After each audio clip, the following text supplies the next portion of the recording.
At the entrance exam, this guy got matched up against one of the Academy's top contenders. But instead of getting nervous, he just smirked like he was looking at another NPC. Annoyed by the disrespect, his opponent instantly unleashed his aura and spun his serpent spear. The moment Leo looked away for a split second, he went for a cheap sneak attack to end the fight. But Leo saw right through him. He casually dodged first, then straight up caught the spear with his bare hand, and in the very next second yanked his opponent toward him with one brutal punch, sending him flying across the entire arena. Refusing to admit defeat, the guy released a cloud of poisonous smoke, hoping to outplay Leo with a dirty trick.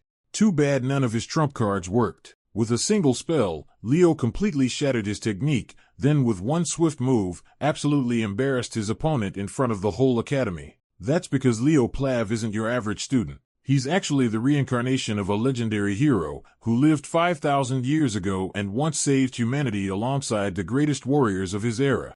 But after waking up in a new body, he quickly realizes the world remembers when his mother reads him a story about the legendary heroes of the past. Kale's name isn't mentioned even once.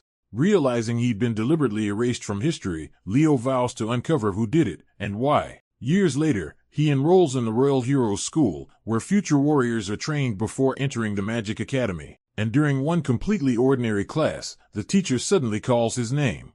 Put on the spot, Leo rises and is asked what people once called those who achieved enough greatness to be revered. Leo answers correctly. Such figures were acknowledged by the gods, showing that his indifference hides real knowledge. The teacher, mildly deflated, asks if anyone else wants to continue the answer. Another student volunteers to take over. He explains that in ancient times, divine recognition could not be gained directly as it is now. Instead, heroes were selected through sacred rituals. He gives the blood ritual as one example, while Leo quietly follows along. Pleased, the teacher praises the response and lets the student continue. The speaker identifies himself as Gulliver Trade-In, heir to a major magical family, and answers with polished confidence. As the teacher expresses high hopes for the coming Lumen exam, Leo withdraws into his own thoughts. Reading the material, Leo reflects that in those ancient days even meeting gods had been easy, making the old rituals feel strangely familiar to him. The lesson recounts that after the great heroes stood against Erebus, the gods sought to honor them. To do that, the gods granted the lower realm a miracle. That miracle became the hero record. The mention of it jolts Leo, as if the subject touches something deeply personal. He broods over being treated like he is invisible, while a note identifies him as the reincarnation of the great hero Kyle. The atmosphere outside suddenly erupts when students realize the Zerdinger family has arrived. The visitors draw immediate awe, especially Celia Zerdinger, whose presence electrifies the crowd. Because of the prestigious family's visit, all students are ordered to gather in the auditorium, emptying the classroom. As they leave, Gulliver needles Leo by asking whether he plans to use the occasion to impress the Zerdingers. Leo dismisses the idea and decides to go home instead.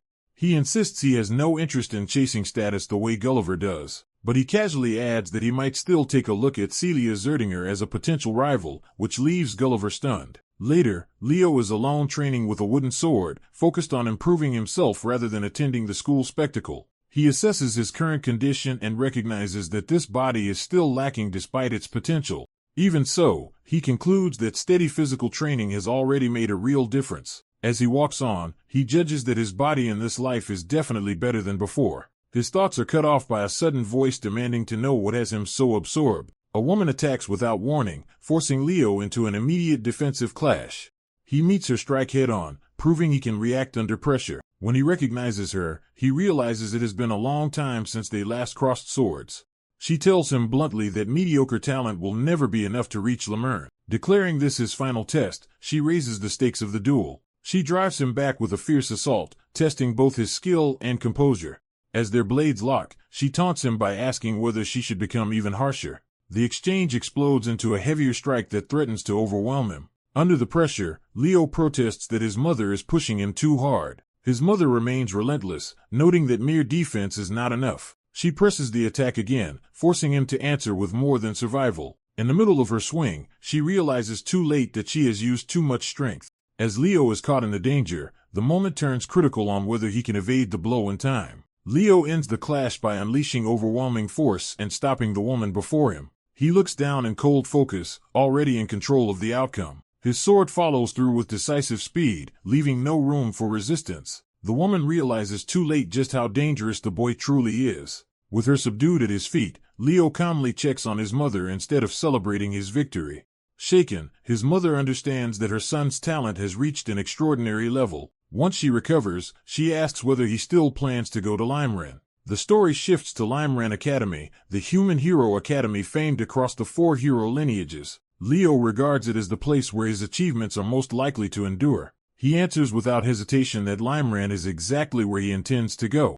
His mother then reveals that the Zerdinger family is coming to stay at their estate. Though displeased by the visit, she decides to use Vice Lord G.I. Zerdinger's presence to ask that Leo inherit the Zerdinger aura technique. She encourages him by saying that mastering that technique would make him strong enough to enter Limeran next year. Leo surprises her by declaring that he has no intention of waiting and plans to enter this year. Soon after, the noble guests arrive at the Plava estate with full ceremony. Among them, Celia Zerdinger privately questions why her uncle chose such a modest host family instead of more lavish accommodations. She steps down from the carriage carrying herself like someone used to rank and privilege. Celia Zerdinger, a sword maiden of the Zerdinger family, makes clear that her attention is fixed on the Limeran entrance exam. She cannot understand why she has been brought to a minor family when she only wants to prepare for Limeran. Her uncle G.I.S. points out that Leo, the boy who once showed no interest in the Zerdinger family, is here and suggests she should be curious about him. Celia dismisses Leo as an unremarkable knight aspirant and implies that her own standards are far above his. Inside the estate, the visiting nobles are formally received by the Plav family. Reyna and Dade Plav welcome G.I.S. Zerdinger with full courtesy. G.I.S. has Celia greet the hosts and identifies the head of the house for her. Celia introduces herself with flawless noble etiquette. She states plainly that she will remain under their care for a week. Reyna greets her warmly, and Celia is struck by how much Reyna resembles both her father and uncle. That resemblance triggers a sudden suspicion in Celia's mind. Seeing Reyna more clearly, she begins to wonder whether the Plav family is tied to her own bloodline. G.I.S. confirms the truth at once. Reyna Plav is Celia's aunt. As the visit settles in, the adults discuss how they first stopped by Deland Royal School. The school visit had been crowded and inconvenient, preventing a proper meeting. They explained that Leo showed no interest in meeting them there and simply went home, leaving the proud Zerdingers embarrassed. Reyna apologizes for her son's behavior, explaining that Leo cares only about training. The conversation turns more serious as they continue over tea. Asked what kind of child Leo is, Reyna recalls his sparring and weighs how to describe him truthfully. She answers that Leo possesses unbelievable talent. G.I.S. presses the real issue by asking whether Leo truly deserves to inherit Zerdinger's flame. Reyna answers with complete conviction that Leo is more than qualified, not because he is her son, but because his ability proves it. G.I.S. accepts her confidence with interest and says he is now looking forward to seeing the boy himself. He resolves to personally test Leo's potential before making any judgment. During that test, Leo overwhelms Celia in direct combat, driving her back despite her status and training. Leo remains composed and confident, showing that the gap between them is real. After the exchange, he sits down alone as if the fight has already served another purpose for him. Blue energy begins gathering around his gloved hand, signaling an internal breakthrough rather than simple exhaustion. Leo senses the change immediately and focuses inward. Realizing what is happening, he understands that the long-awaited moment has finally arrived. He concludes that the vessel needed to contain everything within him is now complete. For the first time, he successfully learns to accept and wield aura. He grasps the principle at once. Once aura is accepted, the body naturally specializes in that aura, marking the start of a new stage in his power. Leo reflects on his past failure, blaming his weakness and lack of spiritual power for leaving behind the seeds of disaster. He remembers that if he had mastered those powers and handled events perfectly, the tragedy around him might have been prevented. Determined to change this life, he decides to begin by mastering aura completely, starting with the Arnir family, until someone identifies him as Leo Plav. Leo turns toward the voice, alert and assessing whoever has approached him.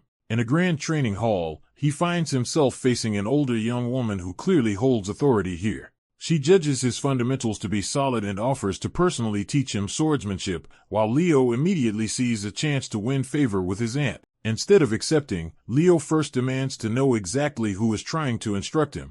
The woman introduces herself as Celia Zerdinger. She makes sure he understands her status by declaring herself the famed sword lady. Leo dismisses the title and bluntly refuses her instruction, saying he has no intention of learning from someone weaker than himself. Celia is thrown off and angrily checks whether he truly believes he is stronger than she is. Leo concedes that in a life or death fight she would have the edge because he cannot use aura, but he insists that in a pure swordsmanship duel, the outcome would be different. His confidence unsettles Celia and turns her irritation into focused challenge. She heads for the weapon rack, deciding to settle the insult directly. Celia accepts the provocation and formally challenges him to a duel. She vows to prove that his confidence in aura means nothing and that reality will humble him. Leo raises the stakes by declaring that if she loses, she will serve him for the week of his stay. Celia answers the challenge without backing down. She agrees that if she loses, she will become his maid. With the terms set, she grips her practice sword and commits to the match.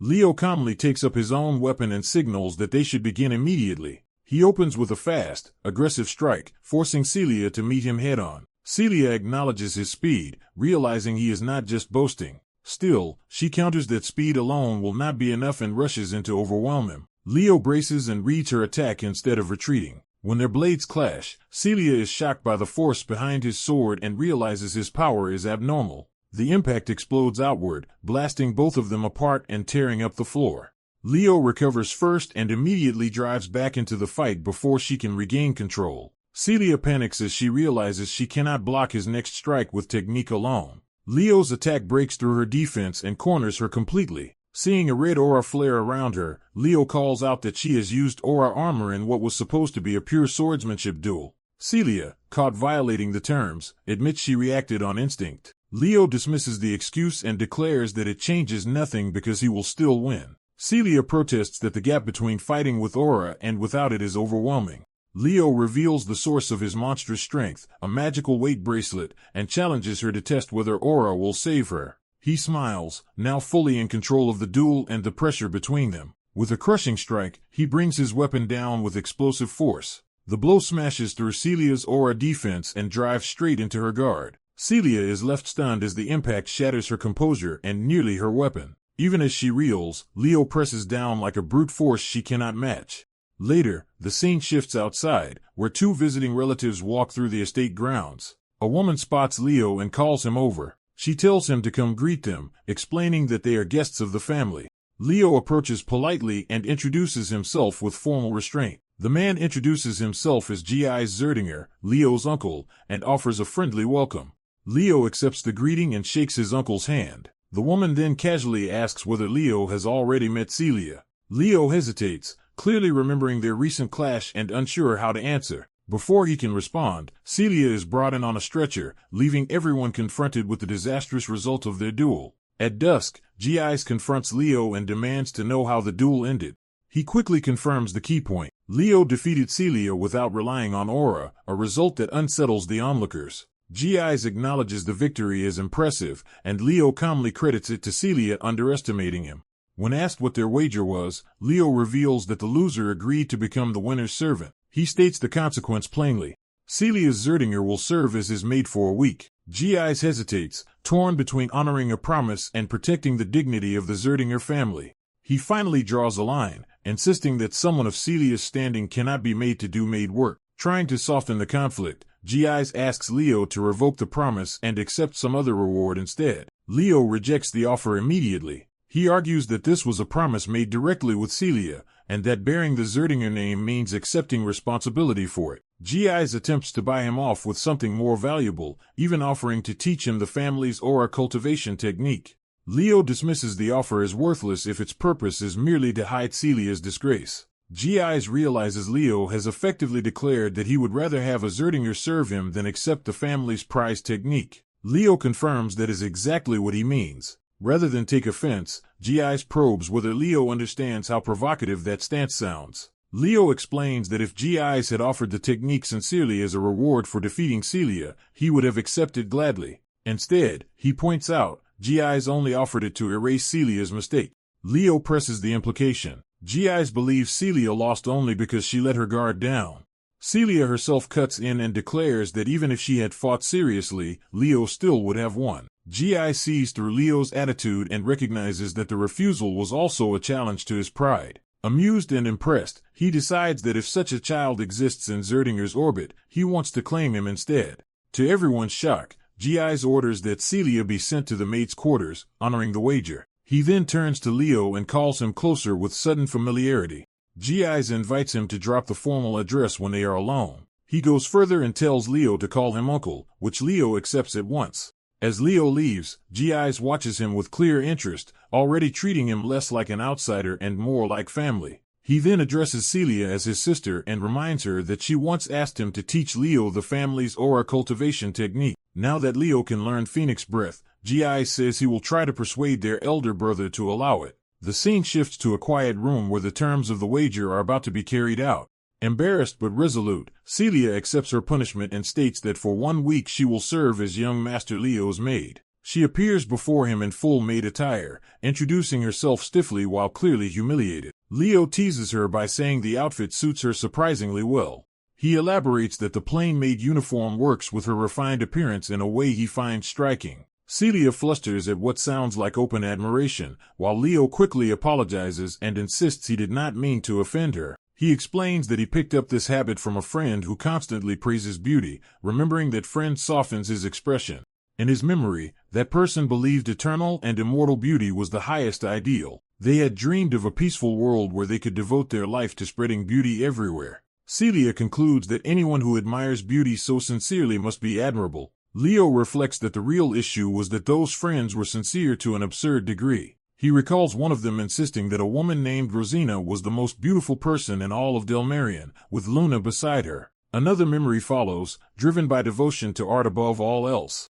That devotion once escalated into a shameless request for someone to pose nude as a model. The request ended exactly as it deserved, with the offender getting beaten down while the others looked on. Back in the present, Celia notices the book Leo is reading and wonders if it is some kind of special training manual. Leo casually tells her it is just a book he used to read often as a child. The title is The Hero of Beginnings, a fairy tale he was already reading when he was 5. Celia is caught off guard by the unexpectedly childish answer. She approaches him across the room, curiosity replacing some of her earlier embarrassment. Looking at the book, she concludes that Leo must be genuinely fond of The Hero of Beginnings. The maid explains that she has gathered many records about great heroes, including material scholars themselves could barely challenge, simply because she collected them over time. She adds that one subject in particular stands out to her. From the shelves, she pulls a book and reveals that many texts concern Kyle. As she reviews the collection, she notes that among the feats attributed to great heroes, some remain unattributed to any known owner. Leo quietly concludes that those orphaned achievements may actually belong to Kyle. The maid rejects that idea at once, assuming instead that Kyle must have been a fraud who stole a hero's accomplishments. Hearing Kyle's name tied to that accusation, Leo turns serious and presses her on it. She admits that this is the common belief and that she personally judged him the same way, leaving Leo disappointed by her opinion. Rather than argue further, Leo abruptly shifts the conversation and proposes that they begin training after breakfast. Excited by the chance, she eagerly asks to join him, hoping to uncover the secret behind his strength. Leo walks off amused, while she realizes she may have shown too much enthusiasm but still follows through. Training quickly overwhelms her, and she drops to the floor exhausted. Leo points out that once her stamina fails, her reactions slow, her movements become obvious, and she leaves herself open. Struggling to breathe, she bitterly questions whether this brutal ordeal can even be called training. Leo bluntly answers that the current generation is simply too weak. He explains that while aura techniques have advanced, people have neglected physical conditioning even though aura only brings out the body's existing strength. Insulted by being called weak, she forces herself back up with her sword. Leo continues that a stronger body ultimately strengthens aura as well, making physical training the true foundation. Determined to prove herself, she gathers her strength and takes a fighting stance. She refuses to be looked down on and challenges him with everything she has. Driven by frustration, she charges straight at Leo, targeting the white-haired boy she now sees as her obstacle. Leo sidesteps her attack with ease and counters in a single clean motion. His strike sends her crashing across the ground, ending the exchange instantly. Humiliated by another loss, she breaks down and demands to know why she can never win. Leo approaches her calmly and acknowledges how hard that feels, catching her off guard. Instead of mocking her, he hands her an item to use. The moment she takes it, the added burden nearly crushes her, and Leo reveals it is a bracelet enchanted with weight magic. With a mischievous grin, he orders her to wear it during training. Later, their training continues outside in the estate grounds. Celia, now an outdoor practice, is still struggling when a man arrives and watches from a distance. The man judges that this humiliation will be useful for Celia, since having her pride tested before entering Lumirin will do her good. He calls out to Leo, drawing the boy's attention while Celia remains collapsed nearby. Leo recognizes him immediately as his uncle and goes to meet him. His uncle reveals that he intends to ask the family to let Leo inherit the Phoenix Breath. Leo listens without visible excitement, waiting for the full meaning of the proposal. The offer concerns the Phoenix Breath, the original source of the Zerdinger family's aura techniques. His uncle adds that only those formally acknowledged by the family are allowed to inherit that power. Celia warns that her father would never permit such a transfer easily. The uncle agrees and says that is why a condition has been set. That condition is for Leo to pass this year's Lumirin entrance exam, turning admission into a practical test of his worth. Celia objects immediately, arguing that sending someone who cannot even use aura into such danger is reckless. Leo, however, sees the value in it, recognizing that practical experience is exactly what he lacks in this life. Remembering the kind of battle-hardened experience he once possessed, he silently accepts that he must rebuild it now from the beginning. His uncle leaves the choice to him and notes that Leo's parents are willing to respect whatever he decides. Leo accepts the condition without hesitation and decides to take the inheritance challenge. His uncle is unsurprised, having already guessed that Leo intended to sit for this year's entrance exam anyway. After a short rest, the matter settled, they return to training. Celia stubbornly resumes the chase, insisting she can keep up no matter how hard Leo pushes her. A week later, the day of the Lumirin Academy entrance exam arrives, and crowds gather at the test site. Among the onlookers, people recognize Celia Zerdinger, the famed sword maiden, and begin wondering who the unknown boy beside her is.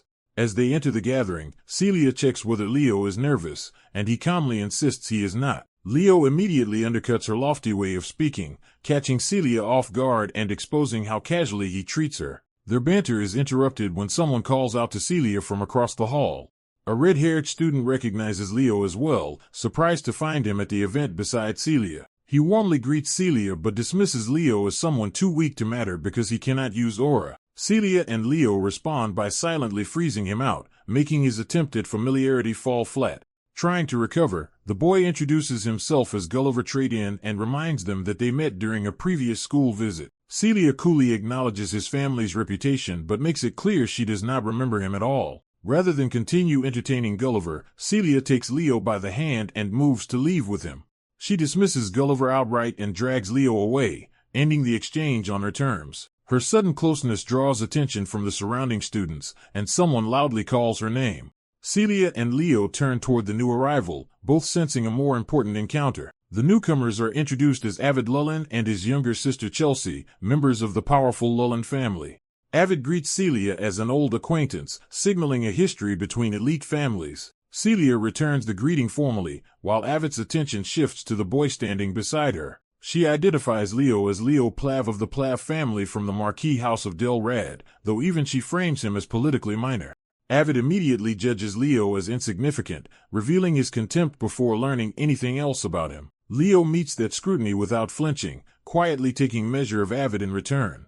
Avid declares that he will claim the top position and leaves with Chelsea, openly treating Celia as a rival to surpass. Celia bristles at his arrogance, and vows to beat those who keep provoking her. Before the rivalry can continue, the assembly begins as the examiner announces that everyone has gathered. Celia and Leo look up together, their attention shifting from social tension to the real purpose of the event. The examiner is revealed to be Professor Albi Jaren of Lumin Academy, a famous mage. Celia is startled to realize that the proctor is the notorious mage of the Evil Eye, while Leo simply asks who he is. Leo explains that Albi is recorded as a hero of this era, someone officially recognized for great deeds. That title makes Leo focus more carefully, sensing that Albi may be more significant than he first appeared. As Leo studies him, he notices the unusual mana gathered in Albi's left eye and realizes there is something exceptional about him. Albi begins the briefing, explaining that the test will cover both combat and monster subjugation. Dissatisfied with ordinary methods, he burns the papers in his hand as if rejecting the standard procedure. He openly calls the usual approach inefficient, making clear that he intends to run the exam his own way. Instead of written instructions, he opens a heavy book that seems tied to a deeper magical system.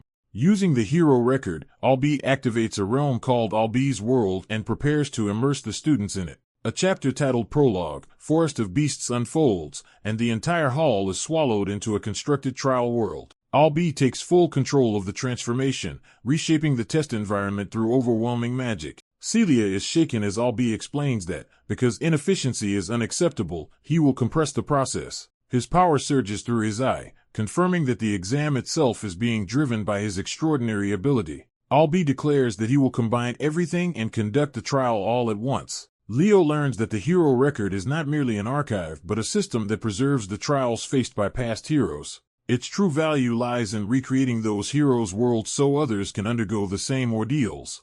Albi further explains that conquering such a world means overcoming the hero's trial itself. Those who succeed can inherit the power left behind by previous heroes. Leo immediately grasps the implication. This is effectively a hero training system disguised as an exam. That realization sharpens his interest, and he starts evaluating the trial as an opportunity rather than a burden. The students arrive in the Forest of Beasts, where the test begins with a simple survival condition in a dangerous land. They are told to cooperate or eliminate one another as needed, but only those who surrender their possessions and return will fail to continue. Leo steps forward into the recreated world, grounding himself in the reality of the trial.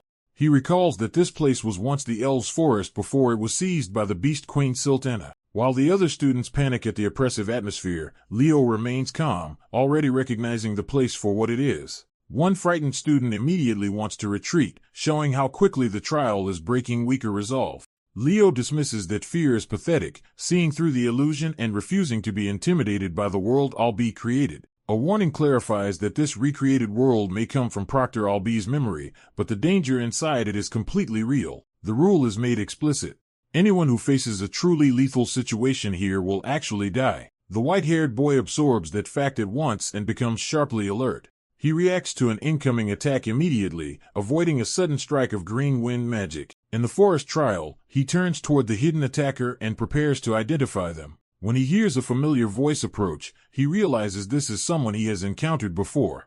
A blue-haired girl steps out and openly declares that she is pleased to eliminate a member of the Zerdinger family. He answers by revealing his own affiliation with the Plav family, correcting her assumption about who he is. She recognizes him as the person who had been with Celia earlier and attacks anyway. Using a spell called Wind Shear, she sends a cutting wave of wind at him.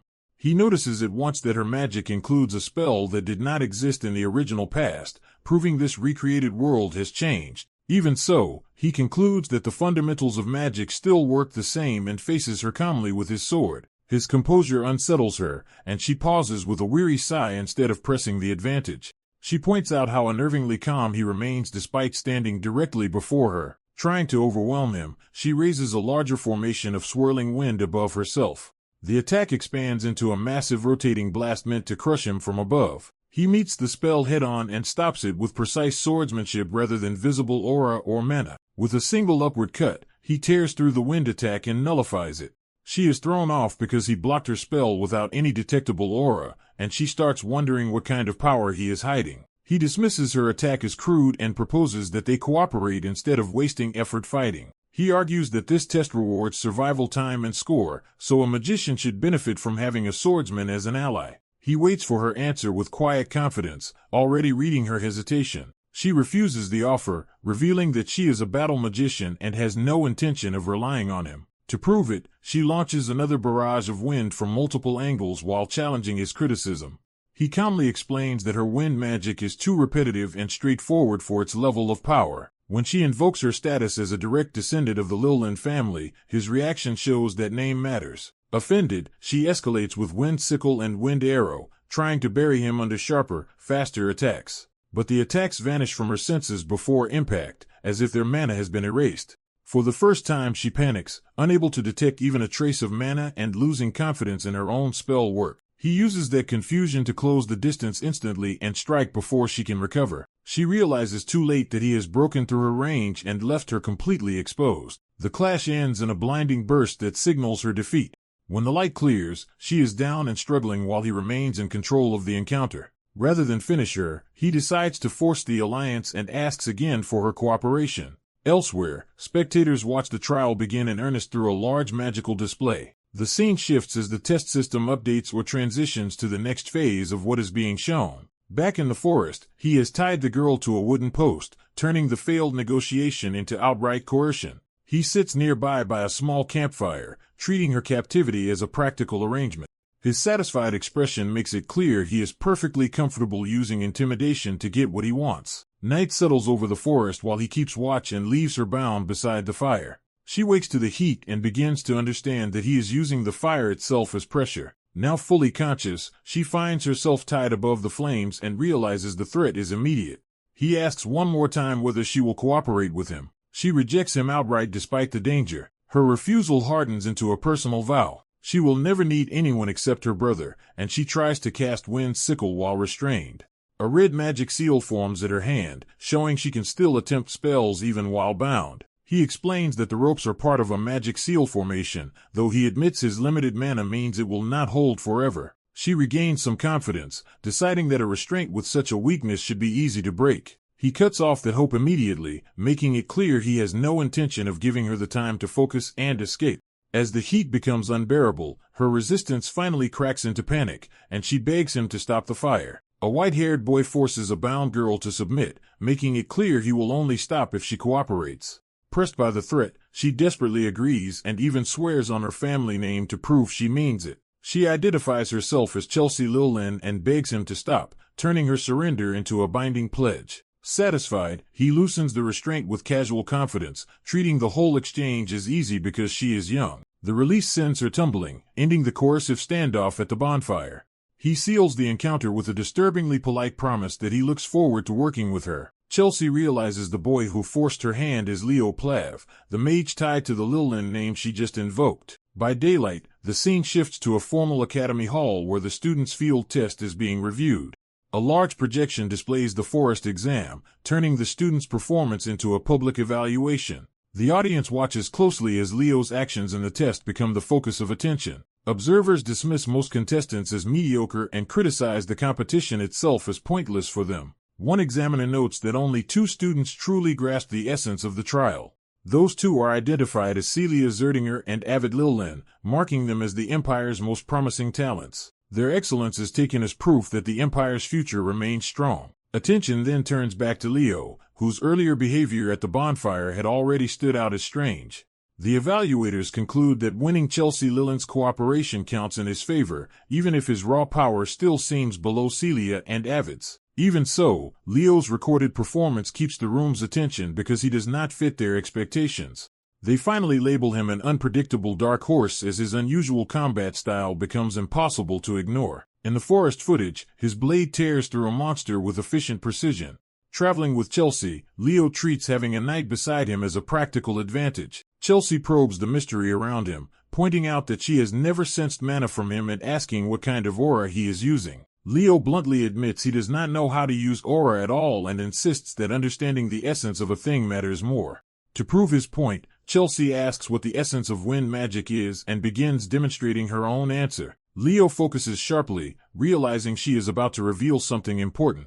Chelsea unleashes a wind technique that slices forward in concentrated arcs rather than as a simple blast. The attack drops its target cleanly, showing that her control and understanding are genuine. She explains that for someone from the Lilin family, merely talking about wind magic is trivial. What matters, she says, is not power itself by using it in the right way. That lesson clicks for Leo, and he suddenly feels he understands what this test is really asking of him. Before Chelsea can continue, Leo abruptly stops her, having sensed a new threat. He plants himself between her and the danger, readying for an ambush. Seeing the creature ahead, Leo identifies it as a mummy-like monster and notes he has encountered this type of flesh-eater before. The sight confirms his insight into how to pass the exam, tying the trial to practical judgment rather than brute force. An attack suddenly erupts from behind, knocking Leo and Chelsea down before they can settle the monster problem.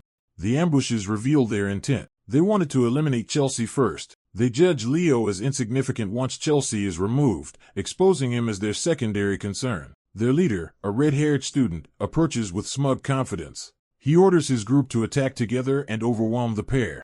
The attackers rush in, expecting an easy victory against the fallen students. Leo's eyes flare red as he instantly shifts from passive observer to decisive fighter. He intercepts the first strike and drops one opponent in a single clean counter. His sudden dominance freezes the rest of the group, forcing them to reassess him at once. Leo calmly tells Chelsea to support him, and flustered but obedient, she agrees. While the attackers hesitate in confusion, Leo orders Chelsea to strike immediately instead of wasting time questioning him. He channels his newfound understanding into action, his presence turning sharp and overwhelming. The red-haired leader breaks and runs, abandoning the fight rather than face Leo head-on. As he flees, he refuses to accept defeat and searches for some way to salvage his standing. He decides he can simply find another party to prey on if this one is no longer worth the risk. Elsewhere in the forest, a black-haired girl notices the fleeing student and immediately changes course toward whatever caused his panic.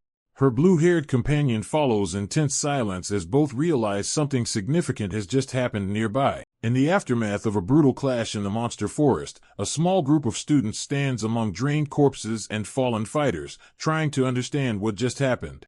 Chelsea rushes to her white-haired brother in relief, overjoyed that he is alive. He reassures her that she is safe, while the others notice he has arrived together with the previously uncooperative dark-haired girl. Leo explains that he proposed they work together, though he makes it sound effortless. His smugness makes it clear he forced the issue more aggressively than he admits, and she silently resents whatever he did. Without dwelling on it, Leo helps an injured classmate stay upright so the group can keep moving. Chelsea cannot understand why Leo is suddenly aiding people he had been competing against. Leo declares that rivalry no longer matters and that they should join forces to overcome the crisis in the forest. His talk of conquering the world sounds absurd at first, but it also signals that he has shifted from personal ambition to survival and control of the situation. The others begin assessing the battlefield and realize the forest itself is behaving abnormally. The corpses are not merely dead, they have been completely drained, as if something extracted everything from them. That leads to a second realization: for a forest full of monsters, there are far too few monsters left. Once that is pointed out, the pattern becomes impossible to ignore. They infer that something stronger has appeared, a higher-ranked predator terrifying enough to consume the other monsters. Leo immediately connects that possibility to Hero Albi's first trial, concluding that the test must involve subjugating such a superior monster. That thought sharpens into alarm as Leo senses the threat is already close. A sinister presence reveals itself in the darkness ahead, forcing the group to face the source of the anomaly. Leo steps forward as the others gather behind him, recognizing that the hidden enemy has finally shown itself. Elsewhere in the forest, another student advances alone with a glowing staff, unaware that something is stalking him. Driven by personal resolve, the red-haired boy swears he will defeat Leo no matter what. His determination falters when he notices a figure crouched nearby in the dark. Before he can react properly, something attacks and throws him into panic. A strange slime-like substance pours over him and his weapon, immobilizing and disorienting him. As it covers his face, his eyes glaze into a hypnotized spiral, showing his will being overtaken. The possession deepens, leaving him no longer fully in control of himself. Then a huge maw-like monster looms over him, revealing that he has been captured and turned into bait or a puppet. Far from the forest, the academy calmly stands under daylight, contrasting with the chaos inside the trial. Inside a large hall, officials and students watch the forest test through a projected display. Some participants casually compare how many monsters they have defeated, treating the deadly exam like a competition of numbers. Professor Albi Coley reports that roughly 500 students have already failed. When someone protests that only 50 remain, he makes clear that survival alone does not impress him. Albi states that if the remaining students do not meet his standards, he is willing to fail every one of them, and the headmaster allowed the test despite knowing this. His philosophy is ruthless. True heroes are only revealed under extreme hardship. Watching Leo support an injured ally, Albi realizes Leo has already noticed the forest's anomaly. That recognition leads to the real question in Albi's mind, whether Leo can overcome the world-like trials set before him. Back in the forest, the students race together through the darkness toward the threat, now acting as a single unit. The deeper they go, the less they can see, and the oppressive darkness heightens their unease. A red-haired girl senses danger ahead and orders everyone to prepare for contact. She immediately launches a probing attack toward a glowing red target in the dark. The strike reveals a giant spider-like monster, but also exposes a trapped student hanging behind it. The group realizes too late that the visible monster is not the true problem and that the captive behind it is the real concern. The live encounters with wind magic, trying to break through and reach the hostage without hesitation. Leo snaps him out of tunnel vision and orders him to destroy the crystal controlling the victim instead of focusing on the monster's body. The captive, barely conscious, recognizes Leo while still pinned inside the creature's jaws. He manages to crush the embedded crystal, breaking the control over him at the critical moment. The monster responds by gathering a violent surge of power in its core, preparing a direct attack on the group. The Lion steadies himself and concentrates his wind magic into a sharper, more lethal form. He unleashes Wind Fawn, sending multiple cutting blasts into the monster. The attack tears into it, but the creature endures, proving tougher than they expected. Seeing that even this was not enough, the group stares up in tense disbelief as the battle against the higher-ranked monster truly begins. The group identifies the monster before them as Tarantula, the Spider Princess. A silver-haired fighter immediately lunges in, trying to bring it down with a direct strike before it can act. Chelsea follows up from below, coordinating her attack as the assault drives into the spider's body. Believing a decisive finish is possible, the black-haired girl commits to ending the battle in a single blow. She unleashes a fire-based technique called Prominence, pouring destructive force straight into the monster. The blast tears through Tarantula and seems powerful enough to kill it on the spot. But the creature's face begins restoring itself almost immediately, revealing abnormal regenerative power. Seeing the attack fail, the black-haired girl realizes their supposed finishing move was not enough. A blue-haired mage steps in and reminds them that a knight and a mage fight on completely different levels. Confidently taking control of the situation, he prepares a wind spell named Raphael. He gathers a massive vortex of wind above the battlefield, drawing everyone's attention as the spell forms. The wind attack crashes down and shreds through Tarantula's body in multiple cuts. The mage maintains the spell with practice to ease, hovering as he controls the storm. Then his confidence breaks when he senses the monster is still not finished. Tarantula suddenly surges back into close range and attacks him before he can safely recover. Chelsea cries out and throws a wind barrier toward her brother to save him. He barely endures the hit, protected just enough to survive but clearly injured. Once the immediate danger passes, Chelsea checks on him and he assures her he can still continue. Another student, shaken by what he has seen, demands to know what kind of monster they are facing. The others recognize that Tarantula's regeneration is far beyond anything they expected. The spider reappears before them fully restored, proving that ordinary damage will not keep it down. The white-haired boy identifies it as the daughter of Salatna, the queen of Tartaros, a monster once feared enough to devastate the elf forest. Hearing the name Tartaros, the black-haired girl realizes they are facing something tied to a far greater threat than they assumed. The white-haired boy connects this to Albi's left eye, concluding that the manhwa truly belonged to the fairy king. He explains that Tarantula once ruled the cursed wild forest and terrorized the land. According to that history, Luna Tar killed Tarantula after the fairy king fought her, so its survival means something preserved it. He concludes that the fairy king's severed right hand must have remained inside Tarantula and kept it alive. That missing hand is revealed to have carried a ring. The ring is identified as the Ring of Life, a source of effectively infinite life energy that would sustain the monster's regeneration. Even so, the blue-haired mage insists that if this battle is meant to test him, he will still defeat the creature. He launches another attack, driving wind power into Tarantula while the black-haired girl moves into support. The strike mangles the monster again, but only in the same temporary way as before. The white-haired boy warns that this approach is pointless because Tarantula will keep regenerating until the mage exhausts his mana. As if to prove him right, the monster's body begins restoring itself once more. Pressed for a real solution, the black-haired girl asks what they should do, and the white-haired boy says this will require two people working together. The mage and the black-haired girl immediately turn it into a rivalry, each insisting they should be the one to claim the decisive victory. The white-haired boy cuts through their pride and warns that if they cannot overcome the hero's world together, all of them will fail. That blunt truth forces both of them to stop arguing and listen. The mage points out the problem. Even combined, they need time to prepare a killing blow, and neither of them can hold Tarantula off long enough alone. The black-haired girl falls silent, understanding the gap between what is needed and what they can currently manage. Chelsea looks toward the white-haired boy as the possibility of another answer begins to form.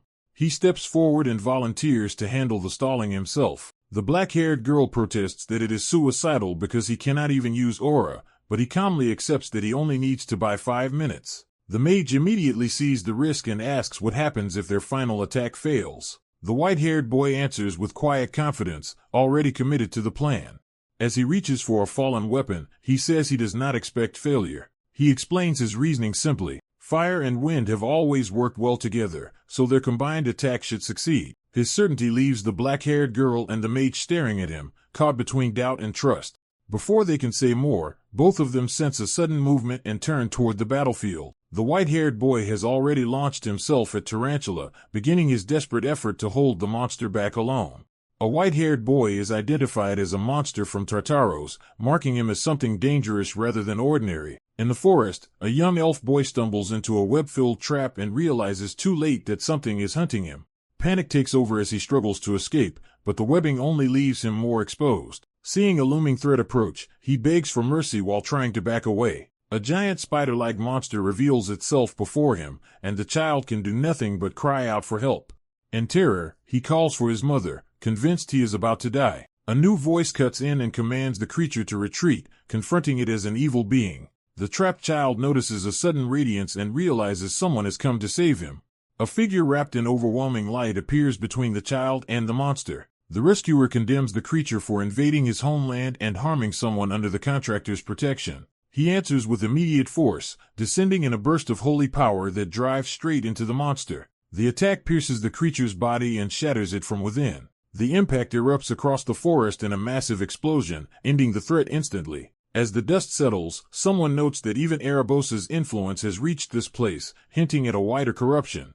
The rescued child is found still tangled in webbing, shaken but alive. The white-haired boy approaches him calmly and checks whether he is hurt. His expression stays unreadable, suggesting he is already thinking beyond the rescue itself. Holding a large axe, he judges his own performance and wonders if this is the limit of what he can do without using aura. He turns to a blue-haired girl named Chelsea, drawing her into his next plan. He orders Chelsea to use wind magic to hurl nearby weapons at him, treating the aftermath like training rather than rest. The first barrage comes at him fast, and he immediately starts intercepting the flying blades. Chelsea worries that moving so recklessly will only get him injured while he is already under pressure. He tells her not to hesitate, insisting he can catch them and that she should keep going. When she cannot even tell what weapons are in the storm she created, it becomes clear he is relying on something beyond sight. He keeps batting aside the incoming weapons with precise timing despite the chaos around him. Chelsea continues feeding the gale with magic, sending more steels spinning toward him. He begins identifying the weapons by sound alone, proving that he is sharpening his senses through the exercise. From the noise pattern, he distinguishes one blade as a scimitar and another as a bastard sword. He shifts seamlessly between weapons, catching and readying them in mid-motion as the drill intensifies. Without slowing down, he demands even more, refusing to stop at the current pace. He tears through the barrage in a blur, cutting and deflecting each weapon before it can touch him. As one strike lands cleanly, he immediately calls for the next challenge. Chelsea keeps the wind stream going, now fully committed to supporting his relentless training. More weapon handles and blades are flung into his reach, giving him fresh tools to continue the sequence. Watching him, Chelsea realizes his movements resemble a martial god, and she starts to believe he may actually survive this ordeal. The white-haired boy remains composed, focused entirely on the discipline of the fight. A black-haired girl with red eyes silently observes and recognizes that he is far more formidable than he first appeared. That realization comes with a cost, as blood suddenly marks that he has been wounded in the process. Even with blood running down his face, he smiles and declares that his senses are still intact. He pushes himself harder, deciding he cannot afford to fail against something this small if he wants to face greater dangers. He destroys another incoming weapon and again demands the next one, turning pain into momentum. Chelsea finally admits she has no more weapons to send, leaving him caught off guard for the first time in the drill. At that moment, a red-haired girl named Leo arrives and announces that she has finished preparing her move. She unleashes a towering spiral of fire, aiming it straight at the remaining monster's presence. The flames engulf the huge demonic shape and consume it completely. In the aftermath, a decorative ring-like item drops to the ground, suggesting the monster has left behind a reward or core. A system message confirms that Albi's world, specifically the prologue, Wild Forest chapter, has been cleared. The black-haired girl sits down with quiet satisfaction and states that it is over. Reflecting on the battle, she notes that Leo managed to hold that monster off for 5 full minutes. Chelsea bursts into praise for Leo's performance, while the black-haired observer smiles at the result. A young girl excitedly tells Leo that he feels like the kind of hero she has only heard about when he questions her enthusiasm. She earnestly asks him to teach her close-range combat so she can become a true battle mage. Elsewhere, someone reflects that Leo should experience Leo's own harsh training at least once, hinting at a severe lesson ahead. In the forest, a glowing ring is dropped as part of that trial. Leo realizes the object is the drop item he was meant to recover, but the ring suddenly releases a surge of golden mana and summons a fairy-like being before him. The spirit reveals itself as Prince Silid, someone Leo recognizes from the fairy realm. Leo identifies himself as Kyle and asks whether Silid still remembers him. Silid's gentle smile confirms the bond between them. From this, Leo understands that Silid has become the Fairy King and that Alby's training unexpectedly led him to receive fairy mana. A countdown begins, signaling the end of the Western Territory exam and the closing of the trial. Leo is pulled out of the test with the sense that the Fairy King's pledge is the reward he has obtained. The result hits him hard as he realizes this reward was directed specifically at him. A dark observer silently takes notice of that outcome. Back in the city, the exam's conclusion draws attention across the academy grounds. Principal Alien Badian confirms that the Western Territory exam is over. The veteran principal studies the results with clear interest. An assistant is stunned that it ended so quickly and asks how many students Alby managed to pass. The answer is astonishing: 40 students passed under Alby's supervision. The principal cheerfully admits he had expected only around 10, making Alby's result exceptional. He explains that choosing a representative was difficult because many students stood out, but one recommendation in particular caught his eye. The name Leo is unfamiliar to him, which only deepens his curiosity.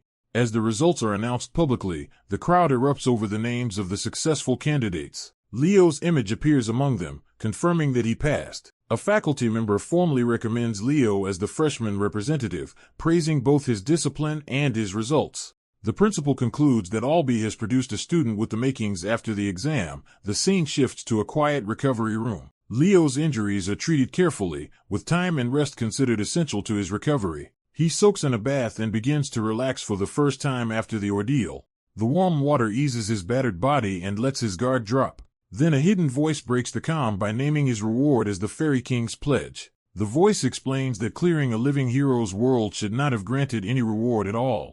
It adds that, impossibly, Leo alone received one anyway, leaving him unsettled and searching for the source. He sharpens his focus as he senses a familiar presence. The woman before him is his mother. Leo immediately asks why she was expelled from the House of Zerdinger. She answers by recalling that while saving a comrade, she lost the flames of Zerdinger. Her bearing shows she accepts the weight of that past without flinching. She tells him she has never regretted that choice. Instead, she says she wanted Leo to use his power for what is right and sent him to Lemon Academy with that conviction. Her words carry him into a memory of arriving at the Academy City for the first time. At Lamenia City, he is welcomed as a new student and reminded to prepare his belongings before getting off the carriage. He takes in the vast city spread around the water and realizes he has reached the center of the world. He is told that this city is Lamenia and that Lemon Academy stands at its heart. A month later, someone asks Leo how he has been adjusting to life there. The man congratulates him on passing the entrance exam, and Leo asks what brought him here. The answer concerns House Phoenix, which has been locked in a month-long dispute over succession. Leo quickly infers that the argument must be about who inherits the Phoenix breath. The man confirms it and points out that because Leo's mother is no longer part of the house, Leo himself has become a key figure in the matter. He then hands Leo a subspace key, explaining that the elders were impressed by his performance in the Western exam and have sent for him. A jeweled key-like artifact is presented as the trigger for something important. A white-haired boy named Leo is ordered to open it, and he complies without hesitation. The artifact activates violently, releasing a surge of fire and power. That power manifests as a towering red grimoire before Leo and the man overseeing him. When the book opens on its own, Leo is caught off guard by the intensity of the response. The grimoire reveals blank pages, waiting to be claimed. He is instructed to bind the book to himself by marking its pages with his blood. Leo follows the ritual, letting his blood fall onto the grimoire. The bond completes in a burst of light that envelopes both student and examiner. As a result, the grimoire becomes readable only to Leo, marking it as his alone.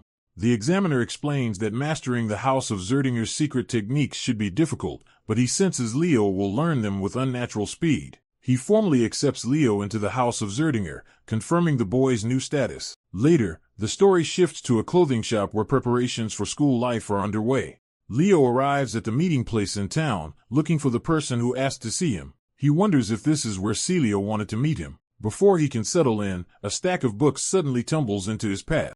The collision sends both Leo and the other person sprawling onto the street. The girl he ran into realizes what happened to be too late. She apologizes awkwardly for not watching where she was going, while Leo offers only silence. Leo starts to walk away, apparently uninterested in prolonging the encounter. Then he notices something she dropped and reaches for it. The item identifies her as Chloe Nealer, a freshman at Lomine Academy. Before anything more can happen outside, the shop door opens and someone calls for Leo. Leo turns toward the voice, recognizing that he has kept his companion waiting. Inside, Celia greets him energetically, already loaded down with purchases for Academy life. She explains she was delayed by Uncle Z's and immediately asks whether the earlier decision went in Leo's favor. Instead of answering directly, Leo tests the power he has gained, summoning fire into his hand. His eye sharpens with focus as he feels the technique respond to his will. The flames erupt around him, confirming that he can already use the secret art. Celia is stunned by how quickly he has done it. Leo calmly reveals that it took him only 3 weeks to get a feel for the technique. Faced with that absurd talent, Celia can only wonder what he really is. Soon after, a large ship arrives to carry the new students away. The freshmen gather at the dock, impressed by the scale of the vessel. A teacher introduces himself as Ina Landu, the professor in charge of the freshman night class. He orders everyone to board immediately as the academy departs for Lomine. The ship sets out across the sea with the new class aboard. During the voyage, the adults relax while the students mingle around a welcome spread. Leo and Celia stand apart from the crowd, observing rather than joining in. Another student approaches them and asks to talk, jokingly framing them as a pair. He introduces himself as Carr Thomas from the Kingdom of Mora, an outgoing merchant-minded freshman. Carr boasts that he deals in everything from potions to weapons and offers his services if they ever need anything at school. Leo introduces himself as Leo Plav from the Kingdom of Dalid, prompting Carr to note that passing Dalid's Western Regional exam is impressive. Leo, however, is less interested in small talk than in the strange calm surrounding the voyage. While the others treat the peaceful welcome party as normal, Leo finds the lack of tension unsettling. His suspicion settles on Professor Ein, who watches the students from the rail with a drink in hand. Carr casually explains that there are usually no incidents with students before orientation, trying to dismiss Leo's concern. The moment he says it, the atmosphere shifts and everyone freezes as danger finally announces itself. A massive water serpent rises beside the ship, proving Leo's instincts were right. It attacks at once, smashing through the deck with explosive force and throwing the welcome gathering into chaos. As someone cries out for Professor Ein's help, he calmly treats the emergency as something to be examined rather than feared.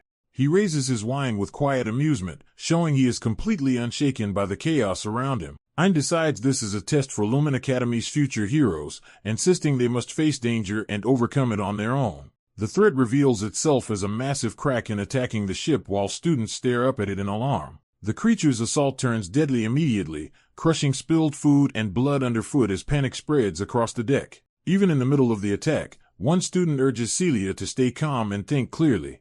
The white-haired freshman launches himself into the fight, moving straight at the monster instead of retreating. Celia refuses to be protected and tells him to focus on surviving his own battle. The kraken fixes its attention on them, making clear that the confrontation is now direct. Celia quickly identifies the creature's instincts, realizing a kraken naturally targets anything touching the water. The monster lashes out and snatches Celia up with a tentacle, forcing the others to watch as the danger escalates. Her classmates rush across the kraken's body to pursue her and keep the fight from becoming a rescue lost too soon.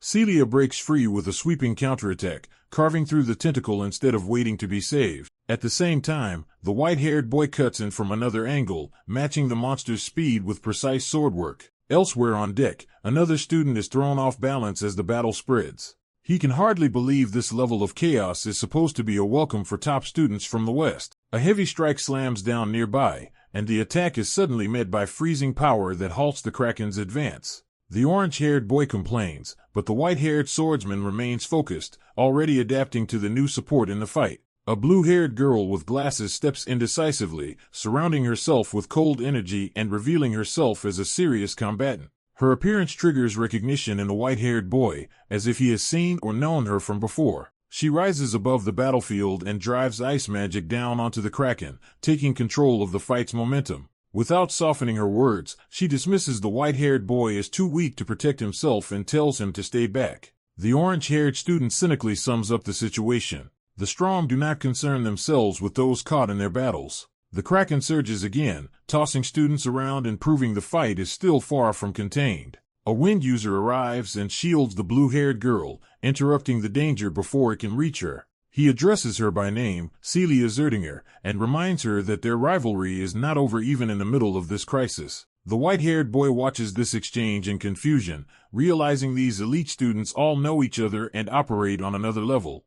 Eind, still observing from afar, casually notes that the lake leading to Limin Academy is full of monsters like this Kraken. To him, the attack is practically part of the school's welcome party. Watching the students respond, Eind concludes that the captains are living up to their reputations. He mentally singles out Chen Xia of the East as one of the standout freshmen in the battle. He adds Celia Zerdinger and Abad Leylon of the West to that list of exceptional first years. Chloe Mueller of the North earns the same recognition for her powerful ice magic. Walden Titan of the South is also acknowledged for holding his own against the monster, and Duran Moira of Central proves himself worthy as well, fighting with crackling force. Taken together, the freshmen impress Ein as an unusually strong class capable of battling a Kraken as a team. While the students struggle, Ein simply drinks and continues judging them from a distance. Yet among all of them, one person interests him more than the rest. His attention settles on the unknown white-haired freshman, whose swordsmanship and movement somehow resemble the actions of the famed king of knights. Ein decides he will meet that boy again soon in night studies, already planning to investigate him further. The ship finally reaches Limin Academy, a grand city-like campus built against the cliffs above the sea. After the ordeal, the orange-haired student laments that he exhausted all the potions he brought just to get through the trip.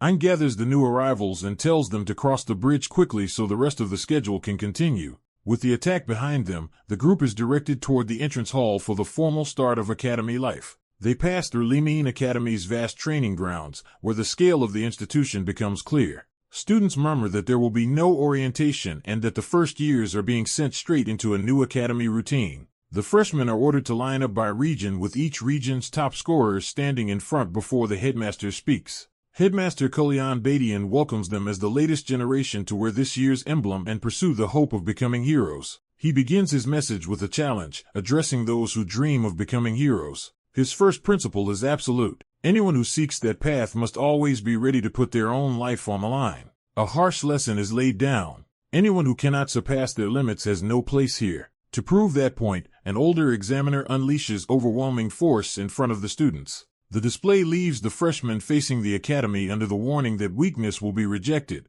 Some students can only nervously wonder whether the demonstration went too far. The proctor's outburst still hangs over the ceremony, startling everyone with its intensity. Rumors spread that the stronger the freshmen at Limin become, the more the swordmaster's old wound seems to worsen, turning him into a fearful legend. The ceremony moves on as the school calls for the freshman representative to give a speech. The announcement immediately unsettles several students who realize something unexpected is happening. Confusion spreads to the crowd as no one seems sure who has been chosen. One student tenses, sensing trouble before the name is even spoken. Another watches in silence, equally alert to the shift in the atmosphere. The answer comes at last. The representative is Leo Plav. Leo is summoned to the stage, catching even him off guard as the crowd turns toward him. A senior with a composed smile asks whether the proctor personally recommended Leo, hinting that this choice carries weight. Leo steps forward anyway, accepting the call without hesitation. Standing before the academy, he begins by addressing the professors and upperclassmen.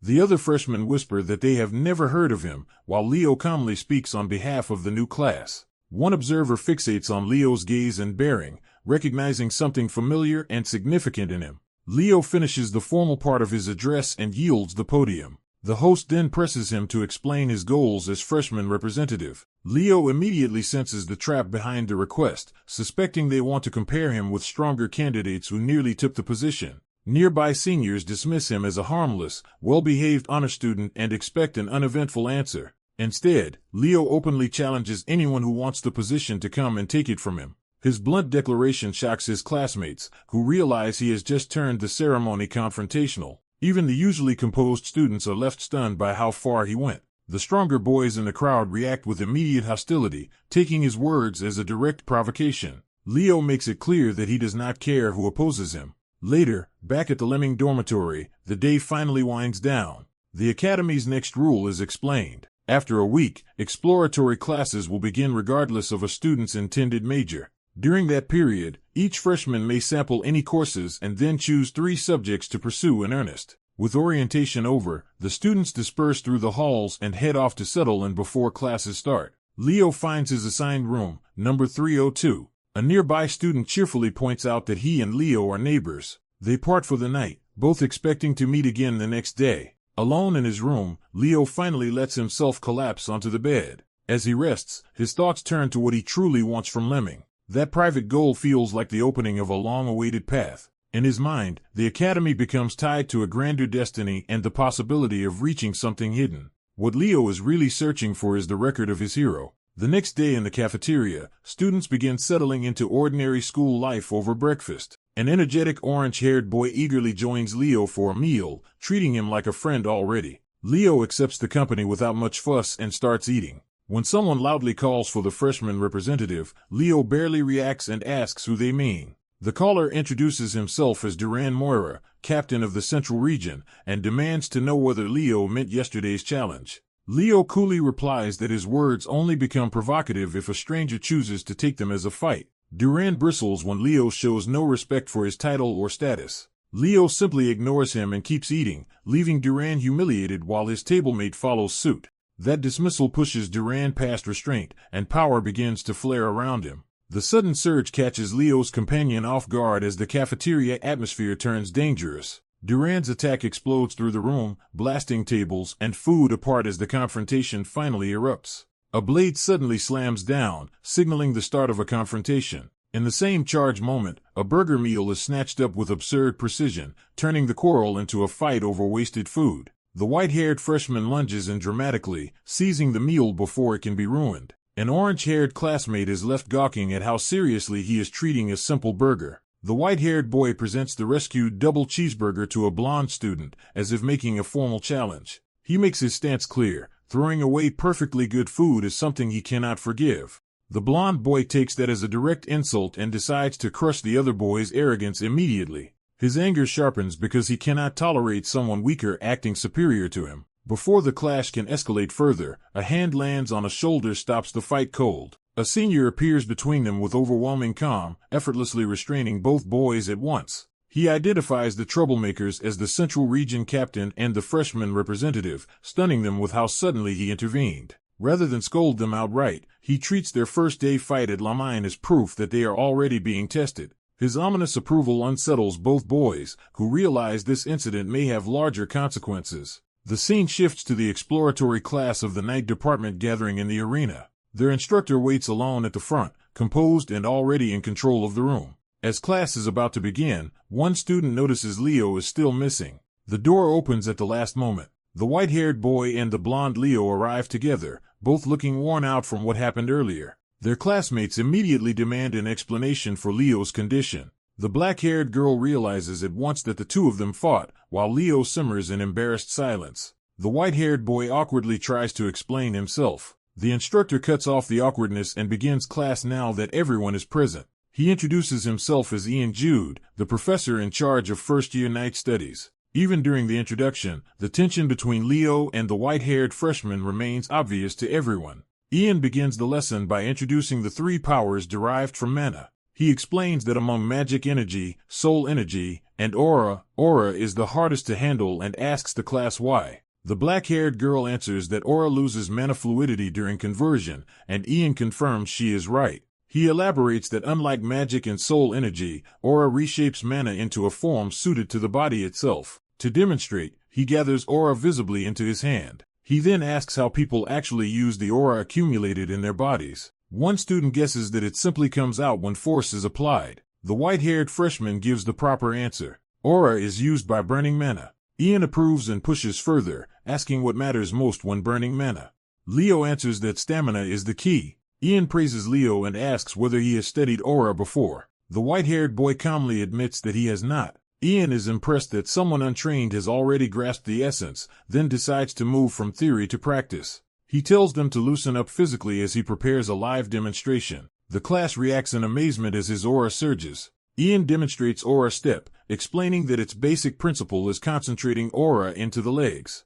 He shows that the technique can be controlled with precision, not just raw output. With a confident grin, he stresses that aura's applications are virtually limitless. Time passes as the lesson continues. Soon the students begin trying the technique themselves, with one boy managing a clumsy lift off the ground. Others experiment as well, some using weapons or movement drills to test how aura changes their actions. The black-haired girl quickly gets the hang of it, but the white-haired boy dismisses the need for instruction because the operating principles are straightforward to him. Ian notices Leo in the background already producing aura in his hand and quietly pays attention to him. Leo concentrates hard, trying to refine his control while thinking through the lesson. Ian seems to recognize something promising in that effort. He abruptly calls for attention and announces that the morning's earlier disturbance must now be addressed. Two freshmen are left baffled by talk they do not understand, sensing that something serious is unfolding around them. One of them insists the earlier story was real, while the other demands to know what actually happened. They are summoned before a senior official, where Duran and Leo stand together to receive a decision. The official presses Duran about his hostility, but Duran denies being angry. Amused, the official settles the matter by ordering them to prove themselves on the track. He formally names Central Region Captain Duran Moira and freshman representative Leo Plav, then declares a one-on-one race to decide the freshman representative position. To remove excuses, he raises the stakes further by allowing unrestricted use of aura in the match. That condition catches Duran off guard, making him realize the race will not be as simple as expected. For a brief moment, the tension hangs in the air before the contest begins. As the crowd gathers, bets and speculation start immediately, turning the race into a public test of reputation. Most of the attention falls on Duran, whose status as a master of lightning aura makes him the overwhelming favorite. Leo is framed as the mysterious outsider who unexpectedly became freshman representative, but few truly believe in him. The students dismiss Leo as someone who barely seemed able to use aura at all and resent that he took the position. The official keeps the rules simple. The first to cross the finish line wins, and everyone must accept the result. Even so, many conclude that Leo has no realistic chance of winning. One observer hesitates, remembering that Leo has a habit of overturning expectations. At the start, Duran explodes forward with lightning aura and immediately takes control of the race. From above, his dominance looks exactly as expected, while Leo appears to be falling behind. Leo finally activates his own aura, and the red fire gathering at his feet signals that he has chosen a different approach. The skeptical crowd takes his slower start as proof that he never deserved his title. Only one voice openly backs Leo, cheering him on despite the crowd's doubts. Duran keeps accelerating through the lane, widening the gap with overwhelming speed. The spectators are stunned to see Duran already reach the halfway point so quickly. Leo remains behind, but he keeps studying Duran's movement instead of panicking. As Duran continues his sprint, Leo prepares a decisive move rather than trying to match him step for step. Leo suddenly breaks off the normal course, heading away from the lane and confusing everyone watching. The crowd cannot understand why he would abandon the obvious route in the middle of a race. Leo plants his foot and compresses his fire aura into a single point, building power instead of spending it continuously. He releases that stored force in one violent burst, turning his body into a projectile. Rather than running the track conventionally, he launches himself across the stadium structure toward the finish area. The impact of his step shatters the surface beneath him, showing how much force he concentrated into that one movement. Driven by that explosive aura step, Leo tears through the air at a speed no one expected from him. Duran notices the red streak closing in and realizes too late that Leo has found a way to bypass the race entirely. Leo's momentum carries him straight toward the finish in a blazing descent. As he shoots past, Leo taunts Duran for being too slow, making clear that the outcome has already flipped. He lands and surges through the final stretch, his single burst proving enough to secure the lead. Duran can only keep running, now fully aware that he has been beaten. Leo looks back with calm confidence, enjoying the moment he overturns everyone's assumptions. The shattered ground left behind stands as evidence that his victory came from a technique far beyond ordinary freshman ability. The onlookers struggled to process what they just witnessed and admit it was no joke after all. They had assumed Duran's first-year speed was unbeatable, especially since Leo supposedly had not learned aura step. A sharper observer corrects them. Leo did use an aura step, but not a basic one, it was Phoenix step. With the result undeniable, Leo's supporters erupt in celebration and praise his win. The official watches in silence, clearly recognizing the significance of what Leo has shown. The difference between them becomes clear. Duran relied on his lightning aura specialty to raise his speed to an extreme level. Leo, though slower in a sustained sprint, handled his power with far greater precision by gathering all of his fire aura into his feet. That control let him create one extraordinary aura step, an application impressive enough to redefine the match. Afterward, Leo acknowledges Duran's strength and admits the result might have changed in a longer race. Duran refuses the grace and defeat and angrily tells Leo to leave. Watching this, the official concludes that among the current generation of disciples, a true hero may finally be emerging. A silver-haired student excitedly praises Leo's performance and eagerly asks to train with him. Nearby, an orange-haired boy resents Leo for drawing attention, while a dark-haired girl treats the reason as obvious. As class ends, the boy tries to gather everyone for food and offers to pay, hoping to keep the group together. Leo refuses and abruptly decides to go alone instead. He heads off despite the others calling after him, leaving them confused. Leo explains that he is going to attend summoning classes, surprising the others because he is known as a Night Division student. On his way, Leo admits to himself that something about his reward still does not make sense. He reasons through the problem. The Fairy King's pledge should be tied to world laws, and a reward for a summoned hero ought to match the hero's nature. By that logic, someone like him should have received a magic-related ability instead. He concludes that the pledge is useless for now anyway, because it only matters after he reaches the fairy realm and forms a contract there. Before he can think further, someone notices that he is also attending summoning class. The speaker introduces herself as Qin Xia, the East top student and captain, and greets Leo warmly. Leo returns the greeting, and she invites him to address her more casually. Qin Xia admits she assumed Leo belonged entirely to the Night Division and did not expect him to be interested in summoning too. Leo says he is interested in spiritualism, and Qin Xia is pleased that this means they will be seeing each other often. She asks what kind of spirit he has contracted with, expecting he already has one. To illustrate, she shows off her own water spirit with obvious pride and asks Leo to reveal his as well. Leo admits he has not made a contract yet, and Qin Xia immediately offers guidance whenever he needs help. He accepts her support, then asks her age. Qin Xia reveals that she is 17 and notes that Leo is 15, having already heard him speaking with Ms. Cieli. Leo is startled that the accomplished captain is only 17 and privately thinks she looks even younger than Chelsea. Qin Xia catches his hesitation and studies him closely. She correctly guesses that he just had an impolite thought, and Leo denies it without convincing her. Moving on, Qin Xia reveals that she watched Leo's match against Duran and was deeply impressed by it. When Leo confirms it, she recalls seeing that fight among the crowd. The memory pushes her to a more serious resolve. Qin Xia asks Leo to accept her challenge someday, making clear that she wants to test herself against him. Leo agrees without hesitation. His answer leaves Qin Xia quietly satisfied. Soon, the exploratory summoning class begins under the open sky. The students gather on a hillside training ground overlooking the valley. Among those present are the silver-haired student and a tall white-haired upperclassman, both turning their attention toward the lesson. Others from different divisions also size up the gathering, waiting to see what this class will be like. Leo and Qin Xia stand among them, both calm but attentive as the session starts. Leo notices how small the class is, and Qin Xia explains that summoning is not a popular path. Even so, they find it unusual that the lesson is being held out here rather than in a normal classroom. Their answer arrives from above when a huge winged creature descends over the field. The students panic as they recognize a black wyvern and wonder where it came from.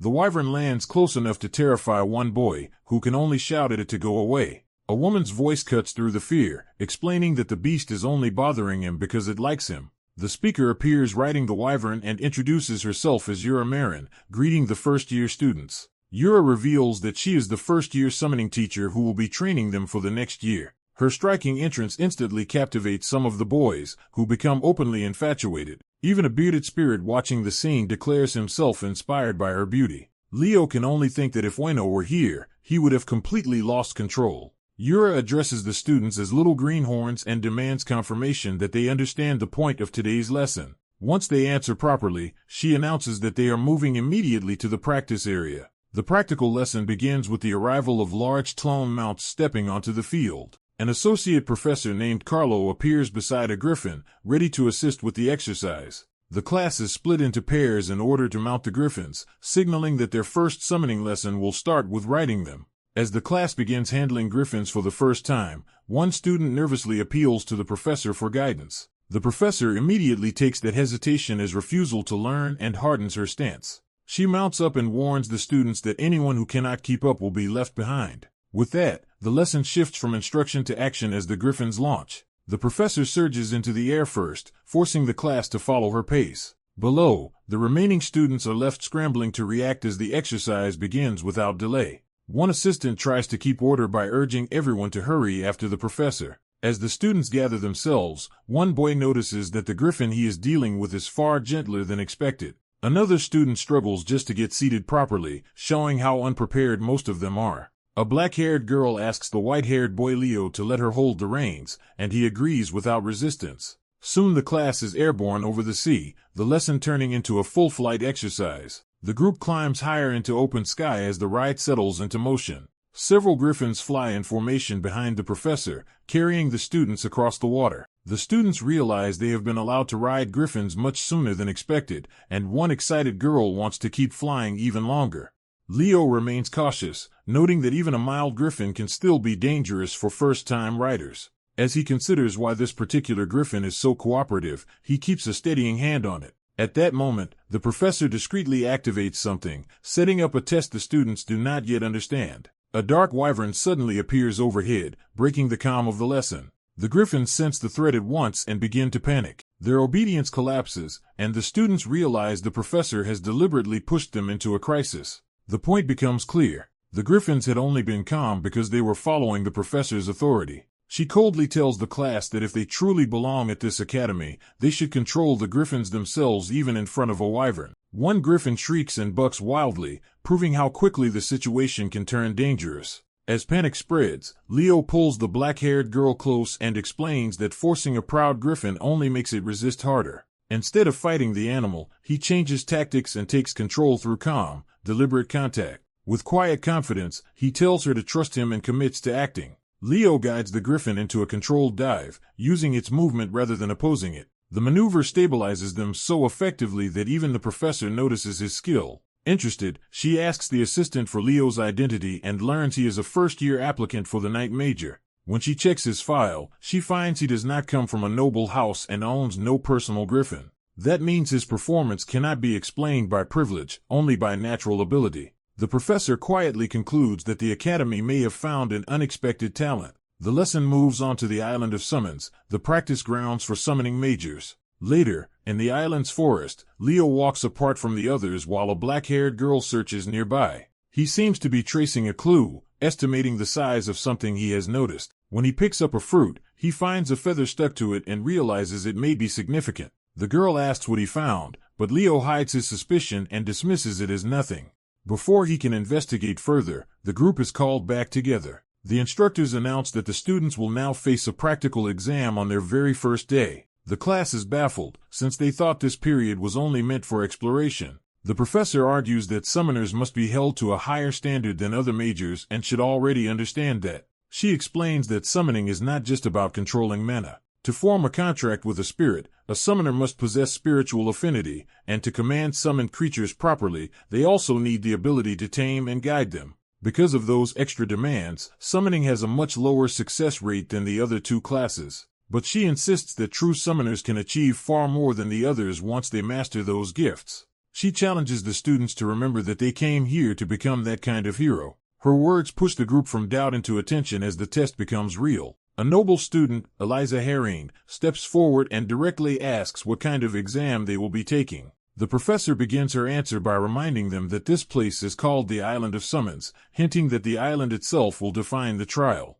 The academy explains that summoning is treated as a weapon, and the test will measure each student's ability to tame one. The rules are simple: enter the forest, subdue a summon, and form a contract to make it yours. As the trial begins, the students of Lumen Academy rush into the forest to claim their summons. Someone notices the freshman representative, Leo, entering as well. A silver-haired girl recalls that Leo's defeat of Duran made him famous enough to be considered worthy of the summer class too. Other students watch him with mixed curiosity and doubt. Leo heads deeper into the forest, insisting he is simply doing what he can. The silver-haired observer studies him more seriously, sensing something unusual. She concludes that those two boys are likely to become the key first years. While others begin bonding with ordinary beasts, Leo keeps searching alone. The onlookers think he has gone too far into the forest and assume he will fail if he treats summoning lightly.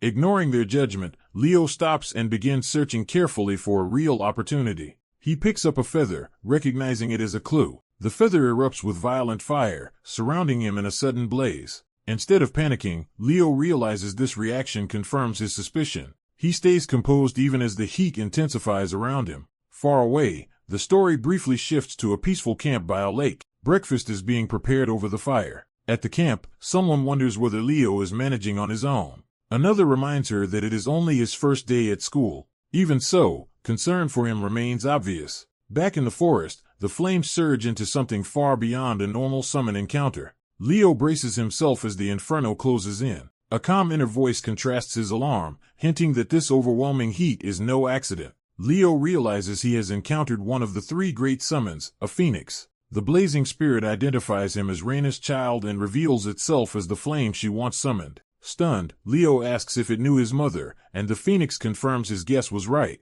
The phoenix says it once owed Reina a great debt and had expected her child to appear someday. It introduces itself as Farina, a phoenix counted among the three mystical summons. Leo greets Farina directly, accepting the encounter instead of fleeing from it.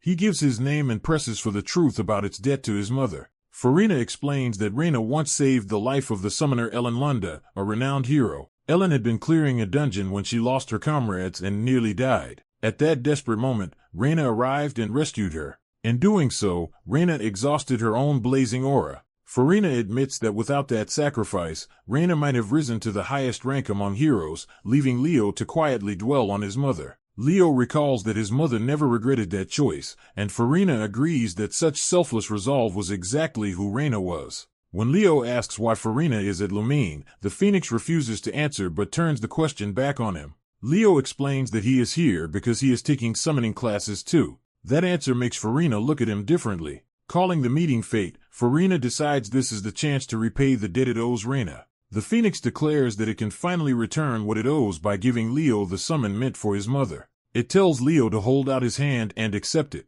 A flame condenses in Leo's palm, and Farina reveals that this fire is its child. Farina explains that when Leo becomes a great summoner one day, he is meant to form a contract with this offspring. Leo immediately asks whether that contract can be made now, even though Farina says the summon was intended for later. Farina is shocked and warns that attempting it this early could kill him. Leo pushes forward anyway, drawing the phoenix's power around himself as the contract begins. Seeing his condition, Farina fears the attempt may already have gone too far. But Leo endures the flames, and Farina recognizes in his resolve the same unyielding spirit Reina had, deciding to entrust him to luck. Leo focuses inward and prepares to test the strange power before him. A flame manifests in front of him, and he steadies it as if confirming a dangerous possibility. He reaches into the fire instead of recoiling, choosing to confront it directly. The flames surge around him with overwhelming force, threatening to consume him. Leo realizes this is no ordinary fire but phoenix flame, so intense that even approaching it is nearly unbearable. He understands that beings who wield such flames must live with constant agony just to exist. That thought deepens into the image of a creature eternally burning in its own flesh. Moved by that suffering, Leo resolves to accept the pain and meet the phoenix on equal terms. Standing inside the blaze, he steadies himself while protecting a glowing egg-like core in his hand. The object responds to him, its power stirring as if his endurance has reached the being inside. Leo remains calm and unwavering, showing he has not been broken by the trial. A fiery phoenix forms from the flames and immediately asks whether he succeeded. Leo confirms that he did, relieved but confident. The phoenix praises him as a genius, recognizing that he accomplished something extraordinary. It declares him the greatest summoner and seals the result by sending the egg's power into completion. The phoenix formally congratulates Leo on fulfilling the contract between them. The newborn phoenix introduces itself as Fiora, one of the three mystical summons, and is entrusted to Leo. A red-haired woman hands over the tiny bird warmly, while Leo is thrown off by how much the legendary phoenix resembles an ordinary chick. The chick chirps innocently, and Leo has to accept that the mighty phoenix really is a baby bird for now. Elsewhere, the remaining students continue the summoning test while an instructor casually comments on another student's cute summon. When the professor checks the time, she learns only 5 minutes remain. She notes that just 4 students are still unfinished and starts to wonder about the last holdout. One student successfully calls forth a massive bear, making a dramatic impression. Another student proudly presents a giant blue bear, earning praise for a strong and impressive result. A girl clings to her summon in excitement as the exam nears its end. A white-haired boy arrives with a shadow crow, explaining that it is a difficult summon even without a formal contract. Since he has not made a contract yet, the professor still counts the feat as more than acceptable. Another student rides in on a huge serpent, drawing admiration from the others. The professor identifies it as a gorgon snake and notes that the student secured a contracted summon not found in his family line. As time runs out, the staff announces that the final student is finally arriving. Everyone turns toward the path as a lone figure approaches surrounded by an unusual presence. Leo appears with tiny Fiora perched on his head, utterly composed. The other students mock him, assuming he failed so badly that he came back with a mere chicken instead of a real summon. The professor freezes, instantly sensing that what Leo brought back is not what the others think. Her shock breaks through as she stares at him in disbelief. She recognizes the truth at once. The little bird is a phoenix. The revelation carries them from the exam grounds to the academy's inner halls, where the matter becomes too serious to ignore. Summoned to a private meeting, Leo straightens himself and prepares for questioning. He braces as the tension of the audience ahead becomes clear. Inside the office, the professor waits alone in the fading light, already focused on him. She confirms she called for Leo personally and invites him to sit. She admits that this was her first time ever seeing a baby phoenix, making clear how unprecedented his result is. Leo explains that he did not even know a phoenix existed on Summoner Island. The professor reflects that a freshman forming a contract with a phoenix is something the academy has never seen before. Leo can only respond uncertainly as he tries to gauge whether this attention is good or bad. The professor leans in with intense seriousness, making him think a harsh judgment is coming. Leo tenses under the pressure, unsure how to respond. Instead, she bursts into ecstatic praise, overwhelmed by how exceptional his achievement is. Once her excitement settles, she tells him that while his accomplishment deserves recognition, the Phoenix contract must remain secret for now. She warns that if news of it spreads, the academy will be thrown into chaos. As the exploratory classes near their end, Chloe is reminded that this is her chance to choose a summoning major worthy of her talent and future reputation. The expectation placed on her is clear. She is meant to become a renowned summoner, not waste her potential. At the academy, that looming decision hangs over the start of another day. Chloe drifts through the halls half awake, worn out from pushing herself. Her fatigue becomes obvious enough to draw teasing attention. When asked about it, she admits she has been staying up late reading magic books. Leo approaches her directly, confirming her identity and making it clear he sought her out on purpose. He hands her something that appears to be tied to a past encounter. The gesture brings back the memory of an earlier incident in the city, when Chloe and Leo ended up on the ground amid scattered belongings. Chloe is jolted by the realization of who he is and what he is referring to.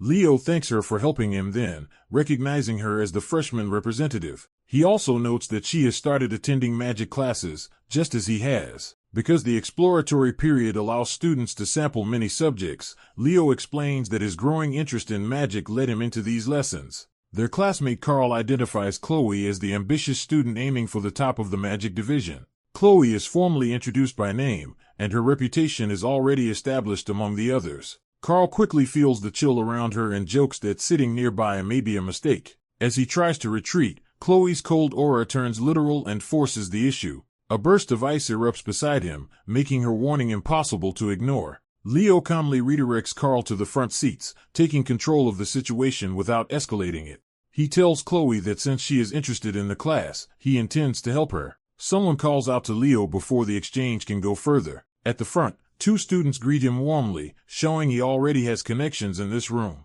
Leo pauses, taking in the unexpected familiarity around him. The room settles as the instructor arrives and the class formally begins. A decisive step announces the authority now entering the lesson.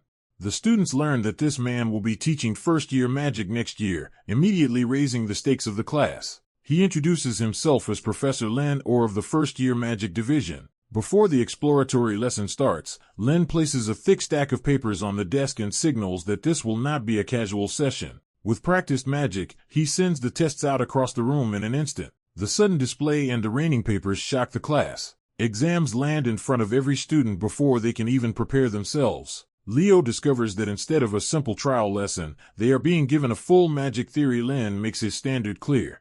Students who cannot meet a minimum level will not be allowed into his classes. He frames that harshness as necessary, insisting that true students of magic must be held to a strict standard. He orders everyone to submit their completed exams to his assistant, Anna. As Leo reads the paper, he realizes the material is far more modern and complicated than what he knows. Around him, other students are already giving up under the pressure. Leo still forces himself to answer what he can, refusing to leave the page blank. Time runs out quickly, underscoring how unprepared most of the class is. Some students quietly admit the test was easier than expected, which only deepens the gap Leo feels. Leo can solve only a single question and is left painfully aware of how far behind he is. Handing in the paper, he concludes that he should have learned far more about modern magic before coming here. He leaves the room deciding that, for now, he needs to study magic on his own. As he goes, Lin reflects on how magic has changed drastically over the last 100 years.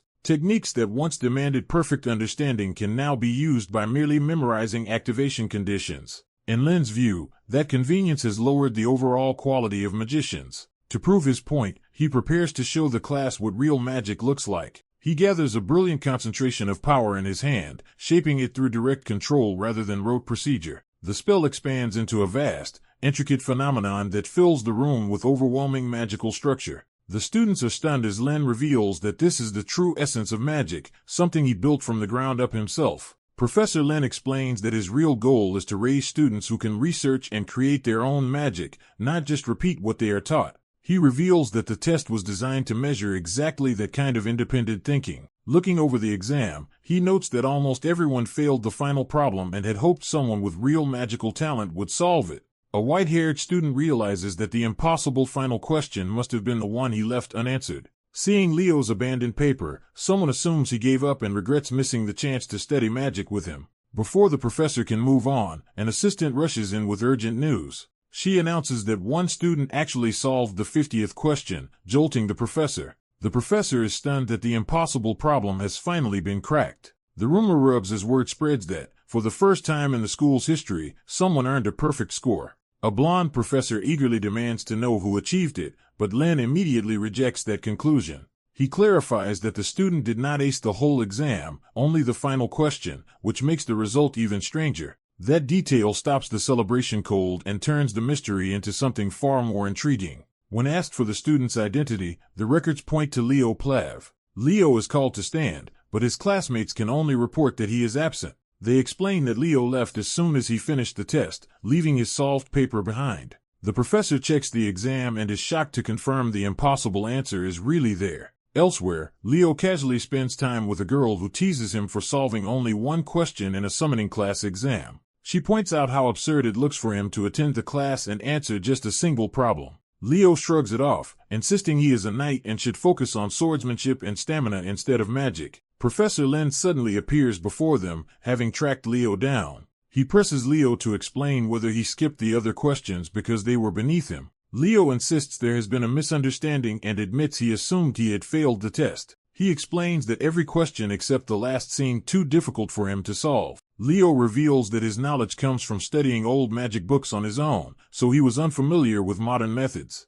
Realizing what that means, Lin abruptly grabs Leo and hauls him out, convinced he has found something extraordinary. Leo is left confused by the professor's sudden intensity. Lin, now openly excited, orders Leo to come with him at once. He drags the bewildered student away while Leo's companion is left behind in disbelief. The girl recognizes Lin as Lumen Academy's eccentric professor of magical theory. A staff member arrives looking for him and asks whether anything unusual happened. She learns that Lin just seized Leo and ran off with him. Alarmed but unsurprised, she curses Lin's latest bout of madness and rushes after them. Meanwhile, Lin conjures a magical board and prepares a new test on the spot. He fills it with dense magical script and complex formulae far beyond ordinary coursework. Then he challenges Leo to solve them all. Lin reasons that if Leo truly solved the final exam question without luck, he must already possess a complete magical framework of his own. Determined to verify that theory, Lin demands proof. Leo calmly says he has already worked through every problem in his head.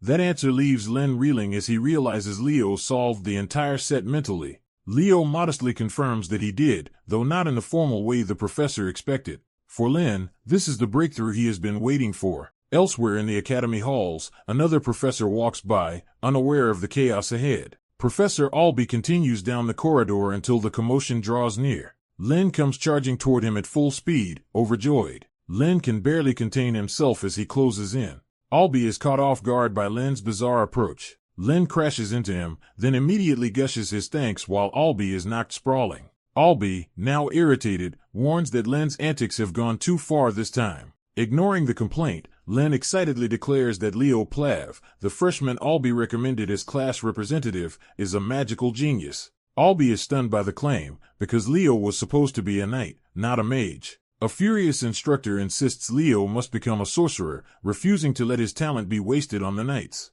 Anna charges in as the argument turns physical, with Leo being seized and dragged away in the middle of the dispute. Even while taking him, the sorcery side denounces sending Leo to the knights as an insult to their field and demands custody of him. Leo cheerfully thanks Anna, treating the chaos around his future as if it has worked out in his favor. Anna forces herself to end the encounter calmly and return to class, though inwardly she vows to deal with this lunatic someday. Later, Leo notices another student approaching through the corridor and turns his attention to him. The newcomer, a blond boy in tinted glasses, greets the situation with an easy, amused confidence. Leo studies him warily, already sensing trouble. That impression hardens into contempt as Leo concludes that sorcerers have not changed at all and are still full of maniacs. A week passes, and the temporary classes come to an end. At the end of that week, Leo spends his time alone on a rooftop, resting and thinking. He picks up a book questioning whether Kyle, the hero of the beginning, was actually a fraud. Looking out over the academy grounds, Leo reflects on the implications of that claim.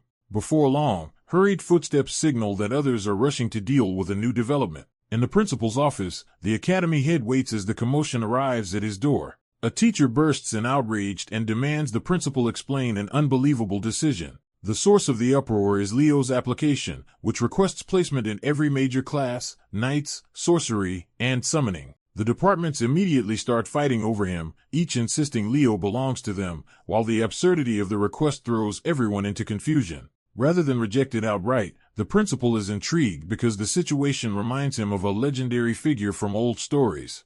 The others are left stunned, unsure what comparison he could possibly mean. He reveals that he is thinking of the fifth great hero, the hero of the beginning. He names that hero as Kyle, the only person in history said to have mastered every class. The revelation hangs over the academy as attention shifts from legend back to the present. Elsewhere, Chelsea and another girl push through exhausting weekend training on the track. Watching them, Carl wonders why anyone would be training this hard on a weekend. Leo explains that Chelsea asked him to train her, and when Carl questions why they are only running, Leo points to a different priority. He says that for a battle mage, something matters even more than weapons. Chelsea, struggling to keep going, answers for him, stamina. Her companion elaborates that stamina is the foundation of a battle mage, which is why they are jogging instead of practicing spells. After the run, the group collapses under a tree to recover while Leo calmly hands Chelsea water. The silver-haired girl happily says she has missed this kind of lively weekend and eagerly asks to run with Leo too. Chelsea reacts with open disgust, making it clear she does not welcome that idea. Leo tells Chelsea he intended to train with her properly, but she snaps back that they are already training together. Carl, watching their bickering, starts to suspect there is something unusually close between them and even wonders if they are dating. Chelsea immediately shuts that down by explaining that Leo is her cousin. That revelation shocks the others, and Chelsea brushes off the exact family details as complicated but real enough. With the misunderstanding cleared up, Leo proposes they stop talking and resume training seriously, and Chelsea agrees at once. Carl, meanwhile, decides he would rather spend his time exploring Lemuria City. Chelsea tries to stop Leo from leaving her behind, but he casually drags her along anyway while ignoring her protests. Left watching the chaos, Carl laments that no one dignified ever seems to enter his life. Class assignment day arrives, bringing everyone back indoors for the next stage of academy life. Leo heads into classroom 1 to 5, the class he has been assigned to. Carl immediately calls him over, clearly pleased that they ended up together. He boasts that of course he already knew Leo would be placed in class 5. Leo then notices Chelsea is there too, except she is slumped over in total exhaustion from the weekend's training. When Carl asks what Leo did to her, Leo dismisses it as basic training, while Chelsea silently swears never to go through that again. The mood of Class 5 quickly reveals itself as one of suffering rather than prestige. Two upperclassmen walk the new students, wondering how many of them will survive past the first semester and offering fake sympathy. Instead of backing down, Leo cuts in and tells them they are the truly pitiful ones. His sudden challenge makes the taunting seniors turn around in surprise, and the balance in the room shifts immediately. A disheveled instructor presses the class to admit his point, forcing a tense agreement before he begins. A nervous student answers him immediately, showing how intimidated the room already is. He introduces himself with mocking politeness, making clear that his appearance and reputation are part of the lesson. He reminds them that this is Class 5, the section reserved for the lowest-ranked incoming students. He openly acknowledges that they have already heard the rumors about him. Those rumors name him the Wailing Wall, and a student asks whether he chose this class to drag up its failures. Another student jokes that maybe he is here to raise their grades instead. The class quickly corrects that naive hope, insisting that a Lumen Academy student is meant to face the hero's world through real missions. They explain that the Academy's purpose is practical preparation, not comfort. The instructor agrees and adds that Class 5 is where people who were ignored elsewhere are shoved until they either improve or are discarded. He declares that this brutal reality is exactly why he chose to take charge of Class 5. He says the title Wailing Wall comes from what he does to students like them. As he surveys the room, one white-haired boy catches his attention. He quietly judges that this particular student has a real chance to survive. Without wasting time, he orders everyone to change and report to the training grounds. The class moves outside as combat studies begins in earnest. The students gather on the field, waiting to learn what kind of trial he has prepared. The setup reveals his indifference to effort as he settles under a parasol instead of joining them directly. He makes himself comfortable while the class stands exposed before him. From his chair, he announces that this lesson is about fixing the rotten habits they brought with them into the academy. He challenges them with the core question: in a world where lives are lost easily, what can they actually save? A healing-type student, Nella Carvin, assumes her role is to protect allies, but he rejects that answer as shallow. He tells her healing only matters after danger has already broken through, and demands to know whether she can truly shield anyone before that point. Another student eagerly volunteers, confident she can prove herself. He calls on Eliana and asks her to demonstrate her ability as a magical knight by creating a fireball. Eliana answers with confidence and summons a blazing sphere of fire. The instructor barely looks up from his drink and dismisses the display as unimpressive. Provoked, Eliana pours in more mana and boasts that her power far exceeds what he has seen. Her spell swells into a much larger, more dramatic inferno, meant to overwhelm him with sheer force. He dryly notes that she only made it bigger, not better, exposing the emptiness of her showmanship. To prove the point, he sends a tiny green spirit toward her oversized fireball. The summoned familiar appears light and harmless, almost laughably small beside her flames. It darts straight at Eliana, slipping through the battlefield before she can properly react. The spirit gets close enough to mock her, showing how little control she has over the situation. Eliana realizes too late that her power means nothing if she cannot land a hit. Her attack cuts through empty space while the spirit avoids it effortlessly. The instructor drives the lesson home. Multiplying attacks is useless if her skill and precision are too poor to connect. The watching students absorb the warning that raw ability without refinement is worthless. He raises the stakes further, declaring the exercise will continue until they catch his spirit, no matter how much of themselves they must draw out. The white-haired boy recognizes that the instructor's cruelty is justified because every criticism has been accurate. He decides to step forward himself and test whether he can meet that standard. The instructor accepts at once and calls him by name, Leo Plav. As Leo moves, he measures himself against the heroic ideal he has carried inside him. The field erupts into chaos as students and spirits clash, but Leo pushes through the confusion toward the target. A violent red power ignites around him, carving through the ground as his speed and force surge upward. That crimson energy explodes into a full awakening, announcing that Leo is operating on a different level from the rest. He emerges from the burst with the presence of someone who may become the first true all-class talent among them. The others can only stare and panic as they realize they have no hope of matching his pace. Leo accelerates again, turning his body into a red streak across the field. With his power fully engaged, he drives forward in a decisive charge to seize the spirit and prove himself. A tiny green-haired girl is suddenly flung upward through a burst of light while a white-haired boy rises after her. As she drifts away, he reaches out instinctively, trying to catch her before she escapes his grasp. He realizes too late that she is not simply fleeing but moving with purpose, and his surprise breaks his momentum. Instead of panicking, he quickly regains control and reads the situation with calm confidence. He gathers a red, blade-like force into his hand, preparing a counterattack. The green-haired girl dives past the sweeping strike, using her speed to slip around his attack. Her maneuver interrupts a clash below, startling the fighters caught in the middle of it. One combatant is driven back across the field by the shock of the exchange. A blonde student is revealed to be holding the tiny green-haired girl in his hand, while she angrily demands to be released. Nearby, someone calmly adjusts their gloves, signaling that the confrontation is over and attention is shifting elsewhere. The scene cuts to Professor Sijian of Lumen Academy Class 1, a highly ranked teacher who smugly suggests that Class 5 could learn from him. Opposite him lounges Herod Edmund, the homeroom professor of Class 1 to 5, who lazily mocks the idea and jokes about taking Sijian's place. Herod's reputation is underscored by the fact that he ranked first in the graduating class vote despite his disheveled and different demeanor.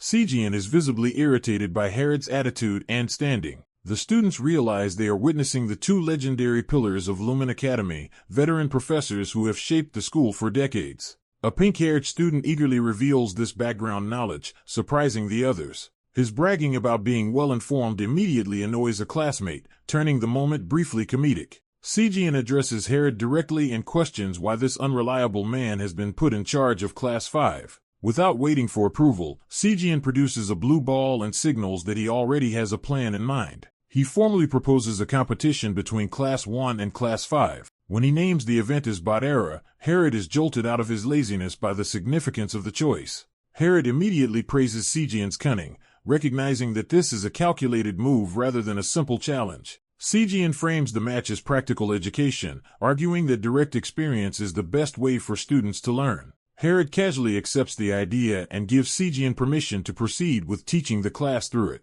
Even as he agrees, Sijian privately resents that someone as unserious as Herod keeps winning the students' favor. Sijian turns his attention to Class 5 and calls them forward to face the consequences of his proposal. Herod announces that the Class 5 students will all get a chance to prove themselves in a Badera match against Class 1. Just as the challenge seems straightforward, Herod adds one more condition. He declares that if Class 5 loses, every one of them will be expelled.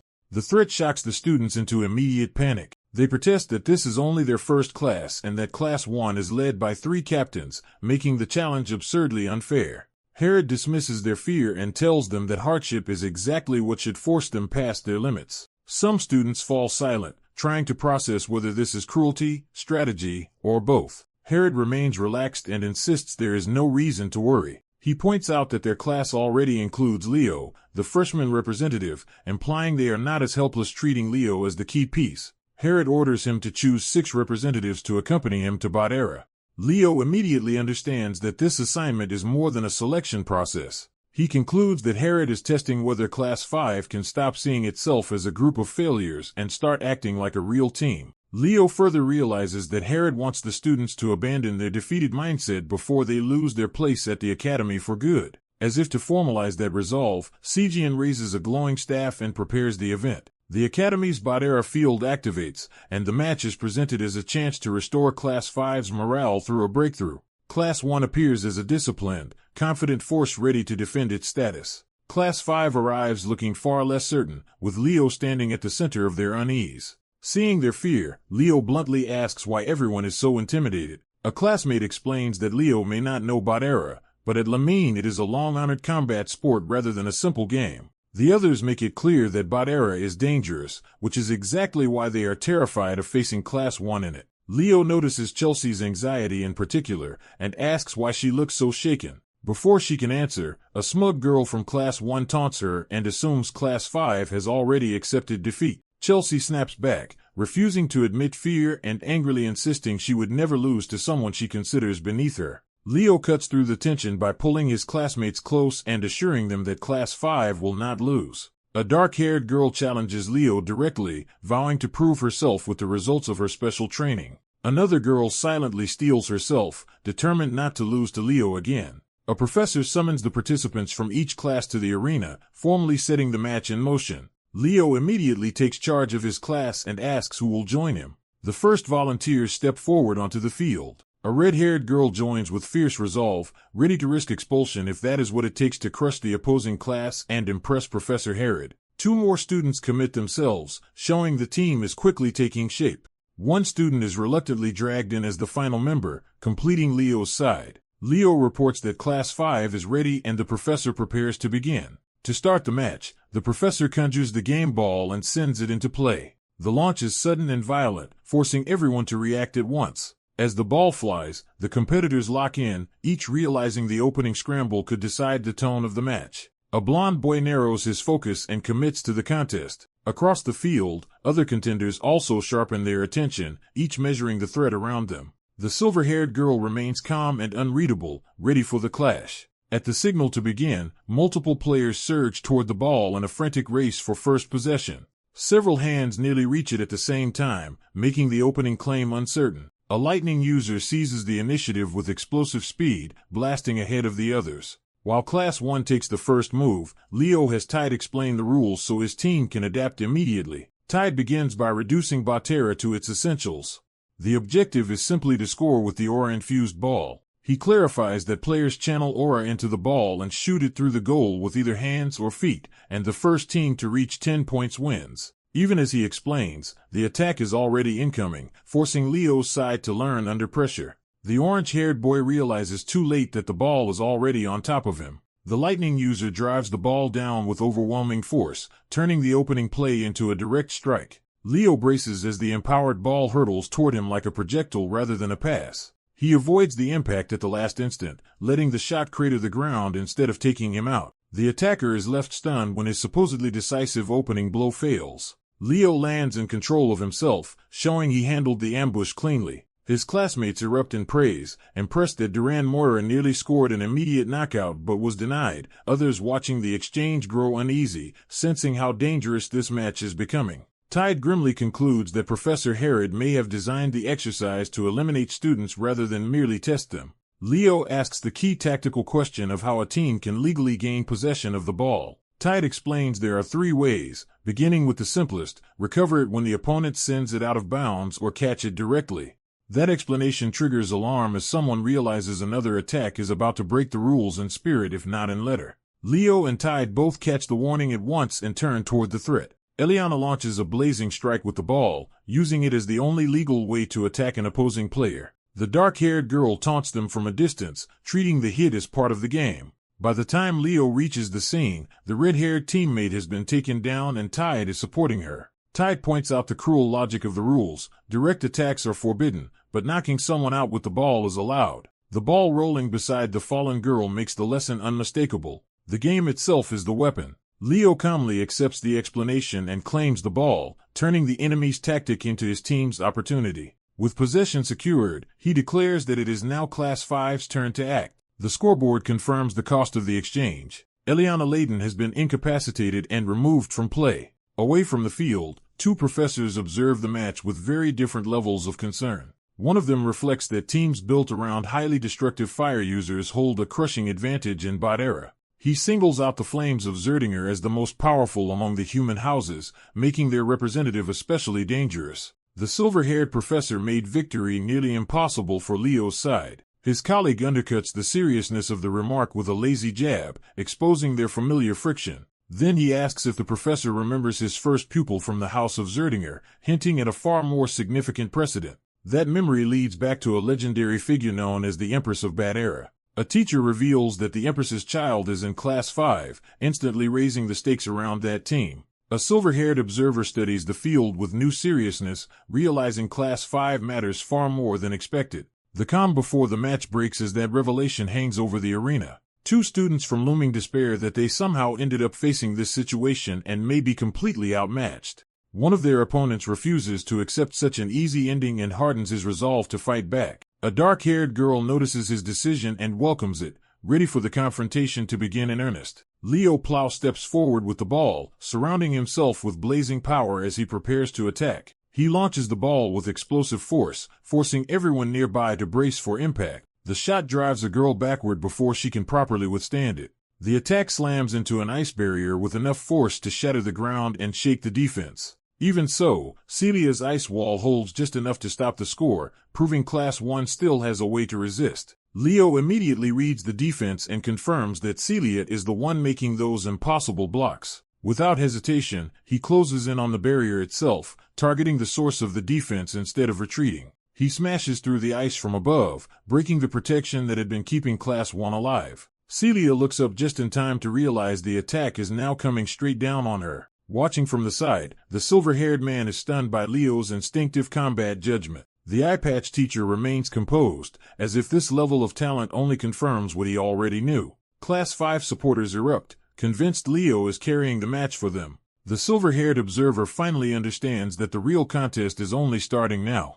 A red-eyed girl from Class 1 answers with a fierce counterattack, hurling a flaming strike back into the exchange. Her shot nearly catches Carr, driving him to the ground and showing that Class 1's top students can retaliate just as brutally. Another Class 1 player sweeps in with a curving surge of power to keep the pressure on. Carr intercepts that follow-up with his body, taking the hit so the play does not collapse. The clash throws the attacker off balance, buying Class 5 a brief opening. Celia gathers ice magic again, trying to rebuild control before Leo can finish the play. Carr, already crackling with spent energy, forces himself to keep moving and prepares one last support play. He sends the ball high into the air toward Leo, turning the broken exchange into a scoring chance. The pass tears across the field at dangerous speed, wrapped in unstable lightning. Someone reaches for it, but the ball is too violent to handle cleanly. Carr strains to keep the play alive despite the backlash, pushing past his limits to deliver the ball. His footing falters, showing how close he is to collapse. Bruised and exhausted, Carr admits his mana is nearly gone and entrusts the rest to Leo. The ball arcs down into open space, waiting for Leo to claim the final attack. As Carr is helped away, Leo quietly acknowledges what his teammate just gave up for this chance. The score reaches 10-10, but with Class 1 still fielding 3 elite students, Class 5 remains at a disadvantage even at match point. Leo takes possession again, steadying the ball as he prepares to face the endgame alone. He recognizes that without Carr, Class 5 has lost its only real support, and the burden is now entirely his. Across from him, Celia sets aside her exam worries and vows that this time she will not lose. Class 1 regroups around her, forming a coordinated defensive front built on her magic. Leo crouches at the line and steadies the formation, searching for the one path through it. The fiery girl and the blonde boy challenge him head-on, ready to stop him before he can break through.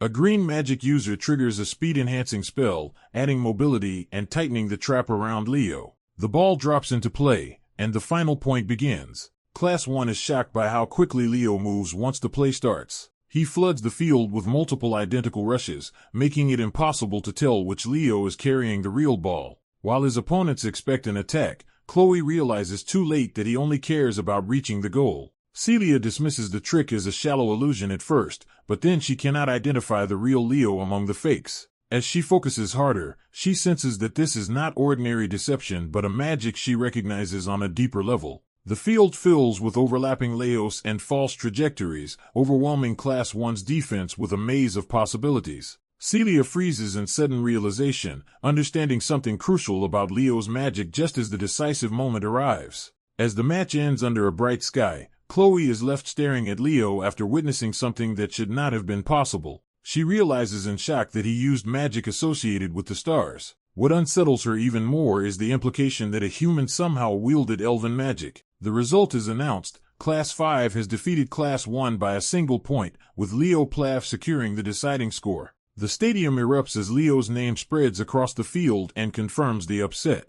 Two of Leo's classmates cling to each other in relief, grateful they were not eliminated after all. Watching the celebration, Professor Sijian is baffled by talk of students being kicked out and wonders if fear was somehow used as motivation. From his perspective, the Class 5 students all seem to be processing the win in their own awkward ways. Sijian can only sigh at the chaos his class has become. He decides to step onto the field and restore order. He approaches Chloe, who is still seated on the ground, and checks whether she is upset about losing. Instead of dwelling on the result, he begins reminding everyone what matters after the match. Chloe up and tells her that once a match ends, opponents must salute each other. He makes clear that Class 5 earned its victory through teamwork. He extends that praise to the defeated side as well, recognizing those who supported their friends and fought with everything they had. Sijian tells them all they performed admirably, and should be proud rather than ashamed. His words lift the mood enough for the students to answer him with renewed respect. Even so, Sijian is still irritated by his colleagues' earlier taunting and has to swallow his temper. He publicly concludes that both classes did well. Class 1 is acknowledged for the talent and ability it displayed. Class 5 is praised for enduring every setback and still fighting to the end. Sejian urges them to move forward by working together and competing honorably from now on. At his command, the two classes line up and exchange handshakes. Chloe uses the moment to needle Leo, admitting he lasted longer than she expected before losing. Leo answers in kind, saying he had expected more from someone he took for a serious threat. Nearby, another pair from the opposing classes shake hands more cheerfully, celebrating their side's win. That friendliness quickly turns awkward when one of them has no idea how to respond. Chloe, still flushed from the match, gathers herself as Leo turns to her directly. He offers his hand without mockery. Leo tells her that with more experience, she is certain to become someone remarkable. Chloe immediately suspects he is making fun of her, but Leo's calm expression shows he means the compliment sincerely. After a brief silence, Chloe accepts both his respect and the challenge it creates, vowing that one day she will defeat him. Their handshake seals a new rivalry built on mutual recognition rather than hostility. A month later, during a meal, the conversation turns to what clubs everyone plans to join. Leo casually reveals that instead of joining one, he intends to create a club of his own, startling his friends. One of them immediately declares that if Leo is founding a club, he wants in too, and asks what kind it will be. Leo names it the Hero Research Society. He explains that he wants to investigate the long-forgotten hero of the beginning, Kyle, even if others dismiss that figure as fiction. His idea sounds so obscure that his friend jokes no one will join. That possibility alarms the blue-haired student, who blurts out that he wants to join rather than leave Leo alone in it. Before they can continue, a commotion outside announces the return of an important group. One of the boys suddenly remembers what day it is and rushes to look. The three of them hurry out with the rest of the students to see what has arrived. They learn that the upperclassmen who have been away are returning from the Hero Dungeon expedition known as the Hero Rundan. The school explains that fragments of ancient hero records are scattered across the world, and special dungeons are generated from them. Senior students are sent to clear those hero dungeons and recover the record fragments, missions that can keep them away for weeks or even longer. Watching the returning seniors, Leo reflects that his mother likely went through the same kind of trials. His friends are stunned to realize these students are the elite of Liming. One standout is identified for them, the muscular Easterner leading the group, Senior Lee Jiamua. Leo identifies the dark-skinned woman beside the central figure as Senior Tuaruin, showing he is trying to recognize the important people around them. He also guesses that the pale-hooded person is Senior Ulta, continuing to sort out the notable upperclassmen. But when attention turns to another person, Leo admits he has no idea who that one is, exposing a gap in his knowledge. Someone immediately reveals that the unknown figure is Reese, the student council president of Liming, making Leo realize he overlooked someone powerful. Before Leo can properly respond, the person he was trying to identify is suddenly gone, leaving him and his friend confused. Celia abruptly grabs Leo and cuts off his questions, making it clear something urgent has come up. She insists he come with her at once, refusing to explain until they are already moving. Only after leading him away does Celia reveal that the student council president wants to meet him in Liming City. Leo is baffled about why someone so important would seek him out, while Celia brushes off his confusion and promises it will make sense soon. They arrive at a restaurant for the meeting, and Leo wonders why such a formal invitation led them somewhere so ordinary, while Celia is distracted by the food. The moment Celia recognizes what is being served, her restraint breaks and excitement takes over. She throws herself at the student council president and greets him like family, revealing a much closer connection than Leo expected. Reese welcomes Leo warmly, introduces himself properly, and confirms that he already knows Leo's reputation as the top student in every class.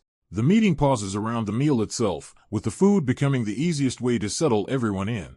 Reese checks whether the dish suits them, and Leo confirms there is no problem. When Celia hesitates, Reese notices immediately, and she admits this kind of food is completely new to her. She cautiously tries it despite her uncertainty. The taste wins her over at once, and her delight turns the tense meeting into something unexpectedly relaxed. With the mood softened, Reese explains that Leo resembles a certain aunt of his and asks whether Leo has ever met Reese's mother. He clarifies that he knew Leo's mother when he was younger and that she had been famous during her school days. Leo is caught off guard by hearing his mother discussed this way and struggles to connect her to such a legendary image. Reese gives a concrete example, recalling that Leo's mother once complained that the dormitory restaurant's desserts were terrible. He then recounts how she responded by gathering students and marching to the principal's office, showing that her fame came from bold, disruptive action. The empty plate suggests the story is unfolding over a meal that has already put everyone at ease. Celia eagerly follows the story, clearly entertained by learning that Leo's mother caused memorable trouble of her own. As Leo listens, he silently judges Reese more carefully and concludes that the student council president truly deserves his reputation as Lamine's strongest. Leo further senses that Reese is not just powerful now but someone destined to become a celebrated hero. Reese casually proposes dessert next, and Celia agrees with immediate enthusiasm, showing how completely she has warmed to him. Reese excuses himself to pay first, maintaining the role of an easygoing but considerate senior. Once Reese steps away, he notices Leo has already drifted off on his own, as if something else has seized his attention. That shift leads into a sudden, colder moment centered on another student who stares at his hand in alarm, as though an unexpected change has just occurred. He finds a small framed object in his grasp and cannot understand why it is there, suggesting a mysterious trigger or transfer has taken place. At the same time, a nearby device begins sounding insistently, signaling that normal routine is about to be interrupted. The interruption reaches class, where a student calls out to Professor Herod with a question before lessons can continue normally. The professor, lounging with complete indifference, recognizes Eliana Layden and invites her to ask whatever complaint she has this time. Eliana demands to know why their class still has no representative when every other class has already chosen one. She presses the issue by pointing out that they are falling behind the rest of the first. The professor admits he had simply forgotten about the matter, confirming that the delay came from negligence rather than deliberation. Without ceremony, someone nominates Leo on the spot, treating his selection as obvious. Eliana protests the sudden decision and argues that the class should vote instead of accepting a name shouted out at random. The professor answers that objection by slamming down an enormous stack of paperwork, turning the role into a burden no one else wants. He declares that the class representative can take responsibility for sorting and organizing all of it, making the appointment effectively final. Faced with the workload attached to the position, Eliana's resistance collapses into miserable silence. Before anyone can argue further, an announcement informs them that the Hero Studies joint class will begin shortly. All first-year students are ordered to head to the auditorium, forcing the class to move on immediately. Leo politely asks if they should prepare to leave, and his composed initiative only reinforces the idea that he fits the representative role. Students begin gathering and shifting into place as the class transitions toward the joint session. Leo and his orange-haired friend arrive among the crowd, taking in the new assembly, where they run into Chloe, whose drained expression makes it obvious she has been overworked or worn down. Instead of small talk, Chloe immediately asks whether they have any fatigue recovery potions left to sell, revealing just how exhausted and desperate she is. A girl with pale blue hair is handed 2 small vials, apparently receiving only a limited supply of something she needs. Her classmates note that those 2 are all she has and worry she is overexerting herself this early in the year, but she ignores the concern. She immediately opens 1 vial and drinks it as if she cannot afford to wait. The dose hits quickly, and she forces herself through the unpleasant after effect. She dismisses everyone's concern and insists she is fine before moving on. The others are impressed and uneasy, recognizing that she is the top student in magic theory and that her anxiety over staying ahead is intense. They realize her fear is tied to Leo possibly catching up in the upcoming magic theory exam if he learns the newest trends. When one boy wonders what is wrong with being second, his companion reminds him that this girl is not just competitive but a tower sorcerer. The explanation is that magic theory is effectively a battle among those who seek to stand at the top of magical knowledge and reconstruction. For someone like her, mastery of theory is bound up with status and identity, so losing ground would wound her pride. Another student asks if his friend is really a sorcerer at all, and he casually confirms that he relies on magic in everyday life. He jokes that practical subsistence magic is his own form of pride, which earns him only deadpan contempt. Nearby, the blue-haired girl silently radiates hostility toward the noise around her. Elsewhere, an older man handling a potted plant notices a sudden magical response. He turns at once, alerted by the change. The principal realizes that a damaged page from a hero's record has reacted. The fragment is brought out from its case as proof of the strange event. A staff member reports that the page was damaged so badly it should not have reacted at all, yet it definitely gave off a response. The principal asks whether it reacted again afterward, testing whether the event was ongoing. He learns that the reaction happened only once and then stopped. Examining the fragment himself, the principal begins to suspect there is a specific trigger behind the response.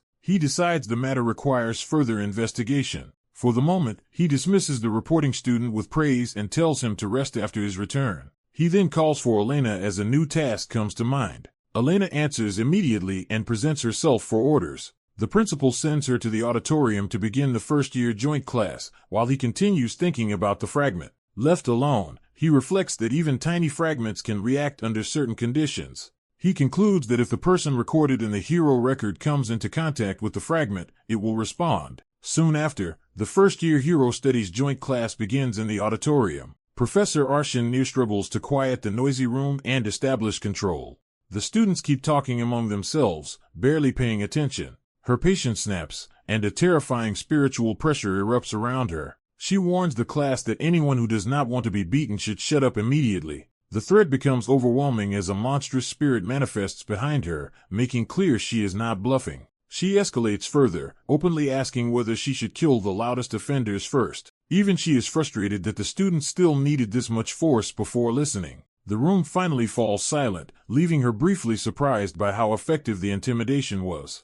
Satisfied, she cheerfully notes that it is quiet at last, as if nothing unusual just happened. She thanks the class, while the audience remains frozen in fear. The students privately admit that no matter how often they see her, their professor is still terrifying. Leo, however, calmly identifies her as a spiritualist and notes that such people were rare even in his previous life. With order restored, the professor begins the first-year joint Hero Studies lecture. Using a hero's weapon as an example, she explains that hero clans appeared after the emergence of hero records. She teaches that opening a hero's world requires an object deeply connected to that hero. Because descendants inherit that connection, they can open a hero's world more easily than others. That is why the Lumen Academy preserves hero records so carefully. The Academy and the hero families maintain a deep mutual bond, built on preserving those records and the access they provide. Leo finds the explanation genuinely interesting, while his friend remains less focused. As the lesson turns to why hero studies matters for understanding and clearing a hero's world, Elena arrives at the auditorium.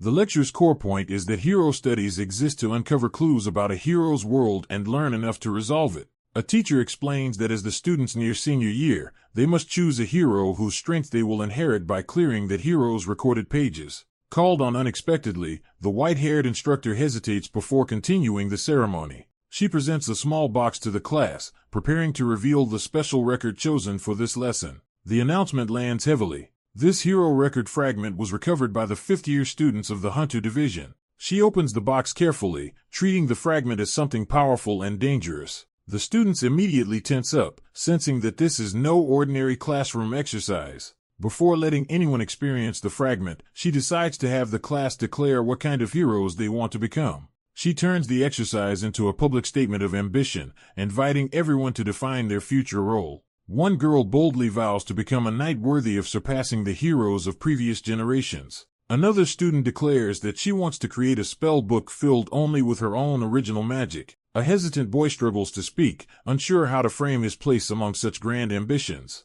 He finally admits that he simply wants to be useful to heroes rather than stand above them. The teacher warmly validates that support itself can be a worthy heroic path, easing his embarrassment. When Leo rises and states a far harsher goal, he intends to annihilate her oboes completely. His answer catches the teacher off guard, breaking the light mood at once. The class is shaken by the extremity of his resolve. Even the observing professors are startled, recognizing how unusual and serious that declaration is. The teacher hurriedly praises the goal and pushes the introductions forward, trying to contain the tension Leo created. Some classmates quietly mock him as unrealistic, treating his dream as childish fantasy. One professor notes that Leo is not the type to boast idly, which makes the claim more unsettling than laughable. The gravity of that dream is underscored by the history of her oboes. Though sealed in pieces long ago, even a single resurrected fragment has repeatedly brought catastrophe. The dark-haired professor falls into thought, measuring Leo's wish against that terrible history.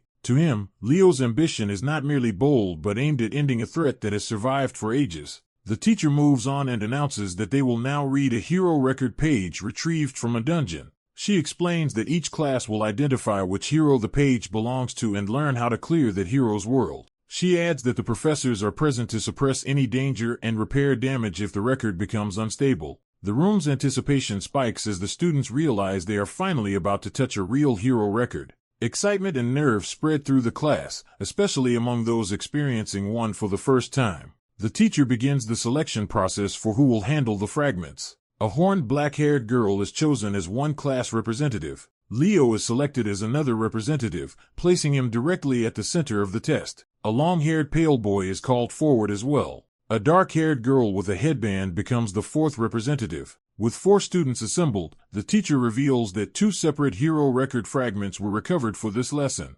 She shows that one fragment is substantial while the other is only a tiny shard, emphasizing that even small pieces can still contain a world. She calls Leo first and offers him one of the fragments. The moment Leo touches it, the fragment reacts violently and begins to open. Golden energy surges around him, and even Leo seems caught off guard by how forcefully the record responds. The record fully activates in front of the teacher and Leo, confirming that a hero world is opening. A vast magic circle spreads out as the system identifies the beginning of a hero's world and chapter. One professor realizes the activation is unstable and fears the record is going rogue. Before anyone can stop it, the students and professors are dragged into the unfolding world together. The chapter title glitches, suggesting the record itself is damaged or corrupted. They arrive in a ruined battlefield beside the corpse of a monstrous beast, where death is immediate and undeniable. The sight of a real corpse horrifies the students, shattering any remaining sense that this is a safe lesson.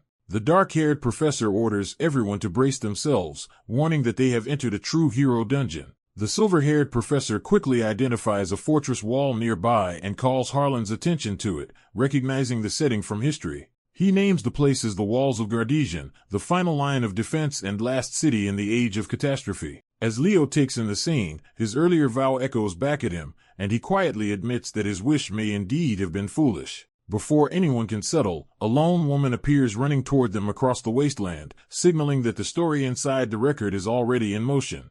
A dark-haired girl makes a solemn promise that they will save the world. The white-haired boy receives that declaration in silence, clearly affected by it. Facing her across a desolate scene, he finally recognizes her as Listeness. She answers his recognition with calm certainty, as if she has already accepted the burden ahead. That memory gives way to the present, where a strange golden disturbance interrupts a school gathering and alarms the students. One student, rattled by the sudden phenomenon, demands to know what is happening. A professor abruptly shuts the event down, suspending classes and ordering everyone out of the auditorium. The crowd begins to disperse under the unexpected order. Instead of leaving it alone, the white-haired boy lingers with clear intent to pursue what just surfaced. He reveals that he has obtained a page from Kyle's record and treats it as evidence. The professor confronts him, waiting to hear what conclusion he has drawn. Elsewhere, the aftermath becomes gossip, with the school buzzing over the shocking event. His classmates excitedly realize he witnessed the King of Wisdom and call it a historic feat tied to Listeness' hero record. The excitement quickly turns into noisy bickering and jokes among the group. Their usual chaos escalates into a mock fight until discipline catches up with them. The professor arrives to scold the loudest class in the school. He gives them a blunt ultimatum: study on their own or be expelled. The threat instantly kills the mood and leaves the room stunned into silence. The white-haired boy reflects that his own hero record alone was found in a ruined, unreadable state, unlike the others. What remains of it contains only fragments, including the promise that they will save the world. From the damage, he suspects someone deliberately destroyed his hero record. He reasons that a hero record carries a hero's power, so destroying one could prevent a new hero from emerging. That suspicion leads him to a single name behind the sabbative, Erebus. He resolves to investigate why his hero record was split apart before anything else. A month later, life at the magic department resumes under normal class routines. In practical class, the instructor introduces the next assignment. Each student must demonstrate original magic, a spell unique to them. The class listens with mixed curiosity and uncertainty as the task sinks in.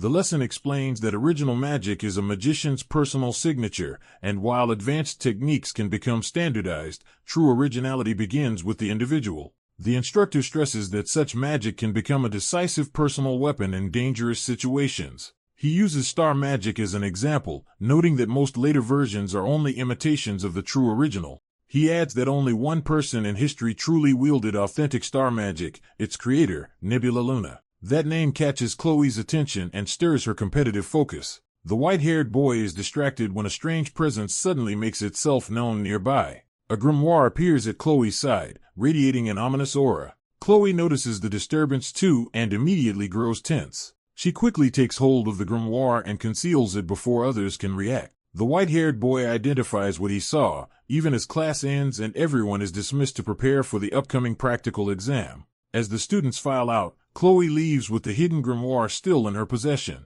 He stops her before she can get away, forcing a private exchange. Chloe braces herself, wary of what he might have noticed. He disarms her suspicion by casually inviting her to lunch. Privately, though, he confirms to himself that she was hiding that grimoire earlier. Chloe rejects the invitation and redirects the encounter into rivalry, declaring that she intends to beat him in the practical exam. Their classmates immediately treat the challenge as major news and tease him for provoking the top student in ice magic. Chloe admits that Leo already surpasses her in technical skill, but she is certain no one can match her in magic techniques themselves. The white-haired boy accepts the challenge without hesitation and commits to facing her seriously this time. Chloe answers with absolute resolve, vowing that she will win. He meets that determination with a smile, saying backing down now would only insult her. Chloe remains firm, taking his response as confirmation that the contest is real. He ends the exchange on respectful terms, proposing that they both prepare well for the match ahead. A formal handclasp leaves the blonde boy absurdly impressed by how naturally the silver-haired girl carries herself.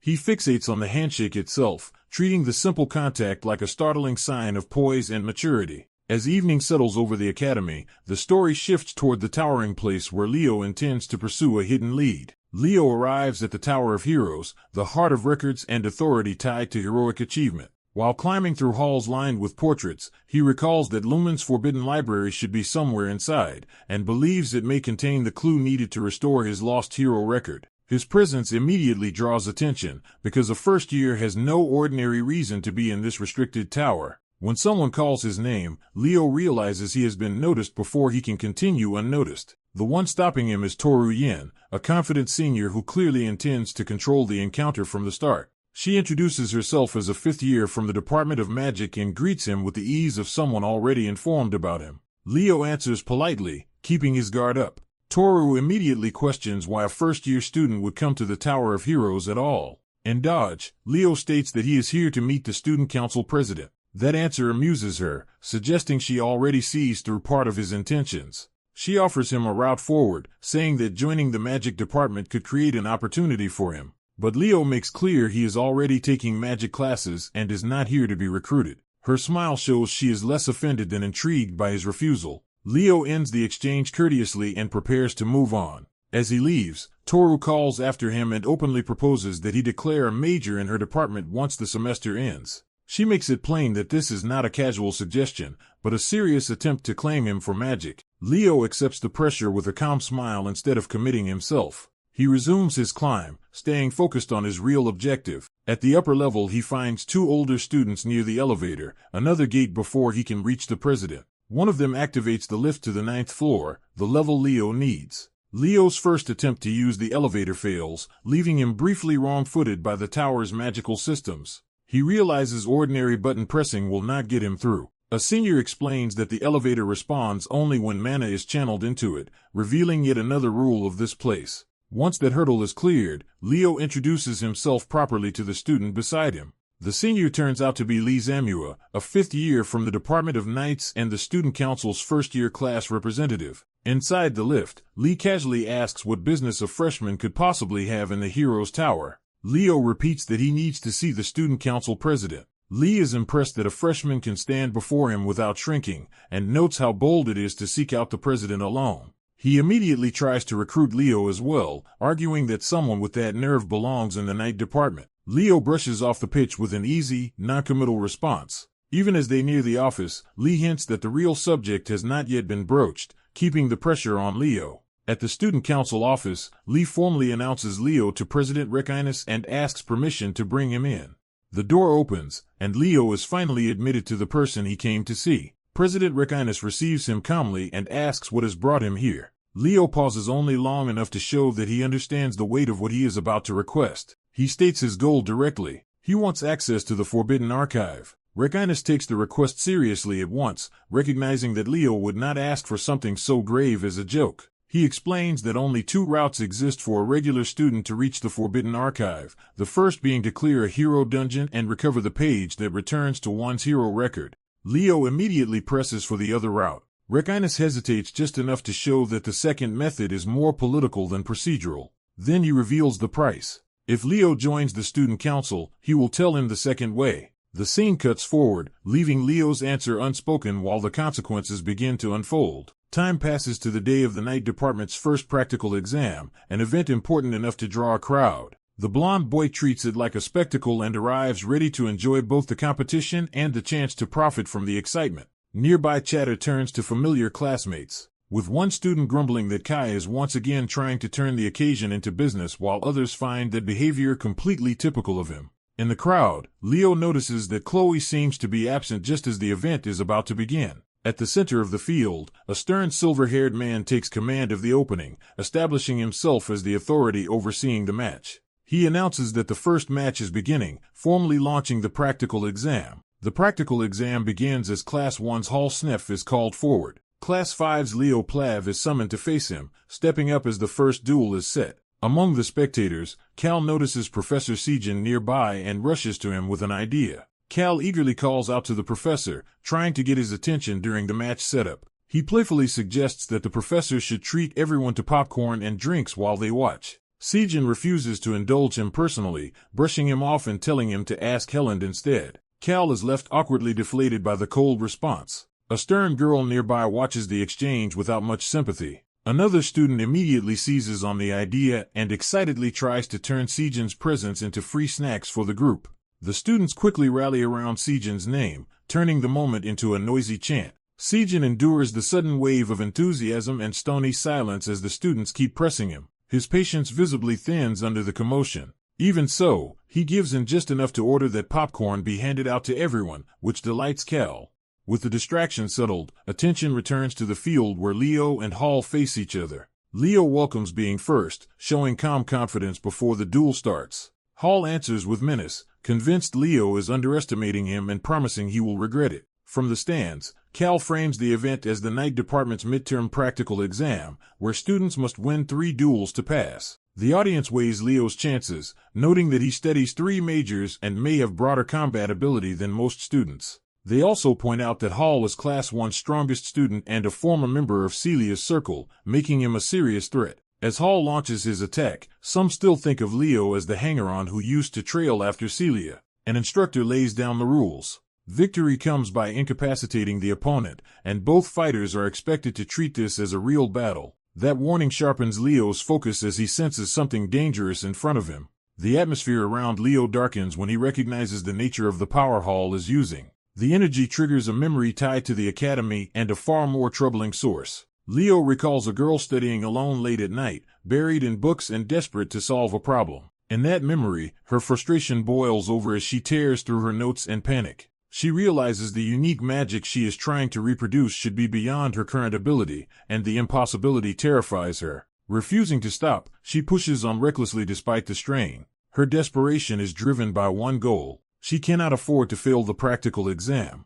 She steels herself and commits fully, no matter the risk. Convinced she has found enough power to win, she clings to that breakthrough. She swears that this time she will definitely come out on top. Back in the present, Leo looks toward Hall with the memory fresh in his mind. Hall mistakes Leo's stillness for an opening and lunges in. Sure, he has caught him off guard. Leo remains composed even as the spear closes in. Hall unleashes Snake's spear, driving a venomous green strike straight at Leo. The attack appears certain to pierce Leo through the chest. Instead, Leo stops the spear barehanded, revealing strength and control far beyond what Hall expected. Hall is shaken by the sheer absurdity of the power Leo just displayed. Leo takes command of the weapon itself, turning the clash decisively in his favor. Hall is yanked off balance and dragged helplessly forward before he can recover. Leo follows with a brutal punch that lands cleanly and ends Hall's momentum. The blow sends Hall flying across the field and crashing down hard. Standing over the result, Leo coolly rejects the accusation that he had been careless at all. Hall forces himself back into the fight, summoning a poisonous mist and declaring that the real battle starts now. He taunts Leo for lacking aura and argues that raw strength cannot cover fundamental weaknesses forever. Leo calmly identifies the technique as poison aura and treats it as unusual rather than intimidating.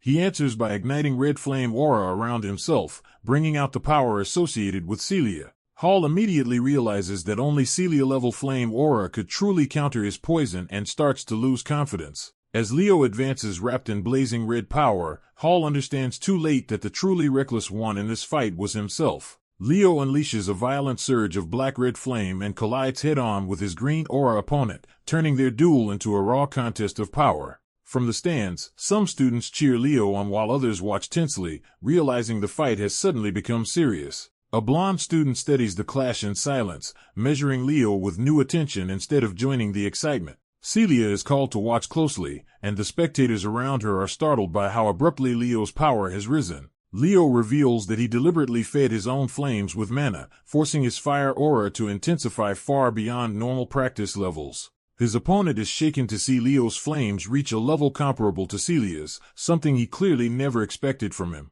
The onlookers grasp that Leo has been hiding a dangerous amount of talent, enough to make someone targeting the top students look reckless. Hall admits he had prepared this technique specifically to defeat Celia, not expecting to need it against Leo. Deciding to salvage the match, Hall releases Snake Prison, sending a serpent-like binding technique to capture Leo's flames and lock him down. Leo lets the trap coil around him and calmly judges it as decent rather than threatening. Confident in his setup, Hall turns to Celia as if inviting her to acknowledge that he has found a way to restrain power like hers. He boasts that the technique was designed to seal Celia's flames, making clear that Leo is only being caught by a weapon meant for someone else. Celia quietly signals in response, watching without panic as if she already knows the outcome. The binding begins to break down under Leo's heat, bubbling and destabilizing instead of suppressing him. Leo stands untouched inside the collapsing prison, his flames surging harder as Hall realizes his trump card is failing. Hall can only stare in disbelief as the impossible becomes obvious.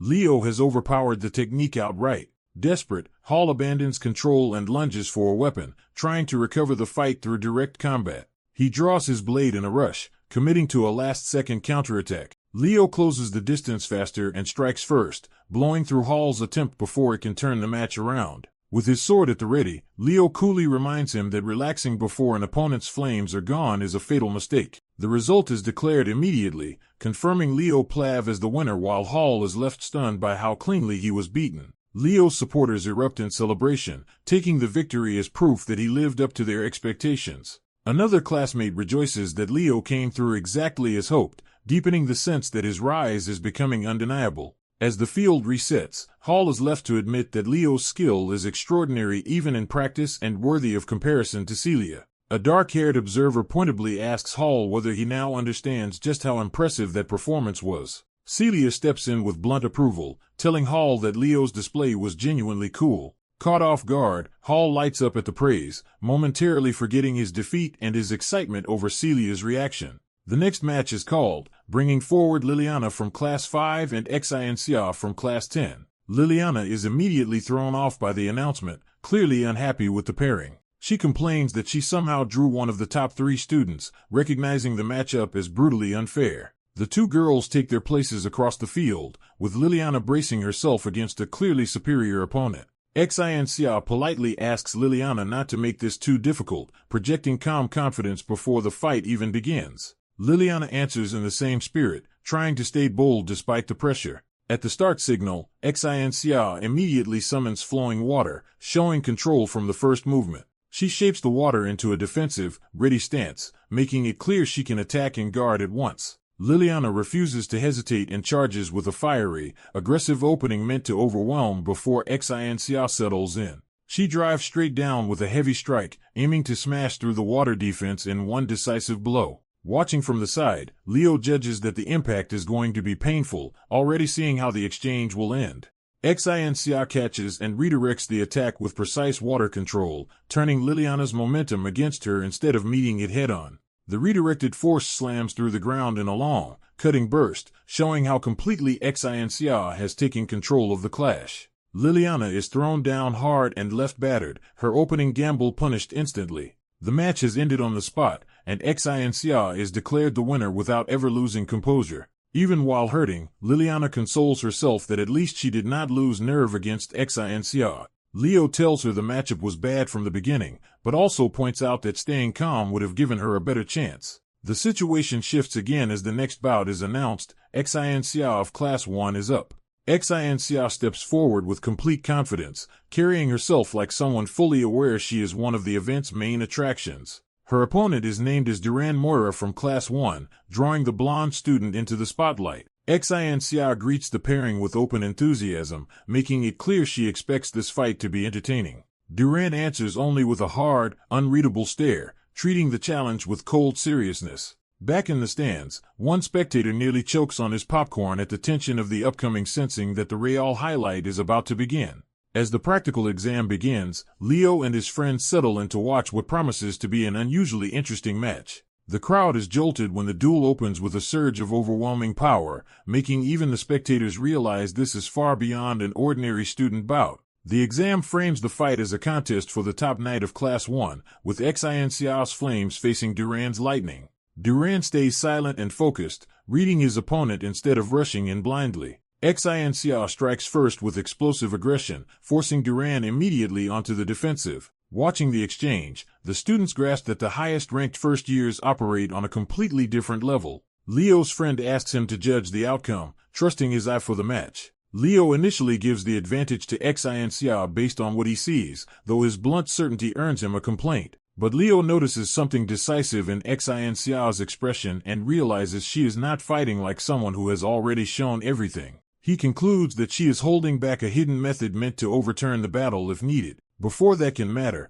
Duran launches a fierce lightning assault and drives straight through her guard. Xin Xiao takes the hit and is forced to endure the pressure of his speed and power. Duran keeps pressing, trying to finish the fight before she can regain control. Xin Xiao answers by raising her sword and unleashing a massive fire technique that changes the entire field. The training ground is engulfed in a blazing enclosure, and the spectators realize the duel has become truly dangerous. Leo explains that Xin Xiao is thinking clearly, but his friend still cannot understand what she has done. Leo breaks it down, unable to match Duran's speed directly. Xin Xiao has turned the whole arena into her territory and forced the fight into her pace. Inside the inferno, Duran's movement is restricted, and the heat itself becomes another weapon working against him.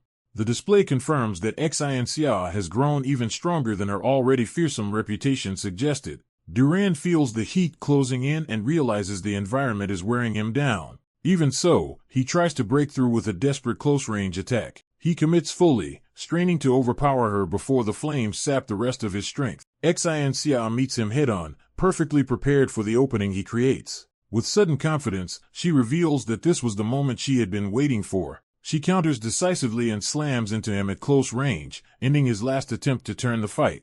Duran is knocked down hard, his resistance finally broken. The result is announced. Xin Xiao's Erdinger wins the match. Standing over him, Xin Xiao teases Duran that he should work on his physical strength as well as his technique. Bruised but proud, Duran gathers himself while someone offers him a hand. The two acknowledge each other with a handshake, closing the duel with mutual respect despite the rivalry. Elsewhere, some classmates are less interested in analysis than in how good the pair look together and rush to preserve the moment. Back in the stands, Lu and his friend openly praise Xin Xiao's performance and admit how impressive her growth was. Their class president confirms Lu's read of the fight and notes, plainly, that Xin Xiao truly did win on merit. As he leaves, the others are caught off guard that he had been listening to their commentary at all. With that, the night department practical exam comes to an end. The final standings show Celia finishing with 4 wins and 1 loss. Duran ends with the same record, 4 wins and 1 loss. Xin Xiao also finishes at 4 wins and 1 loss, keeping the top ranks tightly contested. Lu stands alone above them all with a perfect 5 wins and no losses. A week later, after the linguistics written exam, the class president addresses everyone and acknowledges their effort. His encouragement is as harsh as ever, telling them to keep working unless they want to be expelled, while some students privately wish he would ease up. The room is interrupted by a sudden arrival. Chelsea bursts in, fuming about the school's constant threats of expulsion. The mood immediately shifts when classmates crowd around her, eager to compare answers and use her confidence as a guide. Even the usually composed class representative is worn out enough to collapse at his desk while others beg Chelsea to help them first. Nella cheerfully says the test did not seem too bad and jokes that the exhausted class rep still looks like he has everything under control. Realizing she may have sounded presumptuous, she awkwardly backtracks and offers to heal anyone who got hurt. Durant instantly takes her up on it, complaining that his shoulders and back are still stiff from the practical exam. Chelsea treats him with enthusiastic force, and his pained reaction suggests her help is not exactly gentle. She then turns her attention to Lou, asking about his summoning practice and revealing that Tate says he barely ever shows up. Lou admits he has been secretly practicing where no one can watch him. His classmates tease that this is exactly like him and ask what rank he expects in the upcoming summoning test. He acts as if the question is obvious. With complete confidence, Lou declares that he intends to take first place. The annual first-year summoning race begins again, drawing major attention as the department's biggest event. A student host introduces the practical exam and hypes the competition for the crowd. Others explain that the summon race is a beloved department tradition and a featured interdepartmental event, so everyone is unusually invested in it. Some students treat the exam like entertainment and settle in with snacks to watch the spectacle. More spectators join in, turning the test into a noisy public show. The commotion irritates one student, who complains that the crowd is ruining his concentration. Among the gathered examinees, frustration rises as several students already find the atmosphere unbearable. Lou stays composed and watches the field with a hard, focused expression. A silver-haired girl fixes her attention on him, clearly interested in his presence. Nearby, a stern upperclassman and a quiet girl from the summoning department also observe the tension building. The silver-haired girl approaches Lou after hearing he performed exceptionally well in the night department's practical exam. She asks whether he is also prepared for the summoning department's practical. Lou confirms that he is, then pointedly asks whether her comment means she looks down on the summoning department because he has not been seen at practice. His words immediately provoke the students around him. Several summoning students lash out, accusing him of laziness and saying he has no right to act confident when he has not even formed a proper summon contract in front of them. Tade rushes in, startled, and tries to calm the confrontation before it gets worse. The angry students insist this is not bias but outrage, arguing that Lou has been openly disrespecting their department. The quiet girl senses that this hostility right before the exam is a bad sign. Another summoning student, Xin Lu, piles on by telling Chen Xia that her top grades in the night department mean she should stay out of summoning matters. The quiet girl can only note how loud and ugly the scene has become. At that point, the department warden steps forward, drawing everyone's attention. Warden Tide bluntly tells them that if they want to keep barking about whose summons are better,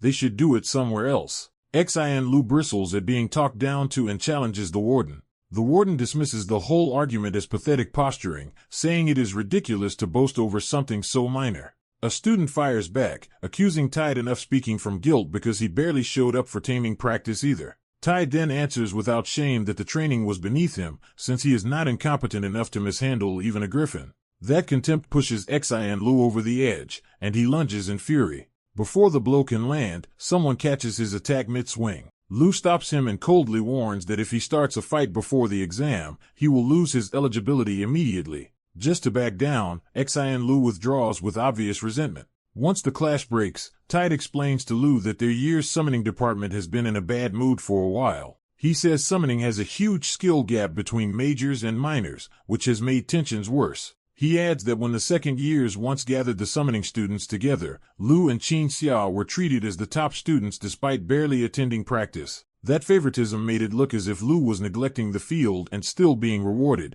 even though Lu never intended to slack off. Close where, a hooded figure watches the grounds from above and senses that the moment has arrived. A dark purple portal opens beside the hidden observer, hinting that something ominous is beginning behind the scenes. Meanwhile, Xin Lu burns with humiliation and vows to prove the others wrong during the test. His anger hardens into a private promise to crush every rival in the exam. The announcer finally cuts through the tension and begins explaining the rules. First-year summoning majors may use summoning magic during the test, while dual-class students and minors are forbidden from using magic at all. When the event starts, each participant must tame the griffin placed directly in front of them. After that, they must cross the island of summons.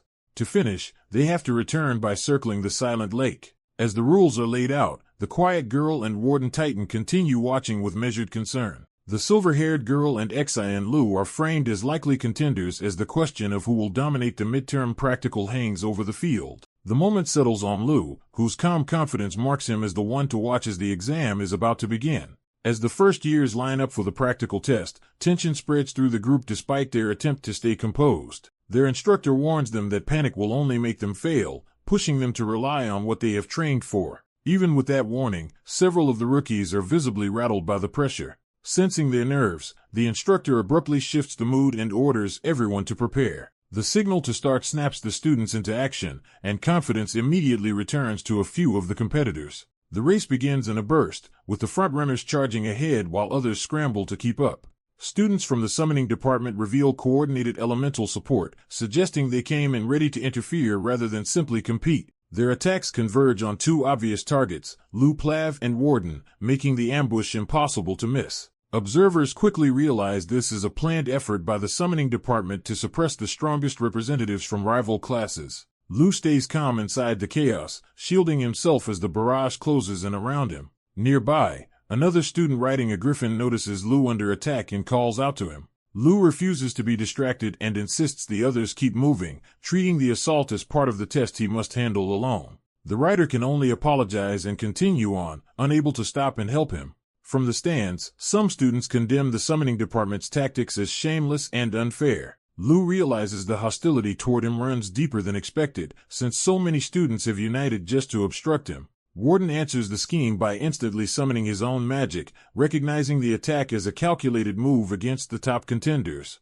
He appears below the airborne riders with power gathering around him, positioning himself to intervene. Warden taunts Lu by asking if he needs help, making it clear he sees Lu struggling in a field outside his specialty. Lu rejects the offer without hesitation, determined to overcome the situation by himself. He launches upward toward the sky, forcing the fight into the air where the summoners thought they had the advantage. From a distance, one spectator watches in alarm as Lu rises alone into a storm of hostile magic and flying summons. A worried girl in the audience freezes, unsure what she can do except call Lu's name. The instructor recognizes that the older students are openly ganging up on a first year, and the imbalance catches her attention. She notes that Lu's strength is not summoning, which should make this contest especially difficult for him. Then something about Lu's response makes her suddenly reconsider what she thought she knew. Instead of relying on brute force, Lu begins communicating directly with spirits, weaving commands and intent into his magic. The realization hits hard. Lu is not only using spirit language, he is fluent in it.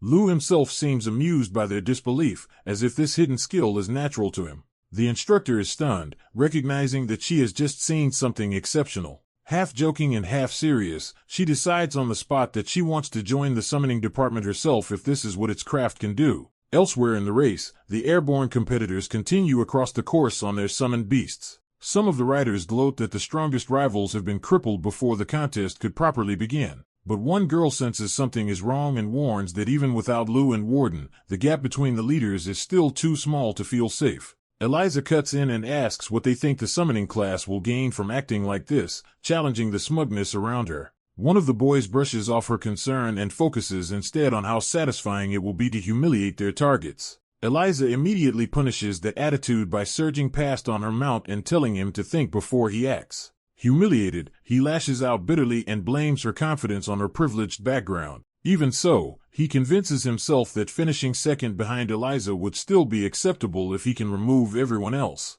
He leans on his pride in controlling flying summons and decides this is the moment to use that advantage ruthlessly. He orders the others to target Lu from behind, shifting the pack into a coordinated attack on another rival. Lu notices something odd in the way her mount is moving, sensing to set up a moment too late. The attackers realize she never fed her own soul energy into the summon to reinforce it, and they call for her elimination. Seeing the opening, another rider summons a fairy-like spirit and unleashes an attack to finish Lu off. The spirit rushes straight at Lu's exposed position, turning the ambush into a direct strike. At the last instant, a powerful gust or impact disrupts the attack and throws the formation into disorder. Lu is violently knocked off balance and begins tumbling from her mount through the air. One of the attackers stares in shock as the situation suddenly slips out of control. The surprise turns to panic when an unseen force or figure crashes into the scene from above. A descending attacker slams directly into the summoner's spirit, breaking the assault apart in a single hit. As the ambusher is sent falling, she can only scream that this kind of intervention is outright cheating. The girl reveals that her earlier move was done without using aura, showing she has been holding back. As the aerial clash continues, one rider and mount plunge through the sky under heavy pressure. She calmly addresses Mr. Lu, making it clear she has singled him out. Lu warns that turning him into an enemy would be a serious mistake. She dismisses the threat, admits he is dangerous in the air, and clarifies that someone else is the real target of her intervention. Still smiling, she explains that another person was angered by Lu's meddling. That warning is immediately followed by a violent explosion that catches Lu off guard. More blasts erupt, and it becomes clear that Walden has come to settle the score personally. Walden appears with fire already in hand, treating the attack as payback for what Lu started. He hurls the flames into the race and forces the nearby riders to scatter. The sky fills with chained explosions, turning the pursuit into chaos. The announcer praises Lu's boldness but notes that his reckless style may finally be exposing a weakness. The commentators identify that weakness as Lu summoning his griffin's Achilles heel. Attention shifts to Lu and his griffin as the hidden problem behind his strategy comes into focus. Lu begins activating something on the griffin despite the danger. Unmoved by the risk, Lu decides this is no time for a timid hero's trick. He tightens his grip on the reins and forces the issue. The griffin cries out in distress as Lu pushes a form of taming that should not work on a wild creature. From the stands, one classmate worries Lu is overforcing it, while another trusts that he must have a plan. Lu commits fully, bracing himself as he drags the griffin under his control. He positions himself against the resisting beast and tries to make it listen to him. Lu uses a command backed by contract authority and orders the griffin to kneel. The griffin is shaken by the command and visibly buckles under the pressure. Lu keeps the reins taut, refusing to let the creature break free. At last the griffin settles enough for Lu to face it directly. He grabs near its injured wing, using the pain to assert control over its movement. Then he swings himself up onto its back and takes the rider's position. With a furious cry, the griffin launches again under Lu's command. The commentators confirm the griffin's wing is wounded and note that, without Luke on his side, Lu should have no chance of avoiding last place. Lu acknowledges the griffin's pain but insists it endure a little longer as he prepares his next move. He invokes the contract formally and calls for something to appear before him. A small fire spirit answers the summons, and Lu greets it with quiet confidence. He sends the spirit's flames across the griffin's wing, igniting it rather than healing it. The griffin screams as fire wraps around its body and wounded side. Watching the broadcast, the spectators are stunned by the strange flame consuming Lu's mount. One observer recognizes the fire as Zerdinger's flames, meaning Lu is using something beyond ordinary aura. Meanwhile, the leaders remain badly injured and too slow, making it seem Lu's gamble may still only save him from finishing last. Lu notices the sudden change behind him and realizes something unexpected is happening. The burning griffin surges forward instead of collapsing, using the flames to drive itself harder. Lu finally understands the griffin's true condition and sees the answer he was looking for. He decides to push even faster, and the fiery griffin accelerates violently through the sky. Now calm and in control, Leo rides through the blaze as if the plan is finally working. A new threat suddenly appears when a dark dragon-like beast cuts into the race. Leo is startled as he recognizes the creature and begins to identify it. The beast is revealed as Fafnir, arriving with overwhelming force and a red vortex behind it. A flashback begins, returning to the moment just before Walden was stopped. Earlier, Walden had been racing ahead when another rider moved to intercept him. That rider declared Walden would not be allowed to take first place and prepared a counterattack. The challenger, a white-haired girl on a griffin, reacted in alarm as a fire spirit appeared near her. An explosive attack combining wind and fire struck, showing how Walden had been forced back before the present interruption. Eliza dismisses Walden's restraint as mere decency and mocks him for trying to lecture her about magic. Walden answers by calling her name and facing her directly from his griffin, ready to engage. Eliza remains confident, deciding that even if he has improved, she can still overwhelm him. She drives her griffin into a relentless aerial assault, refusing to give Walden any room to recover. Walden counters by conjuring a spread of ice blades and challenges her to evade this attack. Eliza's griffin surges upward through the barrage, slipping past the falling ice with contemptuous ease. The beast commits fully to the dive, claws extended for a direct strike. At the same time, Eliza's griffin gathers power in its beak for a lethal follow-up. A blazing beam erupts toward Walden as Eliza presses the attack from point-blank range. Eliza stays composed in the middle of the exchange, convinced she controls the pace of the fight. The fire blast tears through the air, smashing aside Walden's ice and threatening to break his defense. Walden realizes she is using fortifying summons to stack protection on multiple spirits, and the commentators note that this tactical edge has put her in the lead. Seeing her opponents forced into caution, Eliza pushes harder and takes satisfaction in tightening her advantage. Elsewhere in the melee, Chen is suddenly caught by a violet binding attack at her neck. Her attacker refuses to let Xia interfere and moves to stop any rescue. Chen notices too late that a second threat is already closing in on her. The incoming strike lands before she can escape. An explosion bursts around her position, turning the ambush into a killing blow. Even as she is hit, Chen tries to tear free of the restraints choking her movement. Her griffin tumbles through the sky with her, losing control under the combined assault. Chen bitterly admits that the summoning class elites are far more dangerous than she expected. Then she looks up and realizes new enemies are descending from above. One of the arriving riders curses as he identifies a black wyvern entering the battle. Driven by rage, he vows to kill everyone involved. Another rider, Lu, protests that using a summon stronger than a griffin breaks the rules, but the furious boy only tells him to stop whining. The newcomers dive aggressively into the fight, escalating the chaos instead of restoring order. Observers quickly correct the assumption. The creature is not a true black wyvern but an unusual look-alike. That revelation catches both Walden and Eliza off guard as the strange beast closes in. Leo arrives wrapped in fire, joining the battle at high speed. He catches up to the hostile rider and coldly asks how the man managed it, making clear he intends to kill him regardless of the answer. The threat lands heavily, and the mood shifts from confusion to imminent violence. Walden and Eliza both register the change and turn their attention toward the new danger. Chen and Xiao also tense, realizing the situation has become far more serious than a normal match. Walden confronts the intruder directly and demands to know where he got that lizard. The rider boasts that he contracted it through his own summoning power and taunts Walden as if this proves his superiority. Walden immediately rejects the lie and identifies the creature as Fafnir, not a legitimate summon. He explains that Fafnir is a monster used by Tartaro's magicians and one that should have vanished long ago. The sight of it leaves him wondering how someone like this could possibly possess such a creature. Before anyone can resolve that mystery, the rider orders Fafnir to attack and unleashes a massive red beam. Walden and Eliza rush to intercept from opposite sides, trying to keep the blast from cutting through the others. The beam bears down on Chen's griffin, putting her directly in its path. Xiao throws up a water barrier to save her, but she knows she is reacting too late to stop the full impact. The red blast slams into the hastily formed shield with overwhelming force. Xiao strains desperately against it, screaming as the defense starts to fail. The collision throws Chen and her griffin out of the sky, leaving them helpless in the aftermath. Seeing that, Walden commits instantly and moves to rescue her himself. Chen's body goes limp as consciousness leaves her. Walden catches the unconscious Chen and decides her safety comes before continuing the fight. He orders a retreat to the ground for now, while Eliza remains airborne and watches the battlefield. The surviving riders descend toward the forest below, pulling back from the sky as the battle resets around the new threat. A black wyvern cuts through the sky as the summoning exam spirals out of control. From above, Yura coldly enjoys the feeling of standing over everyone else.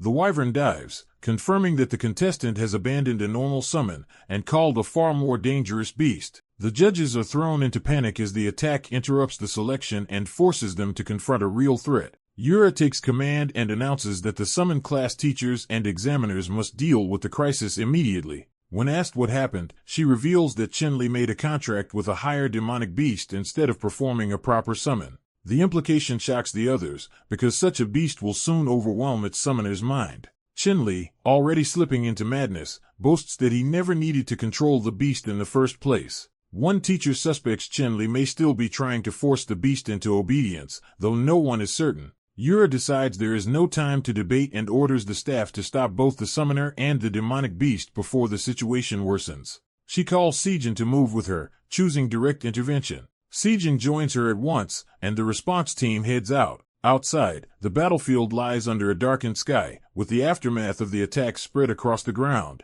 A black-haired student lies unconscious and injured, showing that the wyvern has already left casualties behind. Other students gather nearby on summon mounts, watching the disaster unfold from a wary distance. A white-haired boy senses the enemy's approach before it fully arrives. The corrupted summoner descends on the wyvern and taunts him, insisting he should have fled because everyone here is about to die. The boy refuses to run, standing his ground in front of the monster. He challenges Yura's claim that the creature is merely a summoned black wyvern, implying she has misunderstood what they are facing. His words catch the others off guard and force them to reconsider the situation. Two nearby students focus on the exchange, realizing the white-haired boy knows more than he first appeared to. He steps forward to explain himself even as the battlefield remains unstable around him. Above them, multiple dark draconic forms and the blood-red sky make clear that this threat is larger and stranger than a simple exam accident. The boy reveals his true purpose. He came here specifically to destroy this creature. He advances straight toward the towering beast, treating it as a target rather than an uncontrollable surprise.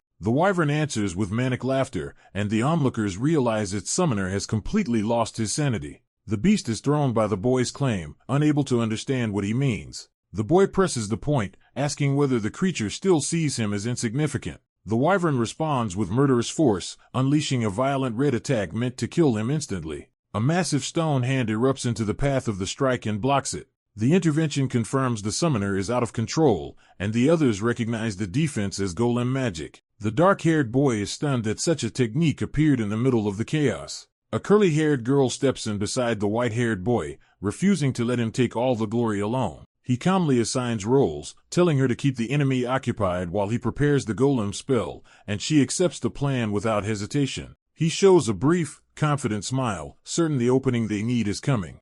The man and summoner mocks their efforts and boasts that his summoned beast is beyond anything as ordinary as golems. He escalates the attack by hurling huge rocks down as the wyvern roars for the students to face him directly. The girl counters first, lashing out with purple energy to disrupt the assault and seize the initiative. The summoner recalls an outrage, furious that anyone would dare strike him back. At the same time, the white-haired boy completes the final motion needed to trigger his prepared move. The wyvern gathers a concentrated blast in its mouth, readying another devastating shot. Before it can fire cleanly, a barrage of explosions tears into its head and interrupts the attack. The white-haired boy gives the signal for the next step. He vanishes from sight in an instant. The summoner panics, realizing too late that he has lost track of both students. The white-haired boy reappears above him, dropping into striking range before he can react. He drives a crushing kick into the summoner's face and breaks through his guard. Landing inside the circle of floating spell components, he takes control of the center of the fight. The summoner staggers, shaken and physically rattled by the sudden counterattack. Even so, he clings to his obsession, vowing to kill everyone who ever looked down on him and proving that this rampage is driven as much by resentment as by the beast's corruption. As the white-haired boy moves to confront the threat alone, his companion protests, unwilling to let him face it by himself. He answers by charging straight at the giant beast and taunting it, trying to seize the initiative through sheer nerve. Recognizing the creature as the beast mage Tartarus, he immediately presses for the real issue, where its true body is hiding. Tartarus realizes he has seen through the deception and wonders how much this intruder intends to expose. Before the standoff can settle, a sudden surge of power erupts into the battlefield and interrupts them both. The girl commits herself without hesitation, stepping in to join the fight despite being left behind. Her arrival catches the white-haired boy off guard. She closes the distance from above, forcing the battle to widen beyond his solo plan. As they fall through the chaos, he calls for Fiora, signaling that the next move depends on her.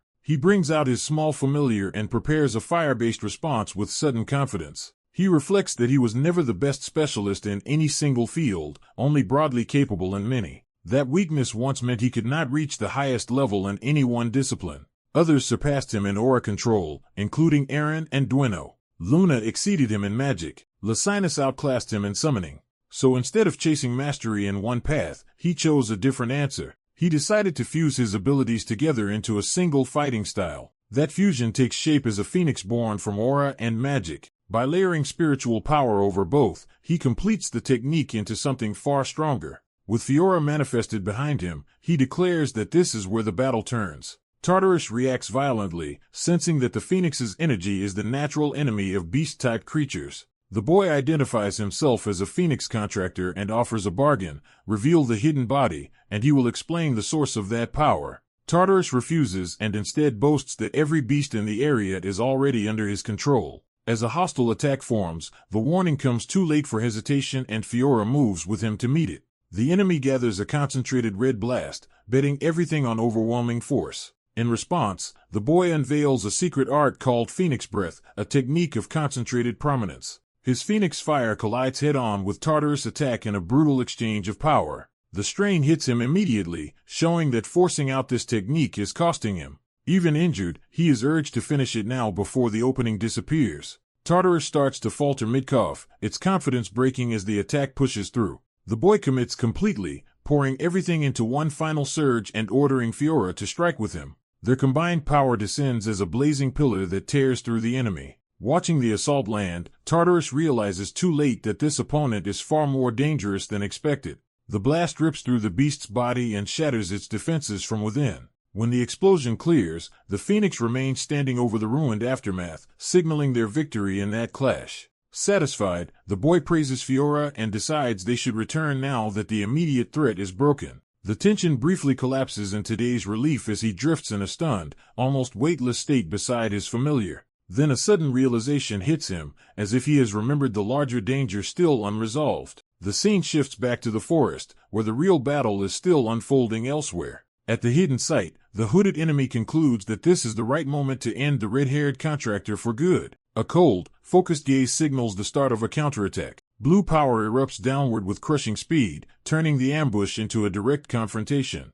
A silver-haired mage arrives in force and catches the enemy in a descending pillar of magic. She declares that this punishment is for the human-made mage Tartarus, making clear she has come to settle that score. Calling on the tidal pillars of Lumen, she and her ally unleash a coordinated light-based assault. The hooded figure's body is torn apart by the impact, but the destruction reveals that this form was only a shell. From the wreckage, a grotesque true form emerges, and the enemy warns that if left unchecked it will consume everything nearby. The monstrous mass swells into full view, confirming that the threat is far worse than a single disguised mage. After the creature is finally brought down, the white-haired boy and the silver-haired mage approach the remains and note that it seems to have died before they could extract answers. He checks the residue of its power and confirms that, yes, whatever they were chasing has already ended here. News arrives that Lumen is no longer safe, casting immediate doubt over the Academy's security. Elsewhere, Leo is hurled through the air as if being expelled from a dangerous place or force. While falling, he urgently orders Fiora to return to the summoned beast world, prioritizing her safety. Someone spots Leo in midair and rushes to intervene. A black wyvern catches him before he crashes, and the rescue comes with anxious concern for his condition. Leo recognizes his savior as Professor Yura, confirming he has been pulled back to safety. Relieved, he thanks her as the immediate crisis finally breaks. In a dark cavern, a hooded figure stands among fallen beasts while a sinister red power pulses from his body. He reflects that the situation is more difficult than expected because Leo was never an ordinary student. The man concludes that Leo was actually someone tied to Phoenix by contract, making him far more dangerous than assumed. Another hidden observer hears this and realizes the implications of Leo's true identity. That observer also understands that Hafner's real nature has been exposed, turning the incident into something even more significant. Rather than alarmed, the watcher is intrigued that events are becoming more unpredictable. Back at the academy, Leo walks the halls carrying the weight of what happened. He learns that the summoning department's midterm practical exam has been canceled because of the incident. The official explanation includes Sun Lu's death, making the tragedy impossible to ignore. Rumors spread that Leo had confronted the culprit directly, drawing intense curiosity and suspicion toward him. Professor Yura's group keeps quiet after realizing the Black Wyvern was involved, choosing not to reveal what they know. Time passes, and the day of the magic department's practical exam arrives. An instructor opens the session and prepares the students for a formal evaluation. Two students turn in surprise as someone unexpected enters the room. Chloe arrives looking exhausted, and her condition immediately draws concern. She steps in anyway, determined to attend despite clearly not being at her best. Leo notices her taking her place, quietly observing her strained state. The supervising instructor also catches the significance of her arrival. Chloe confirms that everyone has made it without absences, signaling the exam can proceed in full. The instructor calls for attention and frames the day as a chance for each student to show individual ability. He adds that the class will not be judged by him alone, raising the stakes of the test. He announces that 3 additional evaluators will be joining them. Their entrance is treated with weight because they are seniors who graduated 3 years earlier. The first judge is introduced as Rilda Fedlini, a graduate of Lumen's magic department. The second is Timon Slack, another senior brought in to assess the class. The third is Xian Huize, who carries herself with open confidence. Together, the 3 graduates are established as the judges who will score the students today. They greet the juniors casually, though the cheerful tone does little to ease the pressure. The students immediately worry that these outside judges may be harsher than their teacher. The first participant called forward is Liliana Layden, who responds with bright enthusiasm. She steps before the judges to begin her demonstration. Liliana introduces herself eagerly, clearly intent on making a strong impression. Her overly energetic charm embarrasses at least one classmate, but she presses on without hesitation. She begins by summoning a radiant pillar of light, showing control over luminous magic. She explains that light is her main attribute, prompting the judges to note that she possesses a mana attribute specialization. Building on that, she combines a flame attribute formula with light magic to create a new effect. The fusion erupts into a powerful thermal spell, demonstrating offensive potential beyond ordinary light magic. One judge is caught off guard by the result, showing that Liliana's display exceeded expectations. Liliana argues that her spell offers a meaningful distinction from existing laser-type magic, defending its originality. The judges begin recording their evaluations while she waits for the verdict. Tidman marks his score sheet after considering her performance. Rilda gathers the completed evaluations and passes them to the instructor for confirmation. The result is announced. Liliana earns AC from all three judges, a uniformly modest assessment despite her flashy presentation. The practical exam moves on while the waiting students grumble that the grading is harsh and some are already considering giving up. One candidate named Smith Rebecca receives a failing grade as the examiner signs the result. Nick Arboon follows with another failure, confirming how unforgiving the test is. Carl Thomas manages only a B+, leaving him rattled rather than satisfied.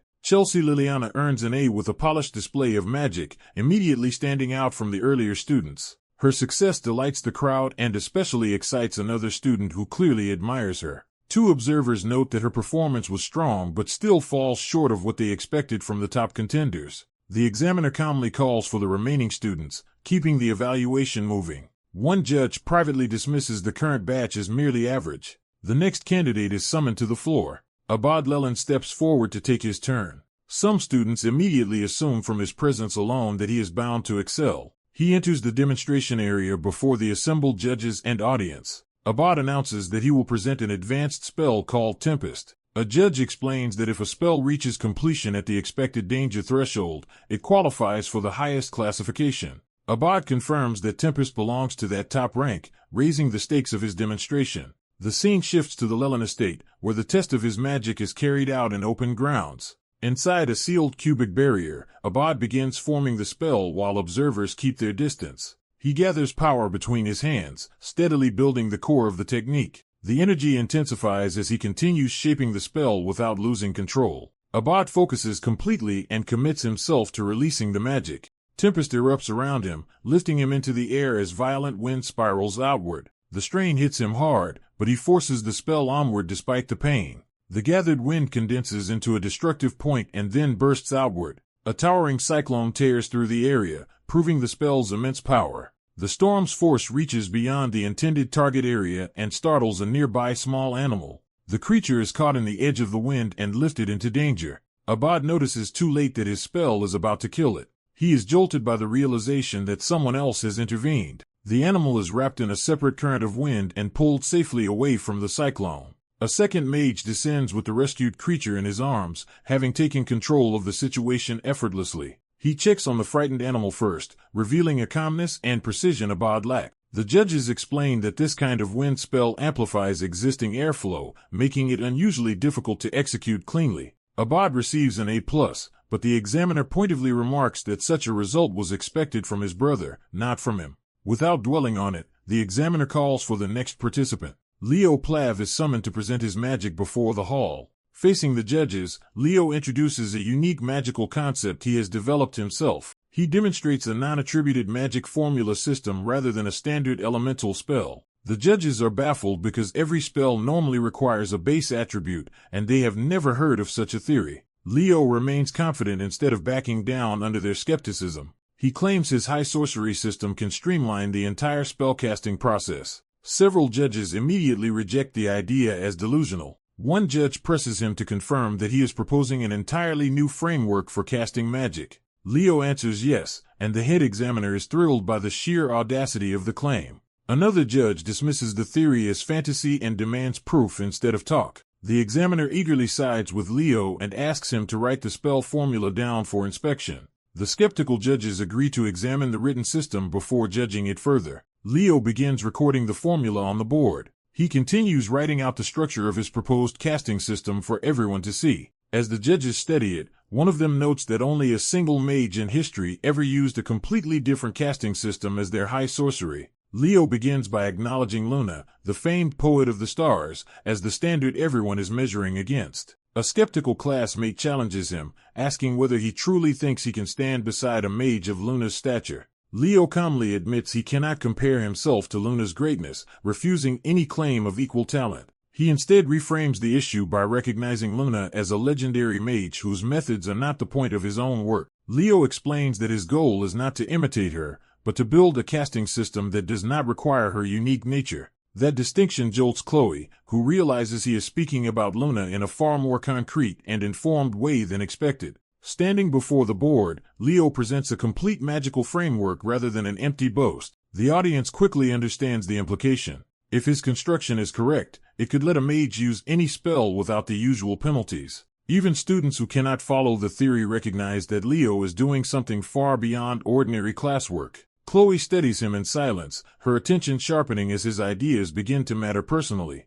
A classmate presses Leo to explain the purpose behind creating such a system. Leo answers simply that he wants people to be able to freely use whatever magic exists. The room treats him as an eccentric prodigy, and someone asks what he calls this system. Leo pauses with quiet confidence, as if he already knows the name will carry weight. He gathers mana to demonstrate that the theory is not just conceptual. Then he reveals the name Bible, unveiling the system as a real magical construct in his hands. Chloe is visibly shaken, immediately sensing that the term itself is historically significant. She recalls that only one figure in history ever used the word Bible in relation to magic. That name was tied to the magic system created by the fictional hero Kyle, suggesting Leo may have touched a lost truth. For the first time, Chloe allows herself to hope that Leo might prove Kyle was not merely a story. Even the composed examiner is drawn in, recognizing that Leo's presentation may have crossed into something extraordinary. He calls Leo's name with sudden urgency, no longer treating him like an ordinary student. Leo admits that he failed to complete this system back when he lived as Kyle. Now, facing Chloe directly, he makes clear that this time he intends to finish what he once left undone. Chloe absorbs that implication in tense silence, caught between disbelief and recognition. Leo notices her distress and checks on her, showing that his revelation is aimed at her as much as at the class. The presentation moves on, and Chloe is called forward as the final presenter. The class expects the top student's polished display and waits to see what she will reveal. Chloe announces that her high sorcery is built around a supposedly imperishable flame. She manifests a red fire and presents it as a flame that cannot be extinguished. Observers are confused because Chloe is known for ice magic, making this choice seem contradictory and suspicious. At first the spell appears ordinary, causing some to doubt that it deserves the dramatic claim. The audience begins to dismiss it as underwhelming compared with Leo's impossible theory. Before they can write it off, Chloe tells them to judge only after seeing what the spell truly does. She summons a torrent of water to demonstrate the value of her sorcery through direct proof. The water crashes down over her flame, but the fire remains alive in the middle of the deluge. That impossible result shocks the room, and Leo immediately understands that the flame is not behaving by normal magical rules. Chloe confirms his suspicion and explains that she added permanence so the flame will not go out. She closes her hand around the fire, asserting control over a spell that should not be able to persist on its own. Chloe states the governing rule outright. Unsupported spells should vanish once direct mana supply ends. The students watching can only stare as she demonstrates a spell that openly violates that law. She declares that her magic breaks the rule itself, turning the demonstration into a challenge to accepted theory. The class's earlier confidence gives way to unease as the implications sink in. Chloe prepares to name the sorcery, making clear that this is not just a trick but a defined magical achievement. She calls it the Eternal Flame and presents it with unmistakable pride. Leo is shaken because he knows such a spell should not be possible for her to create. The examiner immediately recognizes the magnitude of what Chloe has done and addresses her with grave seriousness.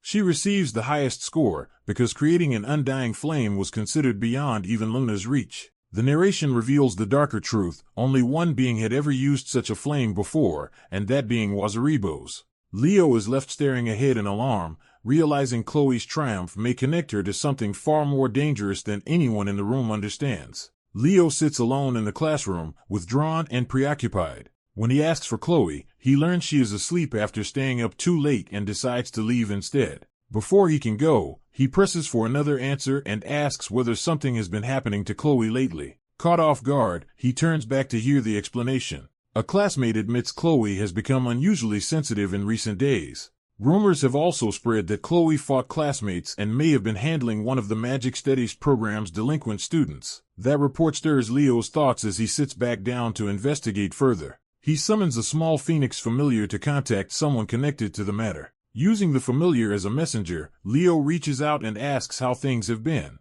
The call connects, and Leo identifies himself. The person on the other end is Plav, who answers through a blaze of fire. Leo gets straight to the point and asks why his missing sibling is still at Lemming. As the phoenix settles between them, the conversation turns serious. Leo argues that a phoenix should naturally oppose demonic beasts, so his sibling's continued presence there must have a reason. He insists there has to be a hidden purpose behind her staying at the academy. Plav recognizes that Leo is forcing open an old and dangerous subject. She reveals that 5 years earlier, Lemming suffered an attack. 2 students and 3 staff members died in that incident, and the culprits were never identified. Afterward, Headmaster Kellyanne took charge of the school, and Plav has been tracking the attackers ever since. Leo connects this to a recent rumor that a demonic beast appeared during the summoning exam and a student died. When he asks whether Tartaros was behind it, Plav admits her suspicions point that way, though she cannot confirm more. Leo asks her to pass a warning to Headmaster Kellyanne. His warning is that St. Louis may not be the only student Tartaros has approached, which visibly alarms Plav. Elsewhere, the practical exam begins as students are called together. A professor announces that, since everyone is present, he will explain the rules. Leo reads the briefing and learns the Heroics and Combat Studies joint practical will involve team raids into a hero's world. He names their target scenario as the Ishimer incident, startling nearby students. Some of them do not even know what that incident is, exposing how unprepared they are. Their confusion is cut off immediately, and they are ordered to listen. The professor makes clear that the class should focus and let Leo continue. Leo explains that the incident happened 30 years ago. Back then, first-year Lumian students on an emission gem mission in the Miller Forest were attacked by Tartaros. Professor Albee, then only a second-year magic student, was sent with a rescue team after the attack. He managed to save 12 students from being completely massacred. The exam objective is to rescue the injured and exterminate demonic beasts, while also supporting the younger Professor Albee. The professor warns them this is far more dangerous than an ordinary midterm, and anyone judged likely to die will be expelled on the spot. That threat drains the mood as the students grasp the stakes. Seeing their fear, the professor softens. He tells them to trust themselves because they have already grown strong enough to face this. His reassurance leaves some of the students stunned and emotional. One girl immediately turns that admiration into shameless infatuation, only to be brusquely dismissed. The staff then move on to organizing teams by drawing lots, starting with Class 1. Students realize they will not be choosing their own groups and worry about being paired with strangers. The lottery begins as students draw numbered balls from a large container. One student happily announces placement in Team 4 while Leo steps up for his turn. Leo draws Team 11. He realizes that Team 11 is the final team slot. Once the teams are fixed, Team 11 is told to stand by first before the summoning portal opens. A silver-haired girl is relieved to learn she has been grouped with Princess Zerdinger. Zerdinger answers with confidence, promising their team will prove the strength of the Northern Empire. The record opens on the Sheddimer incident, centering on a blonde student whose presence is tied to a dangerous memory. He stands at the heart of the prologue as the story shifts to Albee's world and the beginning of the incident. 2 girls rush into the unfolding exam situation, already tense as if they sense something unusual in the field. The practical test arena comes into view, establishing the setting where the first-year students are being evaluated. Observers note that the students may look ordinary at first, but their abilities quickly prove exceptional and distinct. 2 faculty members discuss the rankings, expecting Celia to place highly while also admitting Chen Xia and Thea Level Lin are especially impressive. Their casual confidence shows they believe the exam is proceeding smoothly and that the talent on display is under control. The examiners praise Team 1's remarkable speed, concluding that this year's first years are unusually promising. The headmaster arrives, drawing immediate respect and shifting the atmosphere from routine evaluation to serious oversight. He explains he came to personally see how much the new class had developed. Recognizing Professor Albee, the blonde student recalls that the professor's exam methods once forced him to relive an unpleasant memory. That reminder drags him back to a vow he made after the incident. He would never forget it, no matter how much he wanted to move on. As Team 1 completes its raid, the students' coordinated combat confirms the faculty's high opinion of them. The headmaster judges Zerdinger and Levelin especially strong, and notes that their teamwork is striking given their different backgrounds. Team 3 finishes next, having won by letting their two strongest members hold the front while the others support. The headmaster concludes that this tactical division of roles is exactly what secured their victory. Team 4 also clears the raid, and Nella Carvin's healing ability stands out as rare enough to draw special notice. The headmaster's attention turns to Chinchilla, whose movements match the abnormal quality he expected. He identifies her talent as unusual, reinforcing that several students here may exceed normal standards. Team 7 completes its raid as well, adding to the sense that this class is filled with extraordinary candidates. Watching one success after another, the faculty remain impressed and unsuspecting. The headmaster admits there are many outstanding students, but one in particular has become the focus of his interest. He calls Team 1 forward, bringing a white-haired boy and a blonde girl to the center for closer attention. One professor is stirred by the sight, as if the pair reminds him of people from an earlier era. The summoned students are asked whether they are prepared, marking the start of a more direct test. The white-haired boy steadies himself and sharpens his focus. The blonde girl does the same, silently matching his resolve. A large summoning circle activates around them, and the exam enters a new phase under the authority of the hero record. But instead of a normal response, a dark, corrupted shape begins forming inside the magic. The white-haired boy immediately senses the ritual is wrong before anyone else fully understands it. His warning catches the others off guard just as the magic destabilizes. The full formation is revealed, but the summoned flames and circle no longer behave like a standard exam construct. When the expected result fails to appear, the students realize two teammates, Leo and Chloe, have vanished from the field. Professor Albee is jolted into alarm as the exam abruptly turns into something he did not intend. The blonde student presses for an explanation, forcing the faculty to confront the crisis instead of denying it. He orders the exam halted, already acting as if he understands the danger better than the others. Using a record page, he reveals signs of a forbidden manifestation linked to death, culling, and a black tree-like corruption. The headmaster recognizes it at once and confirms the worst possibility. Leo and Chloe have been dragged into a hero dungeon manifestation, the pair now marked as targets inside it. This should have produced a normal quest notice, so the red mission display proves the record has gone berserk in a way no one expected. The trapped pair understand this is not a simple lost page event, and they ask what they are supposed to do when no rescue instructions appear. The white-haired boy tries to contact the outside, but no one answers, confirming they have been completely cut off. The blonde girl clings to the hope that the examiners will stop the test and pull them out if they wait. He rejects that hope, reasoning that if the faculty could intervene, they already would have, which means the dungeon has fully taken hold. Accepting that no rescue is coming, he decides they will have to clear the dungeon themselves. He warns Chloe that even a full 10-member team would struggle here, and reminds her that this place is tied to a massacre from 30 years ago, leaving only one way out: survive and finish it. The dungeon answers with monstrous predators, revealing the scale of the threat now hunting them. Chloe realizes this mirrors Tartarus' role in the original Shedemar incident, where hero candidates were slaughtered before they could mature. The weight of that realization buckles her, as the historical tragedy stops being a story and becomes her immediate reality. Overwhelmed, she understands the forest itself is a carefully designed killing ground and that they have stepped into a giant trap.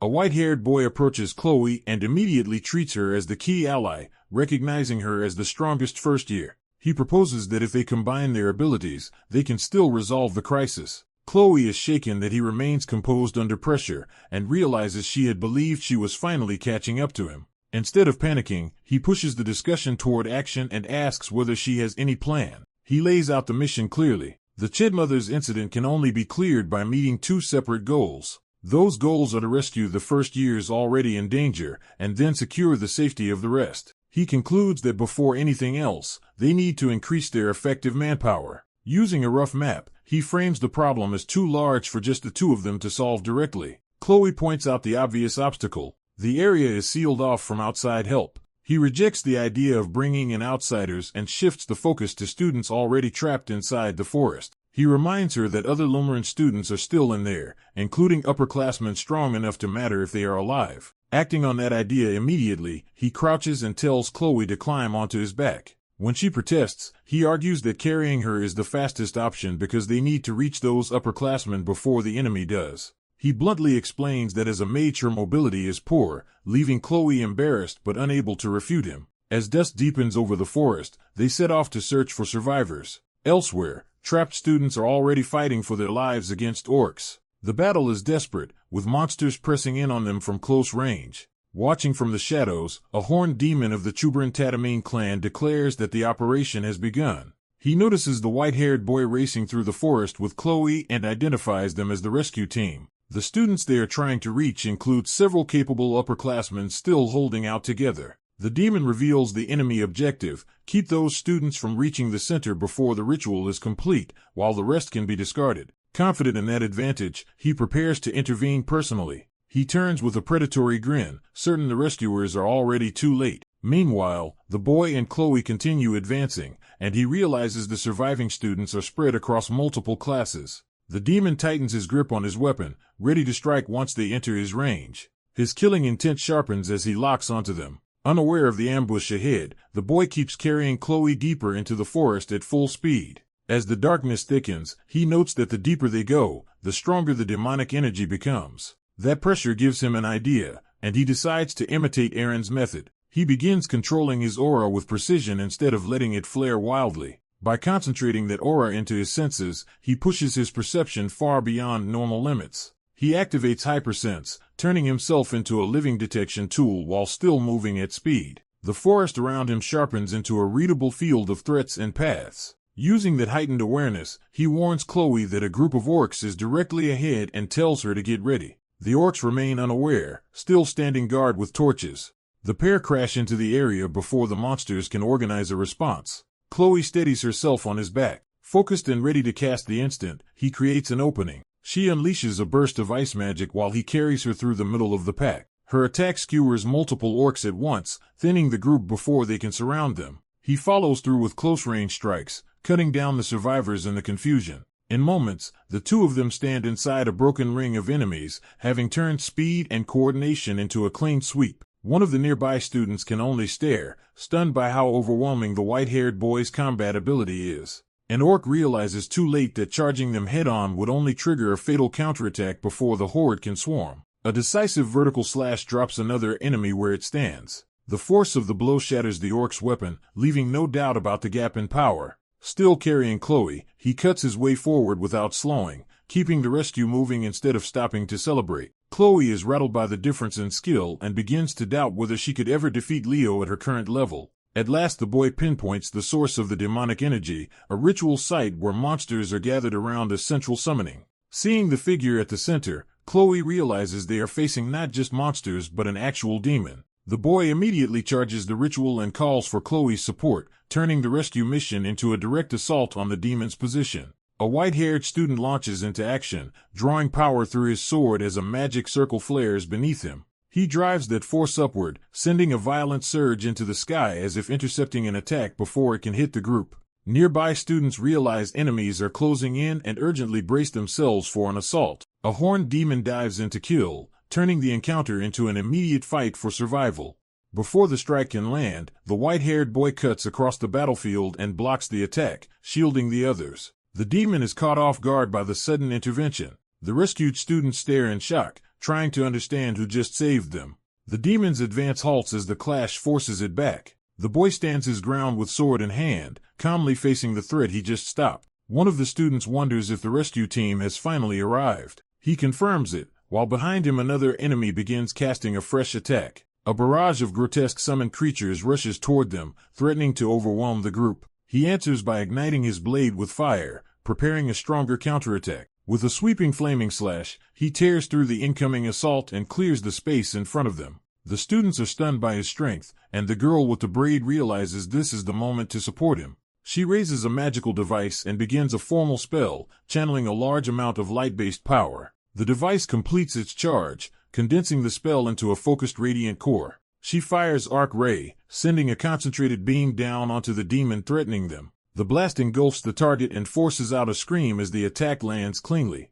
A blonde girl from the rescue side identifies the spell as magic tied to the stars, recognizing the caster's specialty. The braided girl's identity is effectively confirmed as Alia Zarin, a notable hero candidate. With the immediate danger suppressed, the rescued students call out their gratitude. The braided girl explains that they had been terrified by the sudden demon attack and now feel safe with the rescue team present. But the blonde rescuer cuts the pleasantries short, saying she needs to speak privately with her comrade first. As the others step back, the braided girl casually identifies the blonde by name, calling her Alia Jaron. That name hits the two rescuers hard, especially Leo, who immediately understands its significance. Leo recalls that Alia Jaron was a first-year prodigy who should have died 30 years ago during the Chedmothers incident. The rescued students continue talking, unaware of the shock they have caused, and explain that the party Alia Jaron belonged to was famous. They add that her party was one of the groups that could not be saved in that disaster.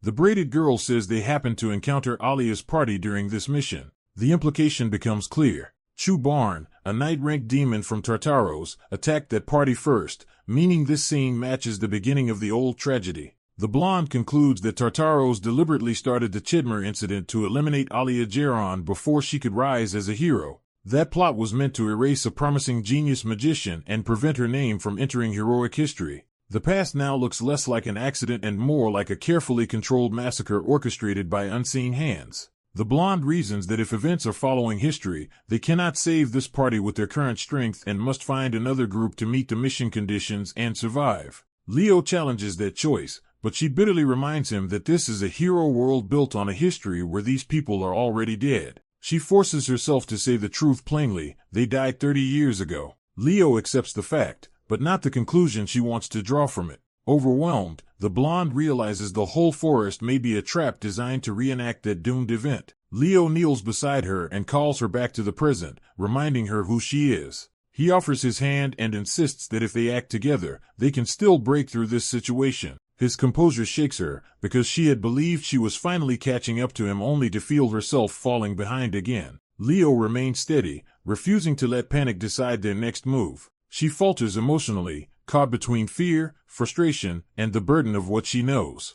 Leo gently refrains her struggle, asking if this is what she thinks acting like a hero means. As he comforts her, he warns her not to dismiss herself so carelessly. He tells her the reason is simple: she is a hero candidate. She answers that they are not heroes yet, and that facing moments like this is part of becoming one. Even so, his faith in her leaves her shaken and quietly moved. Leo takes one step forward in resolve and points out that history has already been altered, opening the possibility that this tragedy does not have to repeat exactly as before. Cleo reveals that the forest had already been cleared by her side, meaning the rescue party has walked into a situation someone else prepared. Alia calmly notes that if ordinary demons were the threat, Chu Barn should have wiped them out already, implying a far more dangerous enemy is involved. Though she still finds the idea hard to accept, the blonde girl leaves the final call to Cleo. Cleo immediately decides they will abandon the original mission and escape with Alia's group instead. As he turns to act, it becomes clear Cleo has once again pushed himself into danger alone before anyone could stop him. He keeps hold of a suspicious magic book, suggesting he is still carrying the key to whatever caused this crisis. Among the students, unease spreads when they realize only 2 people from the rescue team actually reached them. Others connect the missing members in a strange situation to the possibility of a trap laid by Tartaros. Alia dismisses that fear, arguing that if the demons were true enemies they would not have fought alongside them. Instead of treating Cleo as suspicious, Alia openly admires him, finding his decisiveness impressive. Her blunt praise catches the others completely off guard. One classmate teases Alia by comparing her taste in men to her famous older brother, making her irritation obvious. The joking stops when everyone notices Cleo stepping forward to take control. Cleo orders the group to listen, establishing himself as the one directing their survival. He tells them the priority is no longer investigation but getting out of the forest as fast as possible. When someone suggests waiting for reinforcements, Cleo rejects it and warns that a night-ranked demon is specifically coming for them. The warning shocks the group because that rank is far beyond what students should ever face. They quickly grasp that a night-ranked demon carries the force of an entire platoon. The full weight of that danger leaves the timid boy visibly shaken. Cleo lays out the only viable strategy: avoid direct combat at all costs and focus solely on surviving the retreat. Watching him lead, Alia is struck by how much his manner resembles her brother's. Even with fear rising, the students steady themselves when Cleo asks if they are ready to move. With no better option, the group follows his order and rushes deeper into their escape route. As they run, Aliyah notices the blonde girl faltering and realizes something is wrong with her. The blonde girl's hidden expression suggests she is suppressing pain, fear, or some dangerous change. Aliyah recognizes that look and senses a troubling connection she cannot ignore. Elsewhere, in the Academy library, senior officials scramble through records as the emergency widens beyond the forest. An urgent order goes out to gather every case of heroes turning into hero dungeons, because the current incident may match that pattern. The investigators conclude that the dungeon's refusal to admit more people likely means the 2 students trapped inside are still alive. That possibility gives them hope, but only barely, because survival inside such a place should already be impossible. The time discrepancy makes the situation even stranger, since far more time has passed inside the hero world than outside. The headmaster presses Albie to recall exactly when he defeated Chubbin 30 years earlier, suspecting the old case is tied to this one. Albie remembers it happened around midnight, and the memory clearly carries guilt and unresolved meaning. Before that thought can settle, someone rushes in with a breakthrough. A report confirms they have identified the person who sold the demon beast's summoning catalyst to student Lou.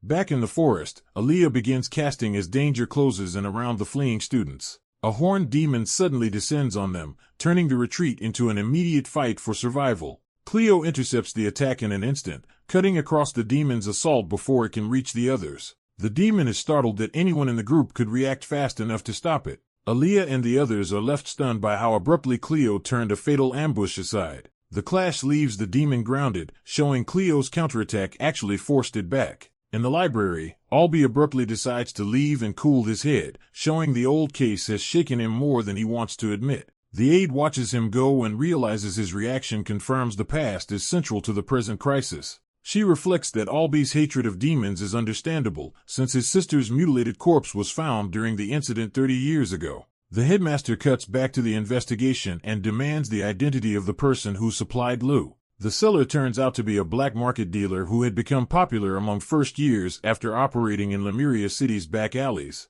That discovery raises the alarming possibility that a Tartaro spy infiltrated the city through the criminal underworld. The aide disagrees with the idea of direct collaboration, but admits Tartaros appears to have leaked certain items into their hands. That leaves the headmaster confronting the deeper question of what Tartaros was really trying to achieve. He searches the file for answers, knowing the catalyst sale, the dungeon incident, and the old Chubarn case may all be part of the same design. An older professor is startled by a discovery in a document he has just opened. The text identifies the find as Chloe Mueller's black spell book, turning the discovery into something immediately significant. He contacts Professor Len at once and has the book's owner, Elena, summoned, treating the matter with urgency. Left alone with his thoughts, he studies the situation more carefully instead of dismissing it. His battle-honed instincts warn him that a deadly threat is approaching. Realizing the danger is real, he grows grim and alert. His intuition points toward the tower, as if the source of the disturbance lies there. He identifies the likely center of the crisis as 3 students, with the white-haired boy standing at the forefront. In the forest, the quiet is broken by sudden movement, signaling that the danger has already reached the students. The aftermath shows monsters already brought down, proving the group has been fighting for some time. The white-haired boy keeps cutting through enemies with fire, carrying the battle almost by himself. He realizes he has relied on heightened perception for too long and is nearing the point where it will cost him. Seeing everyone else close to their limits, he calls for a brief rest. His classmates are unsettled that he shows no obvious exhaustion, and they begin to recognize how capable he really is. The group pauses in the forest, trying to recover while keeping watch. Chloe uses the break to examine her spell book, staying focused on the mission. Aliyah approaches Chloe, drawing her attention away from the book. Aliyah asks to speak privately, and Chloe agrees. Aliyah bluntly asks whether Chloe and Leo are romantically involved. Chloe denies it too quickly, and her flustered reaction only makes Aliyah more suspicious. Chloe falls silent, unable to answer cleanly. Aliyah reflects that Chloe, despite being older and more accomplished, seems emotionally no different from the girls in her own class. When Chloe asks why she wants to know, Aliyah turns the question back on her.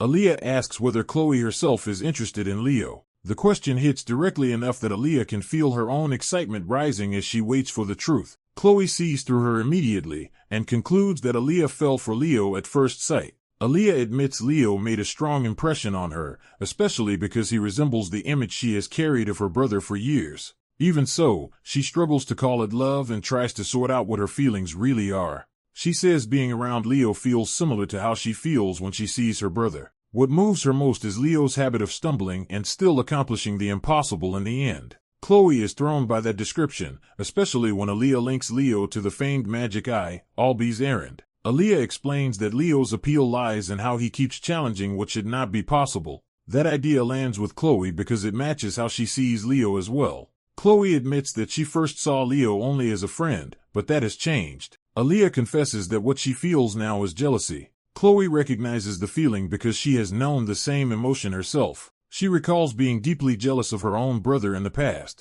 She explains that he often seemed foolish and irritating, yet he could still achieve anything, which made the jealousy worse. Chloe reveals that although her brother built the foundation of her original sorcery, she still considers herself poor at creating truly new magic. She even admits she failed the Lumen Academy entrance exam twice, exposing how much she once struggled. Her jealousy had grown from an inferiority complex and real resentment toward her brother. But over time that jealousy transformed into admiration. As she speaks, Chloe quietly reaches for the black spell book, as if preparing to define what Leo now means to her. Before she can finish, Leo senses something first and snaps to attention. He immediately orders everyone to get up, taking control of the group. He announces that the situation has worsened and that running is no longer an option, so their plan must change. The others rise in alarm and ready their weapons, trusting his judgment. Chloe and Aaliyah abandon their private talk and prepare to fight alongside the rest. Leo rallies them, telling them not to panic and reminding them that they are future heroes, not victims.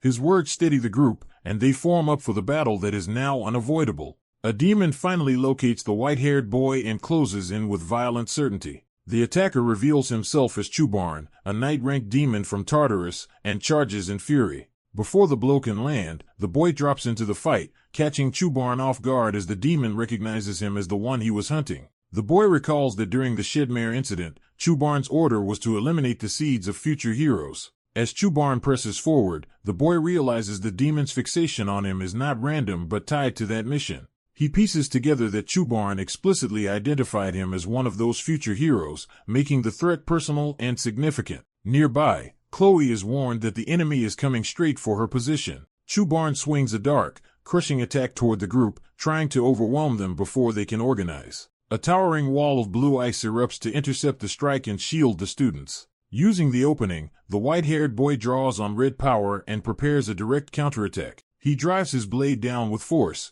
committing fully to a decisive hit. Flames coil around him as he follows through, turning the counter into a focused defensive burst. His strike lands cleanly, and he surges forward without hesitation to keep pressure on the demon. The others immediately recognize that he actually managed to cut Chubarn. Chloe is stunned, expecting the wound to matter more than it does. Instead of collapsing, Chubarn's severed neck begins knitting itself back together. The regeneration completes fast enough to erase the advantage almost instantly. The boy snaps everyone back to the real danger and orders them to get away from Chubarn. He identifies the demon's curse as Void, a power that nullifies attacks that makes ordinary offense nearly useless. While panic spreads through the group, he explains that Void is not absolute and that because the caster is present, there should be a way to break it. A skeletal weapon skids into play, signaling the demon's next assault. Chubarn mocks the boy's chances and belittles him as only a leftover trace of a great hero. The boy throws the insult back, suggesting Chubarn fears the birth of a new great hero more than he admits.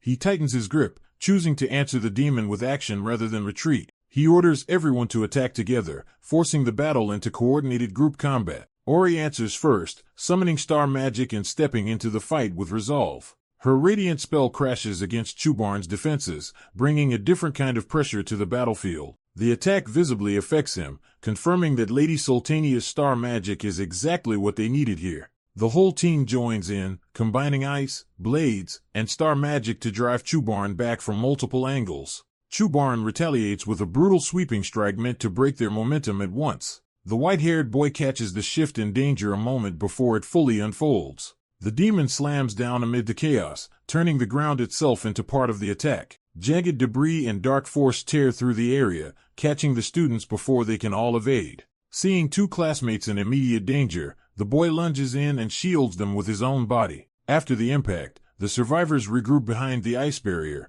with Bellic badly wounded and leaning on the boy for support. Ori rushes over and checks whether everyone is still alive and able to continue. The boy says he can keep fighting, but Bellic is in critical condition, and Dina is told to stop the bleeding with Aura because his organs are still intact. He turns to Chloe and tells her they will need one powerful finishing blow, asking her to buy him time. As the others hold position behind the barrier, Chloe begins preparing while the boy moves to create that opening. He reasons that while Leo stalls Chubarn, he must quickly find something strong enough to counter the curse of void. Chloe searches through forbidden-looking magic knowledge, racing through possibilities under pressure. She finds a candidate spell and decides to use it despite the risk. Outside the barrier, the battlefield briefly clears as the next exchange is about to begin. The students watching from cover realize the fight has shifted again and brace for what comes next. Ori steadies the injured Bellic while trying to track the battle beyond the barrier. Leo throws himself into close combat, repeatedly striking Chubarn to keep the demon occupied. Chubarn answers with savage aggression, refusing to be pinned down by a single opponent. The white-haired boy exploits the opening Leo creates and carves across Chubarn in a fast, coordinated follow-up. Watching that teamwork, one student wonders if they might someday reach that level themselves, while another can only hope they might. Ori, however, focuses on the bigger revelation and realizes the white-haired boy is using unmistakable star magic, leaving his true identity an unsettling mystery. A sudden threat snaps Chloe into alarm as she realizes the fight has turned deadly. Above her, a white-haired girl rises with a grimoire and magic circle, making it clear she is about to strike from overwhelming range. Consumed by hatred, the attacker openly declares her intent to kill the demon without mercy. Leo, already being pulled into danger, is warned that Dodge is dragging him into the middle of the clash. A shadowy ally unleashes power while coldly distancing himself from the consequences, leaving Leo to survive on his own. The enemy's spell fires like a massive killing beam, aimed to erase its target outright. Leo immediately realizes the attack is not ice at all, but a far more dangerous flame-based spell disguised by its appearance. The demon is engulfed and roars as the flames begin tearing into him. Chloe reveals the spell is an unquenchable flame meant to trap the demon in endless burning agony. But the attack mutates in a way she did not intend, condensing into a blade-like form instead of simply burning him down. Seeing the spell go wrong, Leo erases the flame-based spell. Chloe tightens her grip on her weapon, refusing to let the demon off easily. Her anger hardens into cruelty, as she decides he deserves even more suffering, not mercy. She commits herself fully to the spell instead of withdrawing it. The unstable magic intensifies in her hands as she forces it beyond safe control. The resulting blast surges wildly across the battlefield, threatening friend and foe alike. Leo throws himself in and intercepts the attack, taking the hit to shield Chloe from the spell she unleashed. The two are driven back together, the immediate catastrophe barely contained. As Chloe reels, Leo stays beside her and forces her to face what just happened. He presses her for the truth, asking whether that unquenchable flame is really her own unique magic, and she admits it is not. Chloe reveals the spell actually came from a grimoire, not from her natural power. That admission reframes the battle, as the source of her magic is exposed as something external and ominous. Leo identifies it as the flame of Erebus, linking her spell to a sinister origin. He tells Chloe plainly that what she used was dark magic, shattering her assumptions about her own power. He explains further that her grimoire was not a normal tool at all, but a demonic artifact. The revelation devastates Chloe, and she begins to blame herself for what she has done. As she spirals into self-condemnation and says she is unworthy of being a hero, Leo cuts her off and forces her to regain control. He reminds her that the enemy Chubarn used all his Nelly curses in the earlier battle, meaning this impossible situation was faced without anyone giving up. Pointing to the wounded around them, he stresses that 30 years ago others fought to the end under the same fear instead of surrendering. That example reaches the others as well, turning despair into a challenge they must answer. Another girl recalls Lovren's teaching and begins to understand what that lesson truly demanded. She realizes the answer is to surpass one's limits. Leo and Chloe silently absorb the same conclusion, now aligned in purpose. The pieces finally fit together, and the path forward becomes clear. Chloe sees Leo advancing with calm resolve and recognizes the kind of hero she had been admiring all along. A classmate steps forward and offers Chloe a staff, entrusting her with the means to fight properly. When Chloe hesitates, the girl insists, asking her to accept that trust. Leo declares that despite everything, Chloe's magic removed the Nelly curse, and now the battle must be finished. He begins invoking his own power, preparing to break past his previous constraints. Chloe answers with a vow of her own, activating a new spell and declaring that she too will break her limits. Leo accepts her resolve with a small, relieved smile, seeing that she has chosen to stand again. As Chloe rises beneath the moon in a pure blue magic circle, Leo reflects on how strange it is that others' faith can drive him this far. He recognizes the runes of a pure mage and understands that Chloe has cast aside the tainted power for something truly her own. Thinking of the people who believed in him, he draws courage from their trust instead of from himself alone. That resolve sharpens into battle focus as he commits completely to the final exchange. The demon lunges in a brutal charge, trying to crush him before the new power can fully turn the tide. Leo meets the assault head-on, catching the demon's weapon and refusing to yield ground. The demon snarls and doubles down on his killing intent, determined to finish Leo by force. A colossal strike crashes down, and Leo braces beneath it in a direct contest of strength. Pinned under the blow but still holding, Leo endures the impact and keeps the fight alive at the critical moment. Leo gathers dark power into his fist and commits to a final strike. He drives that blow into the horned demon at close range, forcing the fight into a decisive clash. The impact hurls Leo away, showing the enemy is still overwhelmingly dangerous. Bruised and kneeling with his sword, Leo accepts that this may be the end of the battle. The demon looms over him and declares that Leo's promise as a hero ends here. Instead of breaking, Leo's focus sharpens as a cold power awakens within him. That new magic spreads through the forest, turning the battlefield into a frozen domain. Leo realizes his sign now holds the advantage, because ordinary demons can no longer withstand them. The demon is caught off guard by the sudden reversal. Above him, a vast ice spell forms, and the demon understands too late that Leo is about to finish him. Leo reveals he completed a unique magic through what this enemy forced him to become. At that moment Chloe appears in his mind, and her presence gives shape to the spell he is casting. Chloe unleashes Ice World, expanding Leo's power into a full field spell. The frozen domain seals the area under moonlit magic and traps the enemy inside it. The demon is imprisoned in solid ice, his defeat made absolute. Leo stares at the result in disbelief, as if confirming the victory is real. When he touches the ice, cracks spread through the prison. The demon's body disintegrates into black smoke and vanishes, leaving no chance of return. Leo quietly takes in that the battle is truly over. Nearby, the demonic artifact they had been fighting over still radiates corrupt power. Leo answers by coating his blade in fire, choosing to destroy the source as well. He drives the burning sword into the book, and confirms it was a demonic artifact before reducing it to ruin. With the threat ended, Chloe approaches and praises the rare magic Leo displayed as their mission registers as complete. Leo admits the field spell was beyond anything he should have been able to use on his own, even with another chance at life. Chloe starts to confess everything she did to the school, fearing the truth will get her expelled. Leo reassures her that someone with her talent and resolve is far more likely to become a hero than be cast out. Their classmates rush in celebrating, convinced both of them fought like true heroes. Leo and Chloe deflect the praise and insist the others contributed to the victory too. Chloe explains that they only won because everyone made good use of the plan and the support around them. The group responds by symbolically placing their hands together around Chloe's staff, sharing the triumph. One classmate insists Chloe should keep the staff because she was the one who saved them.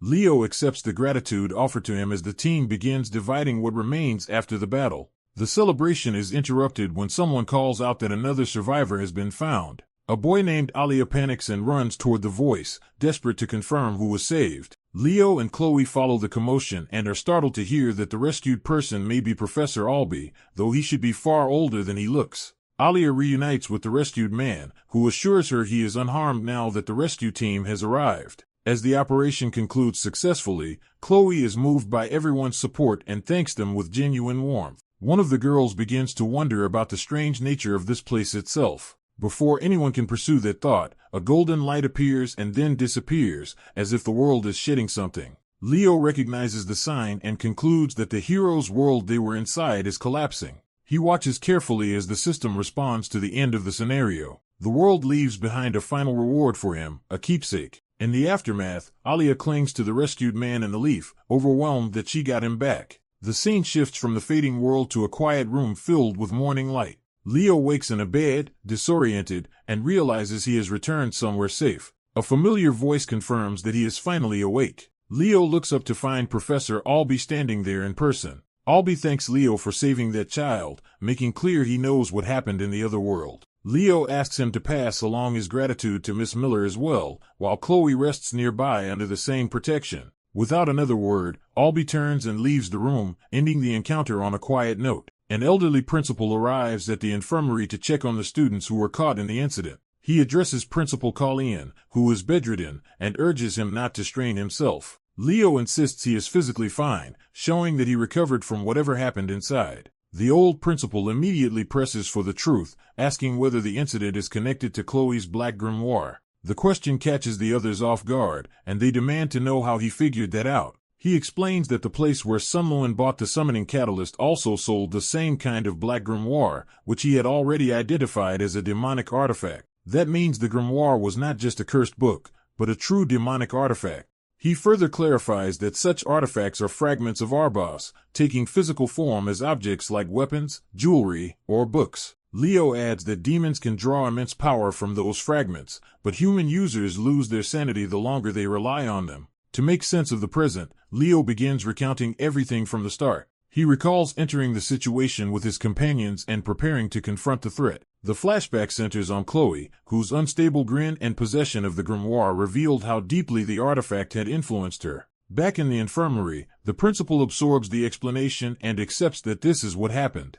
He concludes that if removing the artifact restored the hero dungeon to normal, then the artifact was almost certainly the cause of the distortion. Colleen tries to raise an alarm, but the principal calms him and tells him to stay still. Before the discussion can settle, someone urgently calls for Irina. A student named Irina enters carrying a wrapped object, saying she has a question now that Leo is awake. She reveals a shining gemstone hidden in the cloth, presenting it as the item she wants explained. Irina recognizes it as part of Albie's belongings and asks for a proper explanation. The principal identifies it as a reward that should not exist and demands to know how it ended up with them. Leo reasons that Chloe must have received some kind of reward, just as strange rewards appeared in the entrance exam and the clan mother incident. He points out that two supposed rules have now been broken at once. Living people should not exist in a hero's world, and rewards there should belong only to that world's owner. The reward is identified as the visage of the Fairy King, and Leo is disturbed that this anomaly seems to involve him yet again. He clarifies that this item was not a normal treasure, but a strategy reward tied to how the situation was resolved. That realization shocks the others, because it means Albie's hero world granted a reward in reality. Leo suspects something abnormal happened during the restoration of that hero world, though he avoids saying more for now. The principal notes that Irina seems unaware of the deeper issue and wonders why Leo alone keeps receiving these impossible outcomes. Irina suggests the simplest answer. Leo may be getting the rewards because his contribution to the strategy was the greatest. Leo accepts the possibility, though it does not resolve the larger mystery. The principal decides the phenomenon will be investigated quietly and says the keepsake will be returned to the family after inspection. He then orders everyone present to keep silent about the demonic artifact. Irina starts to question the secrecy, unsure why they must hide it. The principal pauses, weighing how much to reveal. He finally warns them that the danger is not only external, implying there are enemies within their own side. With that, he ends the discussion and tells the exhausted students to rest. Once the adults are done, Irina nervously turns back to Leo, clearly wanting to say something personal. She struggles to steady herself and begins trying to confess what is on her mind. Her courage falters as embarrassment overwhelms her before she can get the words out. The moment is interrupted when several classmates burst in, loudly calling for Leo. The principal immediately shifts the mood, recognizing them as hero candidates and welcoming the interruption. He announces that there will be a party the next evening and tells them to buy formal wear in Lemuria City if they need it. Left alone with the news, Leo and Irina process the sudden change from crisis to celebration. The next day, the Academy holds a banquet to honor the students who survived Lumaran's first midterm exam. The event begins with the formal introduction of the first group of successful heroes. A lively host hypes up the audience by praising the handsome boys and pretty girls entering first. The festive atmosphere swells as the celebration gets underway. Some students joke that this banquet itself feels like the reward for enduring the brutal midterms, making Lemuran Academy seem unexpectedly generous. Inside the grand hall, guests mingle around the buffet and trade casual impressions of the exam and the event. Two students from another class notice that Leo's class is conspicuously absent and remark that Lemuran is strict about lateness. Just as they say that, the host announces that another pair of heroes is entering, drawing everyone's attention to the newcomers. Two girls from Class 5, Nella Carvin and Leanna Layden, make a striking entrance and immediately draw admiration from the room. Their appearance is so unexpected that even the boys at the table are caught off guard mid-bite and drink. The mood turns playful as the table jokes that the pair look unusually polished, almost as if they borrowed someone else's style for the night. The host keeps the introductions moving and announces the next notable guests from the Radran Empire. Abad and Chelsea Leland enter together, carrying themselves with the kind of presence expected from imperial royalty. The crowd recognizes Chelsea as a true princess, and her status instantly raises the sense of occasion around the event. The host highlights another pair arriving as an actual couple, shifting attention from prestige to romance. Celia Zerdinger and Leo Plav appear together, making their entrance as a matched pair and drawing immediate notice. The moment Leo is identified as Class 5's class president, the table's interest spikes even further. Leo casually acknowledges the attention, and his popularity only grows as everyone treats him like the pride of the class. Just as the atmosphere settles into admiration, someone takes the microphone to redirect the room. A white-haired announcer cheerfully asks whether everyone is enjoying the party, while an ominous aura behind her hints that the fun is about to end. The students force a positive response, already sensing trouble in her sudden appearance. Their laughter turns strained as they realize she may be about to unleash something unpleasant again. She confirms their fears by sweetly encouraging them to keep listening. Then she drops the real purpose of the interruption. The midterm exam results will be announced here and now. The entire table sinks into despair, with the party mood collapsing under the weight of public rankings. Unbothered by their misery, the announcer reveals that this reaction was exactly what the staff expected.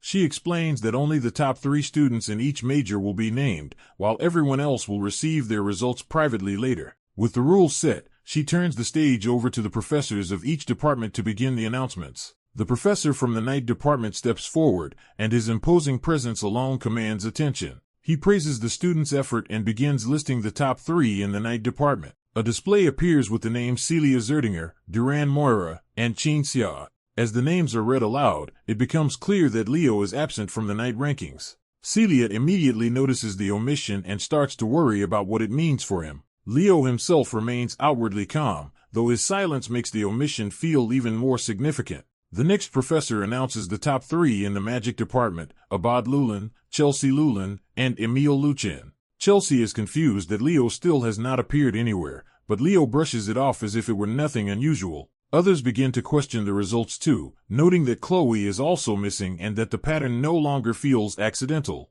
Celia's concern deepens as she looks toward Chloe, searching for some clue in her reaction. Chloe answers with a tense, knowing smile that suggests she understands more than she wants to say. The magic professor then reveals the reason. After discovering Leo's talent for magic, the academy made him take the practical magic exam as well, where he performed impressively. That revelation sends the room into chaos, with one admirer dramatically declaring Chloe the unrivaled star of magic studies before being shut down. The professor lets the commotion pass with quiet satisfaction, clearly enjoying the effect of the surprise. Chloe, flustered by the attention and the implications, can only smile awkwardly under Celia's touch. The summoning professor eagerly takes over next, turning the announcement into a spectacle of her own. She names the top 3 in summoning as Warden Titan, Eliza Hergen, and Jordan Lawson. By now Celia is certain something is wrong, because Leo still has not appeared on any list. Abad confirms the unsettling truth aloud. Leo Plav has not been listed in any department so far. Trying to keep the event cheerful, the announcer moves on to the final reveal, the student who ranked first overall and will become next year's representative. She explains that the top scorer on the midterms will earn that title, raising the tension across the room. Chloe braces herself, understanding that the next name will settle the mystery. The professors and students alike focus in, waiting for the answer with growing seriousness. The winner is finally announced as Leo Plav, revealing that his absence from every department list was because he surpassed them all overall. The hall erupts at the shock of seeing Leo's name take the highest place. Before the result can settle, a voice cuts in with a formal objection. Emil Luchin protests that Leo should not be allowed to become next year's representative because he was only 3rd in the magic department and never placed in the top 3 of any other major. Even Leo seems taken aback for a moment, as the challenge forces everyone to confront the contradiction in the rankings. Put on the spot, the announcer awkwardly admits there is an explanation for why Leo still qualifies. As she prepares to reveal it, the tension spikes again, signaling that an even bigger truth is about to come out. Professor Aritian explodes at the students for their rude behavior and seizes control of the room. She warns them that she will force some discipline into them if they keep acting like spoiled troublemakers. Elsewhere, two observers dryly note that her outbursts are as dramatic as ever and oddly entertaining. Aritian begins her formal defense by insisting that dual-class students cannot be placed in ordinary departmental rankings because their status makes direct comparison unfair. She argues that a dual-class student sacrifices depth in each single field, but gains a rare synergy that creates different kinds of ability. Her second point is that Leo Plath still achieved the highest score among first years on the shared practical exam for Hero Studies and Combat Studies. When someone weakly points out that other students also scored highly, the objection only invites a harsher rebuttal.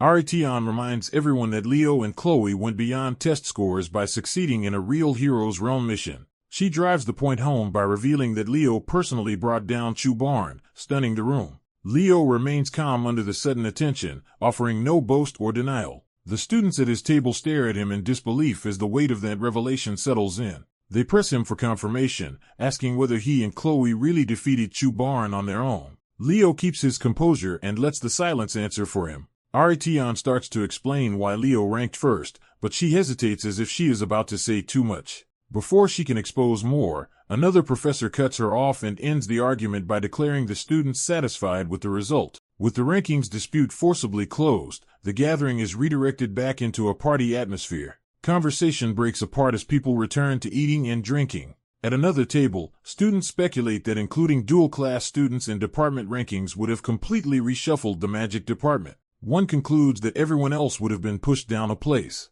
That leads to the realization that Leo would already be first in magic as well. The same logic extends to summoning and even the night department, making Leo look like a threat to every class hierarchy at once. Someone recognizes that his ambition to dominate all classes was never just reckless talk. The idea sparks resentment, and his critics lash out at the thought of a mage surpassing specialists in their own fields. A calmer voice cuts through the outrage by reducing the matter to a simple truth: Leo is just the best with a sword. Even the associate professors can only silently agree with that conclusion. The story then shifts to the next day in classroom 1-5. Morning finds the students hungover from the celebration, with one of them regretting how much he drank. Their teacher arrives and immediately restores order with a single command. He announces an upcoming school trip and tells the class they will be traveling to the elf territory.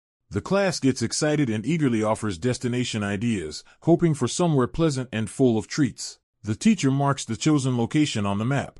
Their destination is revealed as Elsobikia. The room falls into despair when they realize Elsobikia is a tiny nation in the far north, buried in year-round freezing weather. As complaints erupt about being sent to a frozen wasteland, the teacher shrugs off responsibility and blames the class representative for the choice. That immediately turns everyone's attention to Leo, who is apparently the one responsible. Leo calmly explains that they should simply buy supplies in Lemurian City before leaving, treating the trip as a practical problem to solve. Once he frames it that way, the others start planning winter gear and recover some of their enthusiasm. But Leo's thoughts drift away from the class chatter as the name Elsobikia stirs something personal in him. He remembers that beyond its small and remote reputation, Elsobikia hides the sanctuary of the fairy lands. That memory brings Sildred to mind, and Leo quietly wonders how he is doing now. Later, Leo heads into the city with another student to prepare for the trip. He divides the work efficiently, taking responsibility for food and equipment while assigning Nella the potions.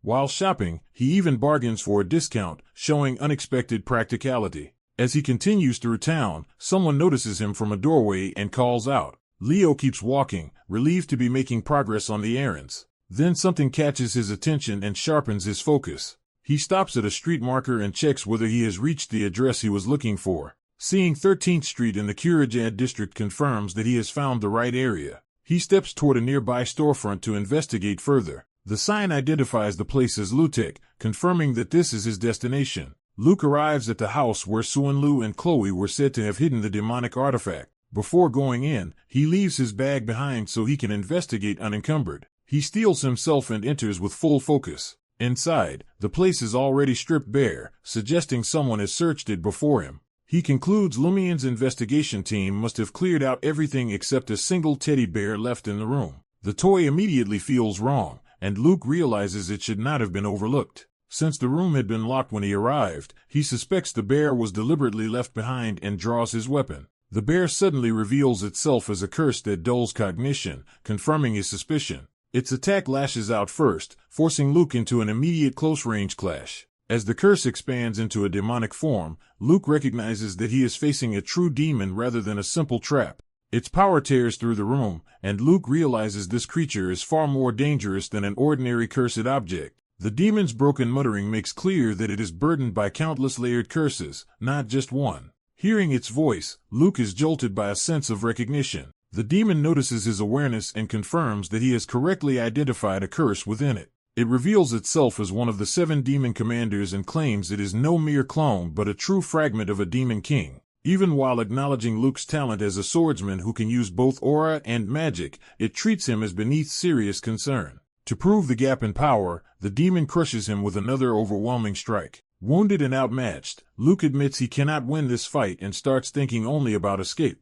Even so, he forces himself back into a fighting stance rather than collapsing. The demon mocks that stubbornness and praises him as a promising future hero before preparing to devour him. It opens its maw to finish the battle in one move. At the brink of death, Luke notices a new presence and realizes help has arrived. A blonde mage calmly invokes Spear of Light. The spell slams down from above and blasts the demon apart before it can kill Luke. The attack leaves the creature shattered across the room, its body collapsing under holy light. Luke recognizes the newcomer as the mage with the evil eye, Albie Zarin. Albie remarks that the situation suits him better now that he has an audience for what comes next. Luke watches warily as Albie steps forward to take control of the fight. A sudden shift in the air makes Luke realize the battle is not over yet. Albie's contempt hardens as he prepares to erase the demon completely. The demon's remains twitch in alarm, showing it still has enough life to fear him. Albie rises within a magic circle and gathers overwhelming light above the ruined creature. He condemns the demon as filth unworthy of mercy. The demon rages back, fixating on Albie's distinctive eyes and recognizing him as a hated enemy.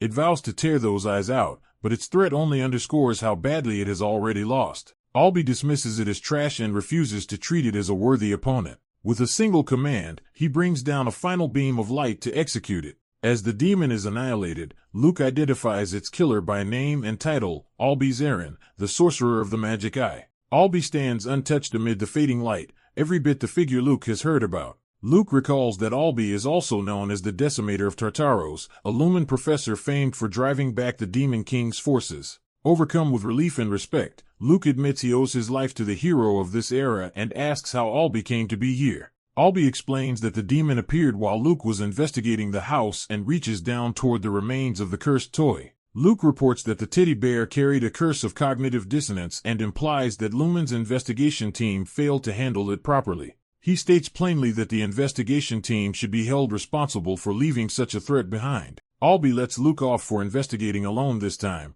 but makes clear that he disapproves of the risk Luke took. He tells Luke to ask for his help from now on whenever he needs it. Then Albie unexpectedly thanks Luke for what happened, leaving Luke stunned by the sincerity of it.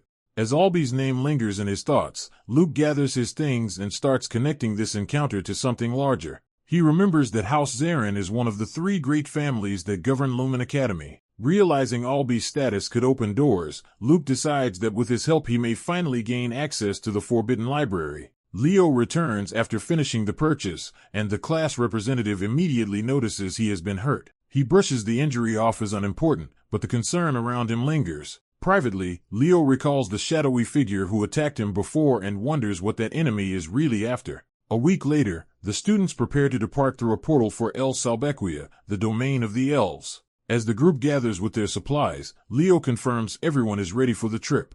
A classmate asks why his class is heading there, and Leo casually frames it as a seasonal getaway to escape the heat. Though she hates the cold, she sends Leo off warmly and tells him to stay safe. Leo watches her leave and turns his attention back to his own class's departure. His classmates react to the destination with mixed excitement and dread, especially over the freezing weather. With the chatter settled, Leo steps forward to lead the group through. He confidently rallies his classmates as they set out for El Salbequia. At Siren Academy in the Elven military nation, the cold and rigid atmosphere immediately stand out. There, 2 elf students openly belittle a half-elf freshman, treating his presence at the academy as an insult to their bloodline. The half-elf endures the humiliation and silence. A new voice cuts in and condemns the bullying. The speaker is Lunia L. Lunda, a prominent descendant of Siren, who demands they act with dignity worthy of their lineage. When challenged, Lunia makes clear that the real disgrace is not the half-blood student's existence but the cruelty and narrow-mindedness of those mocking him.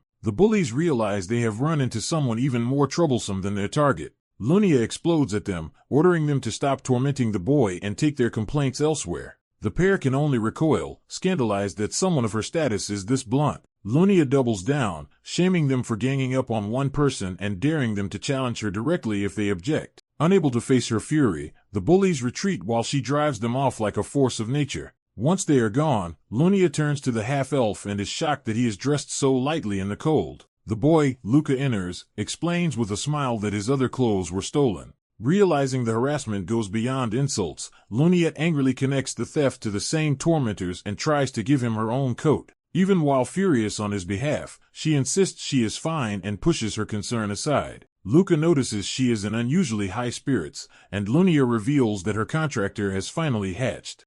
Luca sincerely congratulates her on the long-awaited event. Lunia happily announces that she will be leaving soon because of it. Bursting home with excitement, she immediately asks her father to confirm that her contractor has been born. Her father, Ellen Lunda, reminds her to address him properly at school but receives the question with calm familiarity. He confirms that Farina's child has indeed hatched, though his uneasy expression hints there is more to say. Lunia instantly jumps to the next question, eager to meet the newborn contractor. Instead, her father reveals a problem. The contractor has apparently already formed a contract with someone else. As he promises to investigate further, Lunia sits frozen in disbelief while he explains this is what Farina reported. The shock turns into fury. Lunia slams the table and demands to know who stole the contractor that should have been hers. Meanwhile in Velcia, the capital of El Salbiquia, Leo and his classmates arrive through the portal into the snow-covered city. The cold overwhelms the group, and only Leo remains largely unfazed while the others beg for mercy.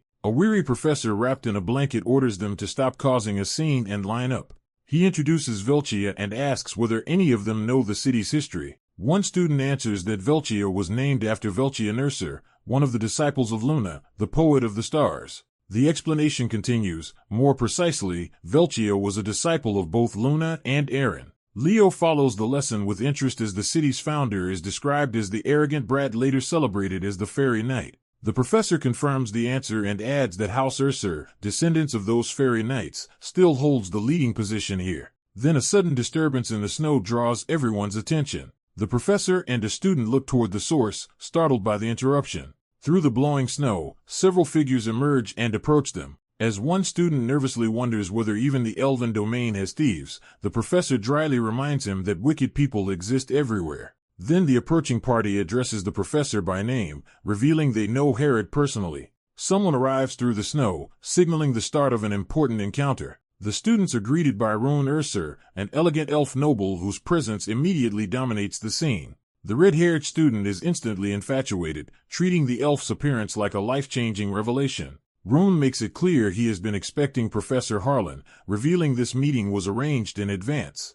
Harlan, worn and unbothered, recognizes Rune as unchanged from before, suggesting old familiarity between them. The red-haired student's crush escalates so fast that she starts imagining marriage on the spot. Trying to make sense of elf longevity, she bluntly asks whether age matters to him at all. Her class representative dismisses the jealousy accusation and points out that elves age very slowly anyway. That only sharpens her curiosity, and she demands to know how old Rune actually is. While the students chatter in the background, Rune stays beside Harlan, quietly observing their noisy interest. Rune praises Harlan for bringing lively but disciplined students, while Harlan dryly admits they are still immature first years. Undeterred, the red-haired student approaches Rune directly and asks for his name and age herself. Rune introduces himself properly as Rune Urser, finally acknowledging the students instead of just their professor. He casually reveals that he is 97, leaving the students stunned by how little that means for an elf. One student mistakenly assumes Rune is just a guide for their trip, badly underestimating him.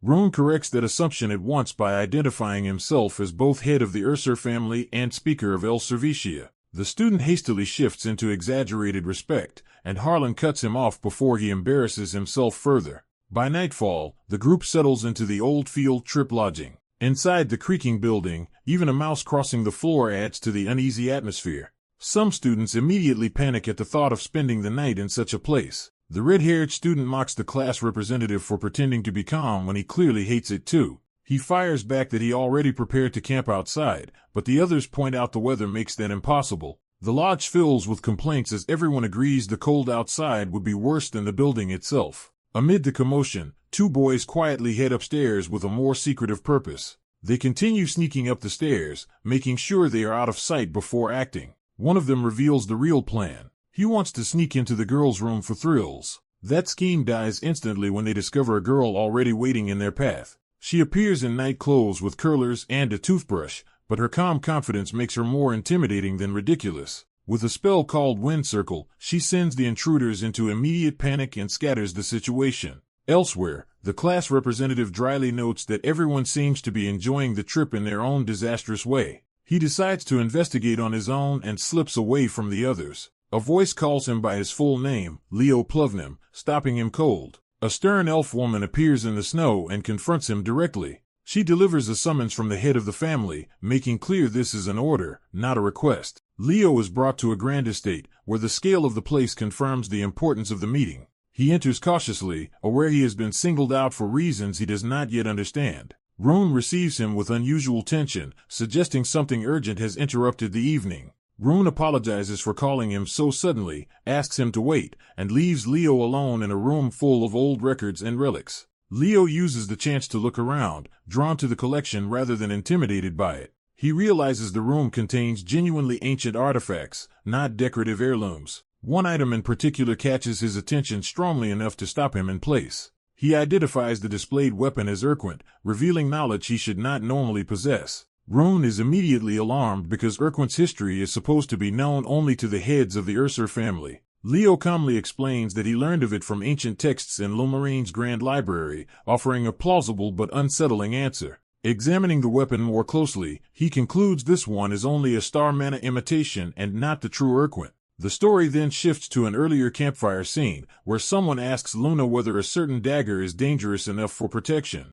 Kyle is called over to inspect it, and he studies the weapon with growing interest. Luna presents the dagger proudly, clearly expecting admiration for what she has found. Kyle first assumes it is just stolen loot, but Luna explains it originally belonged to her and was later passed to her disciple, Verkia. She finishes the history by saying Verkia lost the weapon during the battle with Tartarus just before the final expedition. An elf elder explains that Urquint is a reward won by conquering the world of the hero Verkianum. He adds that relics from a hero's world can only truly be used by the one who earned them, so the prize has become little more than an empty remnant. Leo understands that the reward is now hollow, and the elder shifts the conversation by inviting him to sit. Once seated, the elder confirms what he heard from Harlan. Leo is a first year at Lumerne and serves as his class representative. After establishing that, the elder admits he has an unusual favor to ask of someone he has only just met. He asks Leo to meet his granddaughter. The elder explains that she is a first-year student at Seren Academy. Although she entered with top scores and obvious talent, she quickly lost her drive after enrolling.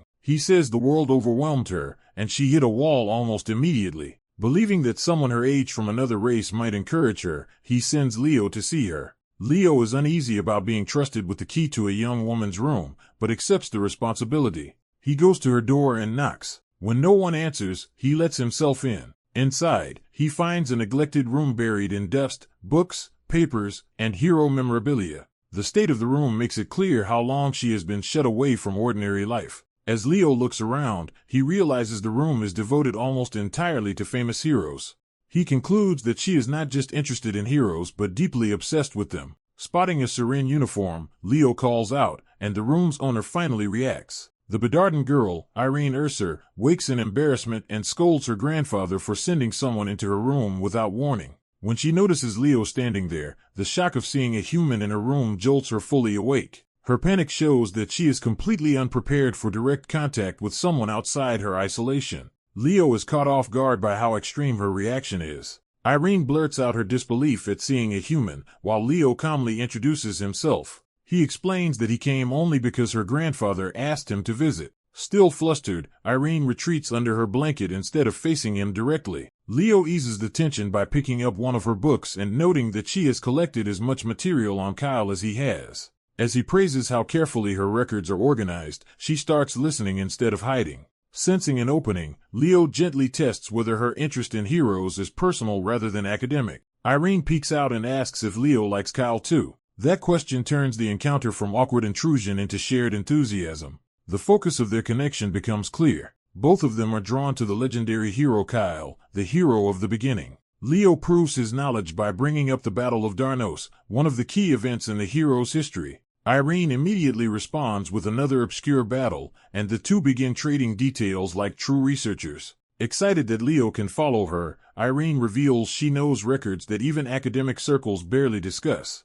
In her eyes, Leo stops being an intruder and becomes someone who genuinely understands what she loves. Realizing she has opened up too quickly, Irene formally introduces herself and apologizes for talking so much. Leo reassures her that the great heroes will be glad to know someone still treasures their stories. Encouraged, Irene shares her private belief that history may have overlooked a fifth great hero. She says she believes Kyle truly existed and wants to join a research club to trace his legacy once she returns. But the thought of returning to school immediately dims her confidence. Noticing that shift, Leo directly asks why she refuses to attend Siren. Irene admits she feels Siren is not a place where she belongs. She explains that everyone there works relentlessly to become heroes, while she only dreams of heroes from afar and feels unworthy beside them. Leo realizes that her careful preservation of the uniform means she has not truly abandoned the idea of going back. So he tells her she is not the only human currently in Berkia and that his whole class is there on a field trip.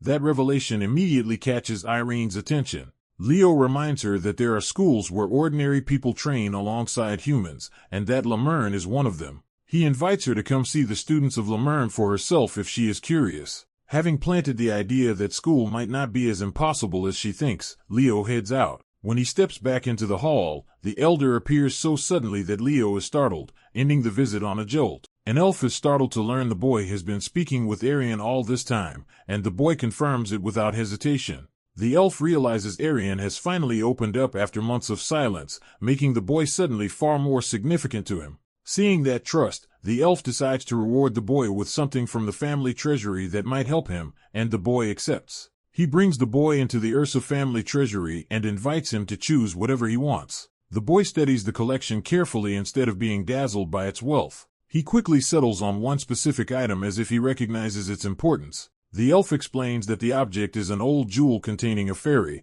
though he believes it is only a delicate carving with little practical use. The boy insists it is enough for him, and the elf lets him keep it. Examining it more closely, the boy becomes certain the figure inside is not a carving at all. He realizes the jewel contains a real fairy sealed within it. Elsewhere, the students are gathered in order to listen as their instructor begins outlining the coming schedule. The instructor announces that from the next morning onward they will train at dawn in the fairy forest near the city and spend afternoons on mission practice. One student protests that they already endure enough training at school and did not expect even a trip to become more work. The instructor makes clear the trip is meant to target each student's weaknesses, not to provide a vacation. When the class complains, he reveals the harsh schedule was arranged by the class representative, turning their frustration toward Leo. Leo calmly argues that the fairy forest is dangerous enough to require real combat preparation, and he frames the brutal plan as being for everyone's benefit. The briefing ends with a warning that their remaining free time is over and tomorrow will begin in earnest. That night, the boy sits alone in his room with the jewel, focused entirely on what he has found. He confirms that the fairy inside was sealed by the Fairy King's magic. He understands why others mistook it for a mere statue, since that ancient magic vanished after the Age of Calamity and is unknown to modern elves. But the power feels familiar to him, and he recognizes it as Silrid's magic. Remembering an old pledge from the Fairy King, he decides the time has come to claim what was promised. With quiet confidence, he begins to break the seal. The jewel erupts with light as the ancient binding gives way. The release sends a burst of power through the room and out into the night. A tiny fairy awakens inside the boy's hands and immediately realizes his father's seal has been undone. Instead of gratitude, the fairy is offended to find himself facing an ordinary human. The boy demands his identity, and the fairy bristles at being addressed so casually. The fairy grandly introduces himself as Kirin, the silver fairy and firstborn son of the Fairy King Silrid. He continues boasting about his status, only for the boy to dismiss him with a flick. The casual strike sends the tiny prince reeling and shatters his dignity in an instant. Humiliated and furious, Kirin can barely process that a human dared treat him this way. The boy coldly reminds him that politeness should be returned with respect, making clear who controls the situation. Kirin lashes back by accusing the boy of insulting the Fairy King himself. He tries to keep up his outrage, but his bluster no longer carries much weight. After a brief struggle, the confrontation cools enough for them to actually talk. Kieran suddenly realizes the boy may be the pledged one his father once mentioned and is shaken by the possibility. The boy confirms it with confidence and even jokes that making a contract with a lowly human does not seem so terrible to Kieran now. While Kieran fumes, the boy recalls Silrid's punishment. Kieran's 6 wings were confiscated and he was sealed away for causing trouble. Kieran avoids the question of the pledge and instead demands to be sent back to Fairyland so he can call for his father. The boy refuses, explaining that Kieran cannot return until all 6 wings are recovered. Faced with that, Kieran admits the first wing should be somewhere in the fairy forest, which used to be their home. The boy accepts this as fate and resolves to use Kieran's arrival to reach Silrid through his son. By the next day, the class trip to the snowy fairy forest begins. The instructor leads the students into the frozen wilderness under heavy snowfall. The forest itself feels harsh and dangerous, reinforcing that this is no ordinary training ground. Several students react with alarm as they witness the results of the first challenge. Even the instructor is left grim and speechless by what he sees. A blue-haired student, collapsed in the snow, realizes in disbelief that someone when using only wind magic. As he stares up in shock, an unseen victor offers him a hand, signaling the outcome is already decided. Leo tells the class representative that if she wants to keep up with him, she will need proper training. The red-haired girl immediately takes it as a personal slight, assuming he is mocking the idea that her swordplay and magic can work together. She grows even more indignant, convinced he is forcing this one-on-one lesson just to single her out. Leo stays calm instead of arguing, letting her frustration burn itself out. He reminds everyone that he never hid his weakness with summoned creatures and has always been upfront that alchemy is his real strength. He even points out that he said as much during the entrance exam, appealing to Leo as proof. What he had admitted back then was simple: he did not understand wind magic very well. Chelsea takes that as a challenge and tells him to prove what he can do. Leo accepts without hesitation. Chelsea braces herself, knowing Leo has repeatedly exceeded expectations and may be hiding something dangerous again. Deciding not to give him time to prepare, she attacks immediately. She launches Windbreak, sending a violent vortex straight at him. Leo answers at once with a spell of the same name, but his magic flares with a very different, ominous force.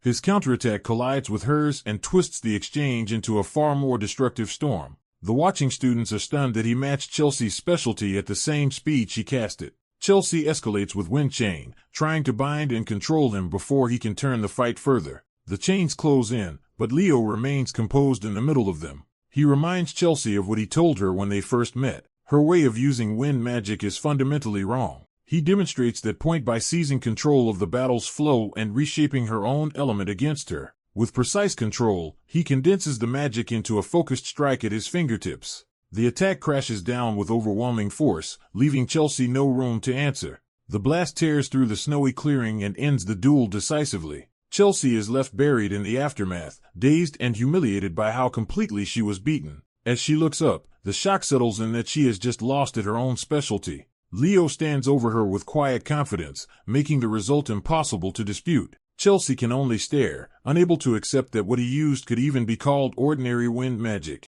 The other students are equally shaken, realizing their class representative may be far more monstrous than they thought. Their teacher explains that Chelsea was not weaker as a mage. Leo simply understood wind magic more deeply and used it better, and that difference decided everything. He turns the lesson into advice for the class. Advanced techniques come later, but first they must master the power they already possess. Training is dismissed under Leo's guidance, and the others head off grumbling while Leo receives luck for his afternoon mission. Left alone, Leo heads deeper into the winter forest. His assigned mission is simple practice: gather medicinal herbs. Elsewhere, his classmates are still too exhausted from training to do much of anything. Leo notes with satisfaction that they are finally beginning to improve. A small fairy named Kerwin helps by enthusiastically collecting a large bundle of herbs. Leo praises him, and Kerwin proudly insists he is no ordinary fairy. Once they have enough, Leo puts the herbs away and prepares to move on. He decides this is the right moment to begin investigating the fairy forest and the mystery tied to Kerwin's lost wings.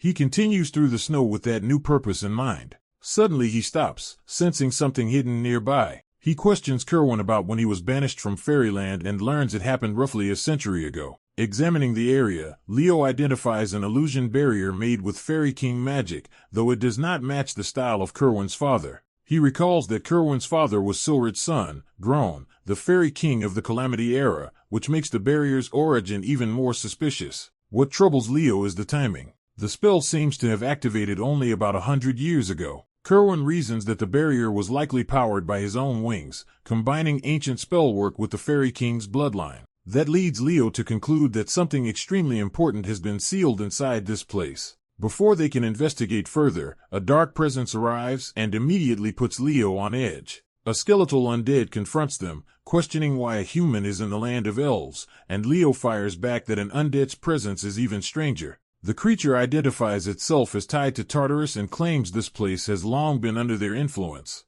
Kerwin angrily rejects that claim, insisting this is a sanctuary of the fairies, not something Tartarus can claim. In the snowy forest, a skeletal knight mocks the fairy boy as too weak to deserve being called a fairy. The insult immediately enrages the fairy, and his power flares as he snaps back in fury. He gathers his magic into a concentrated surge and launches himself forward. Charging straight at the undead, he turns his anger into a direct attack. The Death Knight notices the incoming strike at the last moment. The fairy's magic slams down in a bright burst aimed squarely at the knight. The impact crashes into the ground with enough force to shake the area. Still pressing the attack, the fairy ridicules the knight for calling him pathetic while fighting like a brute. He argues that results matter, and because fairy power naturally opposes undead power, this reckless approach should work. Leo suddenly senses off with that assumption. The Death Knight remains standing inside the fairy's power, proving that even a low-ranked fairy still affects him. The fairy realizes his magic is working, but the undead stench and resistance disgust him.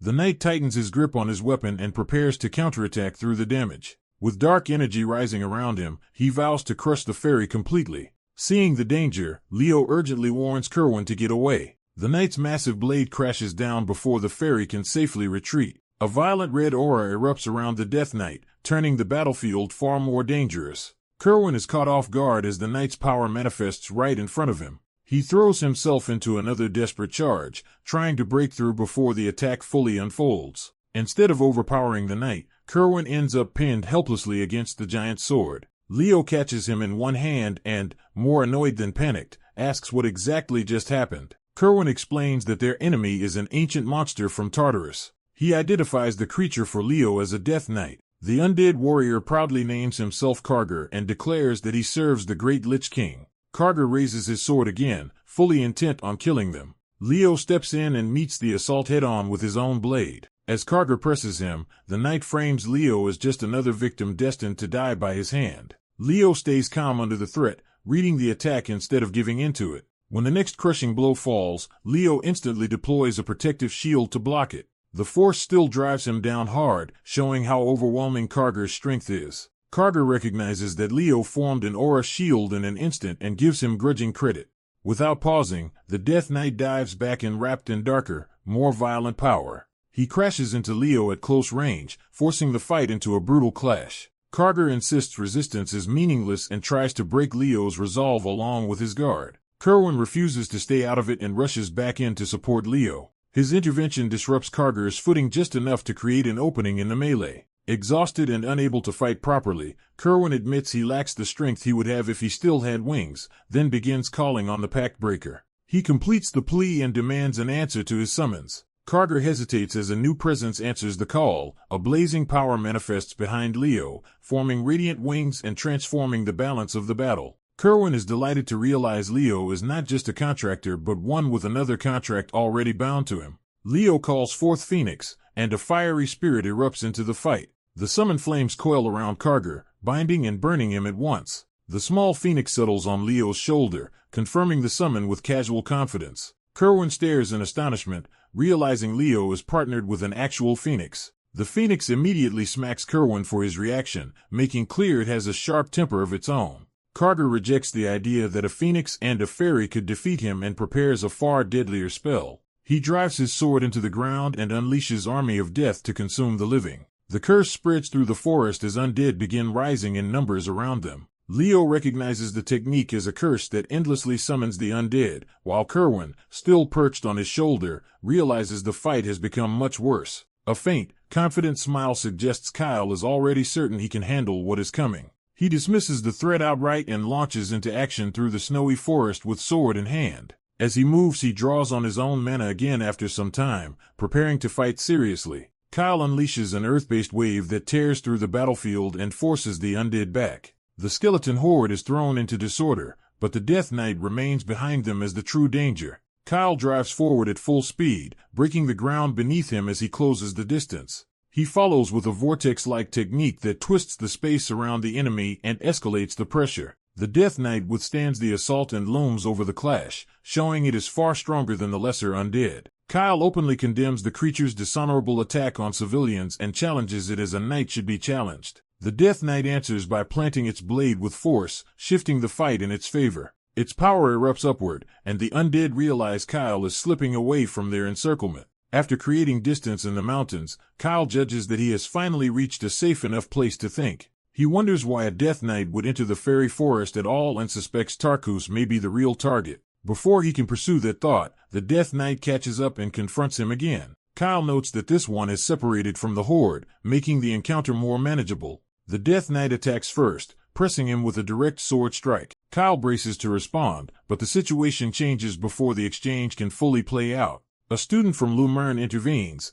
points a sword at Kyle, and accuses him of being the human responsible for summoning the undead. The accusation sharpens when the elf recognizes Kyle's uniform and realizes he is from rival Siren. Convinced Kyle is a necromancer, the Lumerne student abandons caution and tries to kill him on the spot. He swings at Kyle in a burst of hostility, turning a misunderstanding into a second battle. Kyle stops the attack cleanly with his weapon, proving the charge against him is baseless and the elf outmatched. The attacker is forced to his knees, abruptly losing all momentum. A new voice cuts in, ends the conflict, and offers an apology for the rude intervention. The newcomer introduces herself as Royale, Manhwa of Siren, and asks Kyle not to judge all Siren students by that fool's behavior. Kyle accepts the apology and asks what has brought someone from Siren to this place. Royale explains that she is in Berkia for field training, while Kyle says he is only there on a school trip. She takes her leave to report back to her professor and offers him a formal blessing from the forest before departing. Her name lingers with Kyle, stirring a sense of recognition he cannot immediately place. As he searches his memory, the snowy mountains give him no answer. The memory finally surfaces as a ridiculous scene of Renya violently dragging off an overeater wolf-eared student who had rushed ahead to impress others. The story shifts to a formal hall where the incident will be judged at the academy level. In the sanctuary, the appearance of a Death Knight becomes the subject of serious discussion. An elf professor acknowledges that monsters have begun appearing, though he insists the contamination is not yet severe. Kyle's supporter argues that the boy is not the sort to lie and that dismissing him would be a mistake. Another teacher, Herdium Wintel of Siren's advanced class, arrives skeptical that a first year could truly have encountered a Death Knight. The hearing formally begins with introductions from both the Siren professor and the first-year witness. Herdium tries to reduce the event to a simple misidentification and doubts Kyle could have escaped such a monster alone. He leans on Kyle's age and status to undermine his credibility. Pressed for his view, Kyle's own professor states without hesitation that he believes him. He reinforces that trust by reminding everyone Kyle is the all-class representative despite being only a first year. That endorsement makes Herdium reconsider, and he begins to see that Kyle's report could open new possibilities for Siren students. He tests Kyle's confidence by asking whether his talent in magic matches the reputation others have given him. Satisfied enough to act, Herdium proposes a joint class between Siren's advanced students and Lumerne's first years. Later, at a grand exchange banquet, students gather amid excited gossip about the unexpected collaboration. The first years are overwhelmed by Siren's wealth and grandeur, realizing this event is on a far larger scale than they expected. Among the adults, the mood is lighter, with anticipation building for the chance to experience Siren's style firsthand. Kyle watches from a distance and concludes that Herdium made the proposal because he prefers to verify things personally rather than rely on reports. His attention is interrupted when someone approaches him with the sense that they have met before. Rooney reappears in formal attire and boldly invites Kyle to dance, turning their earlier encounter into something far more personal. In a grand hall, the evening begins with a formal dance. A red-haired elf girl and a white-haired boy share the floor, testing each other with calm curiosity. She smoothly takes the lead and reveals she knows traditional elven dancing from long ago. As they continue, she realizes they have not even exchanged names and asks what to call him. He introduces himself as Leo Plav, and she immediately fixes on that name. The name makes her connect him to the thief who stole someone else's contractor, and her mood turns hostile. She grabs him by the tie and openly declares that she wants him dead. Leo quickly recalls that Revna had once stolen Fiora's original pack-bearer, making him realize why she is furious. Still holding him, she condemns him as the shameless thief tied to that betrayal. Leo responds with a light, almost amused remark that Fiora seems to be doing fine now, which only deepens the insult. Her anger spikes past restraint as she prepares to attack for real. She launches at him with murderous intent, turning the ballroom confrontation into chaos.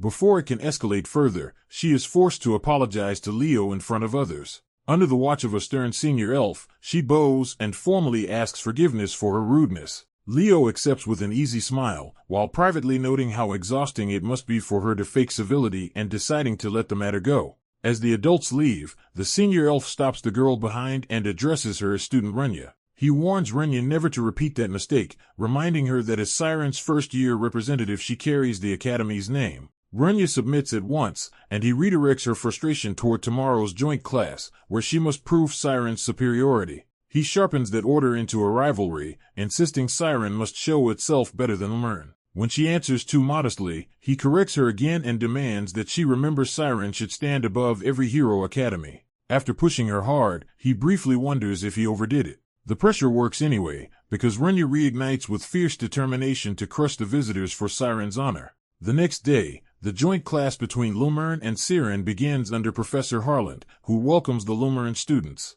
He explains that today they will experience a class taught in Lumern Academy's style. He calls on Cal and Ileana Thay to lead, startling the selected students. Harland frames them as Lumern's top survivors and tells them to demonstrate what they have learned. The chosen students are flustered by being singled out so abruptly, but they have no choice except to proceed. Watching from the seats, a Siren student dryly notes that this must be why Lumern has a one-student per department setup, while Leo remains unimpressed.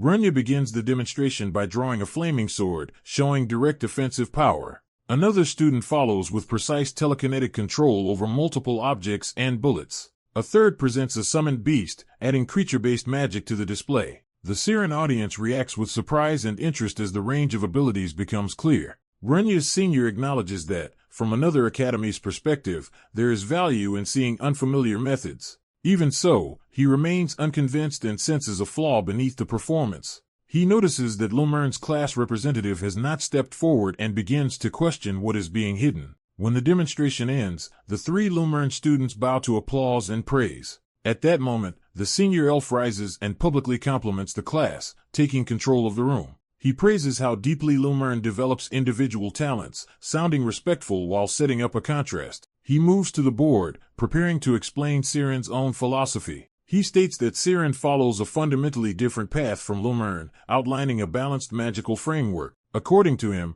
every Siren student studies magic as a universal foundation, and their teaching method is built to reduce dependence on any single specialty. Leo immediately sees the contradiction and judges Siren's claim of balance as hollow. To him, their system is all appearance and old elven pretension dressed up as principle. As the lecture continues toward its conclusion, Leo grows visibly bored and disengaged. The senior elf then drops his polite tone, sneering at Lumern as rumors spreading trash and dismissing even their classroom conduct before deciding theory is enough. To prove Siren's worth directly, he activates a radiant star-shaped magical focus. Leo looks on as the elf promises to reveal the true essence of Siren. The elf declares that elves are, by nature, a race of magic, presenting that identity as Siren's core strength. His spell surges upward in a brilliant column, filling the chamber with structured magical force. Golden starlight constructs descend over the students, turning his lecture into a live magical display that surrounds the class. A student excitedly presents star magic as a unique original spell tied to the stars themselves. The class is taught to regard star magic as the essence of their people and a defining part of elven identity. The professor explains that the standard formula was organized in Lady Luna's era and became the basis of modern star magic. He admires the formula as elegant and complete, proud of the tradition behind it. A hand rises, interrupting the smooth lecture with an unexpected challenge. The white-haired class representative asks to speak, drawing the room's attention. He begins carefully, saying he had been interested in star magic until he noticed a problem in the way it was being explained. He bluntly declares the professor's interpretation wrong, instantly changing the mood. The accusation shocks both the fiery student in class and the visiting blue-haired professor overseeing the joint lesson. The elven professor demands clarification, offended by the interruption. The student calmly states that the spell as taught cannot actually activate. The rest of the class is left stunned by how directly he has challenged accepted doctrine. The professor dismisses the claim at first, insisting the formula is simply complete as inherited. He argues that their ancestors restored the progenitor's legacy into its current form, so there is nothing fundamentally missing. The student concludes that what survived is only a damaged remnant, not the original spell. Pressing the issue, the professor sarcastically invites him to present the supposedly correct interpretation himself. The visiting professor grows uneasy, sensing the dispute is becoming dangerous.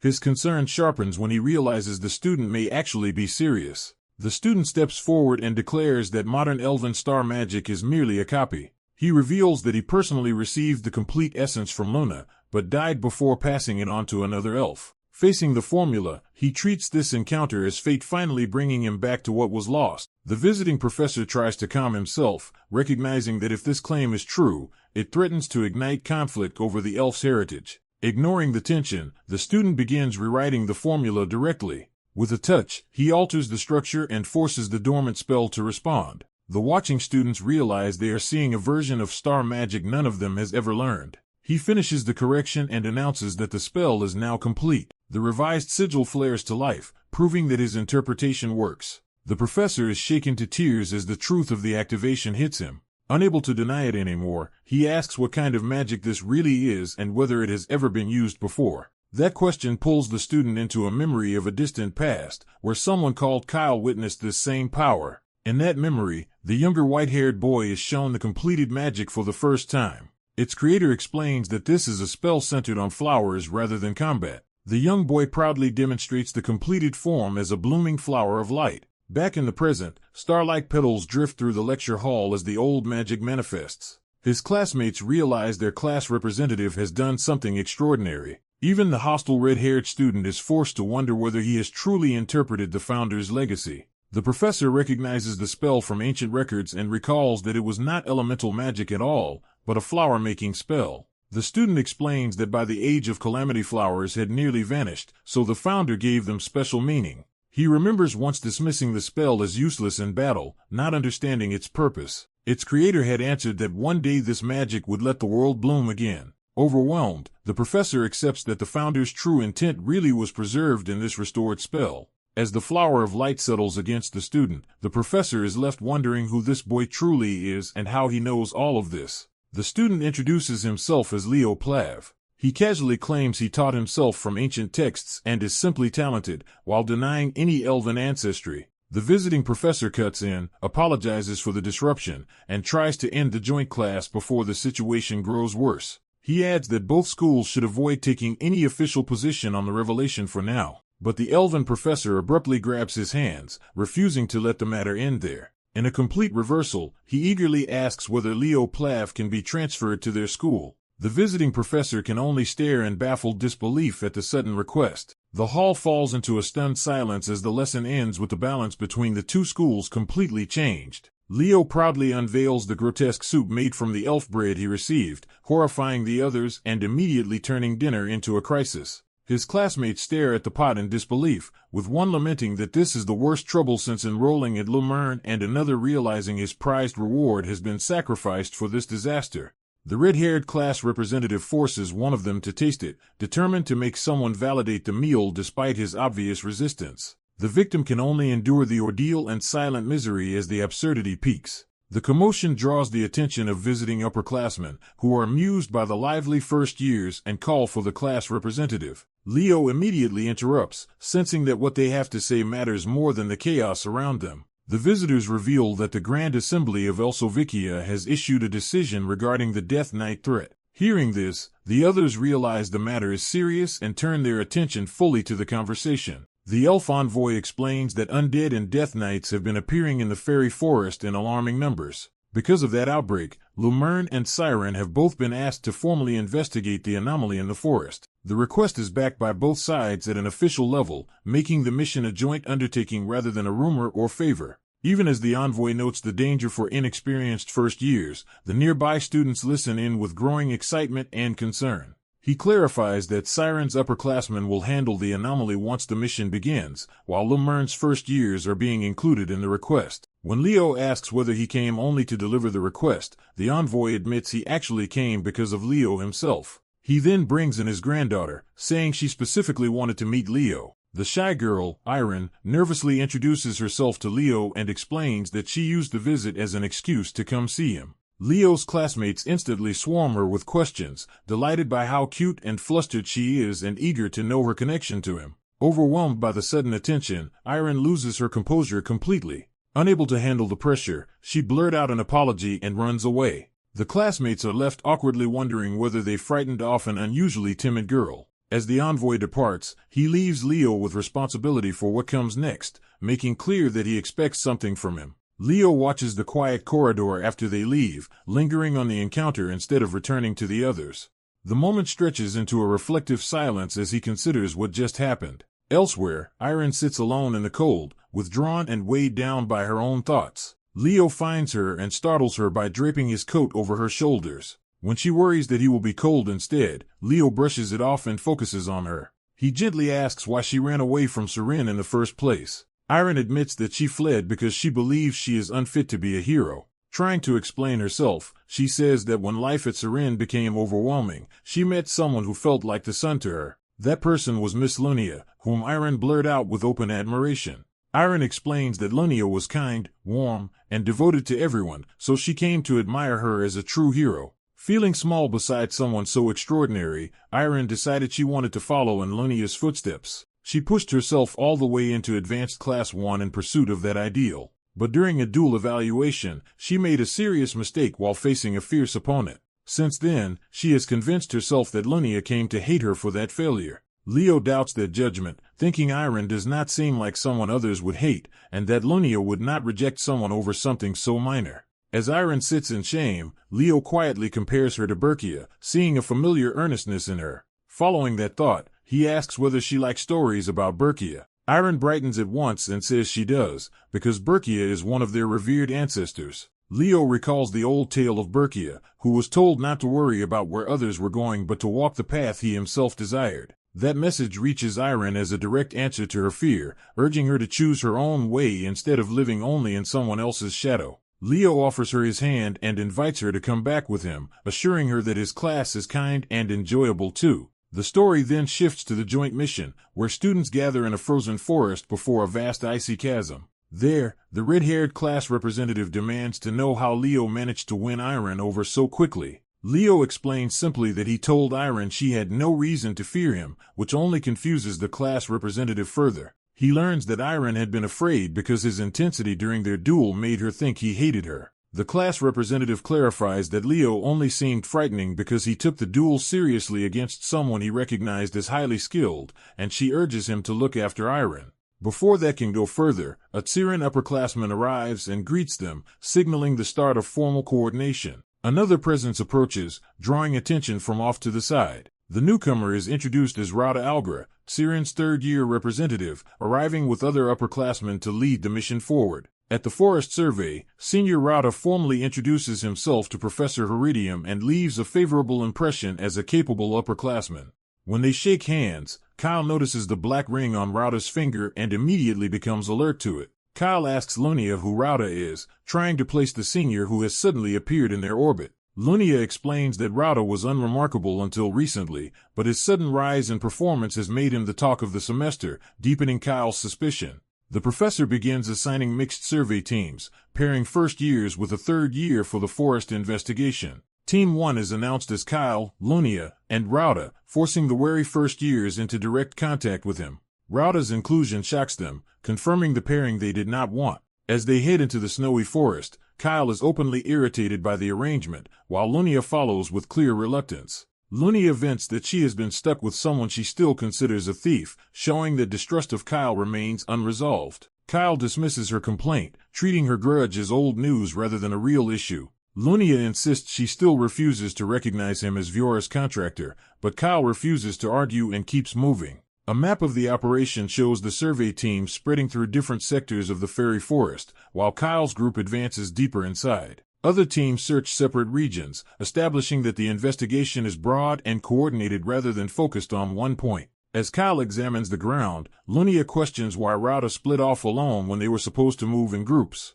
Elsewhere, Rauta deliberately chooses to search the middle of the forest by himself, making it clear his solo movement is intentional. Kyle concludes that Rauta must have a private objective unrelated to the team's stated mission. Kyle tests the area with magic, probing the ground for hidden interference. Lunia notes that unlike last time, they have found no undead at all despite coming deep into the forest. Kyle realizes the forest looks unchanged on the surface, but something about that normality feels false. He identifies the surroundings as an illusion spell and recognizes traces of the Fairy King's magic, though not in the same form as his father's power. From that clue, Kyle deduces that a new curse has been laid over the land, one tied to the dead and old enough that only a survivor of the Age of Calamity would recognize it. His thoughts turn to a likely culprit, a loyal servant of Erebos, a Tartarius commander who survived that ancient era. Kyle silently follows the implication, understanding that the enemy behind this may be far more dangerous than the school expects. He identifies the figure as the Death King, Hellkaiser, and recalls that unlike ordinary undead, such a being would not act mindlessly. Kneeling in the snow, Kyle prepares to explain what lies beyond the illusion. He concludes that something in Fairyland is still trying to protect this place, which is why the concealment remains active. Lunia notices his change in focus and asks whether he has sensed something important. Kyle's attention sharpens as he catches a new disturbance approaching. He warns Lunia that something is coming, shifting them from investigation to immediate caution. Before they can act further, Rauta returns and casually asks how the investigation is going, interrupting the moment. He approaches them with easy confidence, addressing them as the first-year representatives while keeping control of the exchange. Rauta asks whether they encountered any undead, and they answer no, though his sudden appearance clearly unsettles them. He then steers the conversation toward the Death Knight sighting, pressing Kyle about being the first to detect it. As they shake hands again, Kyle confirms through the ring that his suspicion about Rauta has not been misplaced. Rauta smoothly claims Kyle was mistaken, insisting there are no undead here at all, much less a Death Knight. He patronizes Kyle as an overzealous first year, trying to discredit his judgment while keeping the upper hand.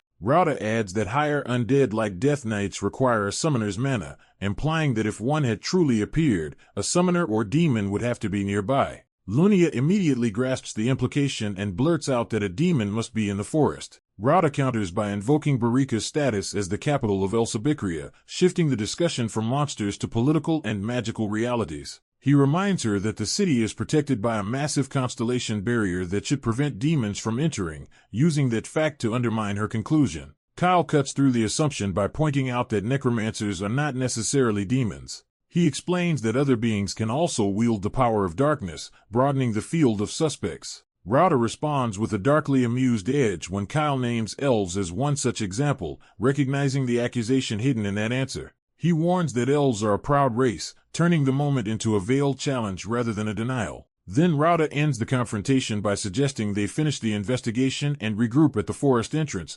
retreating before the tension can break open. Watching him leave, Kyle realizes Rauta is searching the forest for something specific. Lunia reaches the same conclusion and understands that Rauta is hiding knowledge about what is really happening here. That evening, the teams reconvene indoors to report what they found in the forest. One team reports that they did not even see a single undead, making the total absence of enemies seem even stranger. The contradiction becomes the key mystery. If undead were definitely sighted before the survey began, then someone made them vanish the moment the investigation started. As one student tries to call it a night, the white-haired boy abruptly stops him from slipping away. Leo rushes out at once, moving with clear purpose instead of letting the escape go unnoticed. At Saren Academy's dorm, the quiet night is broken by his pursuit. He forces his way inside before anyone can hide what is happening. Leo arrives already certain that someone has secretly left the dorm. A book labeled with Rauta's name confirms his suspicion that Rauta slipped out as expected. Searching the room, Leo notices a marked map hidden nearby. The map reveals the route to Fairyland, with the entrance specifically identified. Before he can investigate further, Lunia catches him in the room and demands to know why he is there. Leo silences her immediately, making it clear secrecy matters more than explanations. He quickly tells her he is tracking Rauta, who has already headed toward the forest. Leo studies her reaction, weighing whether she is involved or useful. When Lunia points out that he was supposed to be asleep and asks why he sent Senior Rauda out, Leo realizes she has been watching him too. Instead of arguing, he takes control of the situation before she can raise more alarm. Leo scoops Lunia up despite her protests, deciding speed matters more than her consent. He carries her out through the window and heads straight into the night. Elsewhere, another student is still awake, unaware that the situation outside is escalating.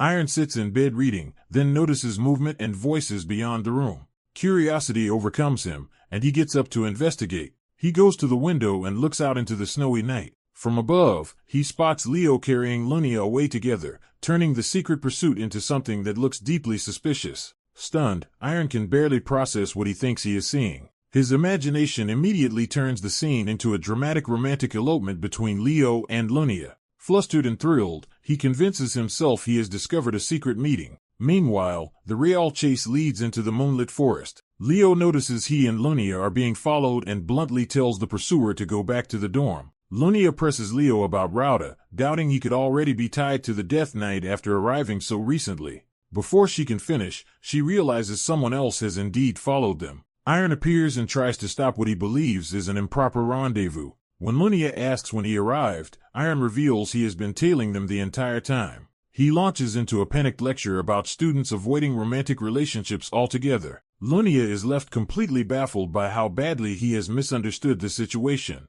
Leo is equally confused, unable to follow Iron's logic. Iron insists he saw them sneak out together and takes that as proof of a forbidden relationship. He even blurts out that both of them are attractive, making his misunderstanding even more embarrassing. Leo tries to get Lunia to explain, but she is too stunned to respond properly. Lunia awkwardly denies the romantic implication, though she cannot even finish the thought cleanly. Leo's attention suddenly snaps away as he senses a real threat nearby. An arm bursts up from the ground, proving something undead has been lying in wait. Multiple skeleton knights emerge and surround the three students in the forest. Leo immediately draws his weapon and steps in front, shifting from confusion to combat. He identifies the attackers as high-grade undead skeleton knights, while Iron begins gathering magic behind him. Leo asks Lunia if she is ready, treating her as a capable partner in the fight. Lunia answers without hesitation and unleashes her fire power. She invokes Firestorm with full confidence. A torrent of flames tears through the battlefield and engulfs the undead.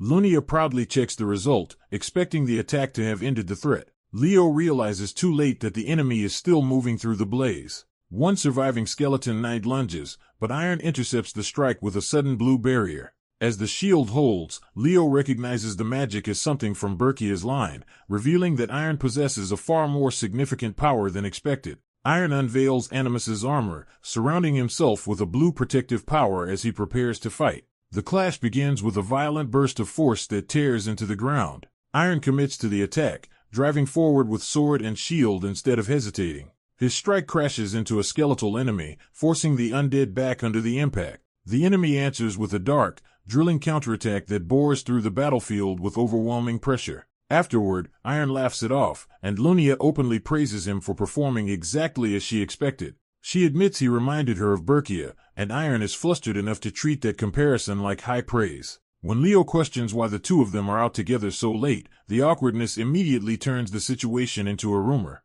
Lunia quickly explains that she and Leo only stopped by the third-year dorm to investigate something, not to meet in secret. She doubles down by insisting romance would only distract Iron from studying, and jokes that she would rather keep him focused as a competitor. Iron rejects the idea that this is merely about removing a rival. He reveals that he wants Lunia to remain the best because she is the person he aims to surpass. That sincerity catches Lunia off guard, making her realize how seriously he values her. Iron is embarrassed by how plainly his feelings of respect have come out. The memory returns to the battle itself, where Iron stands firm behind his shield inside a protective barrier. Lunia, thrilled by his resolve, decides that if Iron can push this far, she must answer him with her full strength. Even as she steels herself, she feels the weight of what she is about to do. She unleashes a far more intense spell, determined to meet him as a true rival. Iron is startled by the sudden escalation and realizes she is no longer holding back. Lunia also falters for a moment when she sees his shaken face. The attack detonates, and Iron pushes her to stop looking at him like that and return to the fight they intended. Lunia explains that this was the turning point after which she stopped coming to school. In that memory, she had asked Iron to keep attending because she considered him her friend. She had smiled and made it clear that, whatever else happened, she truly saw them as friends. Iron answered that he accepted both roles at once, friend and rival. But even then, he had sensed there was still something unresolved beneath her words. Back in the present, Leo presses the obvious question of whether the two of them are actually together, and both deny it at once. Leo can only conclude that children really do grow up by constantly bickering. Their conversation is cut off when a crow with a glowing eye signals danger nearby. A horned skeletal figure reveals that the magician has already been surrounded. The undead leader notes that unexpected visitors have arrived. A cloaked young man steps out and coldly asks why this matter was not handled by the Night Order. He identifies the enemy as Death Knight Karger. Karger immediately recognizes the newcomer and addresses him with contempt. The young man answers by invoking the authority of the Night Order of the Great King. Karger bristles at being spoken to as though he were a mere subordinate. The newcomer reminds him that the Great Death King personally chose him, placing himself above ordinary servants. He then reveals his real plan. Once the summoning circle is complete, he will no longer need Tartarus' help.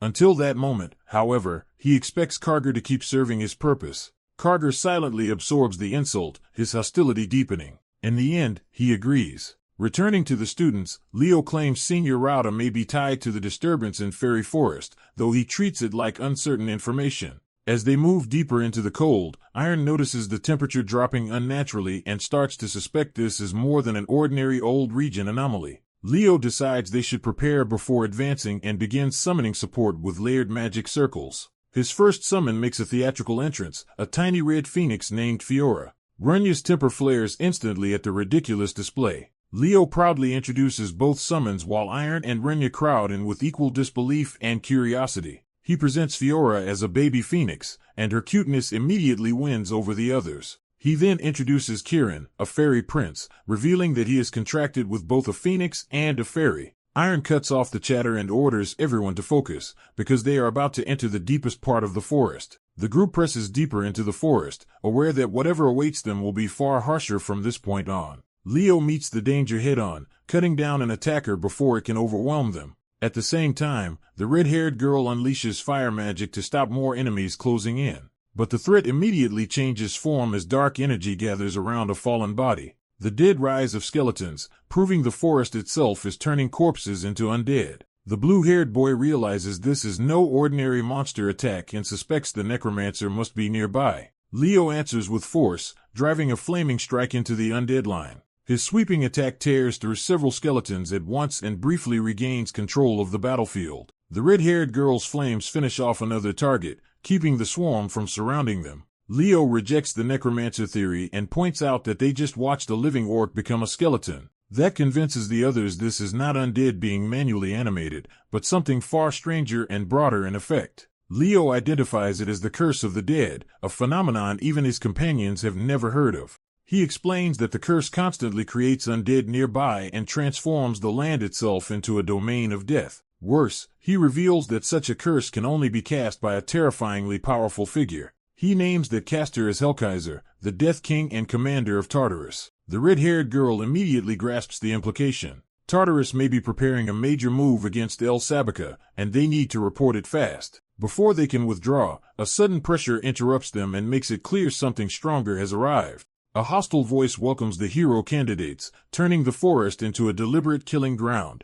The new enemy appears as a skeletal warrior who declares they have entered the land of death and will not leave. Leo blocks the first brutal strike, but the enemy's confidence shows this is only the beginning of the hunt. Leo counters with Phoenix Fire, trying to break through the undead warrior's weapon and guard. The flaming blow lands hard enough to damage the enemy, proving Leo can threaten him directly. The skeleton recognizes the attack as Phoenix Fire, immediately reassessing Leo as more dangerous than expected. Even so, the undead commander keeps his footing and prepares to continue the exchange without losing momentum. Leo realizes the enemy's power is not simple death energy but Zergrinder's flame or fuse with something else. That fusion starts melting Leo's sword, showing the opponent's corrupted power can destroy his weapon mid-fight. The skeleton follows with another vicious attack, forcing Leo fully onto the defensive. Leo understands that raw strength is not the issue. He is being overwhelmed by the enemy's superior battle experience. The undead commander advances with reinforcements behind him,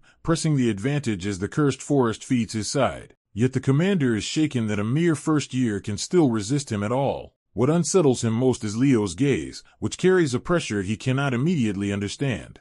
That moment of hesitation gives the battle a brief opening as the commander instinctively braces himself. Above them, a massive fiery vortex forms, shifting the fight with a new source of overwhelming force. The red-haired girl reveals she has been waiting for exactly this chance and takes control of the situation with open confidence. She brings the blaze down on the undead, aiming to wipe out the boned bastard in one strike. With the immediate threat blasted apart, she smugly claims the forest has learned what happens when it provokes her. A tiny elf watching the chaos can only wonder why someone who looks so refined is this violently aggressive. Perched on Leo's head, the elf refuses to let the matter end there and insists they keep pursuing the enemy. Leo agrees at once, deciding the fight is not over and they must go after the retreating force. As they move deeper in, strange purple eyes and currents of energy appear throughout the forest, revealing the curse's presence more clearly. The blue-haired boy confirms they are now inside the curse of the dead itself, and the red-haired girl notes how intense it has become. Leo is caught off guard to hear them addressed specifically as first years, which means someone knowledgeable has been watching them. That observer steps out as Senior Rauda, who rebukes them for entering the forest at night and disgracing academy discipline. The red-haired girl is stunned to find him here at all, since his presence means this incident is already larger than they thought. Rauda explains that he has been investigating the undead appearances in the forest and searching for their source. The others tell him they already know the source is an ancient and extremely powerful curse. Rauda is surprised that a curse this active and severe is operating here right now.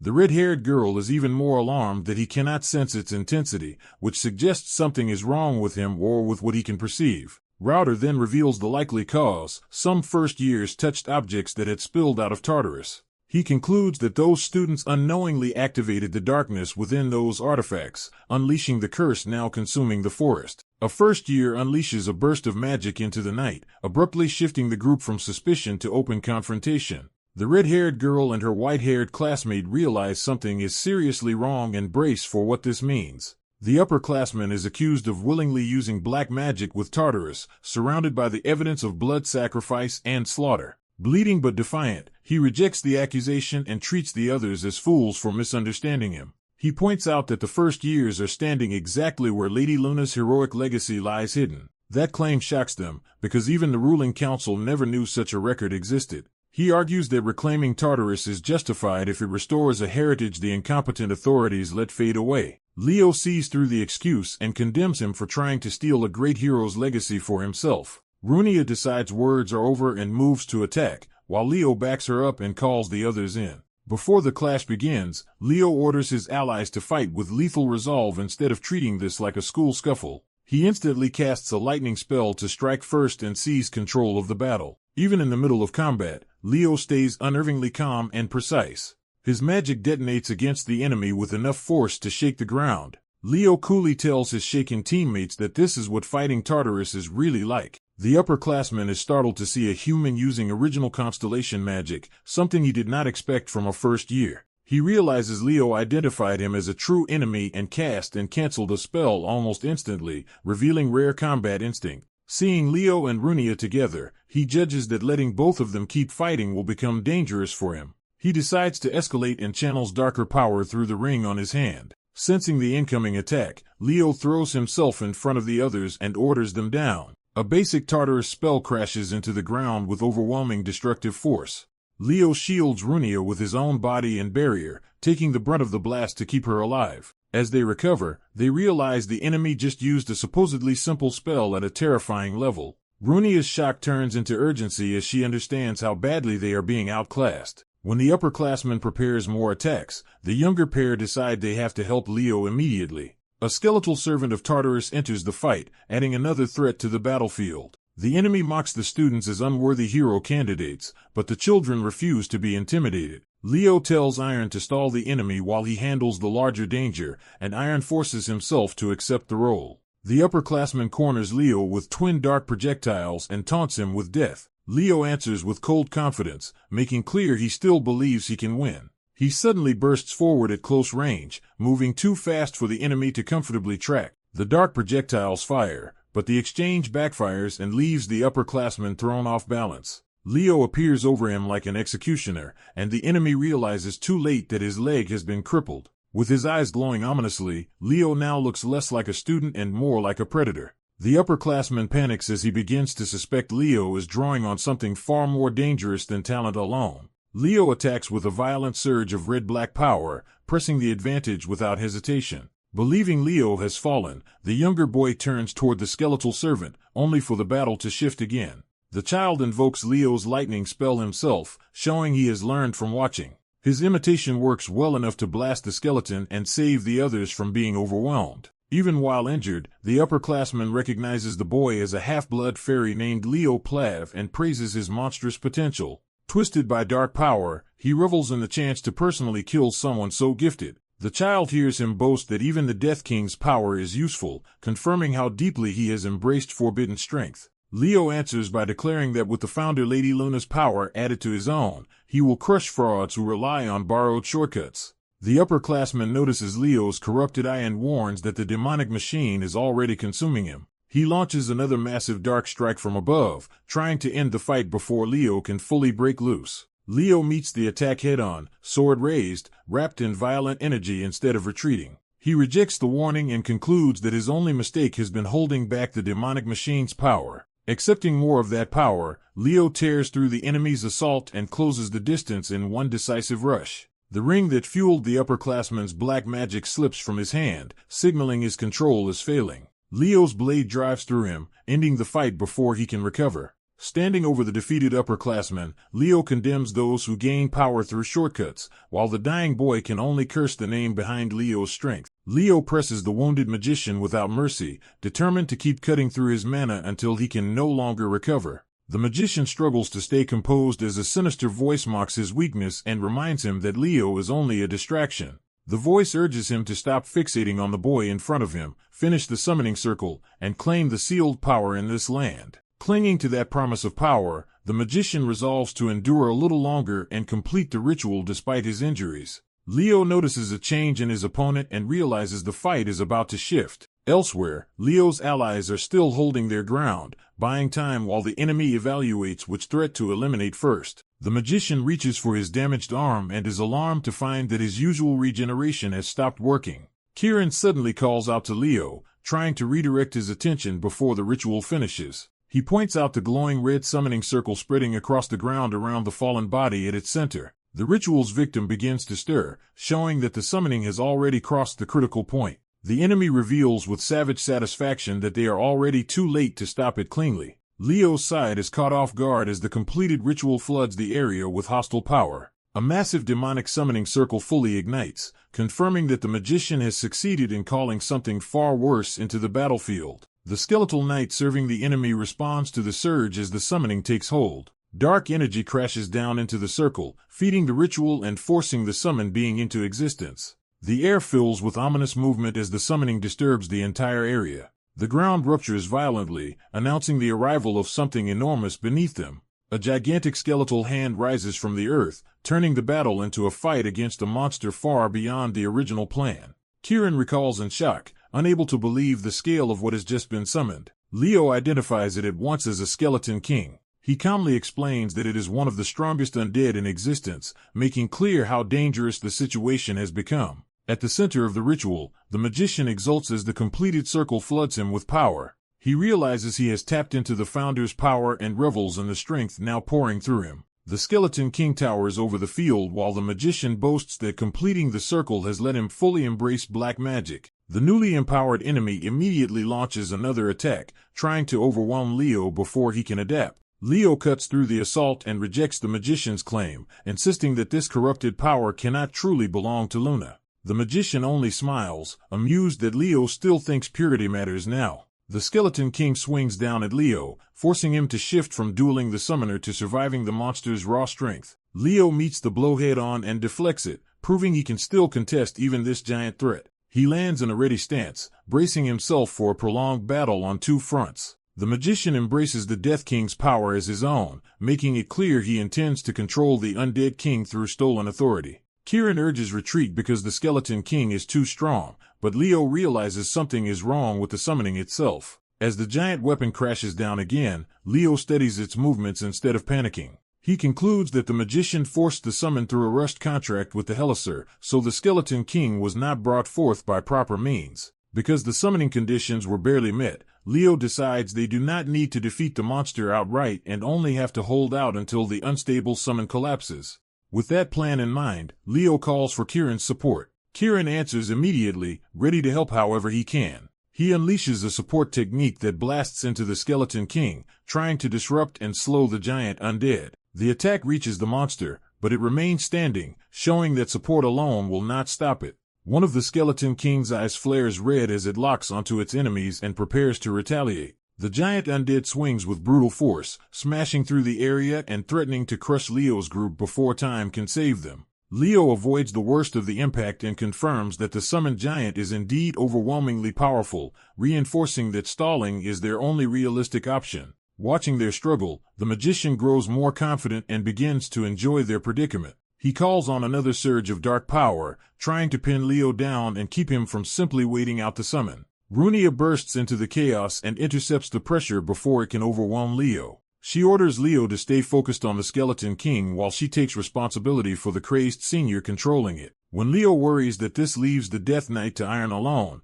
Runia challenges whether he truly doubts Iron. She reminds him that Iron personally chose to face the Death Knight one-on-one, insisting that decision should be respected. To prove her own resolve, Runia drives straight into the skeletal enemy with a direct fiery strike. At the same time, Kieran raises his shield against the Horned Skeletal Knight's attack, showing that while Leo handles the Skeleton King, the others are now fully committed to holding their own fronts. A young knight braces herself and defiantly calls out Karja for trying to overwhelm her with numbers. She insists he face her alone, stepping forward despite the fear closing in around her. Karja answers with a brutal, fast strike, showing he has no intention of treating her as an equal. As the attack bears down, doubt flashes through her mind and she wonders whether she can really hold her ground. She forces herself to attack anyway, driven by the knowledge that failure here will endanger everyone else. Her downward blow lands cleanly, and for a moment it seems she has broken through his defense. That hope vanishes when Karja counters at point-blank range and slams into her before she can recover.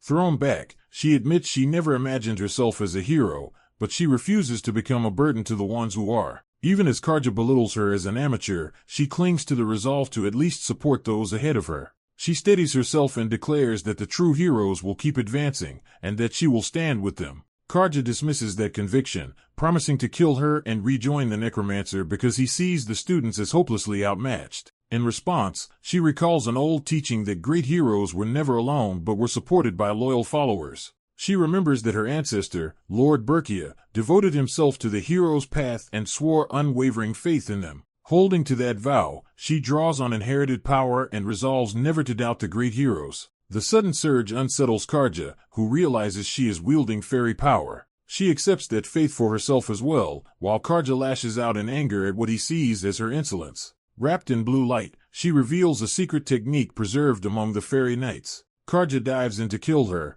but she meets him with the infinite life force, a power meant to drive away death itself. She releases Evergreen, turning that life force into a decisive strike. The blow tears through Karja so completely that even he can only bitterly marvel that a Death Knight was defeated by someone he considered a mere child. With the fight over, her sword sinks into the ground as the last of her strength gives out. Breathing hard, she reminds herself that she cannot rest because the others still need help. Elsewhere, another battle is already spiraling out of control under violent purple magic, and she realizes she has to reach them. A silver-haired mage, Runia, stands over the chaos and taunts the group while checking whether a first-year representative is still alive. He decides to finish the fight and gathers a larger spell in his hand. He unleashes Flame Turtle, sending destructive purple force crashing down. He is caught off guard when the attack fails to break through and realizes it has been reflected. The rebounding magic slams back into him and blasts him off his feet. The red-haired elf reveals the answer. Her summoned Flame Turtle is a defensive fire-type guardian that absorbed and returned the attack. Without giving him time to recover, she prepares another spell and challenges him to withstand this one as well. Runia turns just in time to sense the danger behind him. A fiery blast detonates against him and engulfs him in an explosion. He is hurled away burning, while the elf and her summon remain standing in control of the field. She downplays the feat as ordinary, but her calm confidence shows she has seized the advantage. That confidence falters when she notices something is wrong. Runia emerges still smiling, his body wrapped in sinister purple energy, revealing he can keep fighting through the damage. He launches a new attack from above, forcing the elf back under renewed pressure. Seeing her in danger, Leo shouts her name in alarm. Though injured, he rushes in with his weapon drawn, refusing to stay down. Runia's magic detonates again and smashes Leo into the terrain before he can turn the fight. He ends up pinned against a rock, badly hurt, as his small companion cries out to him. Another ally runs to check on Leo, fearing the worst. Leo forces himself back up despite the pain in his arm and insists on continuing. Then Runia invokes Scream of the Dead, calling forth a curse steeped in deathly red power. Leo immediately recognizes it as the worst possible curse for their situation and knows they need a counter at once. He calls on Fiora, summoning the small fire spirit through a ring of flame. At his command, Fiora releases a cry that spreads warm, radiant energy instead of destruction. The red-haired elf feels the effect first as the curse's damage on her body begins to reverse. The healing reaches the exhausted white-haired knight as well, restoring her enough to move again. With the team recovering, Leo commits to his next move and prepares a fire-based technique to turn the battle around. A towering skeleton king descends on Leo, forcing him to face a far greater threat than the necromancer alone. Before Leo can press the attack, a surge of purple power lashes upward and disrupts the battlefield. Leo steadies himself inside his flames, and someone recognizes that he is fighting with the same disregard for death as the old heroes. Runia realizes Leo's resolve is absolute, not reckless hesitation but the kind of conviction legends were built on. At the same time, she quietly calls forth Flame Turtle, preparing another move of her own. Elsewhere in the ruined forest, she dismisses her summoned creature and tells an exhausted opponent to stand down and rest. The weakened elf gathers a small flame in his hand, trying to recover enough power to continue. Leo immediately sends his fire toward him, refusing to let him regain control of the situation. The elf mocks Runia, claiming her family's proud flame has become feeble and asking what she hopes to accomplish with so little strength left. Runia answers by invoking her bloodline's history as Phoenix Oathbearers, heirs to ancestors who burn themselves away when necessary. The elf tries to laugh it off, but he is already unsettled that the fire clinging to him is behaving unlike ordinary flame. When he tries to smother it with his hand, he realizes it will not extinguish. Runia explains that the Oathbearer's fire keeps burning as long as their ancestors will remain, and it will only end when it has reduced its target to ash. She coldly points out what that means for him, naming the fire for what it is, something demonic. Runia reveals this is the sacred flame, a forbidden art of the Rundwa family that burns even the caster along with the victim. The elf is horrified by her willingness to use such a suicidal technique. Runia accepts the cost and vows that he will not escape. As the flames close in around them, the elf suddenly notices a change and seizes on it. Seeing her weaken, he realizes she has run out of mana. He immediately turns to a hidden backup, activating the ring on his hand as his next move. A dense sphere of purple-black power forms between them, catching Runia off guard. The elf panics and tries to stop the spell, as if he has triggered something more dangerous than intended. His warning comes too late as the unstable vortex fully erupts. Runia is thrown back and sees the energy sucked into the ring, leaving her stunned because the necromancer's death should have cut off that power source. Her confusion deepens when the Skeleton King remains active and advances despite the necromancer being gone. The ring itself begins to glow ominously, revealing it as the true conduit. The Skeleton King answers that call, its eye igniting with a far more sinister red power. Leo senses the aura at once and recognizes it as something far beyond the enemy they were just fighting. What he feels is the presence of Hellkaiser, looming like a ruler still seated behind the chaos. That distant will issue a command for the king to continue onward. Power pours through the demonic machine the Skeleton King carries, turning it into Hellkaiser's channel. The order becomes clear. The king is to carry out the mission it was given. Leo understands that Hellkaiser is using the machine to act from afar, proving he is still manipulating events with ruthless precision. Worse, Leo realizes the attack is aimed at the entrance to Fairyland. He calls for Kirin's support and rushes to intercept before the strike can land. Leo crashes into the Skeleton King in a desperate attempt to stop the weapon by force. The king drives forward anyway, and Leo is forced to hold back the blast at point-blank range. Straining against the pressure, Leo refuses to let the attack pass. He feels the protective barrier at the entrance beginning to crack under the impact. Even as the defense gives way, Leo keeps pushing, buying a final moment with his own body. The clash ends in a violent explosion that tears through the ruins. When the blast clears, the night sky opens over a devastated, silent landscape. Leo survives the detonation, battered and barely conscious as the last sparks fade around him. Above the rubble, blue and orange spirit lights drift and circle, as if responding to what the explosion has uncovered. Leo looks up in alarm as the lights gather into distinct signals around him. He tries to move, but his body and power are failing him. Admitting he has exhausted both aura and spiritual energy, he drops to the ground to recover. Then he sees it at last, the sealed entrance to fairyland standing exposed before him. Approaching the barren threshold, he reflects on how desolate fairyland has become. A sudden presence or sound makes him stop and look up, sensing that this discovery is not the end of the encounter. Leo is jolted by a memory and realizes the moment he once dismissed is now becoming important.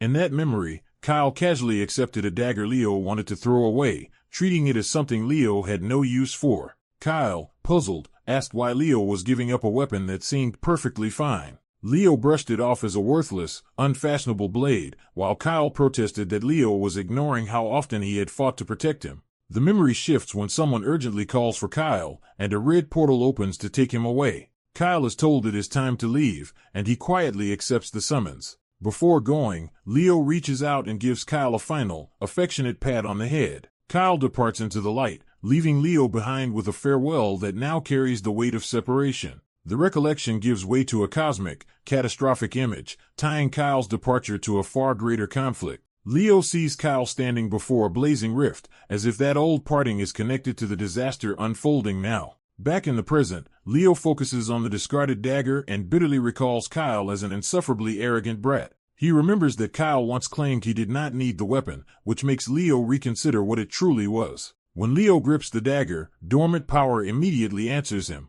He realizes the blade is reacting directly to him, and the surge catches even him off guard. A massive torrent of blue magic erupts from Leo, far beyond anything the simple dagger should contain. The sealed force bursts fully awake, turning Leo into the center of an overwhelming release of power. Leo understands that the dagger had preserved magic for thousands of years. He concludes that the weapon has finally recognized its rightful owner, himself. With that much power at his command, Leo begins deciding how to use it. As the skeletal king descends to crush him, Leo calmly weighs what kind of spell this situation demands. His answer comes as a violent impact that interrupts the enemy's attack. Thinking of the younger students, Leo settles on a spell suited to protecting them and ending the threat quickly. Elsewhere, Renya and her companion are still under pressure, trying to stop a bag of bones while tracking the source of the disturbance. Renya senses the explosion of mana and is stunned by how enormous Leo's power has become. Golden star-shaped magic begins raining down,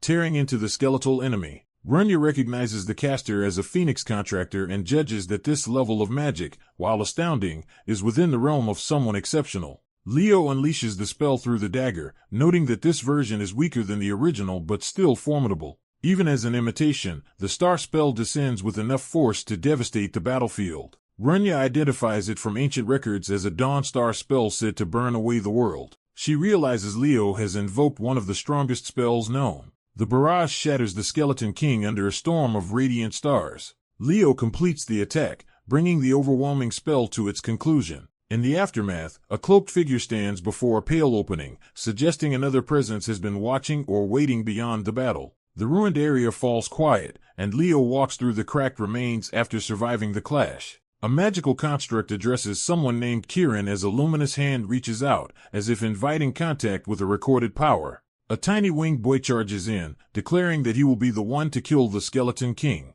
Leo flatly informs him that the fight is already over, leaving the late arrival confused and embarrassed. Rather than indulge him, Leo tells the boy to recover his wings first, and the child immediately scrambles to obey. Leo then turns toward his friends and checks whether they made it through safely. Renya snaps back that he is the one who looks worst, though she also admits she trusted the two of them to survive. As the shock settles, she compares what Leo just did to a legend, and Leo explains that the power seemed to come from the magic sealed inside the dagger. That leads them to suspect the blade is tied to a great hero, and they wonder why such an artifact was hidden in Tartarus. The winged boy returns excitedly, revealing he found the wings his father had hidden for him. He asks for help removing them, and Leo agrees, though Renya suddenly notices something strange. She realizes the wings are not ordinary at all but a fragment of a hero record. The fragment activates at once, releasing light and pulling everyone into its stored memory. A hero record opens and transports the group into a preserved chapter of the world's past.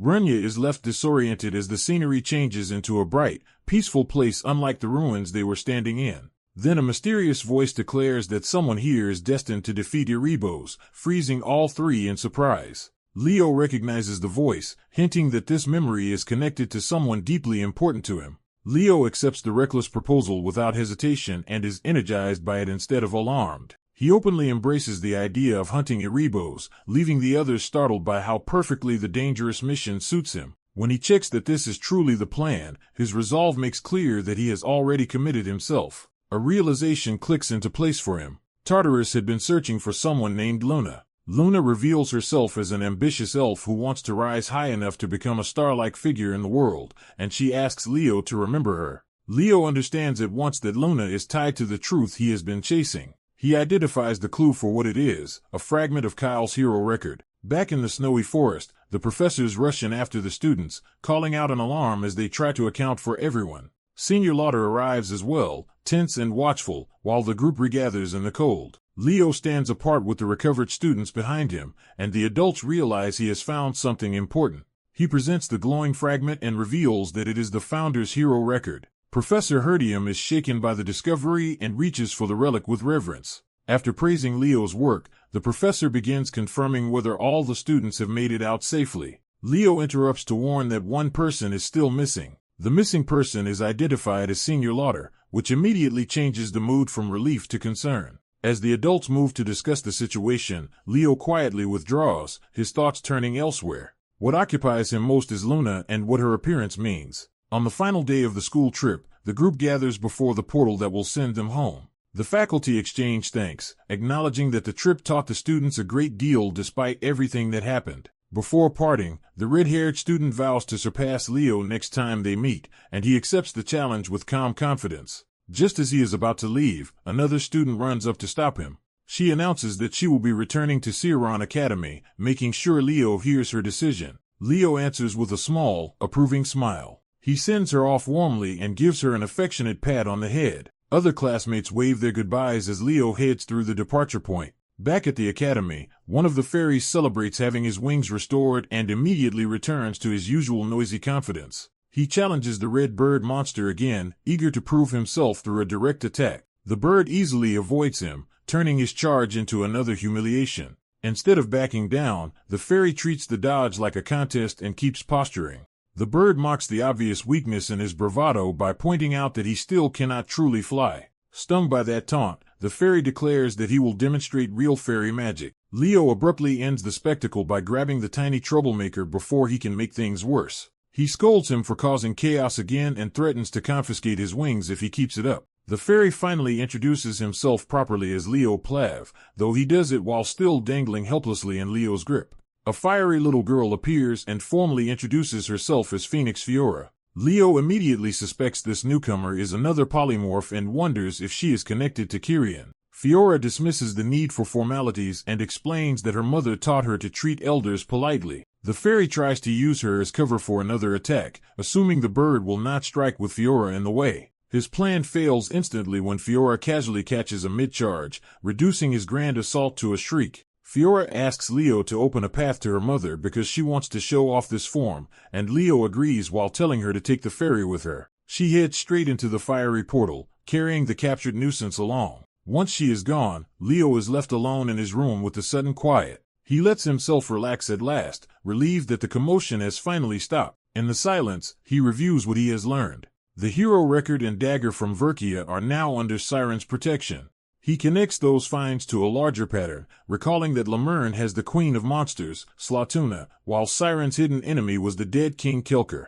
The recovered evidence shows him that Tartarus has been systematically erasing the records of the great heroes. That conclusion hardens Leo's expression as the scale of the conspiracy becomes impossible to ignore. He remembers the enemy's warning that Tartarus plants agents inside every nation and that some in Lemurn still remain undiscovered. The same warning named direct traitors in Siren, including Lauder, and implied that Lemurn must also have an internal betrayer. Leo ends with a clear decision: those hidden Tartarus agents must be found as quickly as possible. The story opens with the threat of an infiltrating traitor hanging over the academy. In Lamerne Academy's main auditorium, the first years are gathered by department for an unusual assembly. An announcement orders the new students into departmental lines and warns that the headmaster will arrive soon. Some students immediately sense that being grouped by department instead of class means this meeting has a larger purpose. As the first years settle in, the mood is cautious, with everyone waiting to learn why they were called together after the school trip.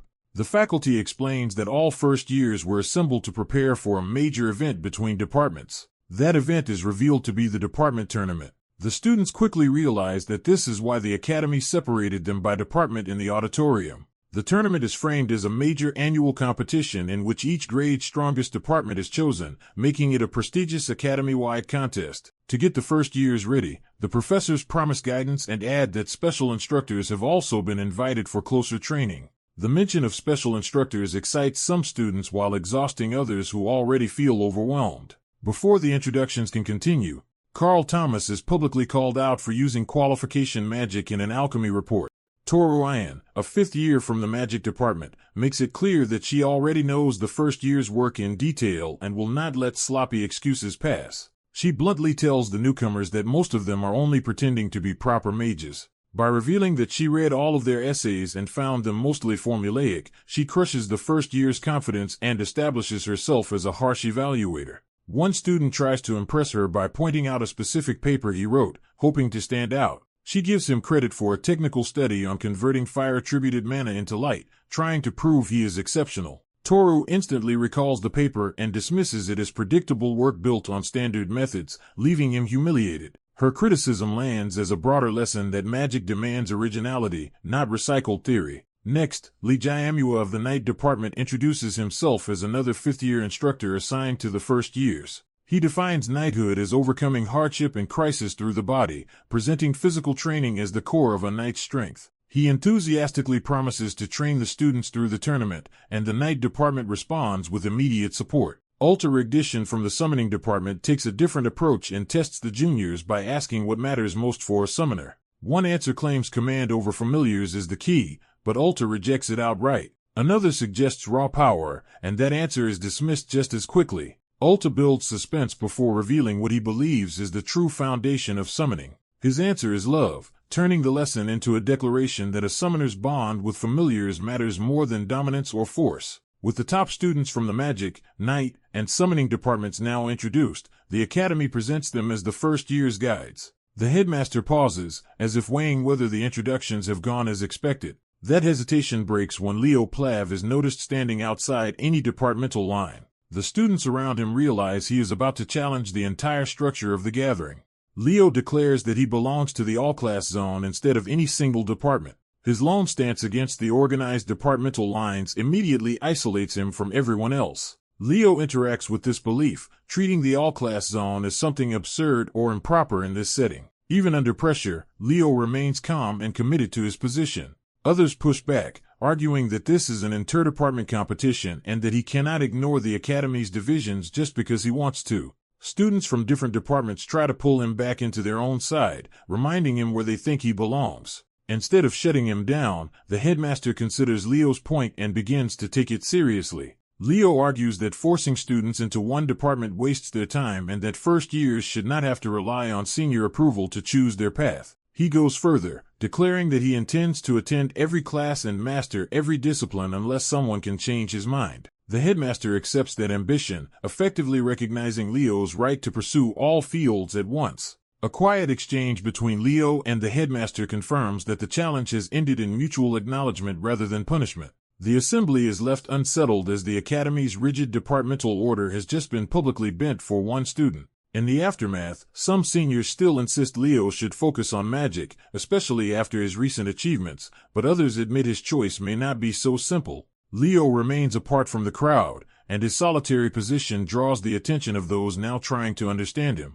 At least one observer concludes that Leo's independent spirit and refusal to follow the herd make him seem more like a true knight than a conventional mage. That thought provokes a fierce reaction from the Night Department's side, where the idea of claiming Leo becomes both serious and competitive. Amid the chaos, the headmaster reaches a final decision about how this year's first-year event will work. He announces that the inter-department tournament will be a battle royale. The decision shocks the students, because what they expected to be a friendly exchange between departments has suddenly become a direct and chaotic fight for supremacy. The academy leaders are startled by a proposal to hold a battle royale as an individual event, calling it an unprecedented break from tradition. One elder reminds them that this year they already admitted an exceptional irregular student, implying the school has already begun bending its usual standards. That student is Leo Plav, who first drew attention simply by being an all-class candidate. Instead of fading after the initial surprise, Leo kept proving himself by maintaining near-top grades across every field. As the implications sink in, others realize the founding families may now be trying to push Leo into becoming a true all-class student, and even place his name in the record books. That possibility alarms them because it suggests powerful backing from the families that control Lombard Academy. The discussion turns to the major houses themselves, the forces whose support could shape Leo's future. After of that pressure stands Leo, singled out as the one those powers are investing in. One official eagerly imagines that if Leo succeeds, his future potential would become immeasurable and might even produce another all-class phenomenon. Another tries to normalize the idea by saying Leo will eventually have to choose a department anyway, though the room remains unconvinced. Elsewhere, students suddenly feel the air turn unnaturally cold and realize some kind of large-scale ice structure has appeared. The source reveals itself with a sharp signal that gathers everyone's attention. Peter Ein explains that he created the ice wall as a training tool to teach aura control for both the interdepartment competition and the coming hero world conquest. He immediately calls on Celia to draw her sword, putting her on the spot for a demonstration while Leo watches beside her. Ein challenges her to break through the wall using flame aura. Celia confidently unleashes her fire through her blade, certain the task will be easy. Her attack slams into the wall with tremendous force. The impact explodes across the ice, but the result is not the simple breakthrough she expected. Ein quietly observes from behind as the demonstration becomes more complicated than a basic strength test. Celia realizes the wall is not ordinary ice at all but something as hard as rock. Ein introduces the method behind it, saying today's lesson is a technique called Breath of the Hero. He explains that the technique comes from the Beastkin's unique breathing style and has been adapted for human aura physiology. Celia is caught off guard as the lesson shifts from simple practice to a rare and advanced aura principle. Ein then demonstrates by wrapping himself in flame aura, showing a far more controlled and concentrated version of the power. With one overwhelming strike, he tears through the wall and blasts apart the reinforced ice. The students are left stunned by the sheer destructive power of what he just displayed. They realize that the Beastkin breathing method can make aura manifest in a completely different and far more potent way. Some students connect the technique to Ein's past as a dungeon conqueror and conclude that his flame aura is not his natural type but a power created through this breathing method. Ein confirms that interpretation and accepts the comparison. He explains that because the technique differs from his innate aura, it would normally have been weaker than Celia's natural flame.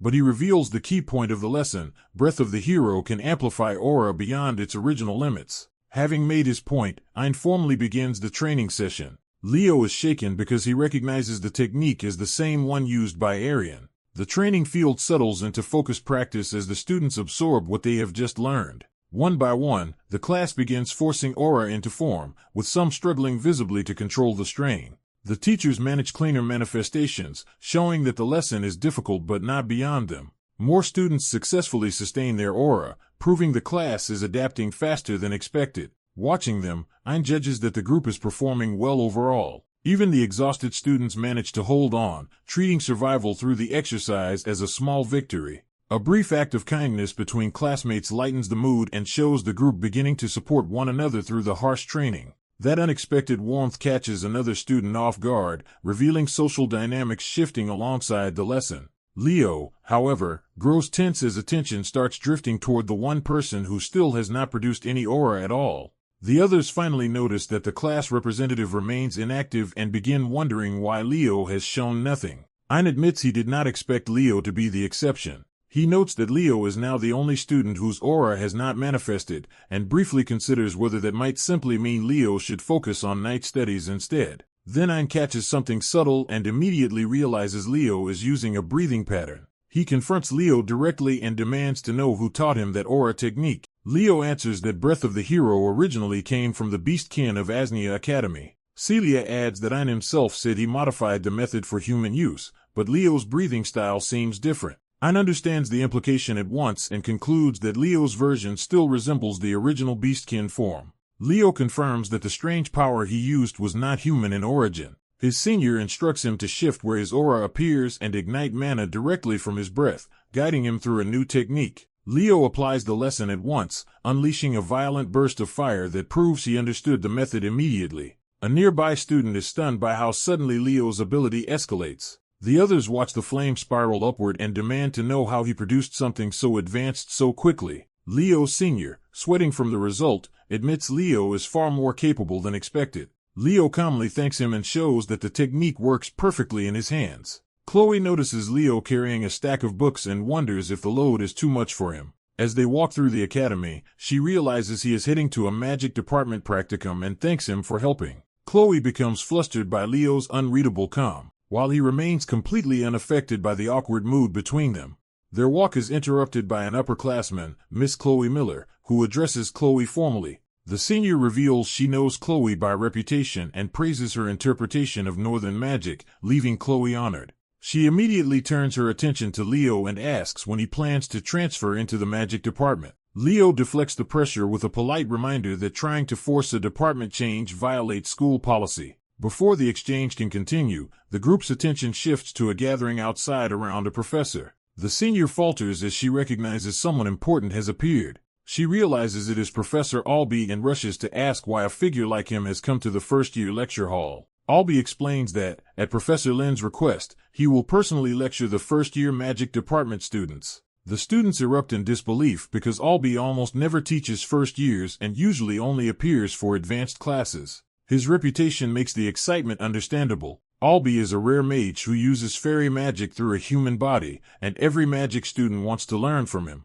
Another senior arrives to greet Albee, while Albee remains cool and detached. The newcomer announces that Albee was personally invited to teach the first years, making the class feel specially chosen. The senior girl from earlier sours the mood by declaring that an unwanted contaminant is present. She drags Chloe away under the pretense of preparing tournament materials, while Chloe protests that she only wanted to attend Albee's lecture. Ignoring the disruption, Albee takes control of the field and begins the lesson. He introduces himself through his infamous title, Demonic Eye, making clear that his identity as a battle mage matters more than ceremony. Drawing on his experience as the Tartarus Slayer, he asks the class what truly matters most in magical combat. A student answers mana quantity, and Albee dismisses it immediately as the wrong way to think. Another tries casting speed, but Albee rejects that too without hesitation. A third suggests versatility in spells, and that answer also fails. Albee then calls directly on Leo, forcing the quiet outsider to answer the question himself.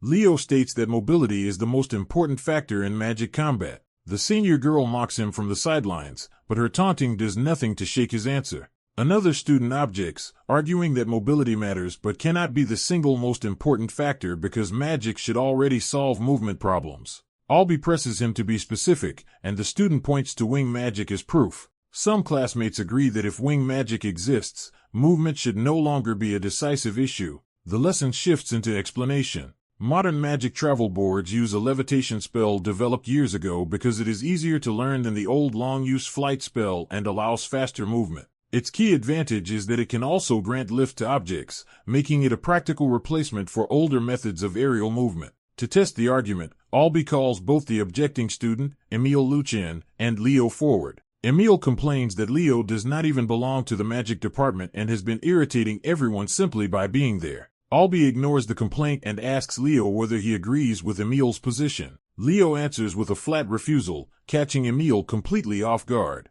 Albee decides to settle the dispute with a direct mobility match between the two of them. He asks whether they each possess a personal wing magic artifact and learns that Emile does while Leo does not. Rather than help Leo, Albee tells him to solve that problem himself, and Leo accepts the challenge without complaint. Albee sets the rule. Whoever reaches the Island of Summons first will prove his view of combat mobility is correct. Leo responds by invoking wing magic on his own terms, calling for wings to form beneath him. At the start signal, he launches forward on a self-made board of magic, entering the race despite lacking an artifact. Emile races after him, confident that Leo cannot keep up without proper equipment, and attacks with lightning bolt to stop him early. The lightning strike detonates against Leo's path in a sudden blast, forcing the race into open magical combat immediately. Leo abruptly interferes with another student's movement spell, alarming everyone watching. When challenged, he calmly argues that in a match where mobility decides everything, disrupting an opponent's movement is obviously fair.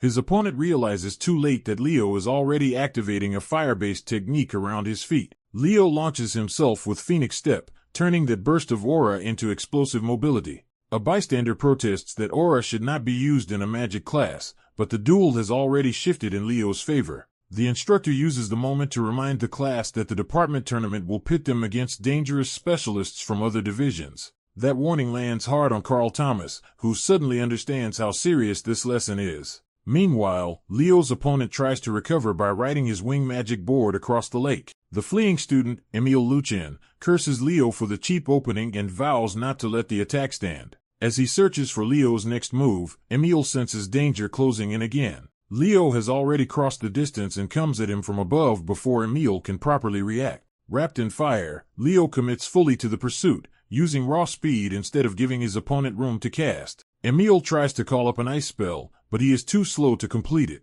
Leo crashes through his defense and smashes him off balance in midair. Emile's flying artifact shatters, and without it he is sent tumbling helplessly into the water. Leo immediately follows through, diving after him with complete control of the battlefield. He seizes Emile before the fall can turn into a counterattack or escape. By the time they land, Leo is standing over a defeated opponent with the fight effectively over. The instructor explains the lesson plainly. Emile relied on wing magic, and once his artifact broke, he lost all mobility. In contrast, Leo crossed the lake using only basic flight magic, proving he was not dependent on a fragile tool. The class is taught that wing magic is just a convenience-focused branch of flight magic, not a substitute for mastering the fundamentals. Professor Ura makes the point explicit and expects everyone to understand that real mobility starts with flying magic itself. The students eagerly accept the lesson, newly impressed by what proper fundamentals can do. Around them, the rest of the training field descends into chaotic practice as other first years struggle with their own movement spells. After class, Leo asks Professor Ura something far more serious. He wants to enter Lumarin's forbidden archive. Ura warns that even a professor cannot authorize that, but Leo clarifies that he is asking him as a member of the Jaren family. When Ura asks why, Leo says he is searching for a document about hero records that has never been made public. Hearing that, Ura agrees to help and offers Leo a written recommendation.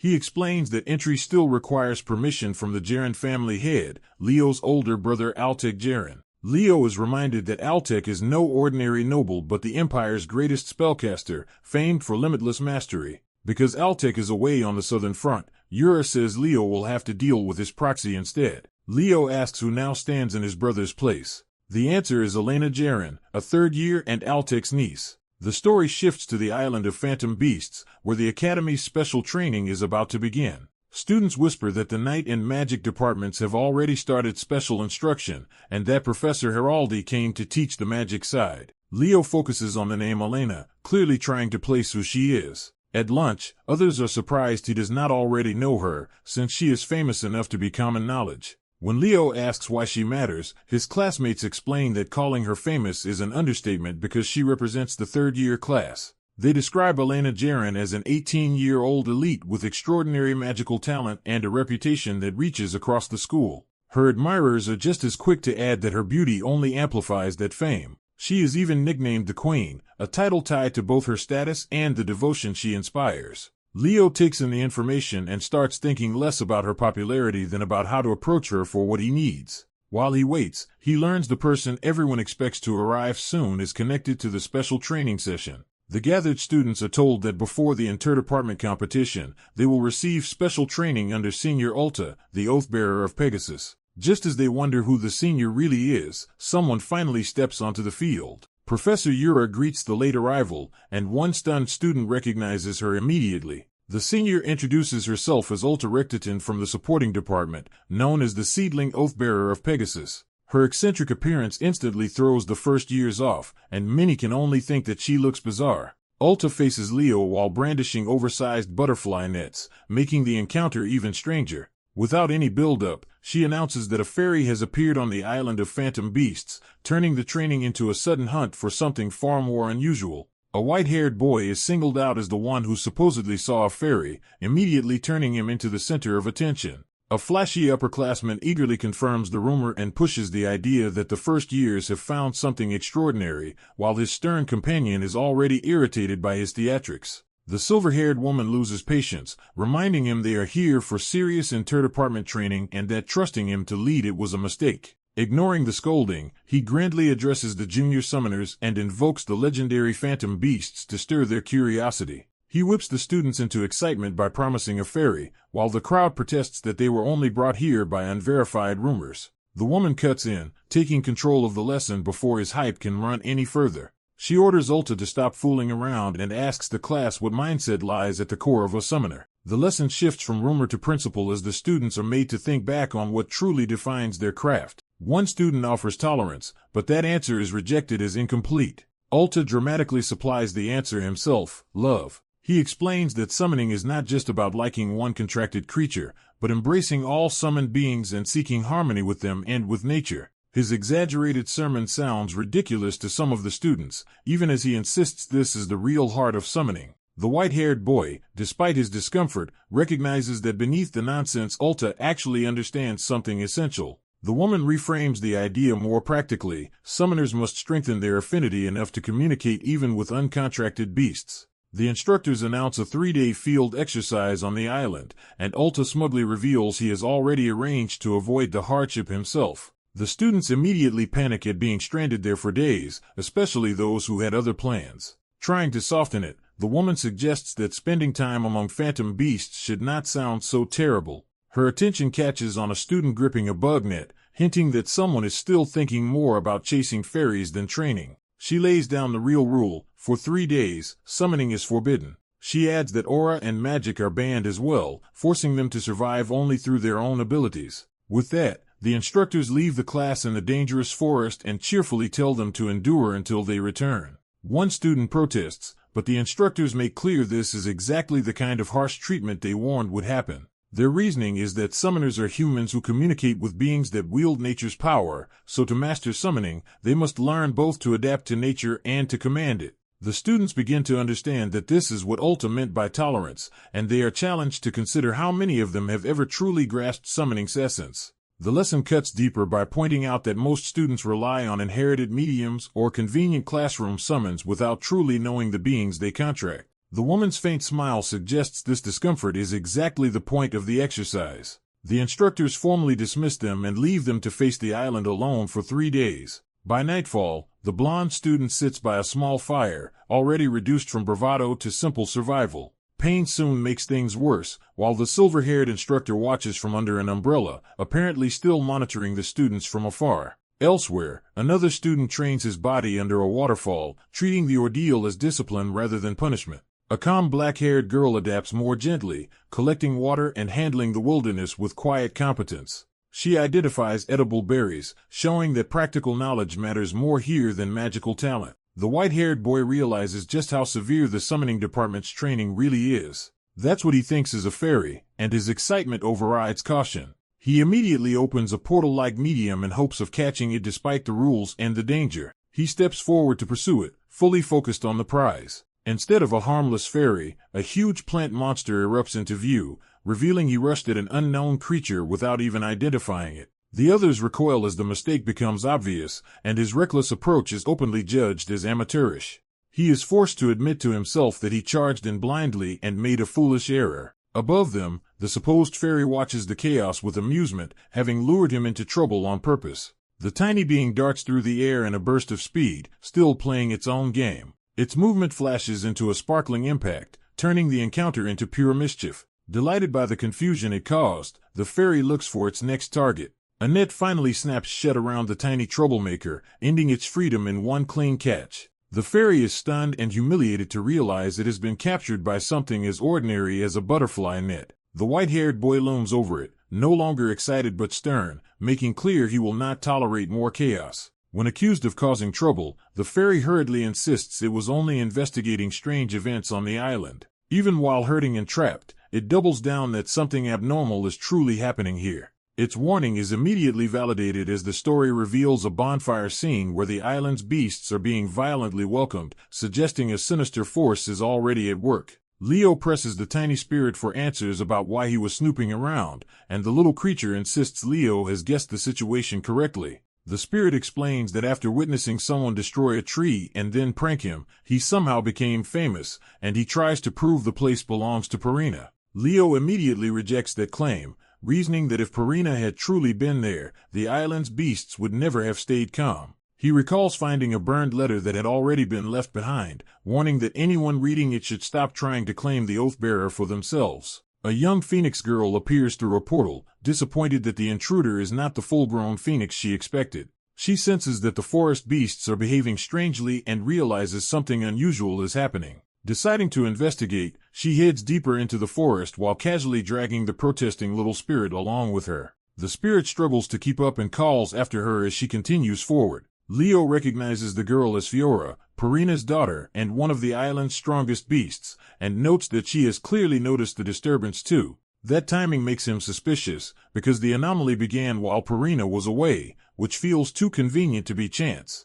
He follows Fiora to a glowing waterside area while voices from elsewhere call for her and worry that she has wandered off again. The little spirit suddenly realizes he has been caught in someone's grasp. Leo decides to find Fiora directly, sensing the abnormal aura coming from the island's western side. The search leads to a luminous stream surrounded by drifting lights and crystals. The water is full of mana stones, the concentrated energy source formed where spirit beasts gather and live. At the stream, Fiora sits absorbed in the sight before her, focused entirely on the glittering stones. She lifts one of the stones and admires it with childlike delight. The beauty of the place only feeds her excitement as she gushes over how lovely everything is. Her fascination goes too far when she raises a mana stone to her mouth. Leo catches her in the act and demands to know what she thinks she is doing. Fiora freezes, embarrassed at being discovered. Leo bluntly concludes that she has been sneaking around eating mana stones again. He explains that mana stones naturally form in beast habitats and that young elemental spirits are forbidden from entering such places to stop reckless mining.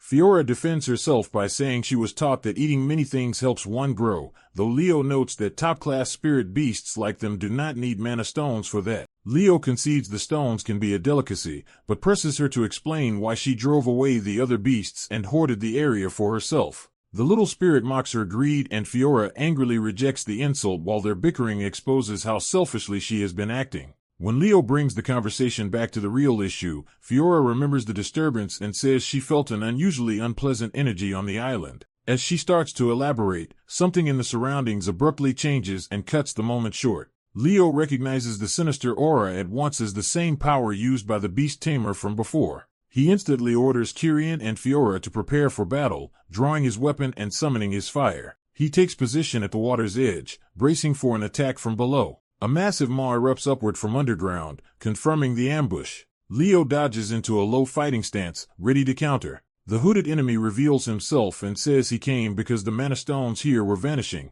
confirming that the phoenix Leo fought last time was involved. He mocks Leo as someone fated to cross his path again. Leo answers with open hostility, remembering their old grudge and preparing to settle it. The enemy attacks with giant tentacles, intending to kill Leo before he can interfere. Leo cuts through the assault and blasts apart the strike behind him without losing focus. The attacker escalates, vowing to crush Leo on the spot as a tree-like beast looms over him. Leo stays calm and steadies the pattern of the attack instead of panicking. A hidden beast suddenly lashes up from beneath his feet, revealing that the enemy concealed another threat underground. Leo throws up a barrier and realizes with alarm that he never sensed the buried creature at all. The enemy immediately follows with a killing blow from above, trying to finish him while his attention is split. Leo narrows his focus inside the barrier, preparing a precise response. A violent burst of fire tears through the attack and blows the ambush apart around him. The hooded foe blocks the flaming counter with a tentacle, stopping the strike before it reaches him.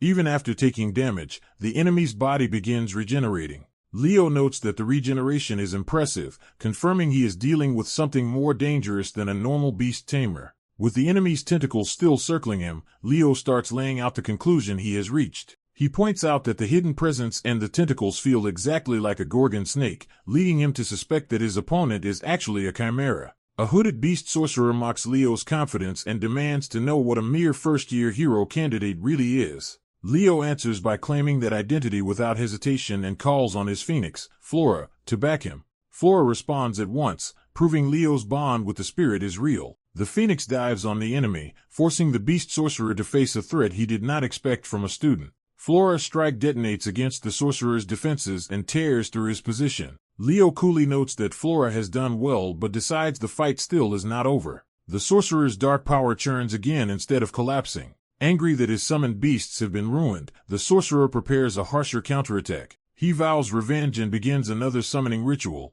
This time he drags something new out of the corrupted lake. He unleashes a death slime, and Leo immediately raises a wind barrier while his fairy companion recoils from the stench. The creature's presence reveals the enemy's level, because only a top-tier slime beast could be summoned like this. As the sorcerer boasts that Leo cannot evade the next attack, a new voice cuts in to protect her junior. Leo realizes help has arrived just as a powerful strike descends. The incoming blow rips through the battlefield with overwhelming force. Professor Yura appears riding a Pegasus and identifies the culprit as a beast sorcerer. The sorcerer is shaken that even his beast armor has been torn apart and recognizes Yura as Lumine's strongest summoner. Yura invokes altar ignition and fully brings out her Pegasus's power. Leo explains to his companions that the winged horse is a Pegasus, a spirit beast on their level. Yura dismisses the slime as a filthy monster and orders Iria to destroy it. The sorcerer realizes he needs time for his tentacles to regenerate if he wants any chance to survive.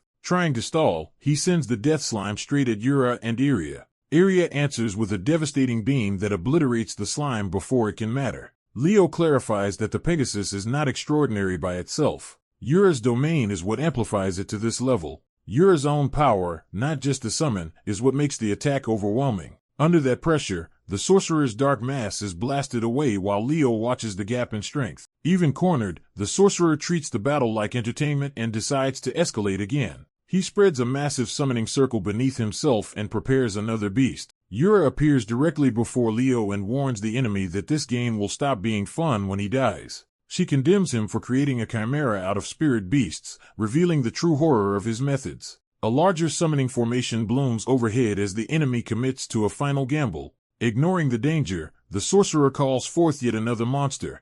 A giant cyclops answers his summons, giving him a brute force weapon to hide behind. He laughs at Yura's side and assumes his cyclops can outlast whatever she has brought. Instead of matching brute force, Yura produces a tiny mouse, leaving Leo's fairy companion baffled. Leo calmly orders the rat to devour the enemy, hinting that appearances are deceptive. More mice gather, revealing that the harmless-looking summon is actually a swarm. The rats spread across the field and surround the Cyclops before the beast sorcerer understands the trap.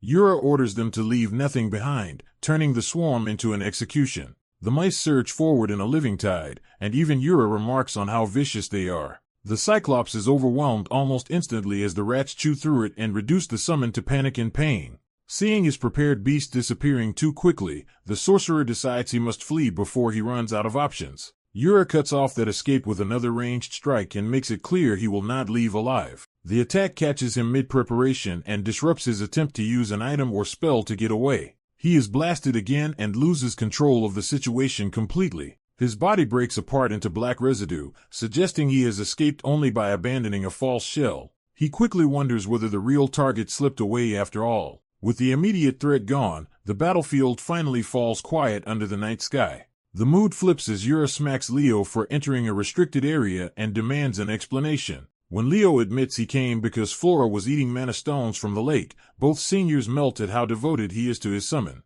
Yura quickly returns to business and concludes that a beast summoner had been trying to corrupt the mana stones. She decides to report the incident to Headmaster Cowlion at once. Before leaving, Yura orders Ulta to resume training safely, treating the crisis as only an interruption. Ulta realizes that Leo is the Phoenix's contractor, confirming the rumor behind his unusual strength. He also notices Leo's fairy companion and begins connecting more pieces. Ulta understands that Leo's strange abilities now make sense. Leo asks whether the Pegasus beside Ulta is his summon. Ulta introduces the Pegasus as Aria. Aria formally greets Leo as the contractor of the Phoenix, and Leo introduces himself in return. Aria unexpectedly accepts Leo's touch, even though Pegasi normally rejects strangers. Ulta is surprised and asks whether Leo has handled a Pegasus before. Leo denies it aloud, but privately recalls that in his past life as Kyle he once had a Pegasus contract, and Yura lets him off with a warning to continue training. Leo agrees, but the incident leaves him thinking more seriously about what he just learned. Reviewing the beast sorcerer's methods, Leo starts narrowing down who the traitor inside Lamine might be. He concludes that someone capable of such advanced beast summoning is more likely a professor than a student. A few days later, the whole academy gathers again at the drill grounds, and Leo reflects that peace never lasts at this school. His classmates complain about how exhausting the summoning department's special training was. Attention shifts when they realize the year representatives are being called into a separate tent. Leo heads inside as Lamine's first-year representative. He is welcomed as the last person needed for the meeting. With Leo present, all the year representatives are finally assembled. Lil Rouge, the summoning department's second-year representative, is dazzled by Leo's reputation as the prodigy everyone has been talking about. Hark Liggard, the night department's fourth-year representative, is introduced while still half asleep. Leo notices someone else in the room and asks who she is. A blonde senior immediately takes an interest in him and treats him like a curiosity. She identifies Leo as the famous first-year representative with access to Lamine's forbidden archives. Elena Zirian of the Magic Department's third year openly tries to recruit Leo to her side. Leo refuses without hesitation. Elena presses him by promising favors and indulgence if he agrees. Leo shuts her down again by bluntly saying she is too old for him. Rather than getting angry, Elena finds his nerve amusing. Lil becomes even more impressed that Leo can trade blows verbally with Elena and still come out intact. The student leader asks Elena how her recent mission went. Elena dismisses the mission as boring, and the others accept that answer as typical of her. The leader then wakes Hark so the meeting can properly begin. Hark jolts awake instantly, ready for conflict before he is even fully conscious. He immediately challenges the student leader to a fight, only to be told it can wait. Elena mocks Hark's habit of waking up aggressive and calls him a savage. Hark fires back by questioning whether Elena, surrounded by admirers, knows what a real fight is. Elena takes the insult personally and demands to know if he is calling her a fraud. The student leader dryly confirms that he means exactly her. Lil panics and begs the seniors not to start fighting in the middle of the meeting. Leo and the student leader quietly note that the representatives seem to get along in their own chaotic way. The headmaster addresses the assembled representatives and says he is pleased to see them together. He moves straight to the reason he summoned them. He announces that from this day until the first-year interdepartmental competition ends, the entire academy will be cut off from outside contact. The lockdown will last for the full duration of the competition. Colleen formally declares Lamine to be entering lockdown. Leo immediately understands the hidden meaning behind that decision. The headmaster's words imply that the academy believes the traitor is still inside and intends to move against them. Leo mentally reviews the suspicious figures around him as possible culprits. His suspicion extends across both faculty and students, because the enemy could be hiding behind any role. He concludes that the academy is using the lockdown to trap the traitor and force a reveal. Back with his classmates, the others complain more about losing access to the city than about the danger itself. Their chatter is interrupted when news arrives that the competition site has finally been chosen. The chosen location is Nigrin. The name alone unsettles the students because they know it is no ordinary destination. They learn that Nigrin is a ruined southeastern city destroyed overnight when a hero dungeon ran out of control. Although the dungeon was later cleared, the land remained cursed and unfit for normal habitation. One student questions whether sending cadets there is remotely acceptable. Another tries to downplay it as only scattered curses and lesser monsters, which still sounds dangerous to everyone else. As Leo reads the briefing, the place begins to stir an old memory. The ruined city suddenly feels deeply familiar to him.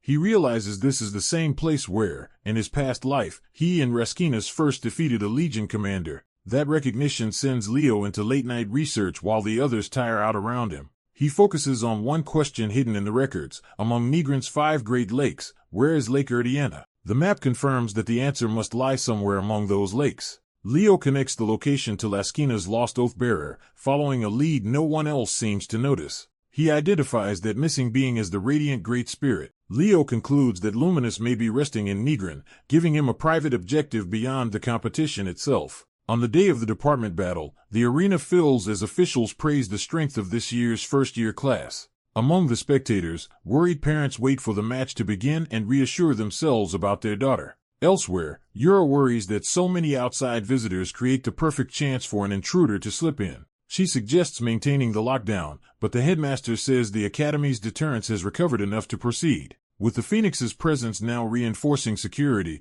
they believe a repeat of the last disaster can be prevented. Yura is less concerned with policy than with the fact that a phoenix is nearby and badly wants to speak with it. The official in charge welcomes the guests and introduces himself as the supervisor of the department battle. He announces that the event will be a battle royale. Victory will go to the department of the last surviving cadet, making skill, strategy, and endurance equally important. The rules make clear that individual survival determines the department's overall win. Each participant receives a bracelet that constantly monitors their physical condition. If the bracelet detects lethal danger, it will forcibly teleport the student back to safety. The officials add a harsher twist by declaring that the battle also counts as the cadet's practical final exam. That revelation shocks the students, who realize this is no simple tournament. They are warned that merely hiding to survive could earn a terrible grade, because every action will be evaluated. Even dropping out early can score better than lasting longer if a student acts more decisively and effectively.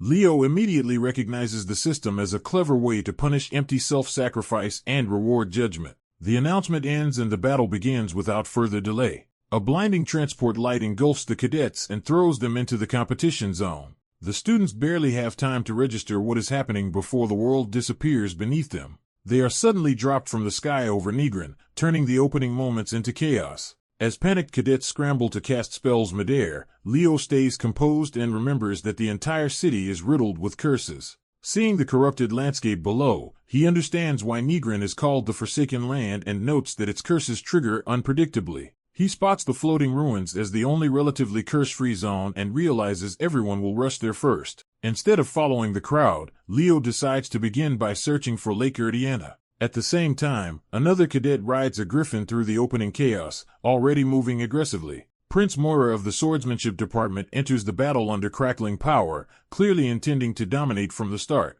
A watcher identifies him as the third-rank swordsman, while another notes the presence of the summoning department's second rank nearby. Leo reaches for his coat as if preparing his own next move rather than reacting to the panic around him. Elsewhere, another competitor tightens her grip on her reins and braces to enter the struggle in earnest. At a critical instant, Leo and an unseen opponent act at the same time. Leo releases his fire without hesitation. The strike tears into a flying beast and sends it crashing away in pain. The creature's rider recognizes Leo at once, shocked to have encountered him again. Leo is equally unsettled by the unexpected reunion. He lands in the ruins, already focused on a destination 10 minutes west, where he believes his objective may still remain. Remembering that Lashina sealed Luminous shortly before dying, Leo wonders whether that sealed power is still there. As he searches the ruined area, he senses a disturbance approaching. A girl named Chinchia appears, and Leo realizes she has come specifically to find him. He tries to redirect her by pointing out that the ruins lie elsewhere.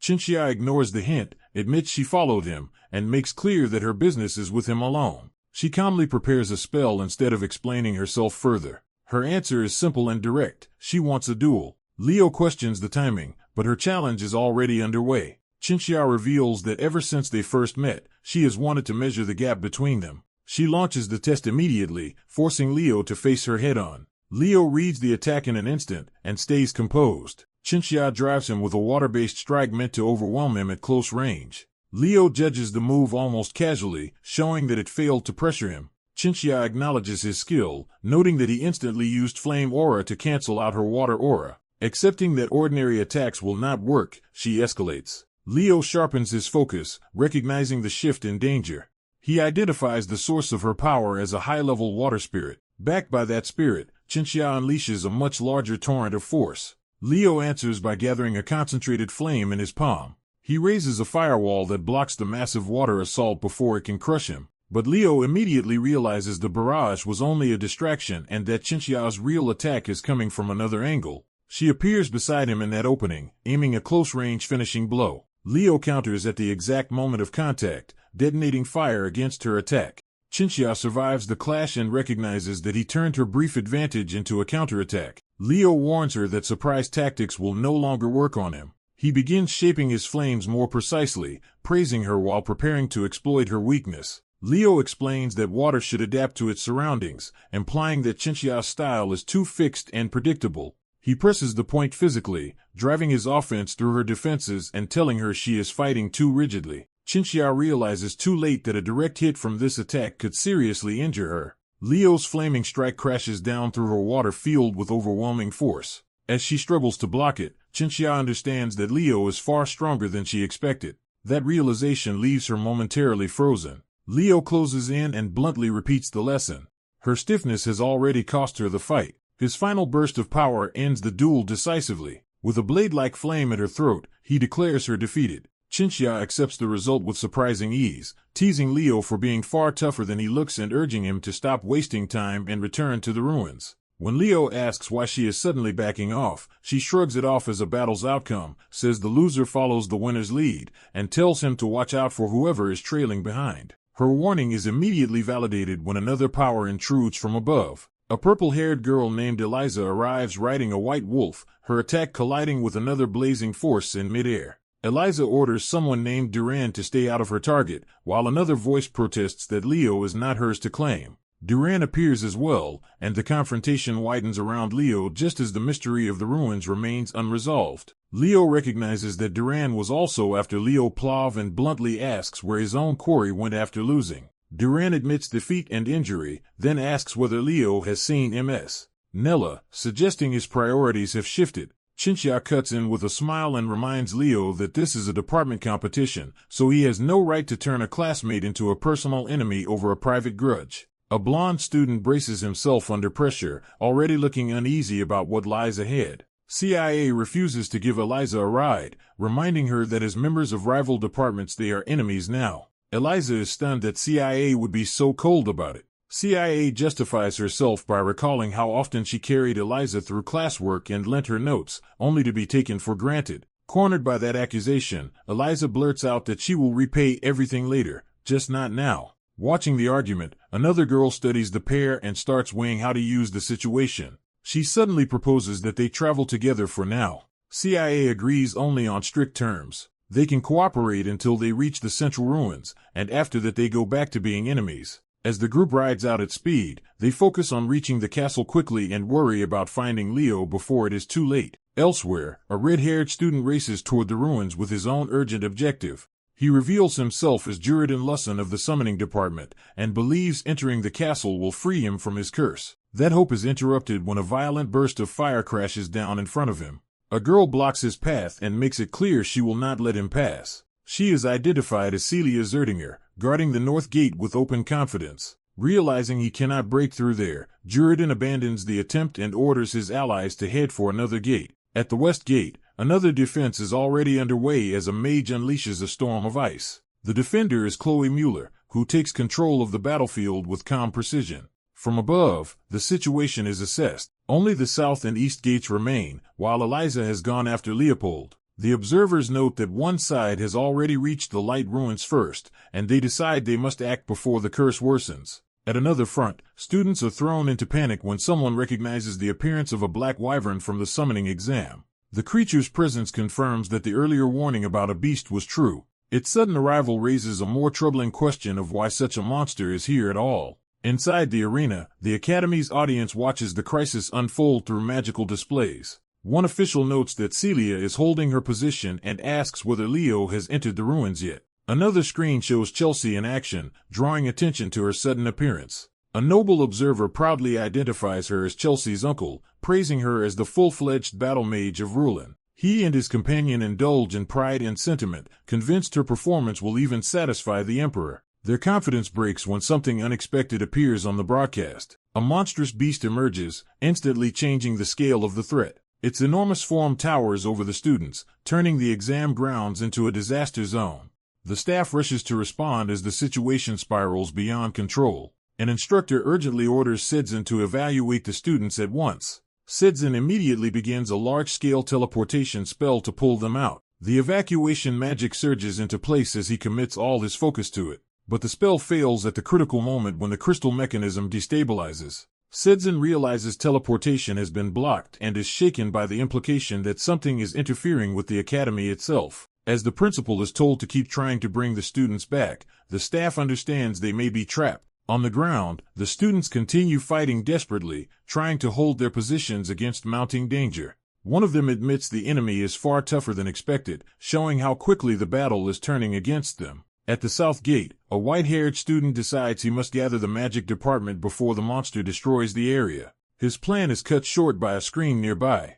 he finds a student under attack by a violent, red, eye-like force. The threat closes and, with lethal intent, forcing an immediate rescue, the white-haired student answers with fire magic, summoning a spirit-like blaze to intercept the attack. Instead of explaining himself, he gives a direct order to open the gate and bring everyone inside. The others resist, questioning why they should obey someone from another department. He ends the argument by using force, making clear there is no time left for debate. After knocking down the opposition, he takes command and orders everyone aside. He repeats the command to open the gate, now with unquestioned authority. Meanwhile, elsewhere in the ruins, a search turns up nothing, suggesting the person or objective they are hunting is still missing. A white-haired student concludes that the lake near the ruins is the last place left to check. As he heads there, he worries that the others are already locked in a chaotic fight and wonders if he should hurry back to them instead. But thought is cut short when he senses something wrong and immediately goes on alert. He looks up and notices a strange disturbance spreading across the sky. He realizes it is a wide-area curse, specifically the curse of severance,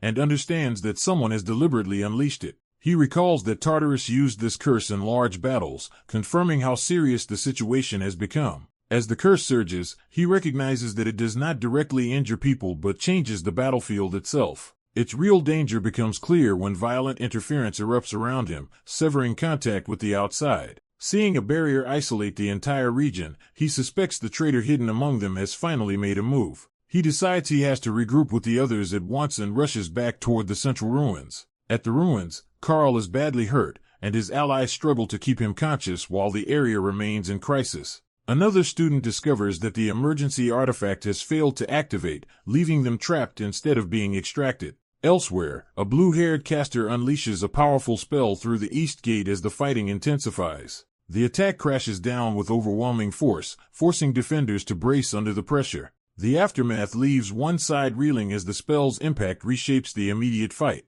A younger student recognizes the caster as his brother, and is stunned that he is using advanced multicasting here. The brother himself is confused by the chaos until he realizes this is no longer a normal department tournament. A sudden disturbance overhead confirms that the situation is escalating beyond the planned event. Taking command, the blue-haired student declares the tournament over and orders everyone nearby to gather because a real emergency is unfolding. He sends a magical signal high into the sky to rally the scattered participants. With the signal spreading, he decides the strongest students should move toward the inner castle while the rest prepare to hold the line. His plan is clear. They need a siege defense, not a tournament strategy. The rally signal arcs across the sky for others to see. A group riding in spots the signal and immediately recognizes it as a call to regroup. Though they do not yet understand the cause, they realize the academy is facing a genuine and race toward the fortress. One blonde fighter commits to smashing through the enemy in a single push and demands support. He charges straight into the beasts, carving a path through them with brute force. At the inner fortress, the defenders spot the final group arriving and order the gate open before they are cut off. The fortress doors part just in time to let them in. The returning group makes it inside safely, relieved to have reached the stronghold. Once inside, they immediately notice Leo is missing and learn that he headed toward the outer area on his own. When asked why, the only answer is that Leo likely had his own plan, and despite his unpredictability, they trust he has not been taken out. Accepting that Leo can handle himself for now, the group turns to sharing information so they can understand the crisis. They confirm two major failures at once. The artifact is not activating, and severely injured students are no longer being teleported to safety. They add that beasts are appearing not only outside the fortress but inside the ruins as well.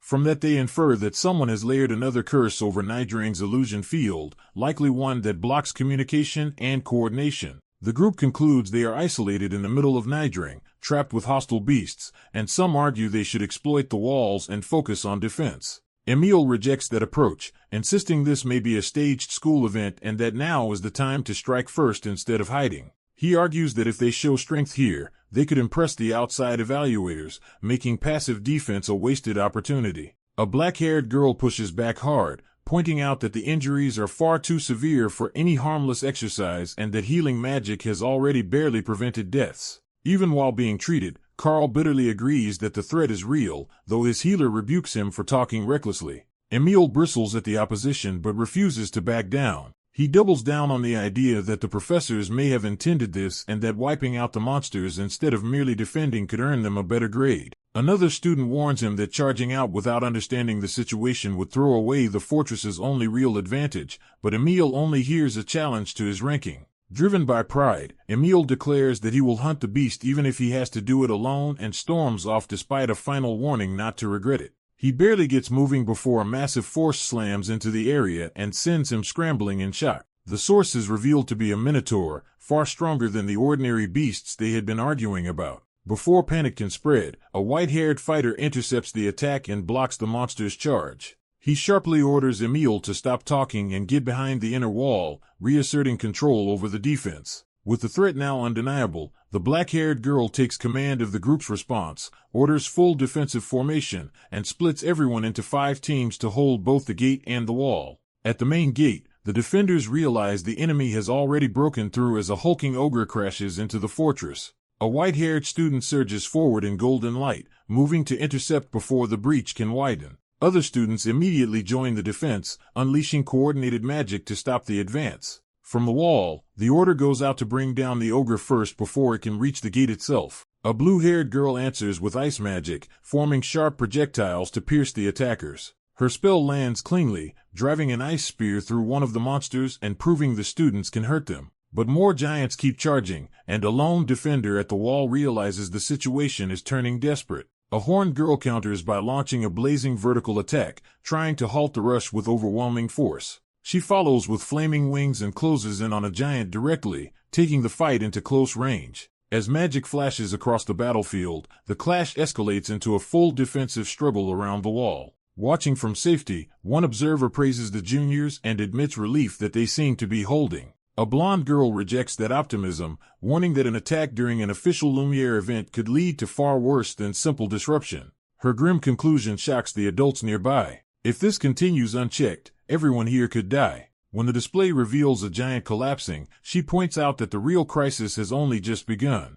The battlefield shifts as a larger, more ominous beast descends among the giants, changing the scale of the threat. A pink-haired student looks up and recognizes the new arrival as something far more dangerous. The scene is framed against a lesson about heroic records, where students are taught that one of the most important experiences is facing a battle beast. The lecture specifically recalls a past hero's battle against giant-class monsters, linking the current disaster to legendary trials. That lesson becomes reality as a horned battle beast appears before the students like a nightmare pulled from history. 2 boys panic at the thought of fighting such a creature and can only hope it passes them by. Instead, the beast steps forward and makes clear that it has chosen to attack. It charges with predatory intent, turning the students' fear into immediate mortal danger. A wave of ice races across the ground to slow its advance and buy the others time. The freezing attack catches the beast's legs, briefly restraining it in jagged ice. A blonde student leader rallies the frightened group, insisting they prepare to fight instead of surrendering to fear.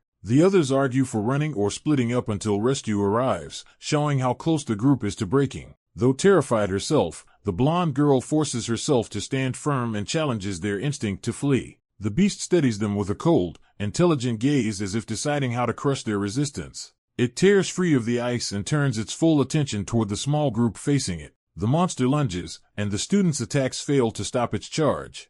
Worse, its injuries begin healing at once, revealing that ordinary attacks are barely affecting it. As some students finally break and run, the blonde leader remembers a lesson about what a hero must do in a crisis. That lesson defines heroism as standing tall and fighting when the situation is at its worst. From head to heart, she resolves to fight no matter how hopeless it seems and surrounds herself with a large ice formation. Her magic drives multiple ice spears into the beast, committing everything she has to one decisive stand. Even exhausted and afraid, she refuses to let despair decide the outcome. The beast breaks through anyway, and someone cries out to Chloe as the attack closes in on her. A red-haired girl rushes in to shield Chloe, putting herself between her friend and the monster. She orders Chloe back, choosing to bear the danger herself. Chloe, shaken but resolute, answers that she is no longer afraid. Before the beast can finish them, a sudden slash tears into it with enough force to halt its assault. The strike saves both girls, and they realize someone powerful has intervened at the last second.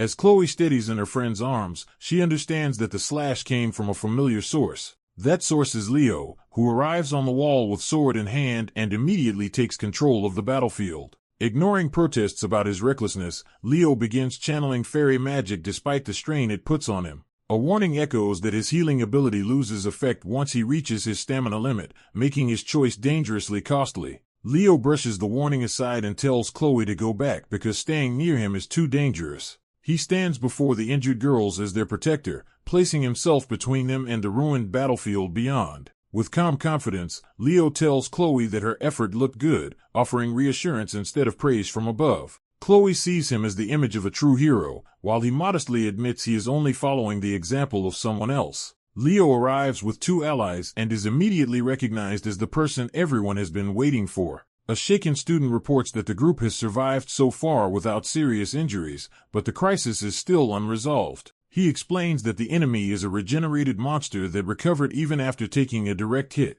Leo cuts through the uncertainty and declares the new plan: they will defeat it together. When that resolve is questioned, he makes clear that doing nothing would be the real mistake. A red-haired classmate objects that charging the creature head-on sounds like a suicidal tactic. Leo accepts the burden himself and calmly states that he is confident he can bring the monster down. His confidence draws support, and even those who mock his attitude admit they are willing to follow his lead. The argument settles into a simple truth: if the monster must be beaten, they should trust the one who believes he can do it. That decision gives the scattered group a direction and begins pulling them into Leo's command. Some fall in line reluctantly, but the resistance is already weakening as Leo's authority takes hold. One observer realizes this is the same overwhelming presence Leo showed before and understands that he has seized control of the situation again.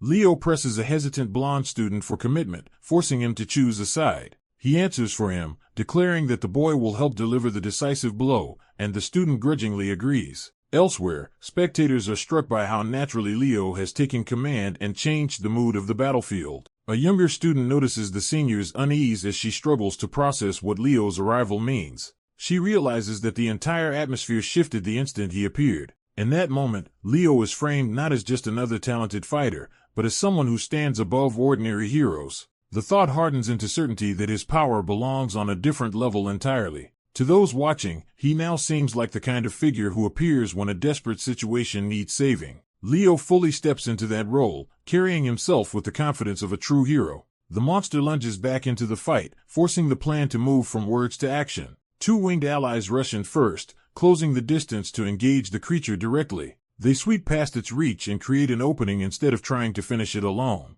One of them praises the maneuver, but the other reminds her that the real attack has not begun yet. Their strike lands hard enough to disrupt the monster and expose it to the next assault. A concentrated burst of power follows, driving into the creature while keeping it pinned in place. The attack escalates into a larger spell, building pressure rather than ending the battle outright. Even under the barrage, the monster endures, proving why everyone feared it. Seeing that it still will not fall, one of the attackers panics at how impossible the enemy seems to kill. A warning comes from above, ordering them to move as a far more dangerous attack is prepared. Another ally cheerfully offers help, stepping in at exactly the moment the team needs support. She snatches a falling teammate out of danger and apologizes for arriving late because she was delayed by her own mount. At the same time, others are summoned into the operation, with Leo's call pulling more fighters into coordinated action. They quickly sort out roles, deciding who will handle mobility and who will provide the next layer of support. A horned silhouette looms ahead as cold energy begins gathering on the battlefield.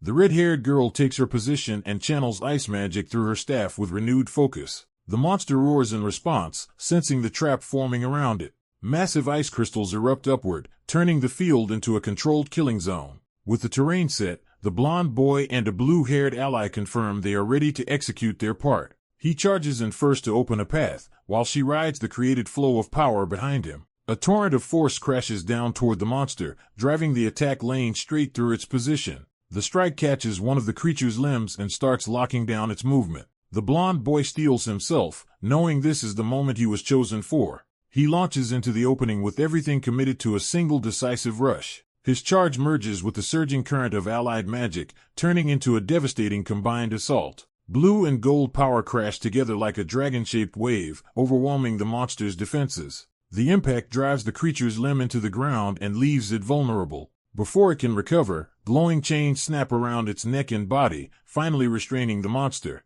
A silver-haired fighter takes hold of those chains, revealing himself as the one securing the capture and locking the team's plan into place. As the battle peaks, Chelsea and her allies launch their turn against the chained monster. They commit together, timing their attack while the creature prepares a violent counter. The beast gathers a dense sphere of destructive energy in its jaws, ready to fire at close range. Before it can seize control, a purple strike tears through its attacking body, breaking its momentum. At the same time, another combatant steps in decisively, shifting the fight again. A sweeping torrent of blue power spirals across the battlefield, enclosing the area. Someone urgently calls for Leo as the attack closes in around the enemy. Leo dives into the opening, driving down on the monster while the swirling force pins it in place. He unleashes his technique, Kielu Vortex, Phoenix Breath, concentrating overwhelming power into a finishing blow. The red-white blast cleaves through the creature, ending the fight in a single decisive strike. With the danger over, Chloe lands lightly on the frozen ground.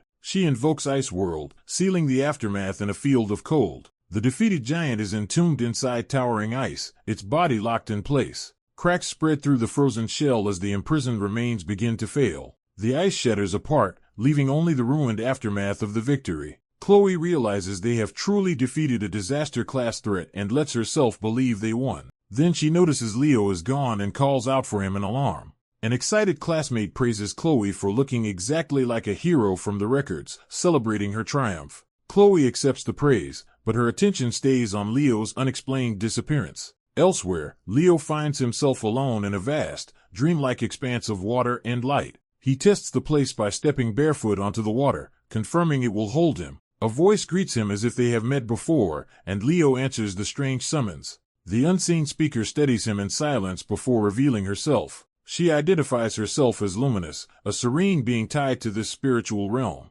Leo recognizes her name, and the reunion confirms he has entered a sacred inner world. Luminous, newly awakened, demands to know who he is and how he managed to rouse her. Leo introduces himself, explains that this spiritual realm is somehow real, and admits he still does not understand why he is here. He then delivers the crucial news that Resinus is dead, stunning Luminous into silence. Trying to grasp the scale of what has changed, Luminous asks what kind of era now exists and how long she has slept. Leo tells her 5,000 years have passed, revealing that her age is unimaginably distant. Luminous is relieved she did not awaken during the long ages of turmoil that followed. She remembers Resinus with gratitude, honoring the child who once wished to bring light into the world through Kyle. But even now, she senses a dark force over the land and asks whether Kyle will fight it again. Leo promises he will protect this hard-won peace and not let it be lost. In response, a radiant golden jewel manifests before him as Luminous offers a parting gift. She explains that the jewel carries a fragment of her light, not as a weapon of great power but as something that will still aid and protect his spirit. Leo accepts the gift with care, and Luminous gently shifts the moment by drawing his attention elsewhere. She tells him to look at the sky, reminding him of the beauty still worth preserving. The scene returns to the Academy grounds under a calm, ordinary sky. Soon after, Academy officials review dossiers and narrow down a list of suspects. For the moment, they believe the likely culprits are among the board-recommended candidates. The discussion turns to the coming second semester and the need to stabilize the Academy. A decision is made to reinstate the vice principal. Behind that administrative move, a shadowed figure suggests hidden interests are still at work. Meanwhile, the Academy returns to life as students celebrate the new term. One student rejoices at being alive, treating survival itself as a victory. A professor dryly remarks that for Carl Thomas, expulsion has become almost routine. Carl immediately begs for mercy, desperate to avoid being thrown out again. He is spared for now with a warning to stay out of trouble until the next semester, while the others absorb the absurdity of it. As the term closes on that comedic note, the students lament the end of the first semester and compare it to their professor's usual style. During class, Leo's classmates learn that the class president plans to spend the break in the Robe Empire, and that Leo himself comes from the distant Dahlin Kingdom. When someone admits they have never even heard of Dahlin, it is explained as a remote western kingdom, making Leo's background seem even more far-flung. Excited by that revelation, a classmate immediately decides the break should become a visit to Leo's homeland instead. Leo takes in their enthusiasm with quiet confidence, already aware that his status has become a point of fascination. The mood turns celebratory as his classmates openly cheer for him as their class president and rally around him. Caught off guard by the sudden praise, Leo can only stiffly accept the attention. A formal welcome in Dahlin presents him as a member of the proud Flip family, publicly tying him to a powerful noble house. For Leo, the honor and admiration feel gratifying in a way he has clearly wanted for a long time. At home, dinner conversation shifts to Leo's school life, and his mother is astonished to learn he has reached the level of an all-class student. His father responds with amused disbelief, joking that such absurdity should not have come from his own bloodline. Leo confirms that Professor Harland is still active, answering his mother's question while the family continues the meal. His mother instantly seizes on the chance to meet Harland through the school's family visit schedule, while elsewhere Harland seems to sense trouble coming. Their dinner is interrupted when a maid announces that a guest has arrived for both the lady of the house and her son. Already fed up with nobles, Leo's mother assumes it is just another aristocratic nuisance and wants nothing to do with it. She orders the visitor turned away, but the maid hesitates instead of obeying. The reason becomes clear when the maid reveals the guest is from Isonia Academy, startling Leo at once. A cloaked envoy from Isonia appears at the door and formally identifies himself as a courier spirit. Without ceremony, the spirit extends a glowing letter toward Leo, treating the delivery as routine while Leo is left baffled. His mother has the letter passed to him, making it clear that whatever this is, it concerns Leo directly. As Leo reads, the message opens with congratulations, immediately signaling that this is not a warning but an invitation. The letter reveals that he has been chosen as a recommended admission candidate for Isonia, leaving him stunned. The story shifts to Aspec, the city of the Biskin, where Isonia's influence and culture dominate the setting. Someone there reflects on the name Isonia with familiarity, hinting at a personal connection to the academy. Isonia is introduced as a prestigious academy for Biskin, one that values strength and instinct and carries a long history. Leo's family learns the recommendation came as repayment for a favor his mother once did for Isonia, effectively granting him a free pass. His mother regrets making such a casual arrangement in the past, while Leo dryly points out that she should have expected consequences from her contract. Even so, she allows him to go, reasoning that since transferring from Lumiere is impossible, he can at least spend his break however he wants. On the way, Leo hears that Isonia's entrance exam is a brutal desert-crossing marathon, reinforcing its reputation as a school that worships raw endurance. Rather than being intimidated, he grows curious about what Biskin cadets are actually like. Reading the details, he realizes the entrance ceremony is being held at Azrak's Coliseum and braces himself for how Biskin culture may differ from his own. Once there, something catches his attention before the ceremony even begins. He notices a monument honoring Eren as a hero of indomitable courage, and the name shocks him with recognition. Seeing the statue triggers a memory of the real Eren, making the grand tribute feel almost absurd to Leo. He recalls that Eren used to tremble in every fight, yet he still finds the public honor strangely satisfying. Leo arrives at the Coliseum itself, recognizing that this is where Isonia's entrance ceremony will unfold. Before he can settle in, a clawed hand enters the scene, signaling that trouble has found him first. A predatory grin follows, making the challenge unmistakable. Leo quickly realizes he is being sized up by other applicants. One of them openly insults him as a mutt, immediately framing Leo as an outsider. The group mocks the idea that he could be an Isonia applicant at all and sneers that he should at least hide his mixed heritage. Leo answers with flat contempt, and when they press the insult by calling him a half-breed rabbit, the exchange turns openly hostile. The bullies insist he has no right to act special when he is not even an Isonia student yet, treating his mere presence as an offense. One of them escalates further, claiming Leo is disrespecting Isonia and trying to intimidate him with brute aggression. That threat snaps something in Leo, and his focus sharpens into cold resolve. He drops the aggressor in a single overwhelming strike, ending the confrontation before it can become a real fight. The defeated Beastkin collapses to the ground while the others recoil in shock. As bystanders panic over what just happened, Leo calmly dismisses the incident and walks away as if it were nothing, promising to see them at the entrance ceremony. The same group that mocked him is left staring in awe, abruptly revising their judgment now that his strength has been proven. Leo moves on under the unspoken rule of Beastkin society. Power commands respect faster than any explanation ever could. As he heads deeper into Isonia's grounds, he decides the place may be rough and unruly, but it is far from boring. A white-haired Beastkin girl notices that something more interesting is about to happen after all.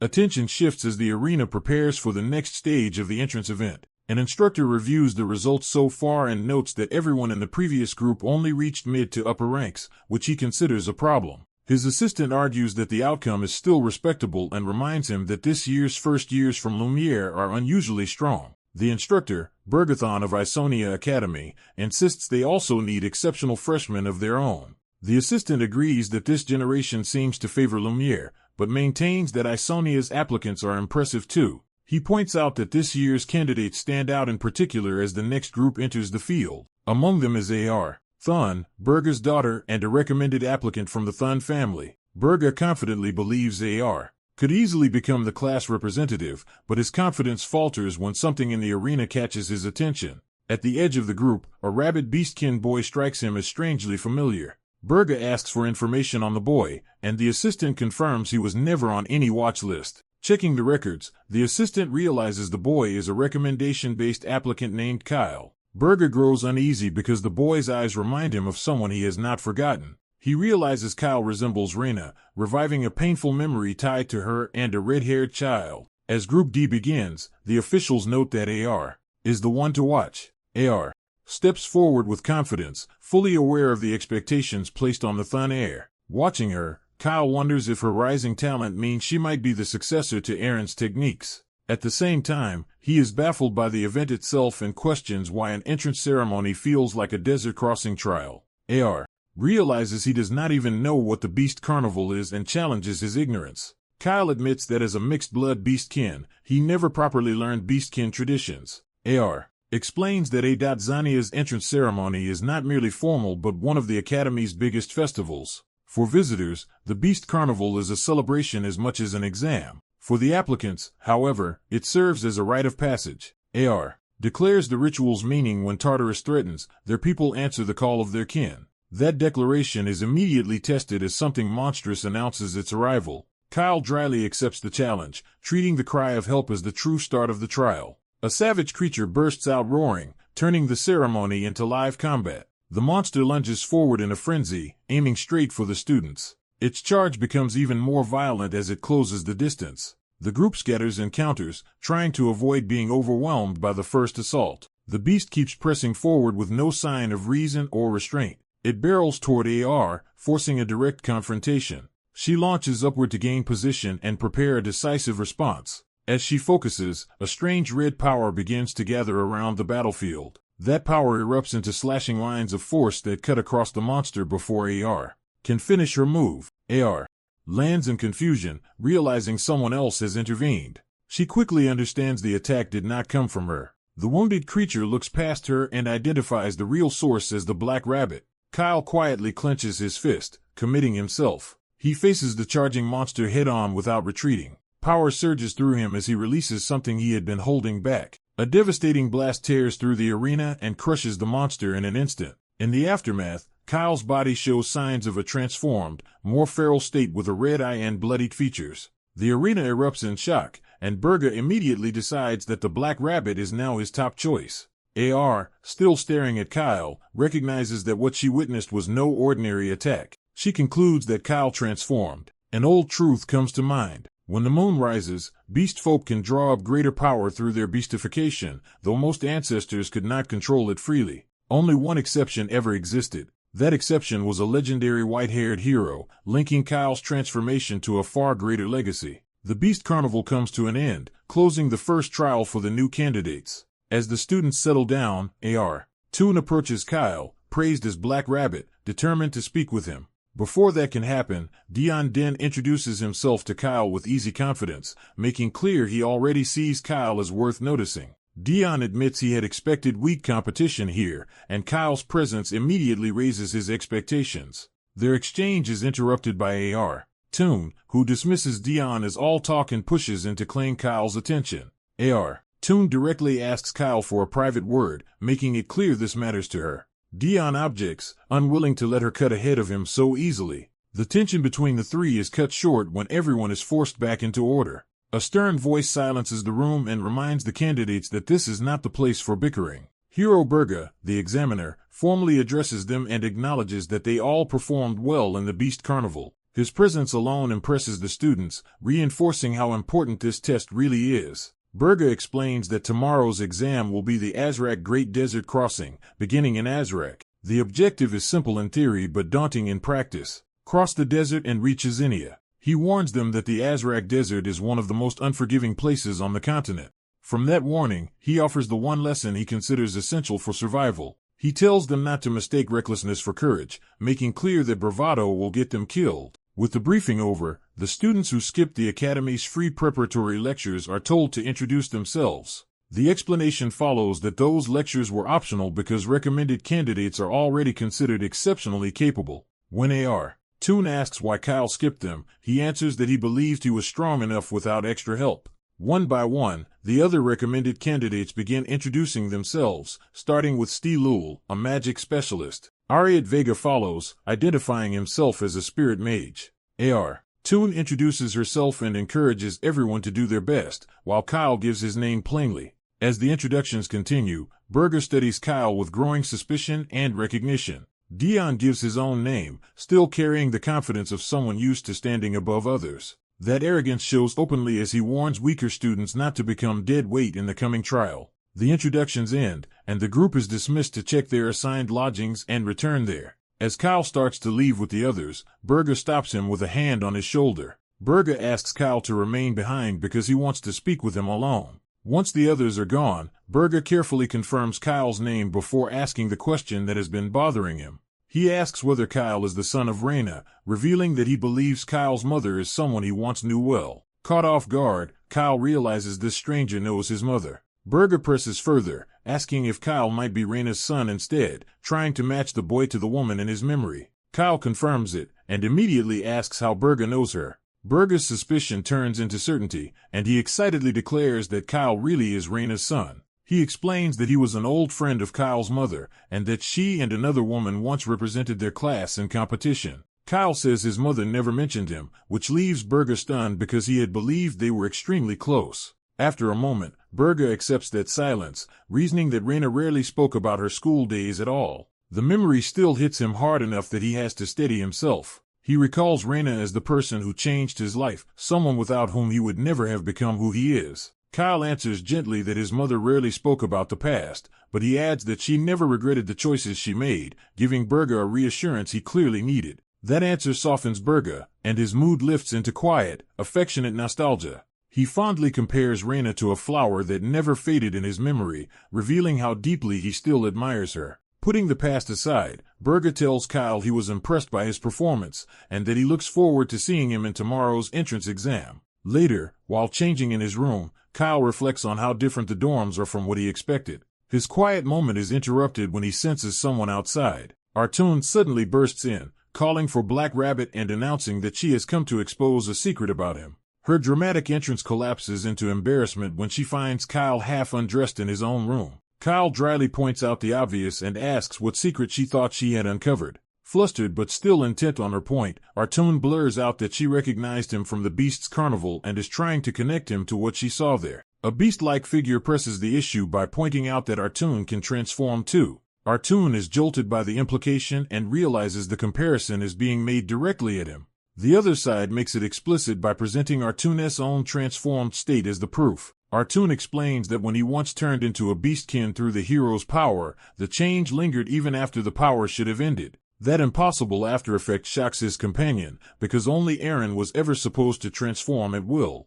Sensing an opportunity, the white-haired girl eagerly offers to teach Artoon how to control it, leaving him unsure how seriously to take her. The story then frames Artoon as a possible successor to Eren, someone who may have returned in this era to gather allies for the coming war against Tarkus. The girl challenges Artoon to prove that possibility instead of merely accepting it. Artoon answers with quiet confidence, and the test she demands is whether he can truly become a hero. Her challenge unsettles him because he can feel that she is judging him from above. The pressure leaves her tense as well, as if both of them understand the weight of what is being asked. A lofty observer watches from afar, reinforcing that Artoon is being measured from a much higher place. That unseen presence places expectations on Artoon and leaves him with a burden to live up to. The scene shifts to the Academy's entrance ceremony, where elite students gather before the Great Acer Desert Crossing exam. Among the recommended candidates, Artoon and several other notable students are named. In the audience, senior figures discuss how strong this year's candidates are,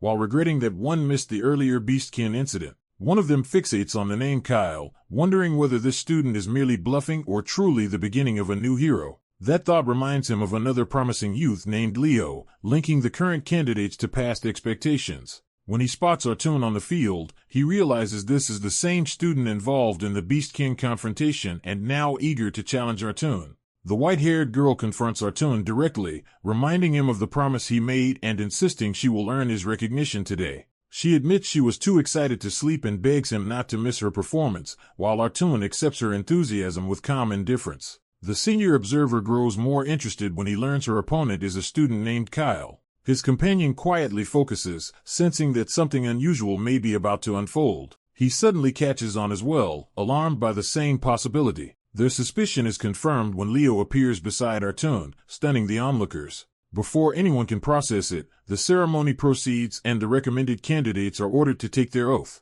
A sacred text is brought out. The condemned candidate must place a hand on Lord Artun's hero record. AAR recognizes the record and is struck by seeing Artun's legacy reduced to this ritual object. The candidates are instructed to read the declaration aloud one by one. The white-haired girl begins the oath by vowing not to act cowardly before the name of the great hero. Artun waits his turn, watching in silence. When Artun's name is spoken over the record, the ritual reaches a critical point. As the next line of the oath continues, the atmosphere shifts and the record starts to respond.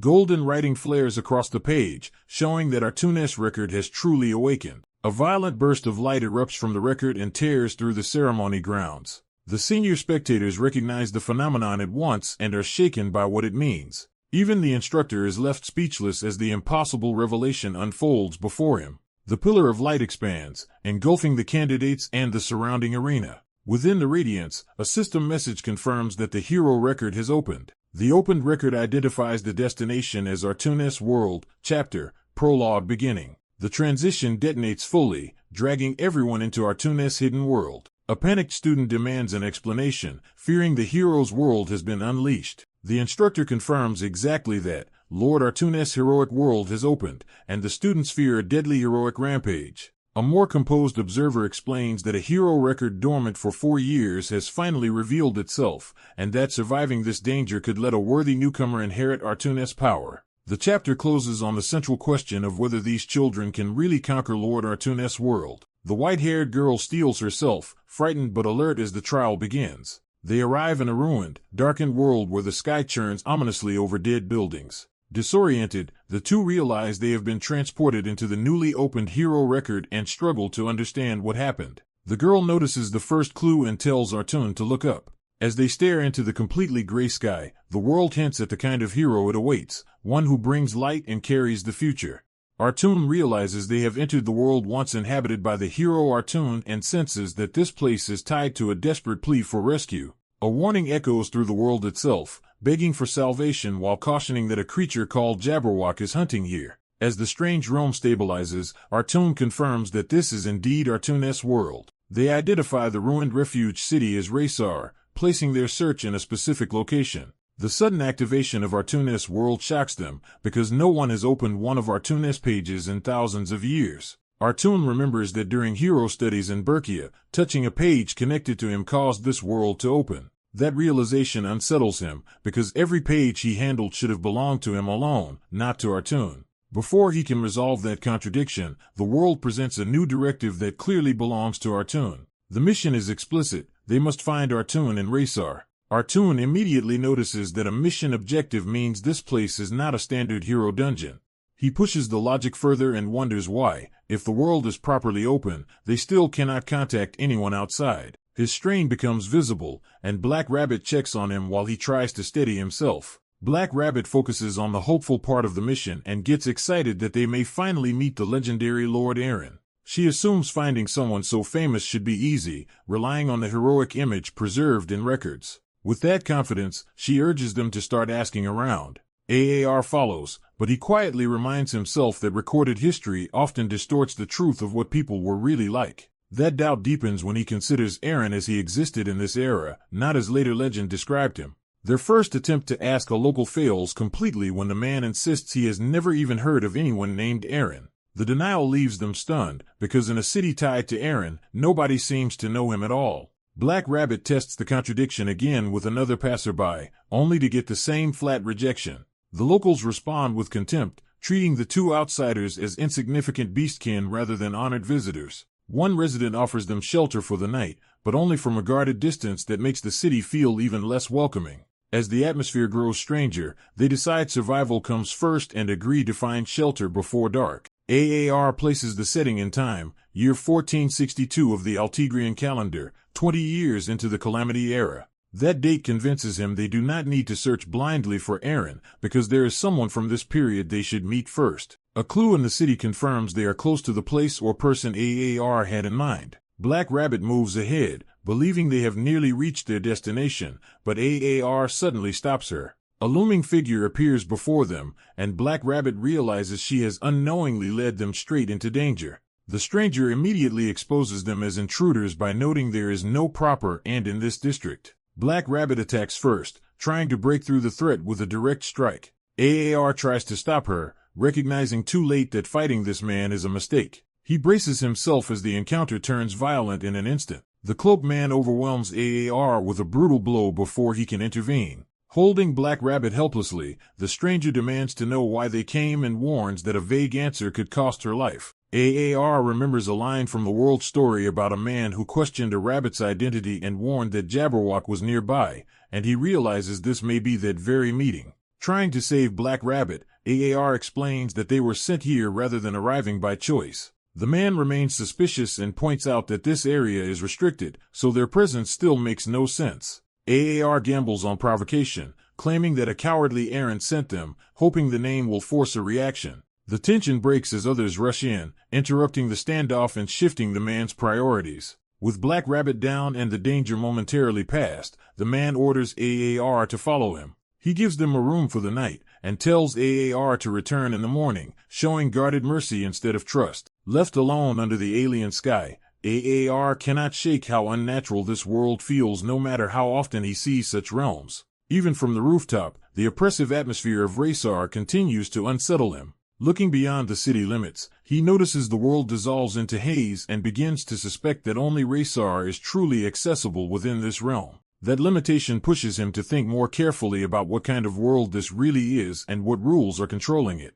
He recalls that in other hero worlds, objectives can change after key enemies are defeated, proving these realms can be structured around narrative progression rather than open reality. That memory sharpens the real mystery. If this world can issue objectives, why can no one outside influence or control it now? He reviews the known rule that a hero's world opens through either the hero's own object or something deeply connected to them. From there he forms a new theory that another kind of key may exist, perhaps a person with an unusually deep connection to Eren. Though he admits it is only speculation for now, AAR runs with that possibility as his best lead for understanding how this world opened and how to find Eren. Kyle realizes that if Eren's world was created through him, that would explain why outside forces cannot fully control it. Standing in that strange world, he keeps following the implications of his connection to Eren. He wonders whether retaining his memories after reincarnation was not an accident but part of a larger design. He suspects the record he inherited may have been preparation for him to one day enter this future era and claim powers left behind there. That possibility ties his existence to a long chain of events involving the world's collapse and the remnants of its heroes.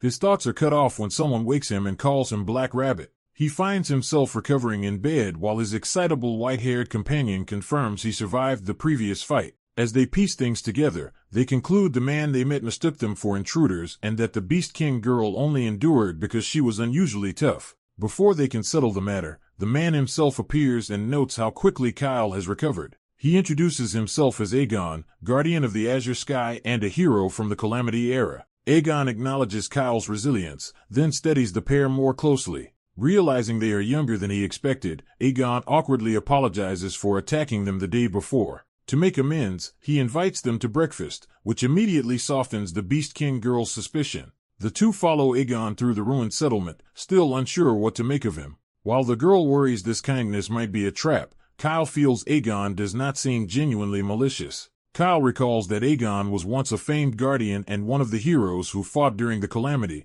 as well as a father figure to Eren. He also remembers that Aegon had originally been someone Eren's raid team hoped to recruit, though when they first met him he seemed mentally broken. Seeing Aegon now acting normal, Kyle is shaken by how different he is from the ruined man he remembers. That confusion deepens when they suddenly encounter signs of ordinary life in the devastated city. A group of children runs to Aegon for breakfast, revealing that he has been caring for survivors here. Aegon calmly tells one of the children to feed the two newcomers as well, treating them as guests rather than threats. The Beast King girl is startled by this unexpected kindness and begins to reassess him completely. She openly admits she had judged him wrong and now sees him as a good man. Kyle, however, notices something else nearby and turns his attention away from the meal. The sight hits him hard enough to stop him cold. A familiar voice reaches him, making it clear someone from his memories has appeared before him. He recognizes the figure as a shadow spirit tied to a person he once knew. The spirit is Elsai, the great spirit of shadow.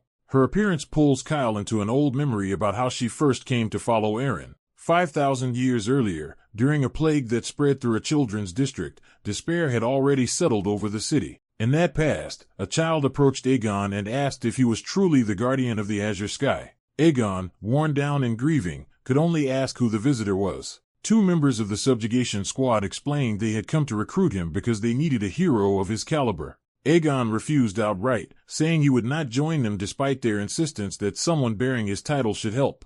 A silver-haired man then intervened, saying Aegon's will was broken but not beyond repair, and that abandoning someone so valuable would be a waste. He argued that a shattered will could be restored, invoking the children Aegon had once inspired. But Luna countered that a world that had lost its heroes could no longer be saved. Ready to give up on Aegon, she proposed finding someone else instead. Aegon then offered a single recommendation. He told them to find Eren. The squad immediately questioned how they were supposed to locate one person in such a vast world. Their frustration only grew when Aegon gave no useful guidance beyond the name. Even so, the others decided that if Aegon trusted Eren enough to recommend him, they would search, while rebuking Luna for her impatience. Luna was left stunned that they would stake so much on an unknown name. Back in the present, Kyle identifies Elsai as a shadow spirit. The Beast King girl excitedly realizes the mysterious child before them is exactly that. As food is served, Kyle reflects that he had not expected to encounter Elsai here.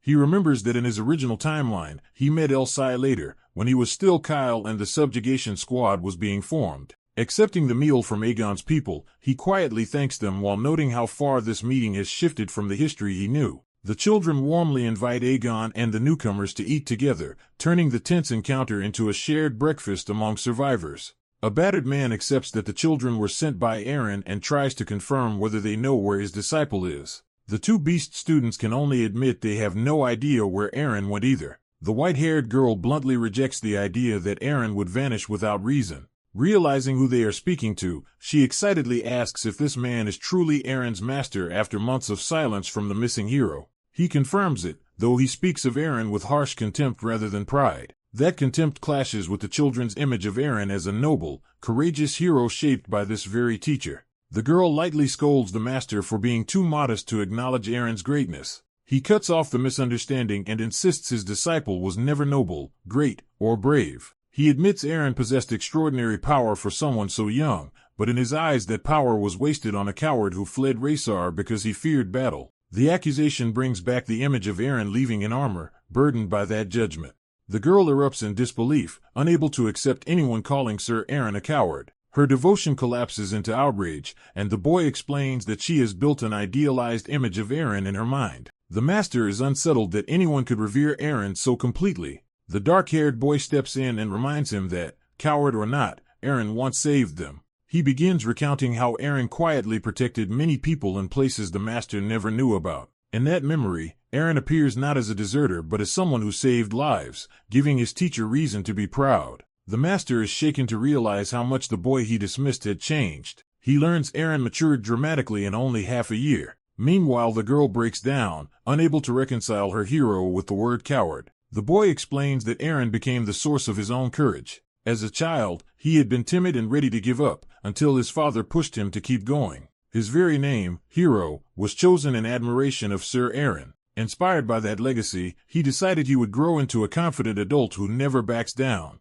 So if Eren truly was a coward, Hero argues, that only makes his deeds more meaningful because that fearful man still saved the world. He insists Eren showed the greatest courage when everyone else had fallen into despair, which is why even the gods called him a hero. By that logic, Eren deserves even more respect, not less. The girl immediately embraces that new interpretation and admires Eren even more, while Hero notes how easily she is swayed. Hero's thoughts turn grim as he remembers that all the children around them are doomed to die. He recalls that within a month of his party arriving, nearly everyone in this district had died from plague. The scale of that death horrifies him, even allowing for disease. As he looks over the still filthy city, he senses the presence of the one responsible. The culprit reveals himself as Leviathan, trusted aide of the Lord of Twilight, who dismisses the victims as vermin. Hero remembers that during the calamity the world was divided, and the cruelest enemies were not outside but within human ranks. Leviathan had once approached Eren with false courtesy, addressing him by his title as Guardian of the Azure Sky. Behind the politeness, he accused Eren's group of stealing glory from the official subjugation forces, and Eren demanded to know his purpose. Leviathan mocked the heroes as decaying nobodies and tried to recruit Eren into the Hero Legion before his reputation collapsed. Eren answered that he would only cooperate if the Lord guaranteed the safety of the children under his care. Leviathan accepted that condition outwardly, hiding his real intent. The frightened children nearby showed exactly why Eren had made that demand. One child clung to another as Eren declared he was not yet ready to leave them behind. Leviathan then revealed the true mission with a smile. He had been ordered to retrieve Shatin, the sword that swallows darkness, and expected Eren to fail. The master now understands that if Eren had possessed that divine weapon, he might have remained in Raysar instead of leaving in despair. Leviathan claimed Eren had already lost Shatin years earlier and sneered that refusing the Lord's command was selfish greed. When challenged, he coolly insisted he had no reason to lie and dared Eren to oppose him. He backed that threat with overwhelming force, making clear Eren could do nothing against him. For once, Leviathan's confidence made even him tense, because Eren's resistance had reached its limit. He finally withdrew for the moment, warning that the Lord would return for Eren soon as long as he remained in Raysar. Back in the present, the master apologizes for exposing the children to such ugliness, but they dismiss it bitterly, saying they already know people like that are cowards. When the man explains that joining the Hero Legion means serving the army that fights the Rebos, the bearded guardian asks what that truly entails. The white-haired beast-skinned girl bluntly clarifies that it means becoming a soldier in the war, making the cost of the offer unmistakable. The guardian immediately refuses, because accepting would force him to abandon the children in his care. He thinks of the orphans depending on him and concludes that if he leaves, no one will remain to protect them. The girl argues that a proper nation should care for children like them instead of leaving that burden to one man. She pushes further, insisting that Raysar would not shelter these children but discard them once they became inconvenient.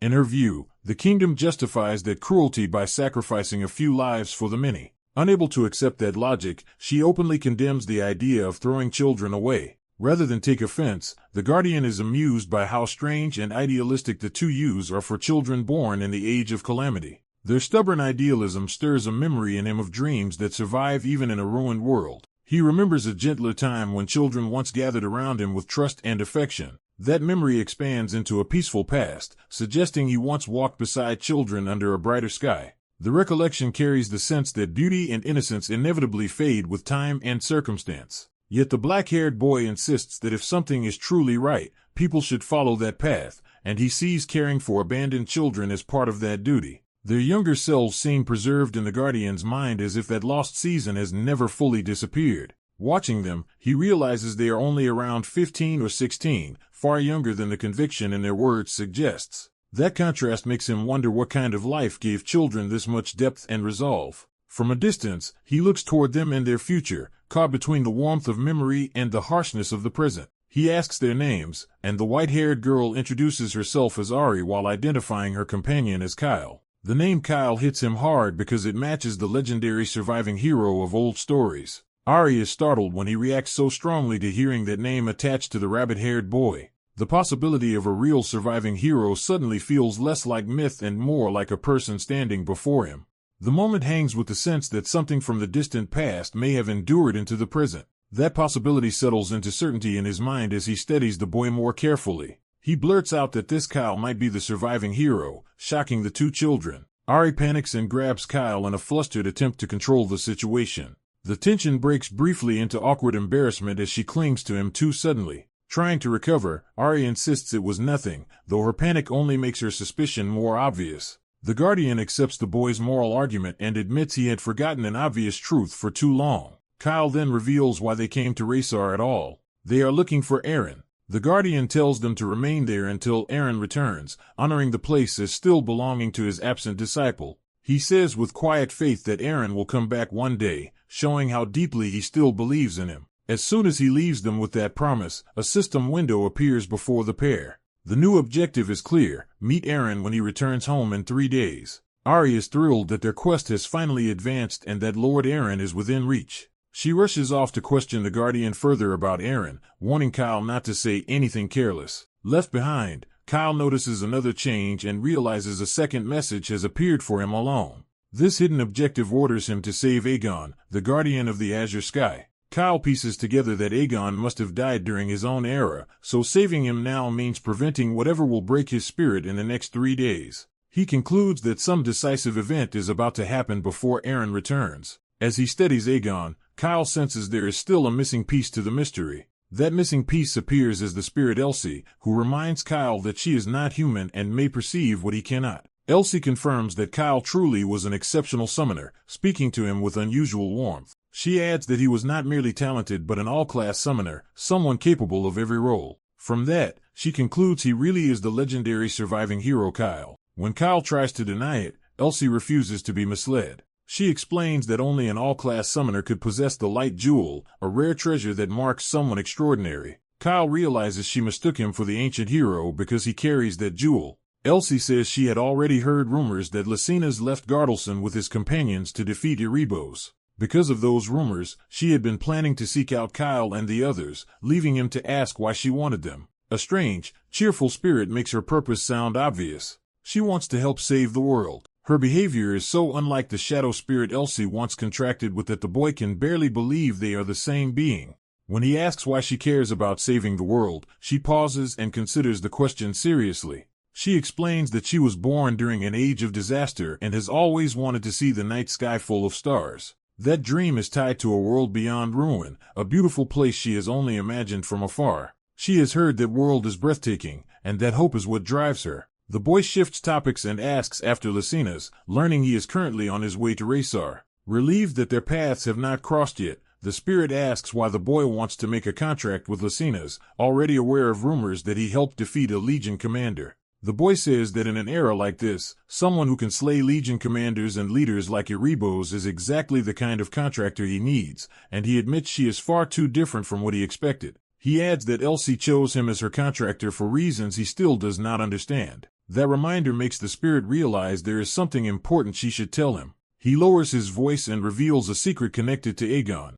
The secret is the true identity of Shaitan, the sword that devours darkness. The story then shifts to Rysar's castle, where a darker scheme is already unfolding. At court, the Lord is told that Aegon has refused his request. Lord Rodian argues that Rysar needs more power for protection and resents Aegon for caring more about the Cursed Land's orphans than about his ambitions. Levatin coldly notes that Aegon still prioritizes those abandoned children. Rodian explodes in anger at Aegon's refusal. He condemns Aegon for rejecting a greater cause in order to protect what he sees as insignificant lives. Levatin seizes the moment, invoking public fear by pointing to rumors of a plague spreading from the Cursed Land. When the danger to the city is raised, panic turns the discussion from rumor into policy. Levatin proposes crushing the problem before it spreads, meaning the orphans must be eliminated. Rodian hesitates only because Aegon might oppose it, but Levatin reassures him that the plague rumor has already spread through the city. He insists that stopping the plague is what the public wants, making the massacre politically convenient. Levatin further manipulates Rodian by suggesting Aegon would never endanger the whole city for the sake of those children. Cornered by fear and persuasion, Rodian yields and places his trust in Levatin. He grants Levatin full authority over Rysar's security. Levatin accepts with false humility while privately vowing not only to repay the Lord's favor but also to retrieve Shatin. Meanwhile, word of the supposed plague reaches the shelter, and the children are confused and frightened that Aegon has not acted yet. As fear spreads, some urge everyone to leave quickly before they are infected too. The boy realizes the rumors erupted suddenly, right after Levatin visited Aegon's shelter. His thoughts return to the spirit's earlier praise of Rashina's and her insistence that he hurry to form a contract with him. He also remembers Rashina's asking a deeper question, whether this world is even worth saving. The spirit had answered with unsettling honesty that she meant the question literally and did not know whether this world deserved to exist. Rashina's had replied that they should decide that only after they save it. That memory now sharpens into a grim realization as the truth of the present crisis comes into focus. He recalls the dead children at the shelter and understands they were not victims of disease at all. The truth becomes clear: these children did not die of the plague. A catered girl finds him and asks for help with dinner, but he immediately asks where Aegon is. When she repeats the question in confusion, the danger becomes more immediate. He learns Aegon was summoned to the Lord earlier, just before an official order was issued in the Lord's name. That order launches a plague control operation at the shelter, turning the rumor into a sanctioned purge. Another child confirms Aegon went to the castle a while ago, meaning the shelter has been left defenseless. A knight moves to kill the girl on the spot, treating her existence as contamination. Before the blow can land, someone crashes into the scene and interrupts the execution. The catered girl clings to her rescuer in shock while he stares down the attackers in disbelief at their madness. The knight insists that protecting children comes after carrying out the Lord's command, but the boy openly denounces them. A Aesar knight named Jaren arrives and declares that obeying the command takes precedence over mercy, preparing to enforce the slaughter herself. The boy sees through the lie and accuses her of acting not on the Lord's will but on Leviton's orders. He states the real plan plainly. The fake plague is only a pretext to murder all the children so Leviton can seize Shaitan. A furious accuser condemns the so-called hero corps as shameless imposters who exploit those risking their lives to save the world. A rookie knight charges in any way, determined to prove that accusation wrong through force. The red-haired boy counters with overwhelming skill, making their claim to heroism look hollow.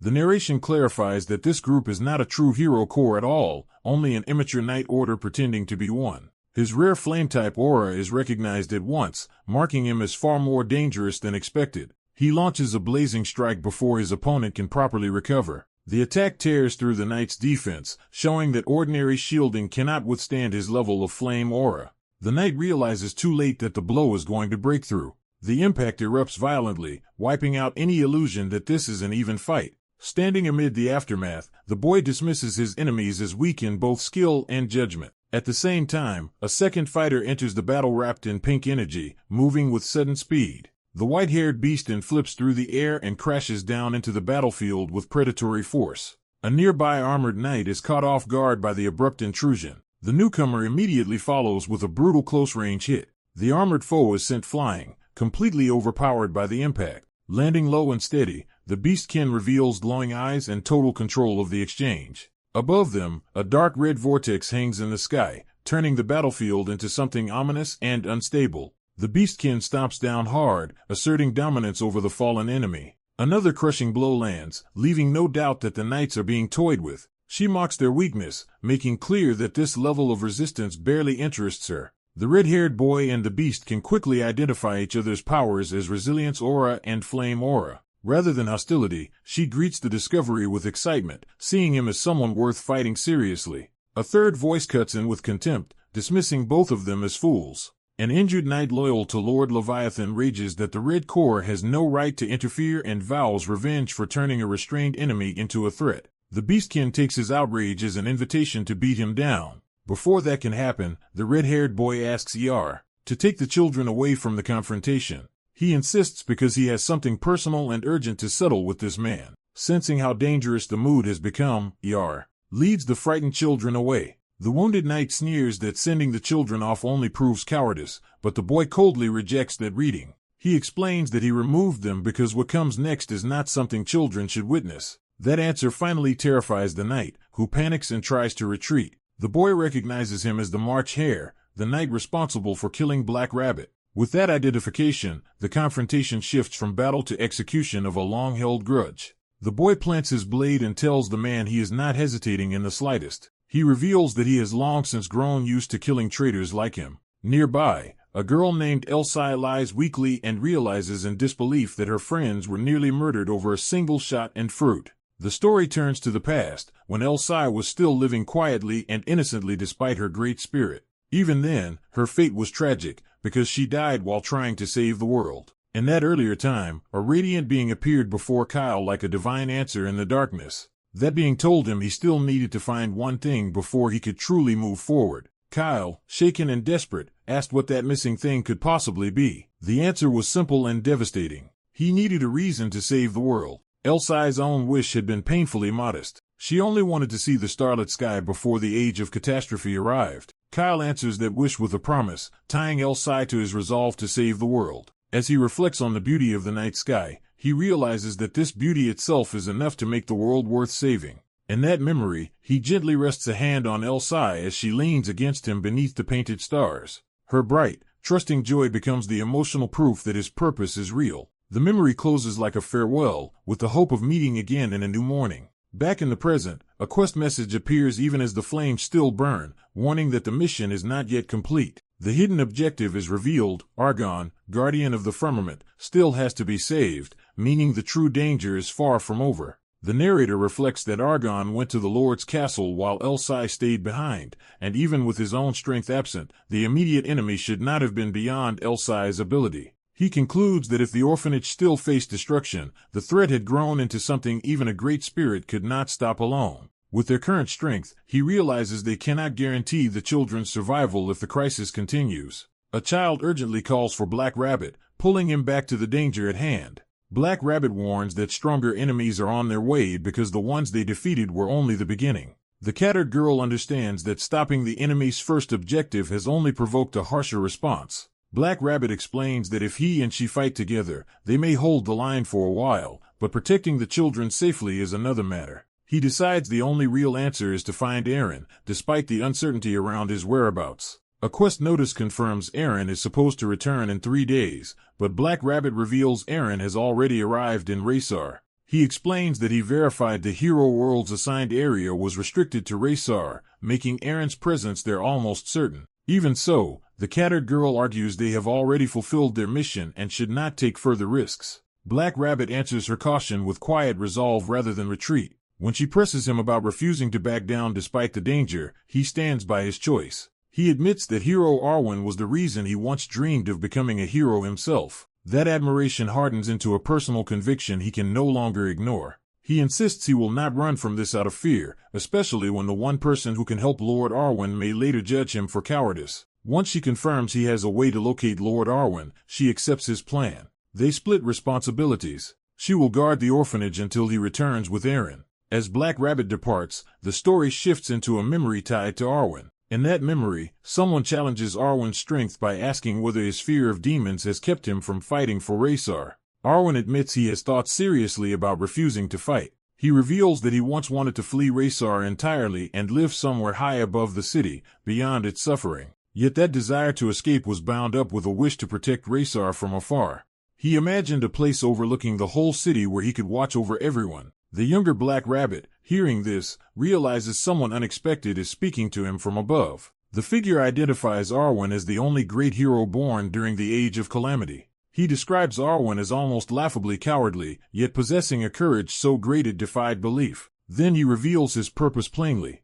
He has come to take Arwen away. When Black Rabbit asks how a stranger could know him, the man makes clear that he knows exactly who he is. He shocks Black Rabbit by warning that his siblings at Avian's shelter are in mortal danger. The stranger presses harder, saying they could all die that very night unless Black Rabbit lends his power. Black Rabbit responds instantly, unleashing his power without hesitation. That power spreads across the city in dark waves as he commits himself to the rescue. Something in the present triggers a sudden recognition in his eyes. A blazing golden presence appears above, interrupting the darkness with overwhelming force. The radiant newcomer steadies him and feels a strange familiarity, as if they have met before. Black Rabbit answers that they will meet properly in the near future, but insists there is no time to dwell on it now. The golden figure moves at once, accepting the urgency of the situation. Seeing that instinctive rush to protect others, Black Rabbit recognizes the same unchanging nature he remembered. He tells the hero that despite everything, he has not changed. Their shared resolve becomes a vow to guide the lost and light the path forward together. Back at the orphanage, the children cower by the windows as the battle outside closes in. A white-haired fighter cuts through the enemy with precise magical force, focusing all his power into a single devastating strike. His opponent dismisses him as a fraud who relies on brute force while pretending to be a warrior. The clash escalates as a massive blue attack crashes down with enough force to shake the battlefield. The white-haired fighter lands and mocks his enemy as a mage pretending to be a warrior, turning the accusation back on him. Watching the fight, the enemy commander is rattled that a mere brat has nearly wiped out his entire Knight Order, ruining his plan to quietly restrain Aegon. Enraged, he abandons caution and launches himself into the fight directly. He attacks while sneering that borrowed relic power means nothing without true skill of one's own. The exchange ends in a violent impact as the white-haired combatant is struck and hurled back by the commander's blow. The white-haired catgirl forces herself back up after being knocked down, and an unseen observer judges her persistence as promising. A demon woman named Talatunia appears, pleased that the rumors about the savage and dangerous sacred beast were true. Seeing one survivor still standing, Talatunia turns her attention to the catgirl as her next target. She moves to finish the girl off immediately, treating the outcome as certain. But Talatunia pauses in amused surprise, intrigued by what the girl might do. She taunts the catgirl as a little kitten and challenges her to prove she can survive. At the same time,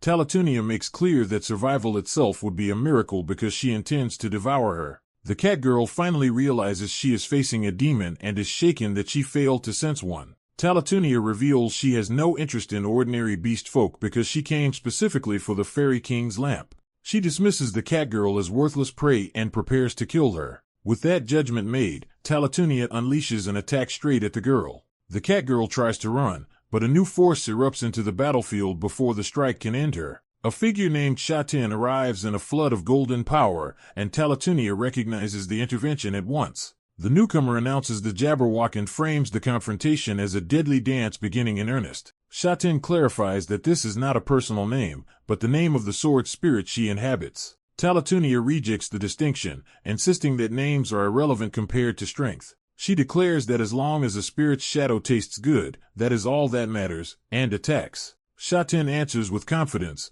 pointing forward as if calling the next move.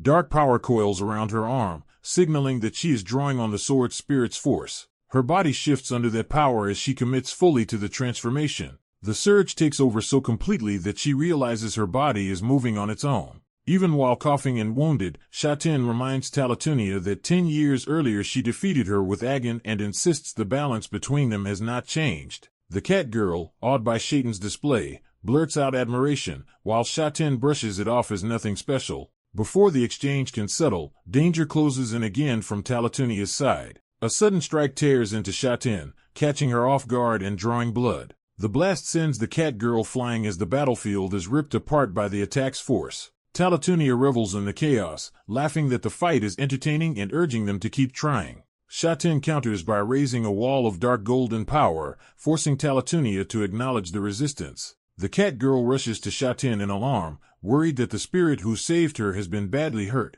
Talatunia mocks her, asking whether this battle feels any different from the one 10 years ago. She presses the insult further, questioning whether a contractilist great spirit can really defeat her and the daughter of the monster queen alone. Then Talatunia looms over Shatin, making the gap in power feel immediate and personal. She opens her monstrous maw and prepares to consume Shatin's spirit outright. The catgirl refuses to watch it happen and throws herself into the attack to stop it. Her intervention knocks the clash off course and drags Shatin out of immediate death. Talatunia recalls in fury, recognizing that the little kitten has interfered with her kill. The catgirl freezes as the demon's attention locks fully onto her. Terror overwhelms her, and for a moment she can do nothing but stare. In that paralysis, she remembers being told that the coward was the one who saved the world. The memory pushes her toward a decision. If she wants to follow a hero's path, she cannot remain helpless. Using fear, she launches herself forward with the resolve that standing still is no longer an option. She commits her whole body to the charge despite knowing how badly outmatched she is. Her power and will focus into a single desperate strike. The attack drives upward in a straight line toward Talatunia,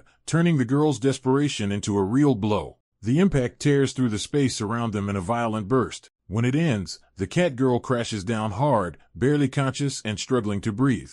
Even so, she refuses to give in and tells herself she has to stand again. Her body will not respond, and she silently begs it to move just once more. Then a warm golden presence reaches her, and a voice asks if she is all right. A man appears in that light and tells her she endured, signaling that help has finally arrived. A demon corners a frightened child and taunts her to give up. A new voice cuts in and orders the demon to release the girl, drawing everyone's attention. The child recognizes the presence behind the command and looks up in shock. The demon realizes the newcomer is speaking in a beast-like form and mocks him for it. She sneers that he should not even be transformed tonight, implying something unusual about him. Still shielding the child, the wolf-like boy repeats his demand with absolute seriousness. He rises wrapped in golden power, and the demon immediately senses that his strength is far beyond what she expected. Before anyone can process it, he launches himself forward with overwhelming speed. His strike lands hard enough to drive the demon back in a single rush. The blow wipes the confidence from her face as she realizes she has been outmatched. Pinned by his power, she can only wonder what kind of force he is using. He follows with a devastating attack that smashes into the ground and tears the area apart. The explosion blooms behind him as he keeps his focus on ending the threat. Watching him now, the child sees him as someone entirely different from the boy she knew. Bathed in light, he appears almost unreal, confirming her growing sense that this is his true nature. Once the immediate danger passes, his first concern is whether the child has been hurt. Shaken and bruised, she can barely respond while still trying to steady herself. He turns back toward the demon in anger, tells the girl to stay behind him, and takes responsibility for finishing this himself. The demon lashes out again in a frenzy, refusing to accept being driven back. Now fully monstrous, she vows to kill them all rather than retreat. He answers by gathering even more golden energy, deciding he will not wait for her spell to complete. From the crater, he unleashes a sweeping attack that races across the battlefield toward her. The golden strike tears through the demon's purple power and overwhelms it. As the attack subsides, he is left exhausted and frustrated that the situation has become this dangerous. A grim realization hits him. If it becomes known that he fought alongside a demon woman, he will be treated as a traitor. He knows that revelation alone could get him executed without question. That fear drives his thoughts toward the brutal punishment waiting for anyone judged as loyal. The stress and the strange power coursing through him make his body feel wrong, as if he is losing control. He stares at his own hand in alarm, sensing a dangerous change within himself. The strain finally forces him to collapse to the ground, gasping for breath. In that weakened state, he remembers having already dealt with one traitor before. That memory hardens into resolve despite his fear. He decides that if necessary he will silence anyone who exposes him, no matter who it is. With that thought, he reaches for a weapon, preparing himself for the worst. But another conviction rises above his panic. If the world is at stake, status and reputation mean nothing. Around them, the wider battle continues, showing that this crisis is only one part of a much larger conflict. In a lighter exchange, the white-haired boy is overwhelmed by praise and insists he is not someone worthy of admiration. The child approaches the brown-haired beast boy, and he tells her to hurry and get her wounds treated. She assures him that she is fine and tries to downplay her injuries. He dismisses her concern, saying the spirit inside her is too important to be harmed so easily. He warns her that the demon they faced is infamous for destroying nations, underscoring how serious the threat really was. That reminder sparks an idea in the child about who should be chosen to help save the world. He casually argues that someone with his power would be far more useful than the current candidate. He casually agrees at first, not yet realizing where she is leading the conversation. Then she changes course and decides she wants something different for herself as well. Instead of asking him to support someone else, she asks to form a contract with him personally. She makes the confession plainly, admitting that she likes him. He answers gently that he is honored, but in his current state he lacks the strength to make any contract. Even so, she accepts that weakness and points out that his power does not seem impressive right now anyway. Despite that, she repeats her choice and insists that she still wants to form a contract with him. A radiant spirit places her trust in the boy, betting on him because she believes he can defeat Erebos. He accepts that faith and reaches toward the power being offered, agreeing to the path she wants. The pact is named, her true identity is Elch, the shadow spirit, and she binds herself to him. Their contract takes hold as her power and symbols sink into him. With the bond complete, Elch declares that while it lasts she will serve as his sword and shield. The boy, still feeling the freshness of a world that should have already ended, looks forward to working with her. The tense mood briefly breaks when one admirer clings to him and gushes over him despite being pushed away. the white-haired boy, turns serious again as he notices the protagonist. Their eyes meet, and the protagonist realizes has something important to say. The scene shifts to the ruined aftermath, where the hero Aegon is remembered as the one who brought Raysar and the world to a close. Confirms he had been in Raysar, and the adults piece together his connection to what happened there. Lord Aaron responds with rough familiarity, scolding for returning late instead of greeting his master sooner. Nearby, a young girl is shaken by the destruction and apologizes as the adults and children gather in the ruins. The survivors rush toward Aegon, calling for him as they realize he is still there. Aegon's first concern is relief that everyone made it out alive. Watching the reunion, the protagonist reflects that without today's tragedy Aegon might have remained only a celebrated hero. That thought turns inward, and he bitterly wonders whether changing the past in this way was really something to be grateful for. Lord Aaron credits the protagonist with preventing a far worse disaster, while the boy suspects Elsh has already hidden herself from notice.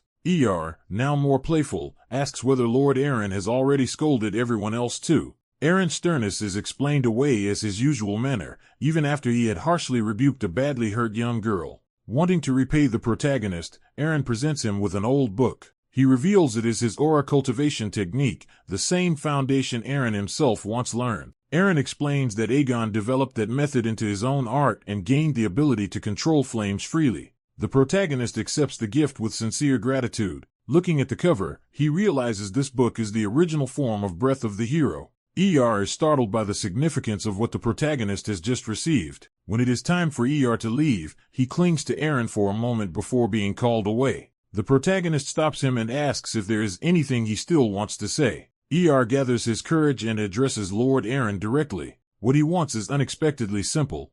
He asks Aaron to pat his head and encourage him. Aaron is thrown off by the childish request and hesitates. Even so, he gives the comfort asked for and awkwardly tells him to endure whatever lies ahead. That small kindness is enough to reassure who treasures the gesture immediately. The story slips into a fable-like reflection, invoking the path of the little prince, second star to the right, and straight until morning. A voice warns that the road ahead will only grow harsher from here. It foretells burdens that must be carried even when they seem small or strange, like guarding a box with a sheep inside. It also warns that there will be people he cannot save, and lonely evenings when all he can do is watch the sun go down again and again. The trials ahead are described as endless, enough to overwhelm anyone who keeps walking. Yet he is told not to forget that somewhere in the vast universe, the thing he cherishes still exists. Even when he feels lost, that faith will help him keep going. The lesson becomes clear: what truly matters is invisible, and the traces left by those who cared for him will continue to guide him.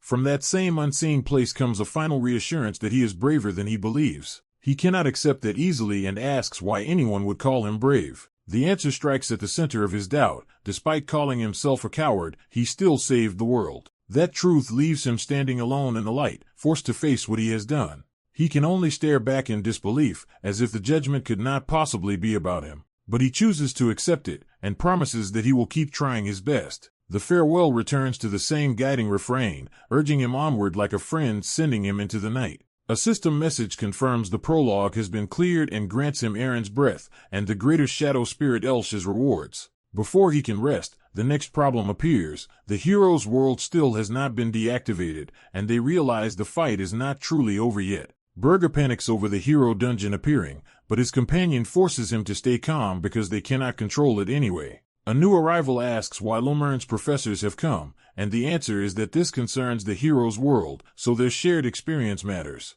The visitors from Lumern make clear that their own school has also suffered related incidents this semester. They refer to a string of recent misfortunes, framing the current crisis as part of a broader pattern. The key revelation follows: one of Lumern's students was directly involved, shocking the others. Berger realizes the crucial evidence is the glowing tablet tied to the hero record. Its response implies that the hero's world was conquered rather than peacefully concluded. They narrow the possibilities to two grim outcomes: either a conqueror took the world, or the page closed only because that conqueror later died. At that moment, two students are expelled from the record's light and returned to the academy. The Lumern landing confirms they have just come back from inside the open world. Kyle announces his return while taking in the academy around him, grounding everyone in the fact that the trial is over. Berger immediately rushes to his daughter Ar, dropping all formality in relief and fear for her safety. Ar proudly reports that she conquered Lord Aaron's world, but her father only cares whether she was hurt. As Berger scolds her for frightening him, Kyle stands apart and quietly absorbs what he is hearing. Something about the exchange jolts Kyle into a deeper realization. He recalls the mysterious black rabbit and the trapped girl connected to that world, along with the unanswered question of why she was there. Ar openly credits the black rabbit for making her victory possible, drawing Kyle further into the center of the matter. Kyle remembers the rabbit's praise, reinforcing that he played a decisive role in what happened inside the page. Berger confirms it outright. Kyle was the one who actually cleared Lord Aaron's page. He goes further and declares that, whatever the exact reason, Kyle and Ar together conquered Aaron's world. On that basis, Berger judges Kyle worthy of entering the Hero Academy. Before the moment can settle, a representative from Azonia interrupts the ceremony. Kyle is startled to find the visitor is someone he knows, and the newcomer immediately recognizes him as class representative. Lemerne's side bristles at the intrusion, but Kyle's familiarity with the visitor makes clear this is not a random challenge. The Azonia representative smooths over the tension, while Lemerne's faculty note that their students have already been rude enough. One professor admits he still has no idea how Azonia managed to enter Azonia's own entrance ceremony so abruptly. Kyle steps in to stop the hostility and offers to introduce the visitor himself. He presents the newcomer as Leo Plav. Leo fixes the room with a sharp, confident stare that immediately changes the atmosphere. Kyle formally identifies him as Lemerne's first-year representative. Elsewhere, a servant approaches a noblewoman while she is calmly taking tea. The servant informs her that a guest has arrived. When she asks who it is, she learns the visitor claims to be her son's school friend. She decides to receive the guest at once, suspecting that if the girl came without revealing her family name, she likely wanted a private visit. The guest introduces herself as Chelsea, one of Leo's classmates. The woman recognizes her as the same girl from Lulan who treated Leo during the entrance exam and welcomes her warmly. Chelsea offers a bakery gift as a polite token of the visit. The hostess is delighted by the familiar bakery and relaxes into a friendlier, more personal mood. Encouraged to speak comfortably, Chelsea agrees to drop some of the stiffness. The woman apologizes that Leo has been away from home for days and worries Chelsea may have come for nothing. Chelsea reassures her that it is fine because she planned to stay in Dillard through the summer anyway. Leo then appears in person, surprised to find Chelsea waiting for him. Later, Chelsea nervously enters when invited into his room. She is flustered by the idea of finally seeing Leo's private space. Her imagination builds it up for a moment as something special. Instead, she finds the room completely ordinary, and Leo dryly undercuts her expectations. Once she settles in, Leo offers to explain what happened at the Azonia entrance ceremony, and Chelsea eagerly asks for every detail. She hurriedly drags over a chair, fully committing to hearing the story. Leo begins with the crucial point. During the ceremony, Aaron's world suddenly opened.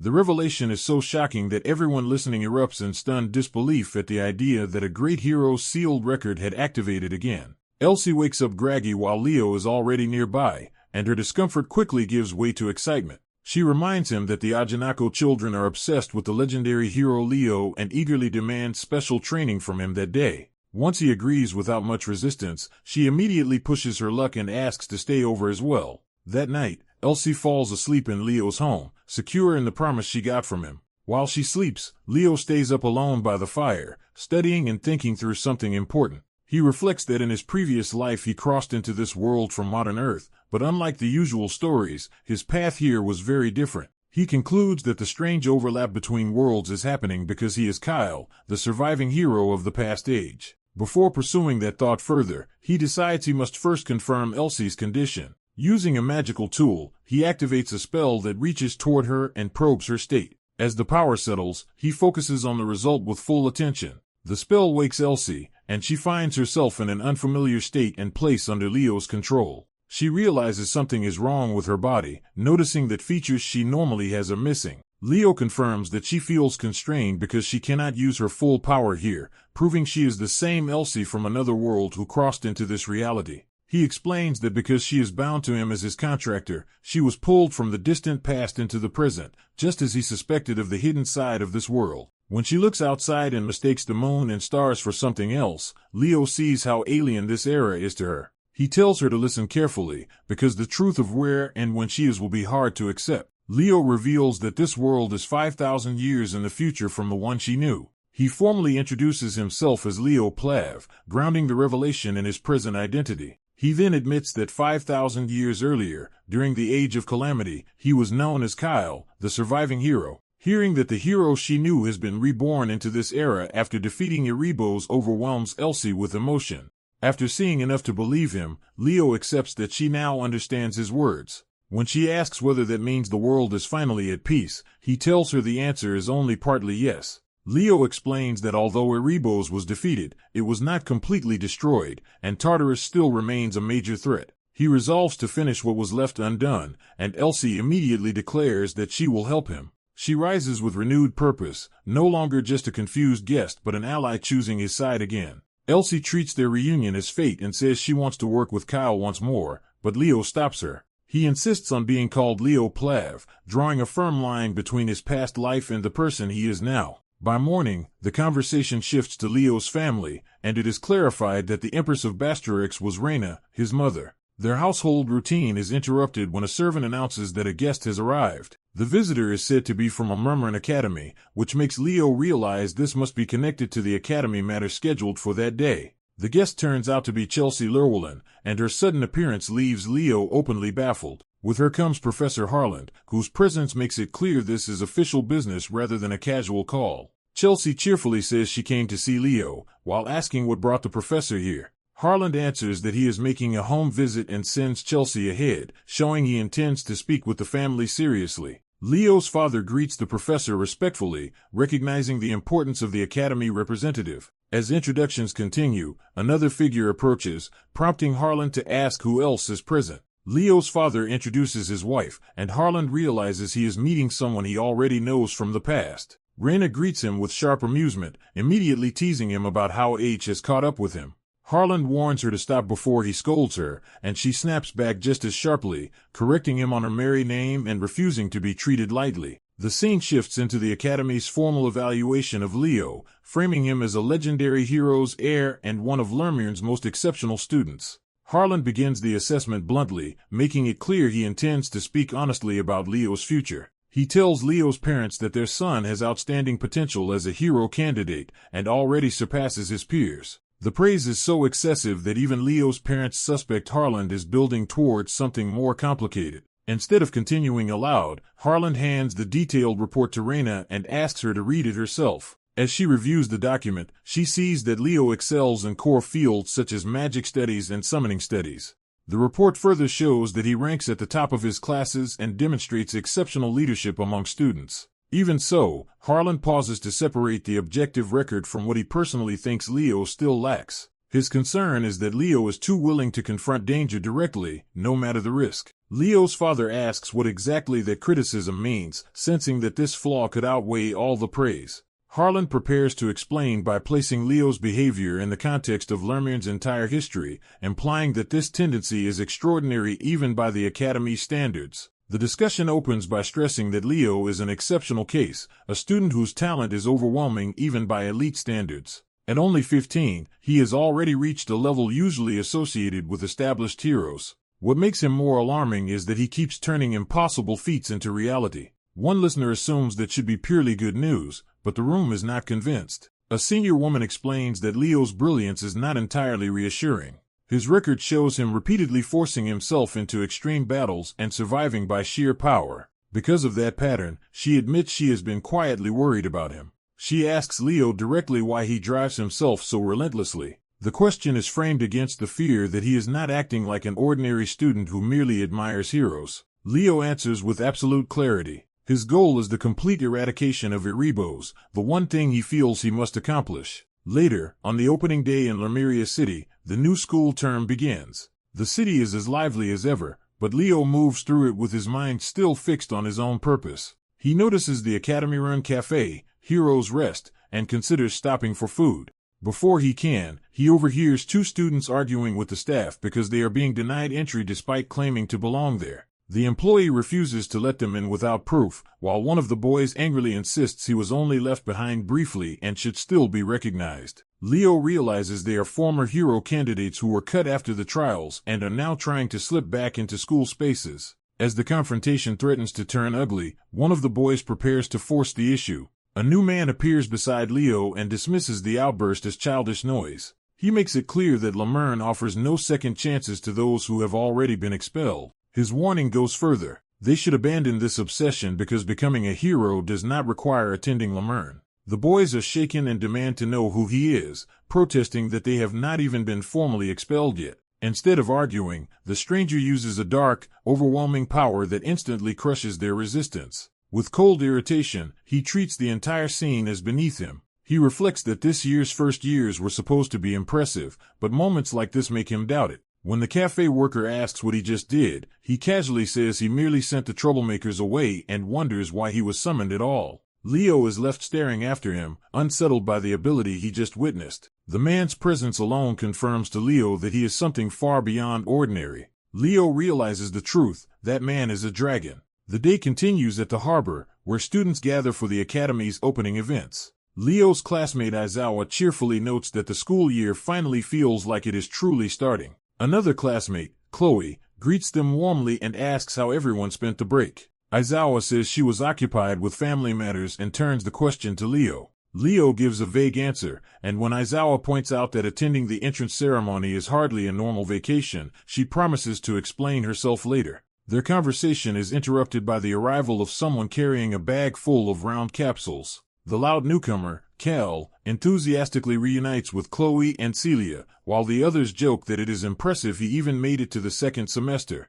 Cal boasts that his survival is due to his own skill, but no one seems eager to credit him. More students call out to Leo as the group grows, showing that he has already become a notable figure among his peers. Of them, the dragon from earlier watches and uses that while the students burn with fresh ambition, he himself is simply growing older. Leo recognizes him immediately and confirms that the dragon has reappeared here as well. The man formally introduces himself as Professor Riven, the vice principal of Lumeran Academy. Cal is stunned to learn that the intimidating stranger is actually a professor. The students also know that Riven has been absent from the academy for the last 5 years, making his return a major event. As the ceremony proceeds, the school reports that 440 students were admitted this year and 346 survived into the second semester. Even with that high survival rate, some students note that the public is already calling this generation the Golden Quintet, though they are not ready to believe the hype themselves. Riven says he wants to see what these students are truly capable of and announces that today they will head to Lumeran itself.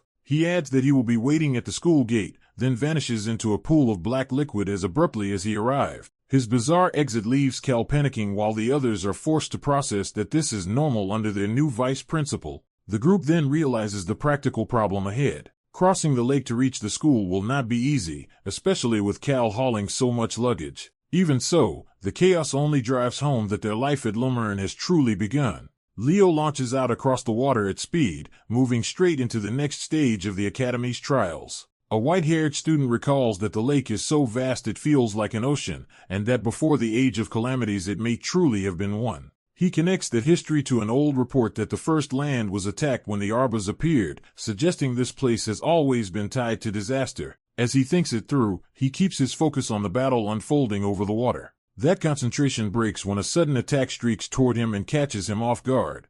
A glowing opponent descends and reveals she has been preparing during the break specifically to beat him this time. At the same moment, another clash erupts nearby as water surges violently across the battlefield. Ruri enters riding a summoned creature and declares that she intends to settle the match they could not finish before, calling on Leopold. Elsewhere, the event is treated as an excitingly chaotic start to the school year. A dark-haired observer notes that the students still cannot fully use their powers, but one of them is already moving faster than expected. Ruri follows up with a cooling wave, forcing Bai to react as the pressure around him rises. Bai grins and decides that if he cannot evade the attack, he will counter it by freezing the incoming water. His eyes spread through the wave, turning her assault into a frozen mass before it can overwhelm him. Ruri had anticipated exactly that and shows she was baiting him into this response. She immediately calls for another strike, keeping him from regaining control of the exchange. A powerful pink beam tears through the frozen water and drives straight at Bai. The hit leaves him rattled, realizing too late that he has been set up. Watching from the side, Ruri's ally calmly praises her for executing the plan just as intended. That ally claims Eliza Hergen as his target, making clear the fight has split into chosen matchups. Bai, still composed despite the pressure, asks which of them intends to challenge him first. Both opponents immediately insist they should be the one to face him, turning the decision into a brief argument. They quickly resolve to fight each other first and let the winner take Bai afterward.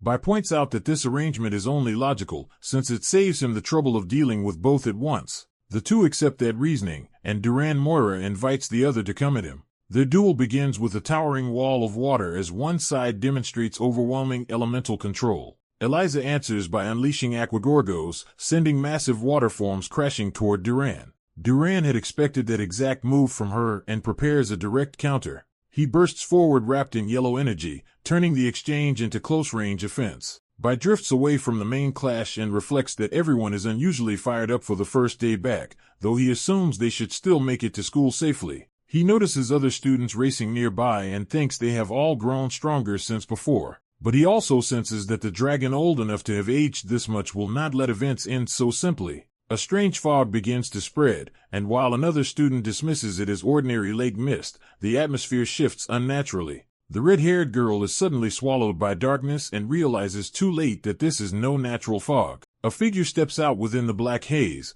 confirming an intruder has entered the scene. She recognizes the abrupt pitch-black fog as something dangerous and unprecedented. Refusing to retreat, she demands that the hidden presence reveal itself and attacks into the mist. The moment she sees who stands there, her confidence collapses into shock. The intruder is Professor Harland, whose appearance instantly turns the situation from suspicious to alarming. Bai also notices the sudden fog and realizes it carries dragon speech magic rather than any natural phenomenon. Then a voice addresses listeners from within a luminous vision, drawing Bai into an ancient memory or revelation. The vision explains that one of Tartarus' great powers created a dragon clan curse to oppose Tartarus' own curse. A symbolic image of an eye and spiraling force suggests the curse works through perception and compulsion. The explanation continues. This curse drives its victim to fixate on the person they fear most and to know that fear intimately. Bai is shaken as the meaning of the curse lands on him personally. A shadowed memory confirms his own case follows that pattern exactly,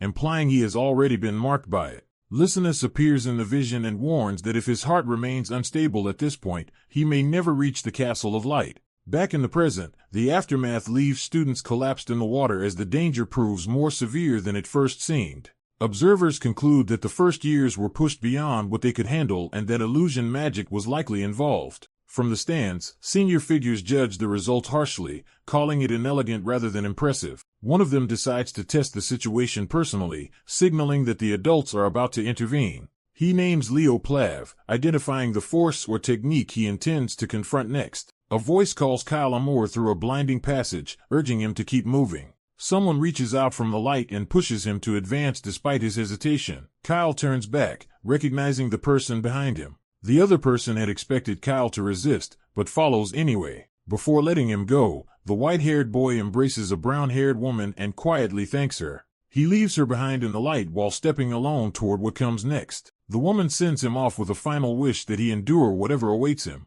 The scene shifts to Vice Principal Riven, who senses something unusual and begins to investigate. He recalls that a supposedly impossible trial was given too casually and realizes the results should not have been possible. When he confronts the white-haired boy, the boy casually explains that he simply broke the spell and walked out, leaving Riven unsettled. Riven orders him to sit and begins questioning him directly. He introduces himself as Lumern's long-serving vice principal and makes clear that he has watched many students rise to greatness. Riven admits that despite all that experience, this boy is the first student he cannot read at all. He apologizes for prying, but his curiosity has become impossible to ignore, so he asks the boy what dream drives him. The answer shocks him. The boy wants the complete destruction of Erebus. The boy explains that after years at Lumern, Riven should understand why a student would carry such a goal. Then he presses further, implying Riven already knows more than he pretends. He invokes the King of Wisdom, saying that true heirs of that legacy do not give up.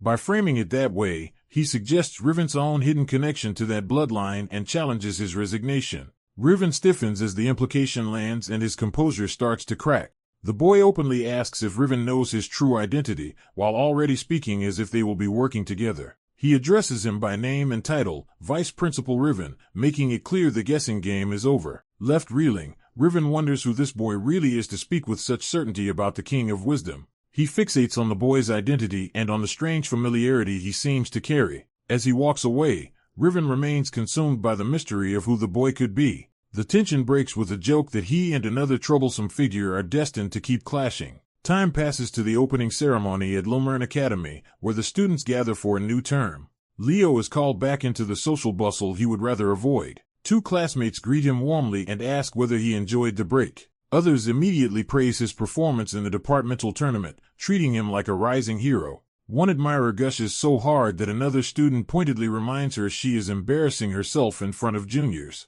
Their bickering spills into the waiting room, where Leo sits nearby while another boy lounges half asleep and complains about the noise. Leo notices the sleeping senior's comment and pays closer attention. The drowsy boy is described as unusually calm and self-contained despite his reputation, making him stand out. Meanwhile, the girl flusteredly explains that the teasing nickname Monster Girl was forced on her by seniors. She insists she deserves the grander title Spirit Master of the Gale, even if no one takes it seriously. A senior named Elena wraps her up in playful affection and declares that Monster Girl suits her better. Leo cuts in to remind Elena that she had agreed to hear a favor from him. Elena says she may grant it now, but only if Leo will over one in return. Before that can go further, the sleepy senior interrupts and draws Elena's attention. He bluntly calls out Elena for trying to rope a first year into her schemes and tells her to mind her own business. The younger girl panics and begs the seniors not to start fighting in front of everyone. A black-haired senior arrives to lead the group out, cutting off the confrontation before it escalates.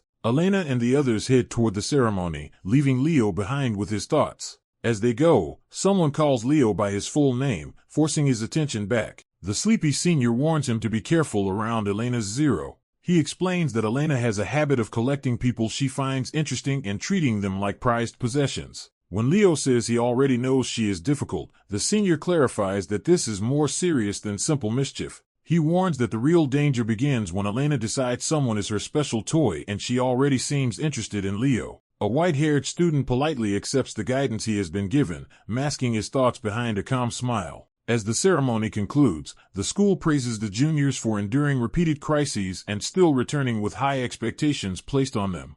The speech frames their survival and perseverance as proof that they are ready to begin the second semester. Hearing that even Tartarus will now pay attention to him, the boy realizes his position has become far more dangerous. He immediately connects that attention to the hidden traitor within Lumerne, who may now move openly to eliminate him. Determined not to be caught off guard, he resolves to stay alert, while remembering the warning that those who dream of becoming heroes at Lumerne rarely remain untouched. When classes resume, his classmates grumble that Lumerne has managed to make even the first day miserable with another curse and more lessons. A teacher arrives cheerfully and pulls the room into a new discussion before anyone can keep complaining. She announces that Hero Studies will focus on an event from the break, introducing a newly uncovered issue in the field. The students immediately sense something major and start guessing that a new dungeon or discovery must have appeared. Instead, the teacher explains that during Isonia's entrance ceremony, a previously unopened page from the Hero of the Beginning was finally cleared.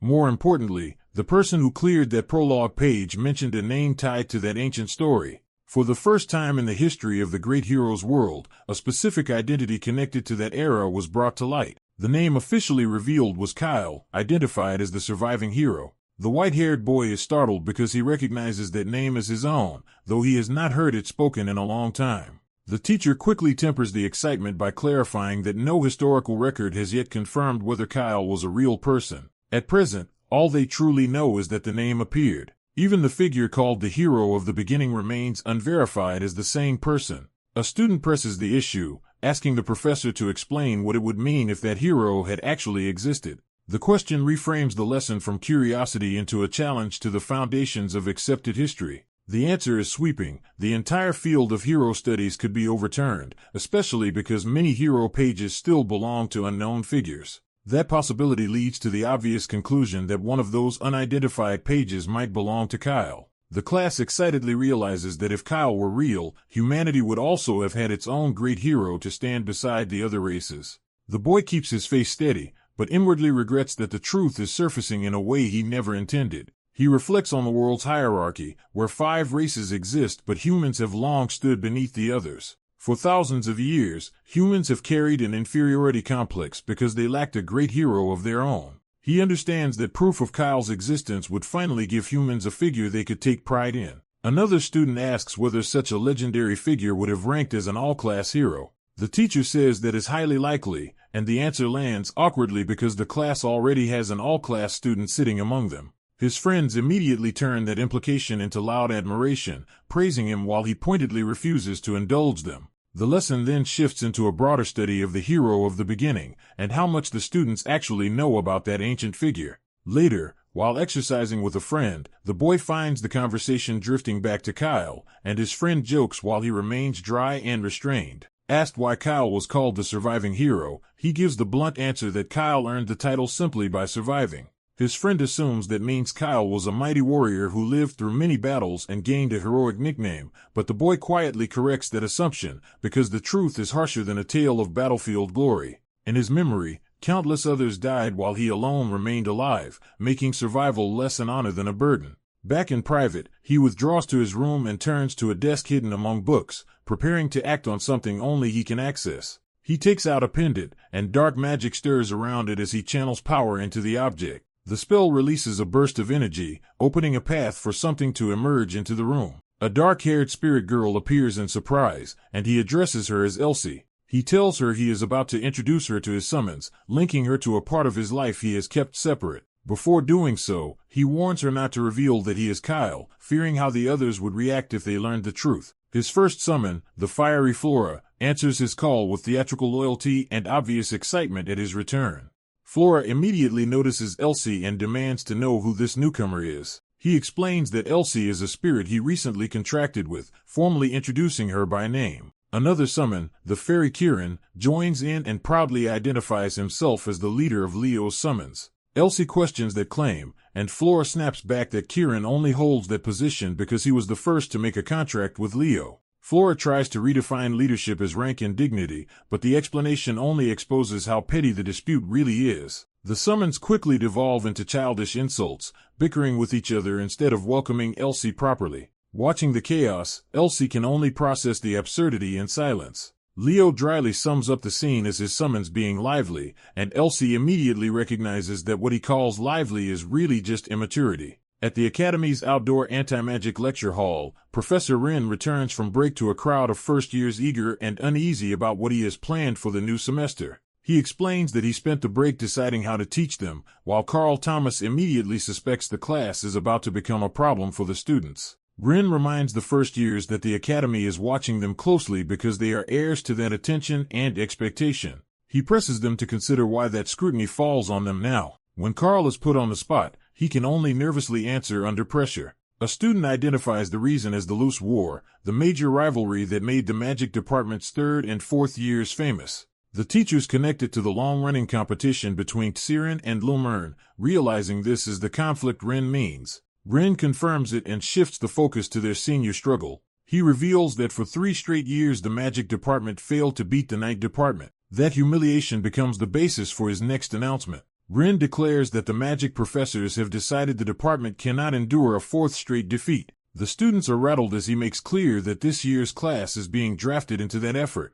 He states that this semester they will be trained as replacements meant to fight in the Loose War at term's end. Their preparation will center on learning hero magic, a rare and prestigious branch of magic tied to legendary figures. Rin presents the plan with confidence, clearly pleased by the effect it has on the class. He explains that heroes each possess the unique spell reflecting their own history and identity, which is why such magic is normally difficult to pass down. Still, he hints that there is a method to reduce that difficulty and turns it into a challenge for the class. He asks whether anyone knows what that method is. Chloe Miller answers that it is hero skill. Rin explains that hero skill is a reward recorded in the hero record that lets someone inherit a hero's unique magic. He praises Chloe and adds that mages have spent years studying how to turn those unique spells into standardized techniques that others can learn. He stresses that this process is exactly what makes hero magic teachable at all. In other words, the once exclusive spells of heroes have been reinterpreted into forms ordinary students can study. Some students grumble that even this opportunity depends on having the right mana affinity,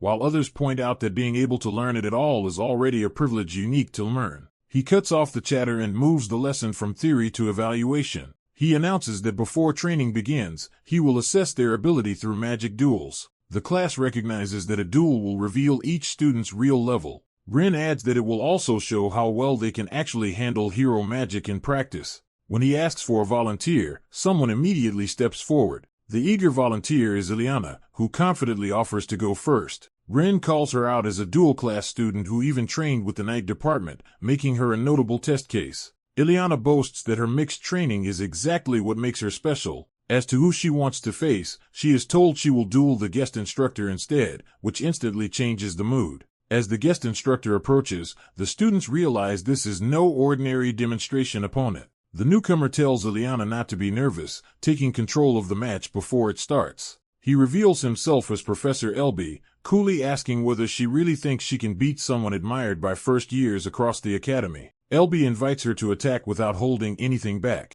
The spectators gather around the court, excited to witness a direct clash between top-tier mages and wondering what kind of magic LB will use. At Ren's signal, Ileana commits herself fully to the duel. She rushes to seize victory immediately, unleashing a barrage of shining blades under the rule that the first strike wins. Her hero magic floods the court with blades of light aimed straight at LB. LB remains perfectly calm in the middle of the attack, showing no sign of needing to evade. The storm of blades engulfs him, making it seem as though Ileana has overwhelmed her target. As the light clears, she is still straining to maintain the assault while LB stands untouched in front of her. The watching students first assume her magic is malfunctioning because she keeps firing despite failing to land a hit. Then one of them realizes the answer is not in her casting, but in what is happening around the target. They notice that the shattered blades are not disappearing. Even after being destroyed, they are holding their form instead of dispersing back into mana. LB finally shows interest, recognizing the significance of what he is seeing.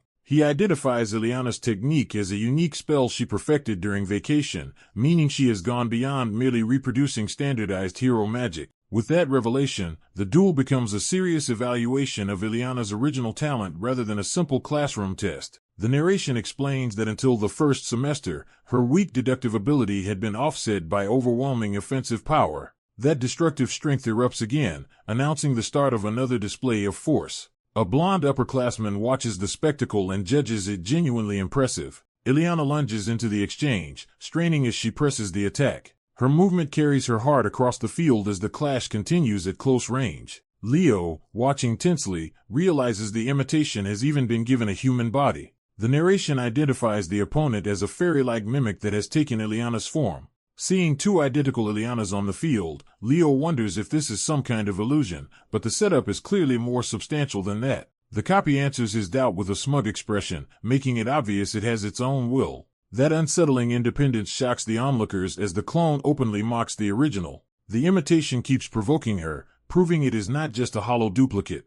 A huge burst of light-up magic spreads across the arena, leaving everyone trying to determine which Ileana is the real one. Ileana realizes the clone is using the same magic she does, yet somehow producing a far greater result. Under pressure, she suspects Professor Albee may have created a version of her that is simply stronger than she is. From the sidelines, the professor calmly tells her not to lose focus before the match is truly over. He calls the clone by name, confirming it is Ileana Radin rather than a mere faceless. The copy immediately answers by invoking Shining Ball, showing it can reproduce even named techniques. Its attack detonates with enough force to confirm that unique spells are being copied as well. When the smoke clears, the original is left down on the ground while the professor stands over the result. He offers her a hand and praises her effort, and she accepts the acknowledgement with embarrassed gratitude. With that demonstration finished, the examiner turns to the class and calls for the next challenger. He names Leo Plav, and the blonde student steps forward when summoned. Leo prepares himself quietly, showing no outward hesitation.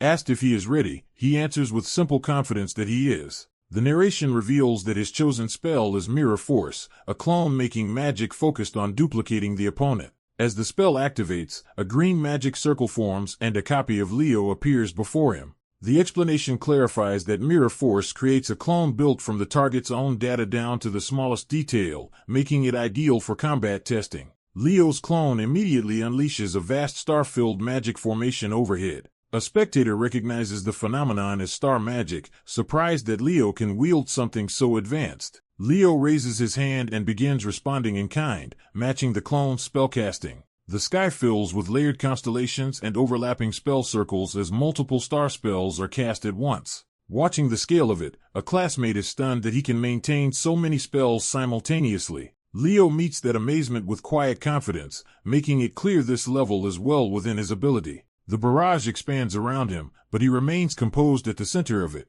When surrounded by converging attacks, he controls the battlefield instead of being overwhelmed by it. The examiner explains that because Mirror Force copies the target, the clone is ultimately using Leo's own magic against him. Leo reaches out to interfere directly with the incoming spell structure. His counter disrupts the barrage, breaking apart the clone's attack pattern. The examiner notes that this is exactly why the clone can be dispelled so easily by someone skilled enough. He adds that any truly capable mage should be able to do the same, and that at this academy the baseline for being called skilled is effectively professor level. The narration frames Leo as someone expected to become an unprecedented mage hero who could leave his name in the department's history. The duel escalates into another massive collision of star magic above the arena. Even the blonde upperclassman admits he is no longer sure how to define Leo's level. He concludes that the first year standing before him no longer fits any ordinary standard. The professor shifts tactics and prepares a different spell through the clone. A rain of fireballs is launched toward Leo from multiple directions. The attack is described as heavily amplified by power multiplication, but in essence it is still only fireball. Standing calmly amid the flames, the examiner states that a simple trick like this should never work on Leo, of all people. Leo surges forward through the attack and declares that this is no longer a duel with the clone but a direct contest between him and the professor. The professor smiles behind glowing lenses, clearly pleased that Leo has seen through the setup and risen to the challenge. A white-haired student charges through a storm of reflected attacks while closing in on the true caster behind them. He recognizes the basic rule of mirror force magic: defeating the user matters more than fighting the copies. Calmly reading the situation, he decides there is no need to waste time dismantling every illusion. Instead of retreating from the barrage, he dives straight through it to reach his opponent first. The caster tries to stop him by raising a firewall and turning the battlefield into a blazing barrier. He keeps advancing without hesitation, using the opening created by the spell itself. As the flames surge down toward him, he waits for the right moment rather than panicking. The attacker follows up with a flame explosion, trying to overwhelm him before he can break through. The student reveals he had prepared a wind spell, having already seen through the trap. His wind drives the fire into a distorted mass, turning the enemy's own spell into cover for his approach. With the caster's vision blocked by the swirling blaze, he slips through the chaos unnoticed. His opponent realizes too late that the fire screen had been used against him. The white-haired student reaches the nearby clone and strikes before the caster can react. The hit lands cleanly, ending the exchange in an instant and exposing the weakness in the mirror force setup. The match is over so quickly that the onlookers are left stunned by how decisively he won. Afterward, a blonde professor asks the student whether he knows fairy magic, and the boy confirms that he does. The professor explains that instead of simply dispelling the firewall, the student used magic to obstruct the caster's sight. He continues the analysis, noting that the student then rushed the clone and dispelled it directly to collapse the tactic. Impressed, the professor admits that others may call the boy a genius. He goes further and predicts that the student may surpass even him before graduation. The story shifts from the duel to the academy's higher authorities as evening settles over the tower. Inside, someone watches the first-year students from above with unusual interest. An older leader notices this attention and asks what has captured his subordinates so completely. The observer answers that he has been studying the first years and has asked for his judgment of them. He declares them exceptional, among the finest students Lumine has produced in years. He then presents a report containing clues gathered over 4 years about hero dungeons appearing around the world. Although the existence of those dungeons is still uncertain, he argues that sending students to investigate would be worthwhile. The report makes clear that this mystery has been building for the past 4 years. The elder thanks his subordinate, Riven, for the information. Riven addresses the elder respectfully as Colleen. Colleen reveals a deeper concern. Beyond training the first years, he has heard there may be a traitor within Siren. Riven confirms the danger and warns that Tartarus has begun moving in ways that can no longer be ignored. Colleen reflects that age has weakened him and that the era of the Snow Saint is nearing its end. Accepting that change is coming, he asks Riven what should be done next. Riven turns the question back on him, asking whether Colleen is ready to entrust the coming crisis to the next generation. Colleen answers without doubt that he has long been prepared for that handover. Riven quietly accepts the weight of that decision. He agrees to follow Colleen's will, and the two move forward with the future in mind. The next day begins in class 1 to 5. A teacher announces that mission training will start immediately, catching the students off guard. He explains that anyone who aims to become a hero must learn to solve real problems happening in the world. Because the training is practical, mission expenses will be covered and students can also earn academic credit from it. He warns them to choose only requests appropriate to their actual ability. The class is reminded that mission training is real combat and can cost them their lives, with requests posted on the bulletin board. The announcement sparks a rush as students shove toward the board, eager to claim missions first. While the crowd surges ahead, the white-haired boy arrives more slowly and notices the commotion. A blue-haired classmate excitedly shows him a request from a remote rural area, but worries it looks like a miserable assignment. The mission's mention of a neutral southwestern region and bandits' subjugation catches his attention immediately. A blonde girl, Elena Sunby, appears and dismisses his judgment for being too shallow. She tells him that he only understands as much as he already knows, hinting that the mission may be more important than it first appears. The story opens in a region whose exact location has been lost to history. That forgotten place is identified as the site where a legendary city once stood. 5,000 years ago it was known as Gajran, the land of beginning and Earth's final line of defense. It is also the place where Rashina and the narrator first met, tying the present to an old personal history. Back in the academy, students are being rushed to secure mission practice assignments before the deadline closes. In the scramble, a first-year boy stumbles, and an upperclassman sharply reminds him to watch where he is going. The senior reinforces the hierarchy by warning first-years to be more careful, and the boy quickly apologizes. As the senior walks off, two girls check on the fallen student while noticing the intimidating presence of the upperclassmen. They recognize the pair as unusually important seniors. One is Elena Tyran, the third-year representative, accompanied by her follower Blue Moon, making their appearance near the first-year building suspicious. Blue Moon concludes that something significant enough to draw the Queen of Limerence must be happening in the first-year wing. The answer appears when Leo, a white-haired first-year, is confronted and asked why he is there. Elena reveals her purpose immediately. She intends to clear the hero dungeon with her raid party and wants Leo to join her. Leo rejects the offer without hesitation. When Elena presses him, he makes it clear that he has no intention of joining her senior party. His blunt refusal shocks the onlookers, who can hardly believe a first-year would turn Elena down. Rather than getting angry, Elena becomes curious and asks why he refused. Leo explains that he has already been assigned elsewhere for mission practice. He assumes Elena would have no interest in a rural assignment like suppressing bandits. With that, he leaves first, ending the exchange on his own terms. After he goes, Elena's followers offer to punish the slight, but she stays calm and considers the situation instead. She realizes Leo must have used the ability of subjugation to secure that assignment ahead of others. Seeing his back as he leaves, Elena fixes on him by name and begins reassessing him. What began as a refusal now genuinely interests her. Elsewhere, a report about the Queen's humiliation links Leo's mission to bandit subjugation, turning the incident into gossip-worthy news. The news spreads with exaggerated excitement among students who find the situation outrageous and entertaining. In class, Leo sits apart while the rumor mill continues around him. When someone asks whether humiliating the Queen feels satisfying, Leo dismisses the idea as meaningless to him. His thoughts move elsewhere, toward needing Elena's permission to enter the Forbidden Library. For now, he decides not to force that issue, because his immediate priority is uncovering the truth inside Limerence. Soon after, a teacher checks whether the previous day's mission requests have all been reviewed. Once that is confirmed, Leo departs through a transfer route toward a remote area in Garen Province. He arrives by teleportation, stepping into unfamiliar territory. Looking in the surroundings, he notes that this is what Garen Province is like. An elderly local greets him and is surprised that a promising Limerence hero candidate has come to such an isolated place. Leo states that he accepted a request from Garen Province, and the old man clarifies that the problem is a bandit group. The villagers are relieved, explaining that those bandits have been causing serious trouble for the locals. Leo finds the location more intriguing than the request itself when he realizes the entire area once belonged to Gathrin.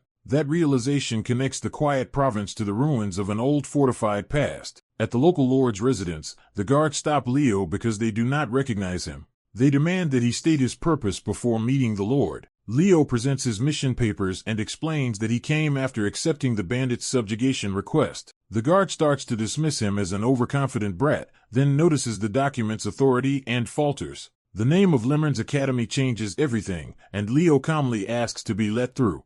Inside, the household treats his arrival as an honor, welcoming a distinguished hero candidate. They offer him rest and hospitality, but Leo refuses because he wants to get straight to the matter at hand. He asks only for the bandits' location. The Lord responds by unrolling a map of the surrounding region. He points out that the bandits have settled in ancient castle ruins on the eastern edge, though no one knows what the structure originally was. Leo immediately recognizes the significance of the site. Those ruins were once part of Gatzarin's defensive line. A servant bursts into the Lord's reception room with urgent news, interrupting an ongoing meeting. Though scolded for barging in while guests are present, he reveals that more hero candidates have just arrived. Leo immediately realizes this makes no sense, because he came alone and was not expecting any companions. As the newcomers approach, he grows suspicious that someone has come without warning and for reasons he does not know. The visitors are introduced to students from Sirin Academy, led by third-year representative Hayden Durdian.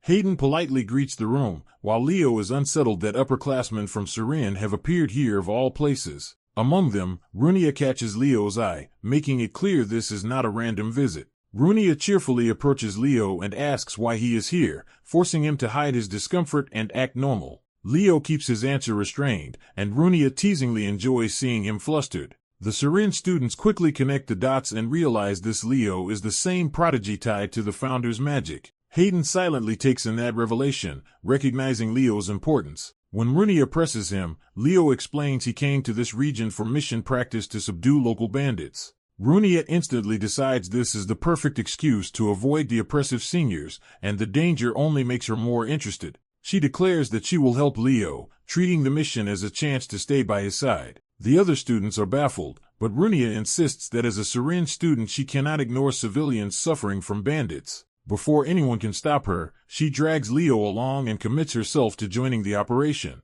The host tries to restore order by seating everyone and arranging space for the unexpected guests. Hayden takes control of his group, ordering the others to wait outside because he alone will speak with the Lord. He begins formally explaining that Sirin came to Garan province for a specific purpose. Their stated mission is to investigate the local ecosystem, including terrain, trees, and wild animals. The Lord is surprised they traveled this far for something so academic, but Hayden continues regardless. Hayden asks that no restrictions be placed on their investigation and requests an official permit from the Lord. The Lord readily agrees, giving Sirin the authorization it wants. Outside, the waiting students discuss the real issue. Lemurne's first-year representative is here too. They suspect both schools may have learned that an undiscovered hero dungeon exists in this region. One of them admits that is likely, though she criticizes barging in after a single rumor as reckless confidence. The conversation turns petty as they belittle Lemurne students, dismissing the upper class as mediocre and the second-year representative as ordinary.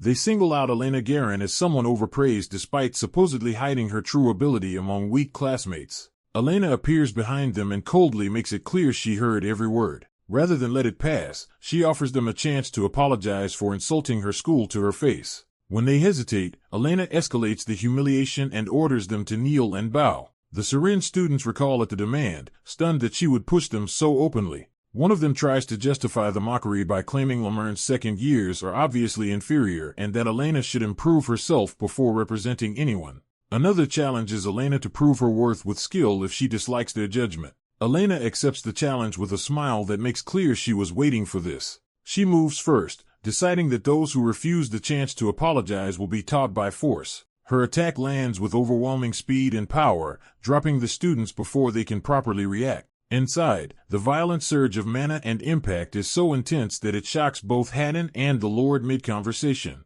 They rush outside with others from the estate to see what caused the disturbance. They find the grounds torn up and Sirin students already down, making it obvious someone crushed them in an instant.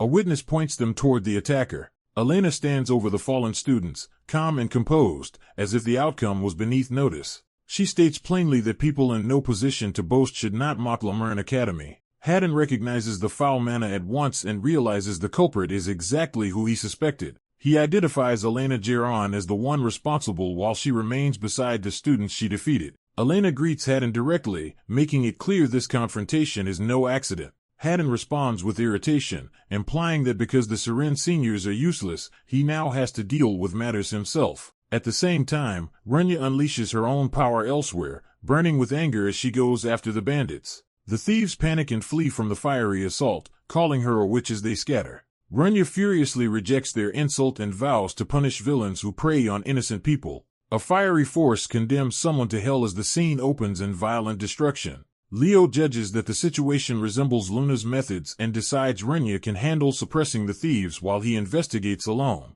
At the ruined remains of Gardrian, he is struck by how completely the city vanished despite its former scale and the passage of ages. As he examines the site more closely, he senses that the ruin is wrong in a way he cannot ignore. A sudden surge of sinister energy confirms that something unnatural still lingers beneath the surface. Leo identifies the residue as dark mana and concludes Tartarus must have been responsible. He pieces together that Tartarus attacked the outer part of Gardrian and somehow buried the city itself underground. Elsewhere in the ruins, Renya waits by a campfire for the night to pass. While waiting, she thinks about Leo's mission training and wonders if he will return straight to Lemurn once he finishes clearing the thieves. That thought turns into hope that she might ask him to explore a hero dungeon with her someday.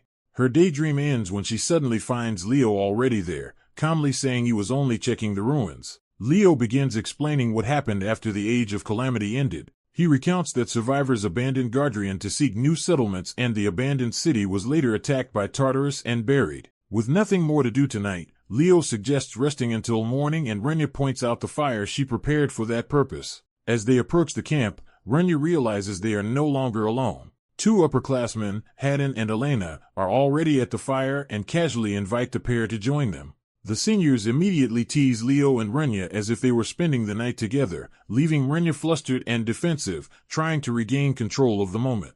Renya greets them and asks who they are. The blonde senior introduces herself as Elena Jaren, and Renya gives her own full name in return. Leo explains that he heard Elena had come to another region for dungeon exploration, which surprises Renya because Elena is one of Lemurn's top students. Elena reveals she dismissed the rest of her party because she became interested in the dungeon Leo and Renya were investigating. Renya immediately notices the problem with that plan and asks what happened to the other seniors. Elena cheerfully admits they were sent back to Syrian because some juniors had thrown away their chance, making it clear she is referring to Leo and Renya. Renya pushes past the jab and asks Haddon about the exploration schedule, and he answers that they will proceed as planned. Elena presses him with a smile, confirming that he intends to continue with only 2 people, and he insists that is enough. She recalls hearing rumors that an undiscovered hero dungeon existed here, meaning Lemurn had learned of it too. Elena smugly notes that Haddon should guard his juniors better, since the information about the hidden hero dungeon had already spread. She then declares that starting tomorrow she and Leo will explore the hero dungeon together, brushing aside his other obligations. When Leo mentions he still has to finish subduing the thieves, Elena proudly claims she already handled them on the way here. What began as a simple expedition quietly turns into a rivalry over who will claim the dungeon first. Renya hardens her resolve, deciding she cannot lose and that her side will be the one to find the hero dungeon. At daybreak, Leo abruptly launches into action, drawing immediate admiration from Elena. She is delighted that he moves with nothing like a first year and openly praises his ability. Leo's competence reminds her of a professor's old claim that he had only studied hero dungeon theory, making his practical skill even more striking. Confused by the sudden shift, Elena asks why he feels so different from before. Leo dryly suggests that she had previously imagined him as some proud, queen-like figure she admired from afar. Playing along, Elena asks how he seems now, and Leo bluntly reduces her image of him to something far less elegant. Elena bursts into laughter at his answer, while Renya watches in baffled irritation. Haddon cuts through the distraction and orders Renya to focus, warning that missing the mana reaction could cost them the dungeon. Renya immediately straightens up and accepts the reprimand. A moment later, Elena rejoins them after checking another area, reporting that side was clear. She needles Haddon for being as slow as ever, keeping the competition personal as well as professional. Haddon refuses to be rattled and refrains his pace as thoroughness. With no issues found on their side either, the search party regroups and prepares to continue. Haddon leads them onward through the rain-soaked ruins. As they walk, Elena remarks to Leo that Haddon may seem cold but is actually easy to tease, and Leo quietly takes note. Then a subtle change underfoot signals that someone has found a lead. Renya reacts instantly, realizing the mana pattern has shifted. Elena confirms it first and announces that she has found the location. The discovery triggers a violent magical reaction, and the hidden hero dungeon begins to open around them. The group identifies the structure before them as Garthan's warped gate. Because the gate is still functioning, they realize the underground route may not have been destroyed after all. Leo connects the active gate to the possibility that the underground section still exists. That implication hits hard. If the gate remains intact, then Garthan itself may not have fully collapsed. One of the others is unsettled to find ancient magic involved and asks Leo to explain what he has concluded. Leo says his analysis of the spell suggested a warped gate, so he created a temporary one to test the theory. With the entrance on their side active, the group decides the only way to learn where it leads is to go through. They call Leo forward, and he hesitates as the possibility becomes real. Watching Luna touch the gate, Leo is shaken by the thought that Garthan might truly still exist underground. As contact is made, the gate responds and begins to activate. The sudden reaction startles Luna and Arrow, who realize something far bigger is happening than a simple test. Rowan is equally alarmed as the magic surges beyond anyone's expectations. A massive system window appears and announces that a hero record has been opened. The record identifies a world entry, Prologue Barholan. The group is thrown into confusion as they understand they are being pulled into a hero's world. The title display begins to distort, signaling that the system is unstable. Leo recognizes the place for what it is, a hero dungeon. The world designation continues glitching, but the chapter remains tied to Barholan. That name shocks Leo, and he immediately understands the danger. Realizing this is Barholan, he is abruptly dragged into the record. Leo steadies himself in panic as he arrives inside the new world. The surroundings resolve into an interior space lit by tall windows and filled with an artificial, storybook atmosphere. He appears alone in a grand hall and quickly notices that the others are nowhere nearby. A system screen confirms his suspicion. Unlike a normal mission, this hero dungeon has no objective. Leo concludes that the lack of an objective is exactly what he expected from a hero dungeon gone wrong. He decides to search for the others first, but someone suddenly crashes into him from behind. Books scatter across the floor as the collision leaves the other person groaning. A young elf girl apologizes at once, clearly assuming she has run into a teacher. Leo freezes when he sees her face, recognizing something impossible. The girl is Luna, but in the role of a student within this recorded world. The setting reveals itself as singularity, confirming that Leo has entered a distorted reconstruction of the past. Luna panics when she realizes the person in front of her is not the teacher she expected. She hurriedly apologizes to Teacher Akent, and the name gives Leo the identity he has taken on here. Leo pieces it together. This world has cast him as Akent, the magic teacher whose class Luna skipped to do research. He recognizes the mechanism as a possession-type hero world, one that places him inside a real historical figure. The identity settles fully. He is inhabiting Akent Rube Shah.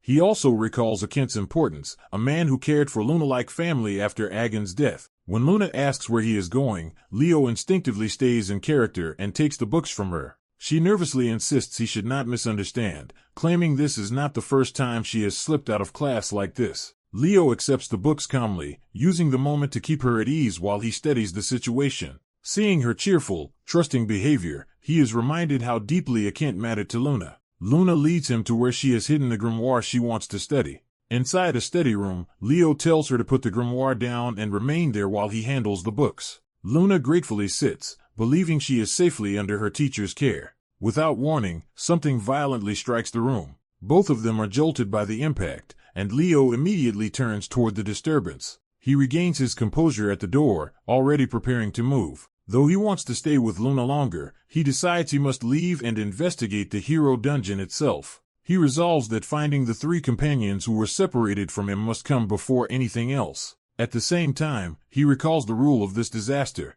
A hero dungeon is created when a hero record runs out of control, first breaking into reality through a partial invasion that forms a dungeon entrance. A warning emerges that if the damage keeps spreading, the hero dungeon will lose its hold on reality itself. If that collapse happens, the dungeon's monsters will spill into the real world and trigger a disaster. Recognizing the place as Luna's world from when she first entered it, the observer realizes this memory reaches back to her childhood. The scene shifts to that past, where a young Luna unexpectedly finds her teacher Kent in a grand hall.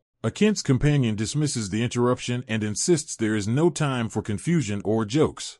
Kent remembers that he is a teacher and that he is already late for a class full of protesting students. He also reminds himself that this world is more tangled than the one he has dealt with before and that he must save the person whose role he has taken over. Putting aside the confusion, Kent hurries deeper inside as he is led onward. The place is identified as Barholan, an ancient elf city from before the Age of Calamity. The explanation narrows further as Kent steps into the heart of the setting. Barholan is revealed to be a vast academy reserved only for chosen elves.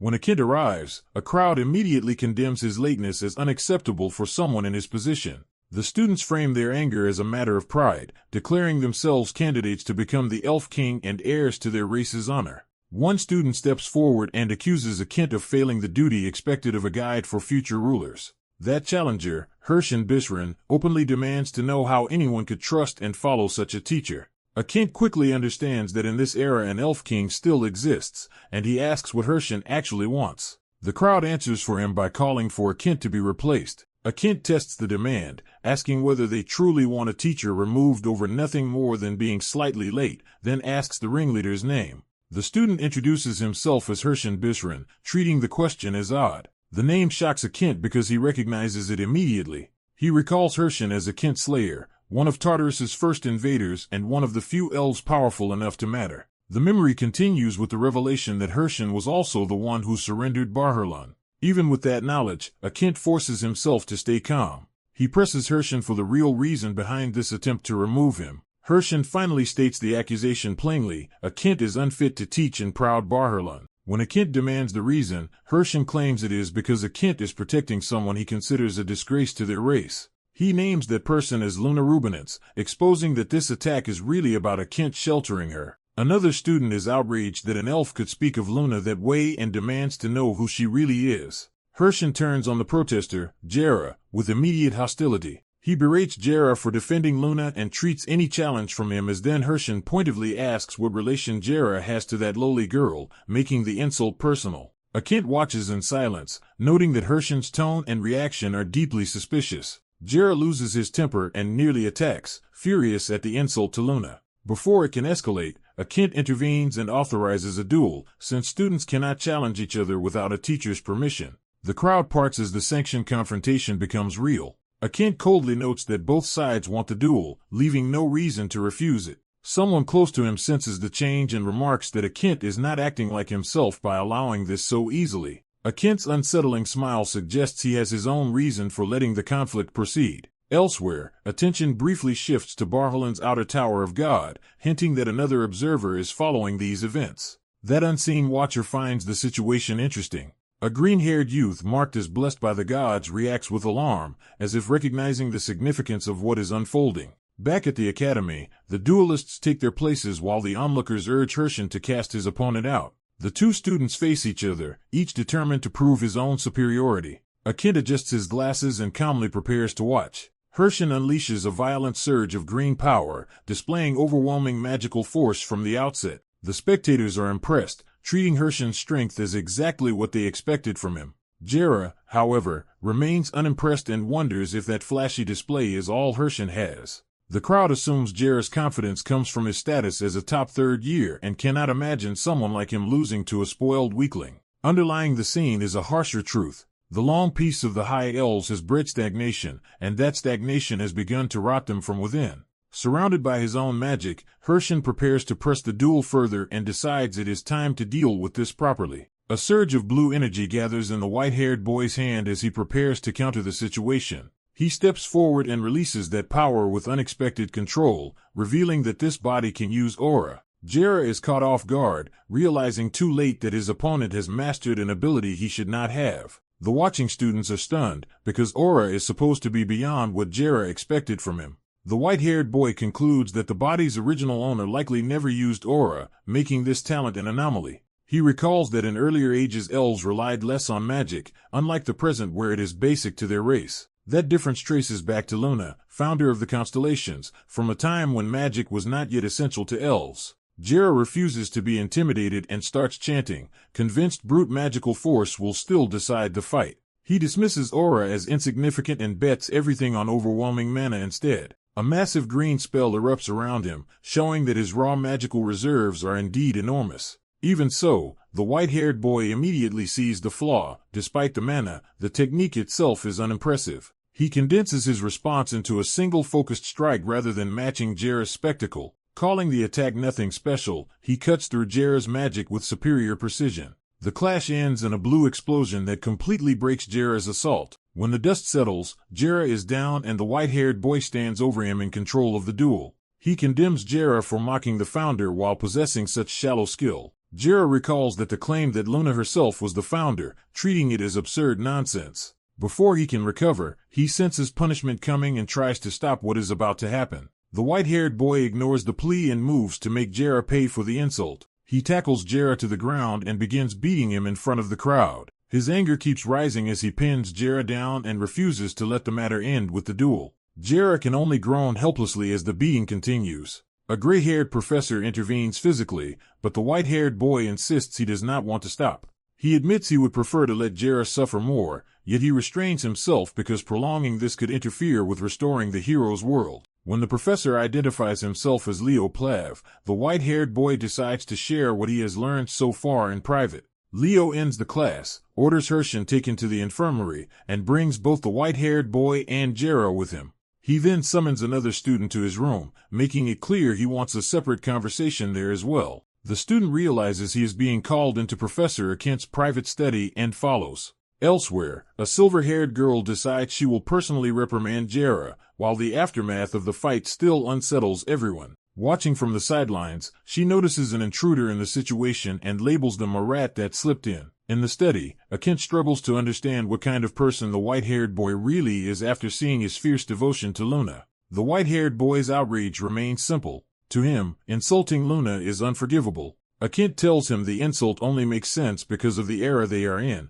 prompting the boy to ask what that means. Akent explains that this world is not the age before the Great Calamity but a later world built after it. He further suggests that this may even be the great hero's world rather than Luna's original era, shocking the boy. The white-haired boy rejects that and states plainly that this is Luna's world, the world of the founder of the constellations. Akent demands proof that this world truly belongs to the founder. The answer comes bluntly. He knows because he met Luna himself. He describes her exactly as the records do, with flower-like beauty and an aura-like star scattered across the sky. Akent's composure collapses as the description becomes so specific that denial starts to look impossible. After a long stretch of explanation and disbelief, the discussion moves into a more reflective phase. Akent admits that if Luna really appeared before him in person, he would be overwhelmed just to witness it. His reverence for Luna is so intense that even imagining her presence turns almost childishly adoring. Still, he clings to doubt by wondering whether the real Luna might have been less majestic and more like an ordinary girl. The white-haired boy rejects that line of thought and insists this is Luna's world,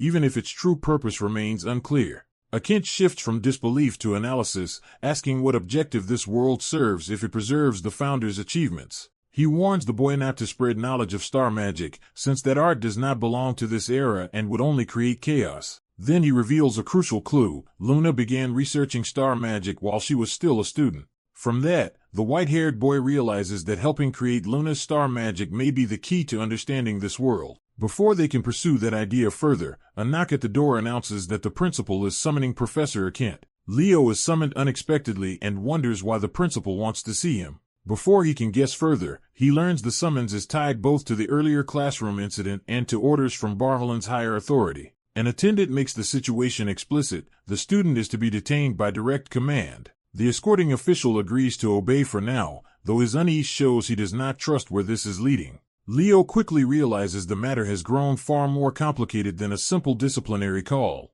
Rather than resist, he demands to be taken straight to the principal. He is brought to the Great Tower and left at the threshold, told he must enter alone from there. Leo steps inside calmly, facing the meeting on his own terms. The chamber itself reveals that this is no ordinary office but a place built around ancient records and symbols. As he takes it in, Leo senses that the room is meant to judge or reveal something about him. The atmosphere shifts enough to put him on guard, as if he has entered a hidden test. A dormant staff suddenly responds to his presence and rises with power. A voice explains that this staff once symbolized the elves before the Age of Calamity. It belonged to Lena, called the Death, and was shattered when she died. As Leo reaches toward the phenomenon, the relic's reaction confirms a direct connection. An unseen observer finds that reaction immediately noteworthy. Leo looks up and realizes someone has been watching him from above. The watcher remarks that even pollen, a relic ignored by the elf kings for ages, has answered Leo. He adds that this relic predates the Age of Calamity itself. The discussion broadens from one artifact to a far older divine system tied to stars and apotheosis.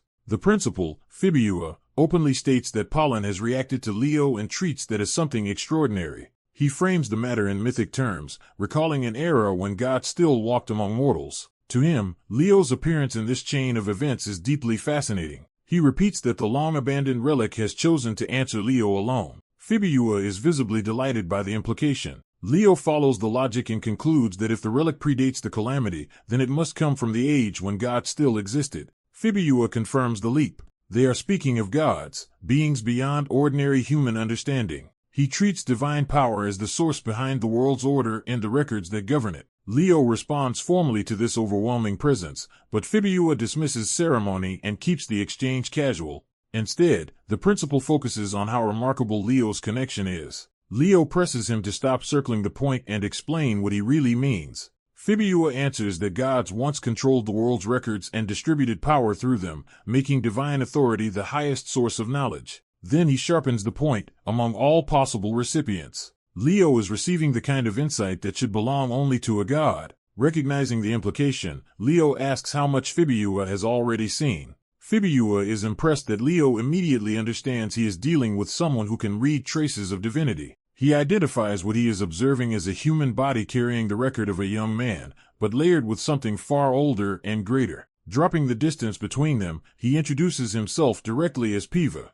He reveals that Piva is not merely a principal but the headmaster of the academy. Leo gives his own name, and Piva invites him to satisfy his curiosity. Piva asks what feat Leo accomplished to gain access to the lowest layer of the world's record system. Leo identifies that system by another name, the hero record, the force that shapes this era. Piva notes that Leo understands its existence, but not its full nature.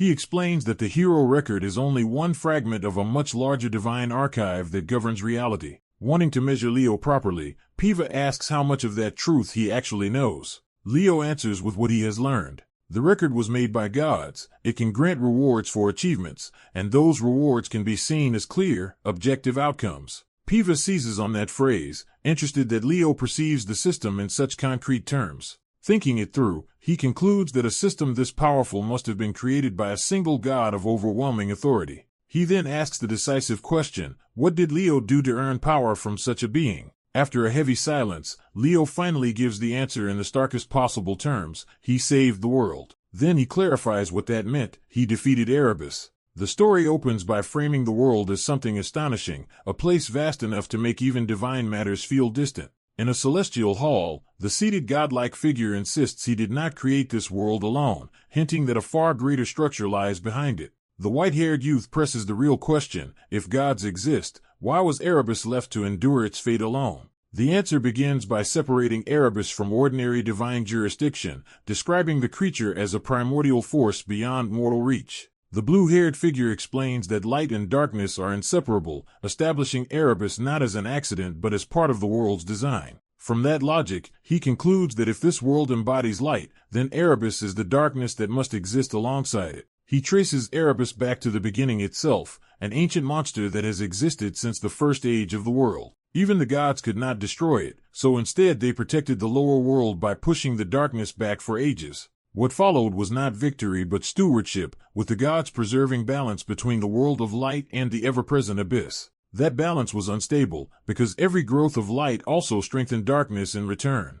The blue-haired figure presents the white-haired youth as the one who finally achieved what the gods never could, subduing Erebus. He identifies that feat as the calamity the youth had asked about, making clear that his forgotten past includes an impossible triumph. The youth refuses to be ruled by missing memories, deciding that forgetting changes nothing about what he must do now. He admits he once cared about what was lost, but has chosen not to dwell on it because a more urgent task remains. That task is revealed with brutal clarity, the complete annihilation of Erebus. The blue-haired figure recognizes the cost of that resolve, understanding that subjugating Erebus must have required unbearable suffering. He reflects that such a burden should never have fallen to one person, and that leaving everything to fate or future generations would have been another kind of failure. Even so, he cannot hide how shaken he is by the path the youth is willing to walk again. He asks directly whether the youth truly intends to endure that agony a second time. The answer is immediate and unwavering, yes. With that decision made, the youth steps forward as if there is no longer any room for hesitation.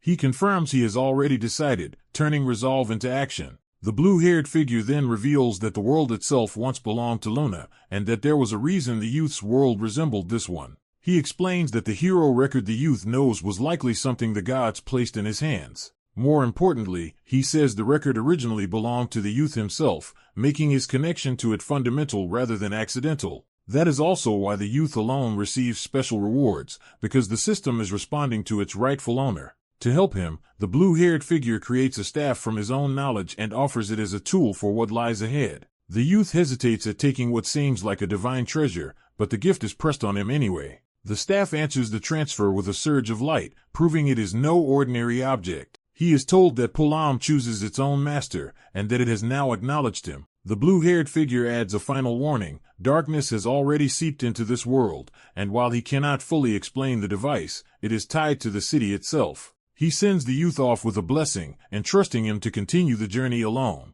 The scene shifts to the city below, where an observer notes how fascinating the place is. That admiration turns unsettling when the city's brightness is described as strangely comfortable despite the corruption said to plague this era. The speaker is revealed as Viner, a Tartarus demon possessing a human student, who questions whether the commanders were wrong to call this age already corrupted. Two other Tartarus demons, Sid and Sarman, acknowledge that elves of this era have already defeated commanders and even helped bring down a great being. Viner explains why she summoned them. A rat has entered the dungeon, likely one of the dogs from the Hero Academy. Sarman asks how serious the intruder is, treating the matter as a practical threat assessment. Viner answers that only one raider has been spotted, but orders Sarman to find and eliminate any imprisoned underlings who might know more. Sid doubts there is truly only one raider, suspecting a larger incursion. Elsewhere, a sinister figure delights in the thought of the intruders seeing the city's true nature and then being erased by it. He savors the coming spectacle, clearly eager for destruction rather than defense. Back in the alley, the demons agree that this obstacle must be overcome if they are to conquer the world. They invoke the will of the great being behind them and commit themselves to destroying the threat. The narrative then turns to a cosmic explanation, centering on a world-like sphere as the basis for a deeper history. The white-haired youth is placed among the names of 5 realms or divisions, linking him to a structure larger than any single nation. It is revealed that 3,000 years ago, when a fragment of Erebus was revived, the existence of the hero world became known. After that fragment was subdued, the hero record was split into 5 parts, and hero academies were established for each division. The youth reasons that the division was not merely for founding academies, and suspects another hidden purpose behind splitting the record. He reaches a troubling conclusion. The true aim may have been to target Kyle's page, exposing one more mystery at the heart of the system. Realizing Tartaros has somehow influenced a hero created by a god, the group decides they need answers from the Forbidden Archive. Before that, they plan to break Haddon out of the underground prison and find Luna and Elena. But Luna suddenly stops them by calling for Professor Akint. Akint notices her unease and asks what has troubled her. Luna hesitantly points out that it is Urgen's birthday, the day of the Elf King's celebration. She explains there is a party at the World Tree Plaza, but her uncertainty makes it clear something about it is wrong. As fireworks fill the city, Haddon realizes he never received an invitation from Urgen at all. Luna nervously asks Haddon to accompany her anyway. That request clashes with what Haddon knows of her past. She was a commoner genius whose talent won recognition and royal favor. By all accounts, someone so openly backed by the Elf King should have been included in the celebration. Haddon refuses to believe Luna deliberately deceived them. So he asks the obvious question: if Urgen truly supported her, why was she excluded from the party? Luna reveals that Urgen's support for her had already been cut off. Worse, that break happened a month ago, meaning the past they knew has been altered. They grasp the terrifying implication that in this hero world, history itself can be rewritten. That should have been impossible, since they only entered this world a few hours earlier. To change events from a full month ago would require someone to have twisted the story far beyond their reach. Haddon is left facing the possibility that an unseen force has been reshaping everything around him. A memory surfaces of a taunting figure invoking a fallen world and calling on a hero, as if this corruption was planned. The thought jolts Haddon back to the present. He realizes the real question is how Tartaros managed to enter the hero dungeon in the first place. Elsewhere in the underground prison, a chained elf prisoner sits in regret after a failed attempt. He admits he acted rashly and reminds himself that every move in the hero dungeon must be made carefully. Even so, he cannot dismiss the prisoners here as mere criminals. The prison itself feels wrong to him, as if the past he remembers and the present before him no longer match. He resolves to report everything to Tsirin if he can return alive. When 2 girls approach his cell, he is startled enough to demand who they are. One of them answers with unsettling simplicity that she is a slave. The prisoner is horrified that such a thing could exist in a city of elves, but the girl only finds his reaction strange. She explains that half-elves are naturally treated as slaves here, overturning everything he thought he knew. The revelation hits him like a nightmare. Elves are enslaving their own kind. He grips the bars, shaken by how completely this world's values have been distorted. To him, the entire claim is absurd.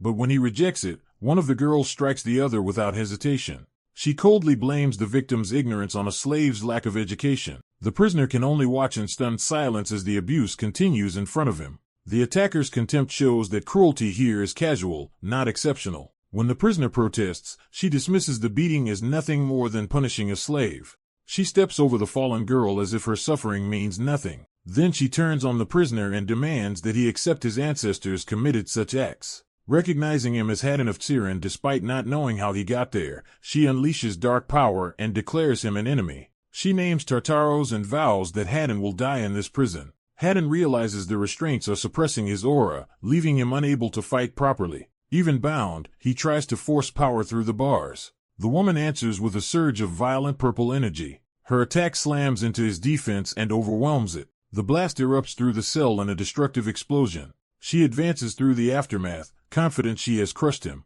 but the result shocks her, suggesting something unexpected has interrupted the kill. From inside the cell, Haddon stares in disbelief at the newcomer who has appeared before him. He recognizes the two girls at once as Elena and Haddon's ally, confirming the rescue party has finally reached the prison. A blonde woman confronts a fallen enemy with contempt, mocking the pitiful state he has been reduced to. As she gathers magic, she notes that Elena has grown stronger since their last encounter, treating the clash as a rematch. Her words trigger Marin's memory of Elena promising that she would be ready for the next loose battle and might even be able to use magic. In that memory, Elena gently reassures Marin that she is inhabiting a friend's body only to punish evil people, not to harm her. Marin had once mistaken Elena for an angel, and Elena carefully told her to keep her eyes shut until it was safe to look. Back in the present, the elf man watching the fight is caught off guard by what Elena is doing. The demon she is facing drags himself up in fury and curses the woman who refused to stay down.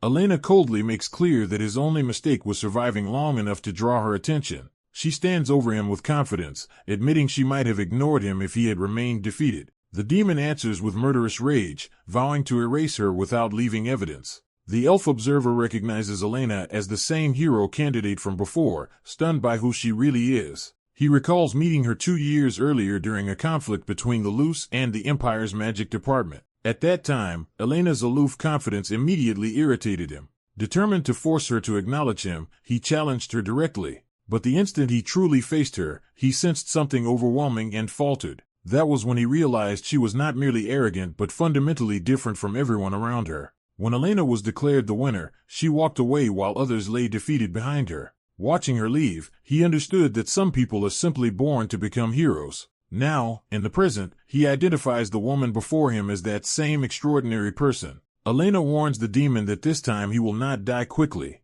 She unleashes a massive spell, trapping and crushing him within a radiant circle of violent magic. Bound and panicking, the demon cannot accept that he is being overwhelmed by someone he dismisses as only a hero candidate. Elena tells him that if he truly wants to defeat her, he should send someone far stronger, specifically the commander's aide. She dismisses him as nothing more than a trivial demon and finishes the attack. With casual finality, she bids him farewell as the spell consumes him. Once the danger is gone, Marin remains with her eyes closed while the elf keeps a protective hand on her shoulder. Elena softly tells Marin that it is finally safe to open her eyes. Marin opens them in wonder, seeing Elena as the radiant figure she remembered. Elena immediately shifts from comfort to action, telling the others to move because she needs them to guide the way. The story then jumps to a grand estate, where someone addresses Lady Sergia. A blue-haired woman answers, confirming the summons. Servants begin preparing her for a formal appearance, correcting her posture and expression. Sergia forces a polite smile as she is coached on how to present herself at the upcoming party. Though praised as beautiful and worthy of a princess, she inwardly resents having to keep acting refined even after arriving here. The attendants bring out the princess's adornments and continue the transformation. They fit a red-haired woman into elegant clothes and jewelry, asking for approval while treating her like a doll. Exhausted by hours of non-stop dressing and inspection, she wonders how long this ordeal will continue. With so many maids attending her, she realizes she has not entered the household of a mere noble at all. Seeing herself fully prepared, she understands with alarm that she is being treated as a princess. That realization raises a deeper fear. If ancient elves once had a monarchy, she may have been thrown into some distant point in their history. A servant explains that before attending Prince Urchin's birthday celebration, the princess must first go to the audience chamber for a private greeting. He further explains that the audience chamber is a sacred place tied to the world tree and reserved for the royal family. As she is drilled in breathing and courtly composure, she feels herself nearing the end of her patience. The etiquette lessons continue, warning her not to offend the prince and to pay close attention to every movement. On the way to the chamber, she decides to play along for now, hoping to meet the others later and confirm whether they all recognize each other. Before they can proceed, a violent red distortion suddenly erupts from beyond the great doors. The corruption bursts outward with terrifying force, shattering the calm of the palace. She recoils in shock, instinctively clutching herself as she tries to understand what she is seeing. As blackened veins spread across the white space beyond the doorway, she realizes this is no ordinary disturbance. Faced with the impossible phenomenon, she can only stare and wonder what on earth it is. Sergius senses a monstrous presence looming over her, as if something inhuman has fixed its gaze on her from the darkness. Startled, she turns when someone calls her name, unsure whether what she just perceived was real. She and her attendant question the sight, trying to dismiss it as a mistake. But a burst of light high above the stairway draws their attention toward the audience chamber. A calm, commanding voice summons Sergius forward. Nervous, she steadies herself and obeys despite her fear. As she approaches, she formally offers birthday congratulations to the ruler waiting above. She is introduced as Princess Sergius and realizes she is standing inside the world tree of Baccarin. The Elf King Urgin receives her gently and invites her to raise her head, asking whether anyone has mistreated her. Sergius denies any discomfort. Even while answering politely, she is shaken by the memory of the terrifying things she saw.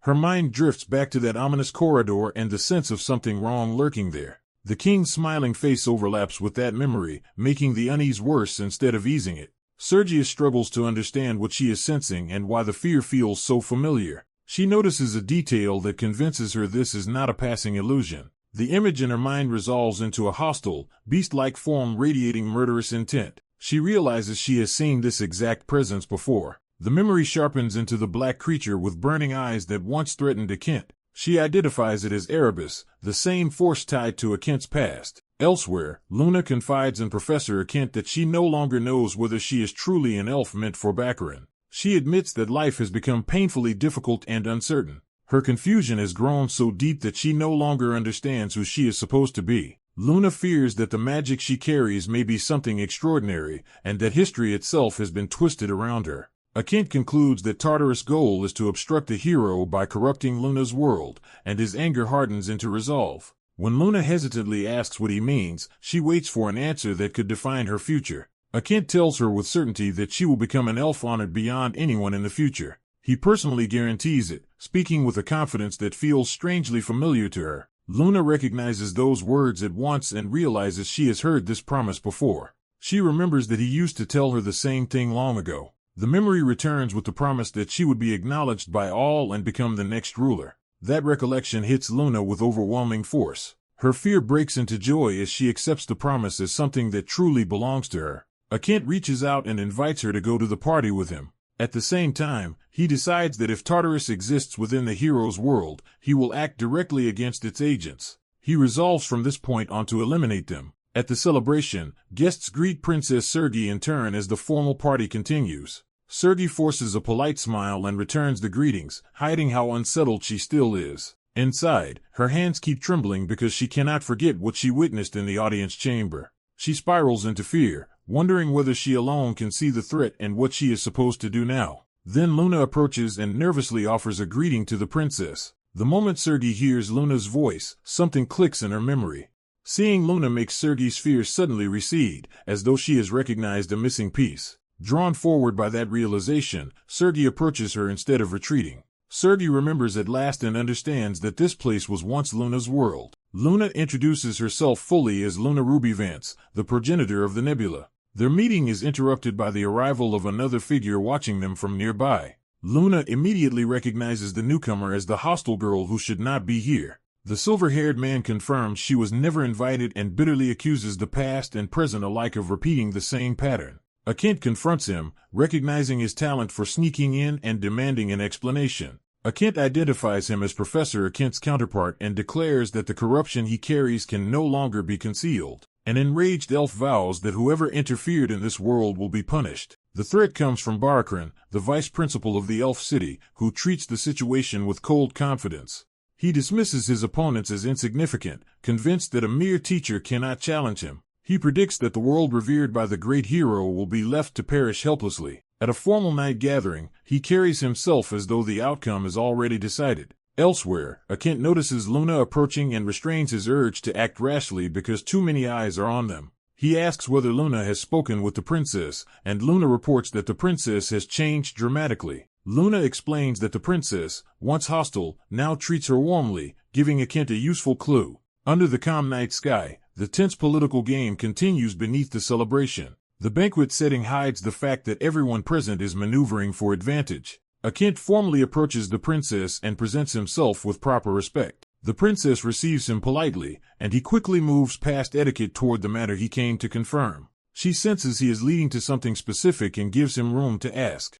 Kent directly asks what she knows about Lemern. By kneeling before her and pressing the question, he makes clear that Lemern is central to his purpose. The princess recognizes him as Leo, and he admits he does know the truth she is asking about. Realizing Luna is a princess in this world, Leo sees a chance to make his plans easier just as Prince Urchin arrives. The arrival interrupts the exchange and forces Leo to reassess the shifting balance around the princess. Guests turn their attention to Prince Urchin, greeting him warmly and celebrating the occasion. Urchin appears as the center of the party, drawing immediate respect from everyone nearby. The princess leaves Leo to attend Urchin, and he lets her go while the conversation remains unfinished. Urchin thanks the assembled guests for honoring the event with their presence.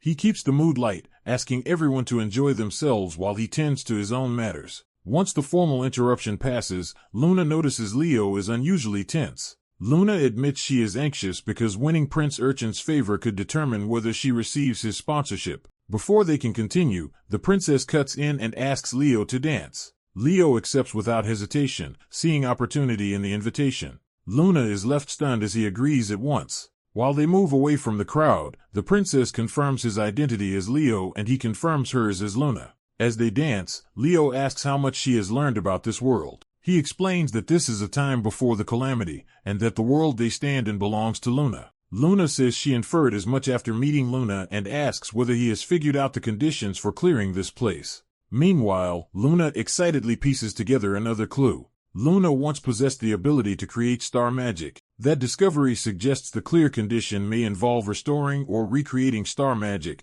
but Luna keeps searching for a fuller answer. Back on the dance floor, Leo reveals a more urgent truth. Tartarus exists in this world, even here at the party. When Luna assumes he means the Tartarus of the past, Leo corrects her and implies something far more immediate. A corrupted star-shaped object cracks apart as Leo explains that, just like them, outsiders have broken into this world. Luna is shaken as the threat stops being theoretical and becomes something present and hostile. Leo warns her to stay calm before delivering the full revelation. He tells her that in this world, Erebus is here. Elsewhere, someone unleashes a surge of blue magic, signaling that open conflict has already begun. The blast tears through the area and confirms that the intruders are no longer hiding. A blonde woman, unimpressed by the prolonged struggle, complains that the fight is dragging on. She orders Haddon to clear away the enemy presence instead of letting the battle stagnate. Haddon answers with a sweeping magical strike that carves through the space with overwhelming force. When asked why they do not simply destroy everything with stronger magic, he refuses because civilians may still be nearby.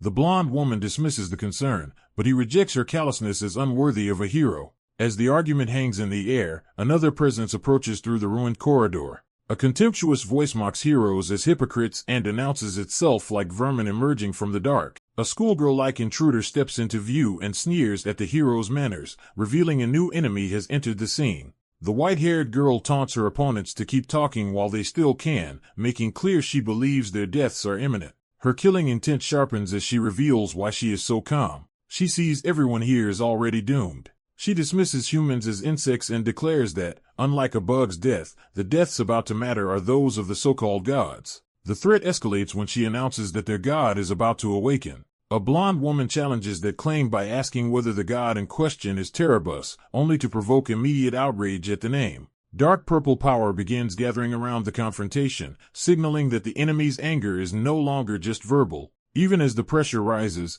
the blonde woman answers the insult with mocking composure, refusing to be intimidated. She turns the contempt back on her enemy, suggesting the real filth lies in both her body and her nature. The insult lands harder when she pointedly wonders whether both kinds of corruption are true. Enraged, the white-haired girl drops her restraint and prepares to tear the blonde woman apart. A monstrous vortex of purple-black force erupts above her as she unleashes a devastating attack. The blast crashes forward, but a blue hexagonal barrier appears in time to intercept it. Behind that shield, a dark-haired elf protects a frightened girl and checks whether she is safe. The girl can only stare in shock, overwhelmed by the sudden violence. Elsewhere in the chaos, another protector holds a child close while facing the destruction spreading ahead. From above, a hostile figure mocks the heroes and asks how many candidates for heroes she has already killed, turning the battle into a psychological attack. She finally names herself the Bone-Eating Viner, presenting herself as a legendary predator rather than an ordinary enemy. Her reputation is clarified at once. She is a notorious monster believed to have been killed years ago. The dark-haired elf tries to calm the terrified girl beside him, urging her not to panic. Another enemy dismisses concern for a fake saint and flaunts a sphere of power, insisting the real danger is standing right there. The elf counters that if anyone deserves concern, it is not the enemy's target but everyone else who may suffer from what is coming. He reasons that if the saint were truly willing to descend to this level, the consequences would be extraordinary. That possibility becomes real as a massive pink beam slams down and tears through the area. The enemy recognizes the attack as pink mana, a power she has only heard about before. The realization leads to a name, Elena Geron. The blonde woman confirms it with a smile, revealing herself as the source of the overwhelming power. A nearby witness recalls as black energy crashes down in the wake of Elena's intervention. Someone listening through the turmoil realizes a familiar voice is reaching them from within the darkness. The white-haired enemy, now in a more monstrous state, exults that she can hear that voice too, as if answering a call.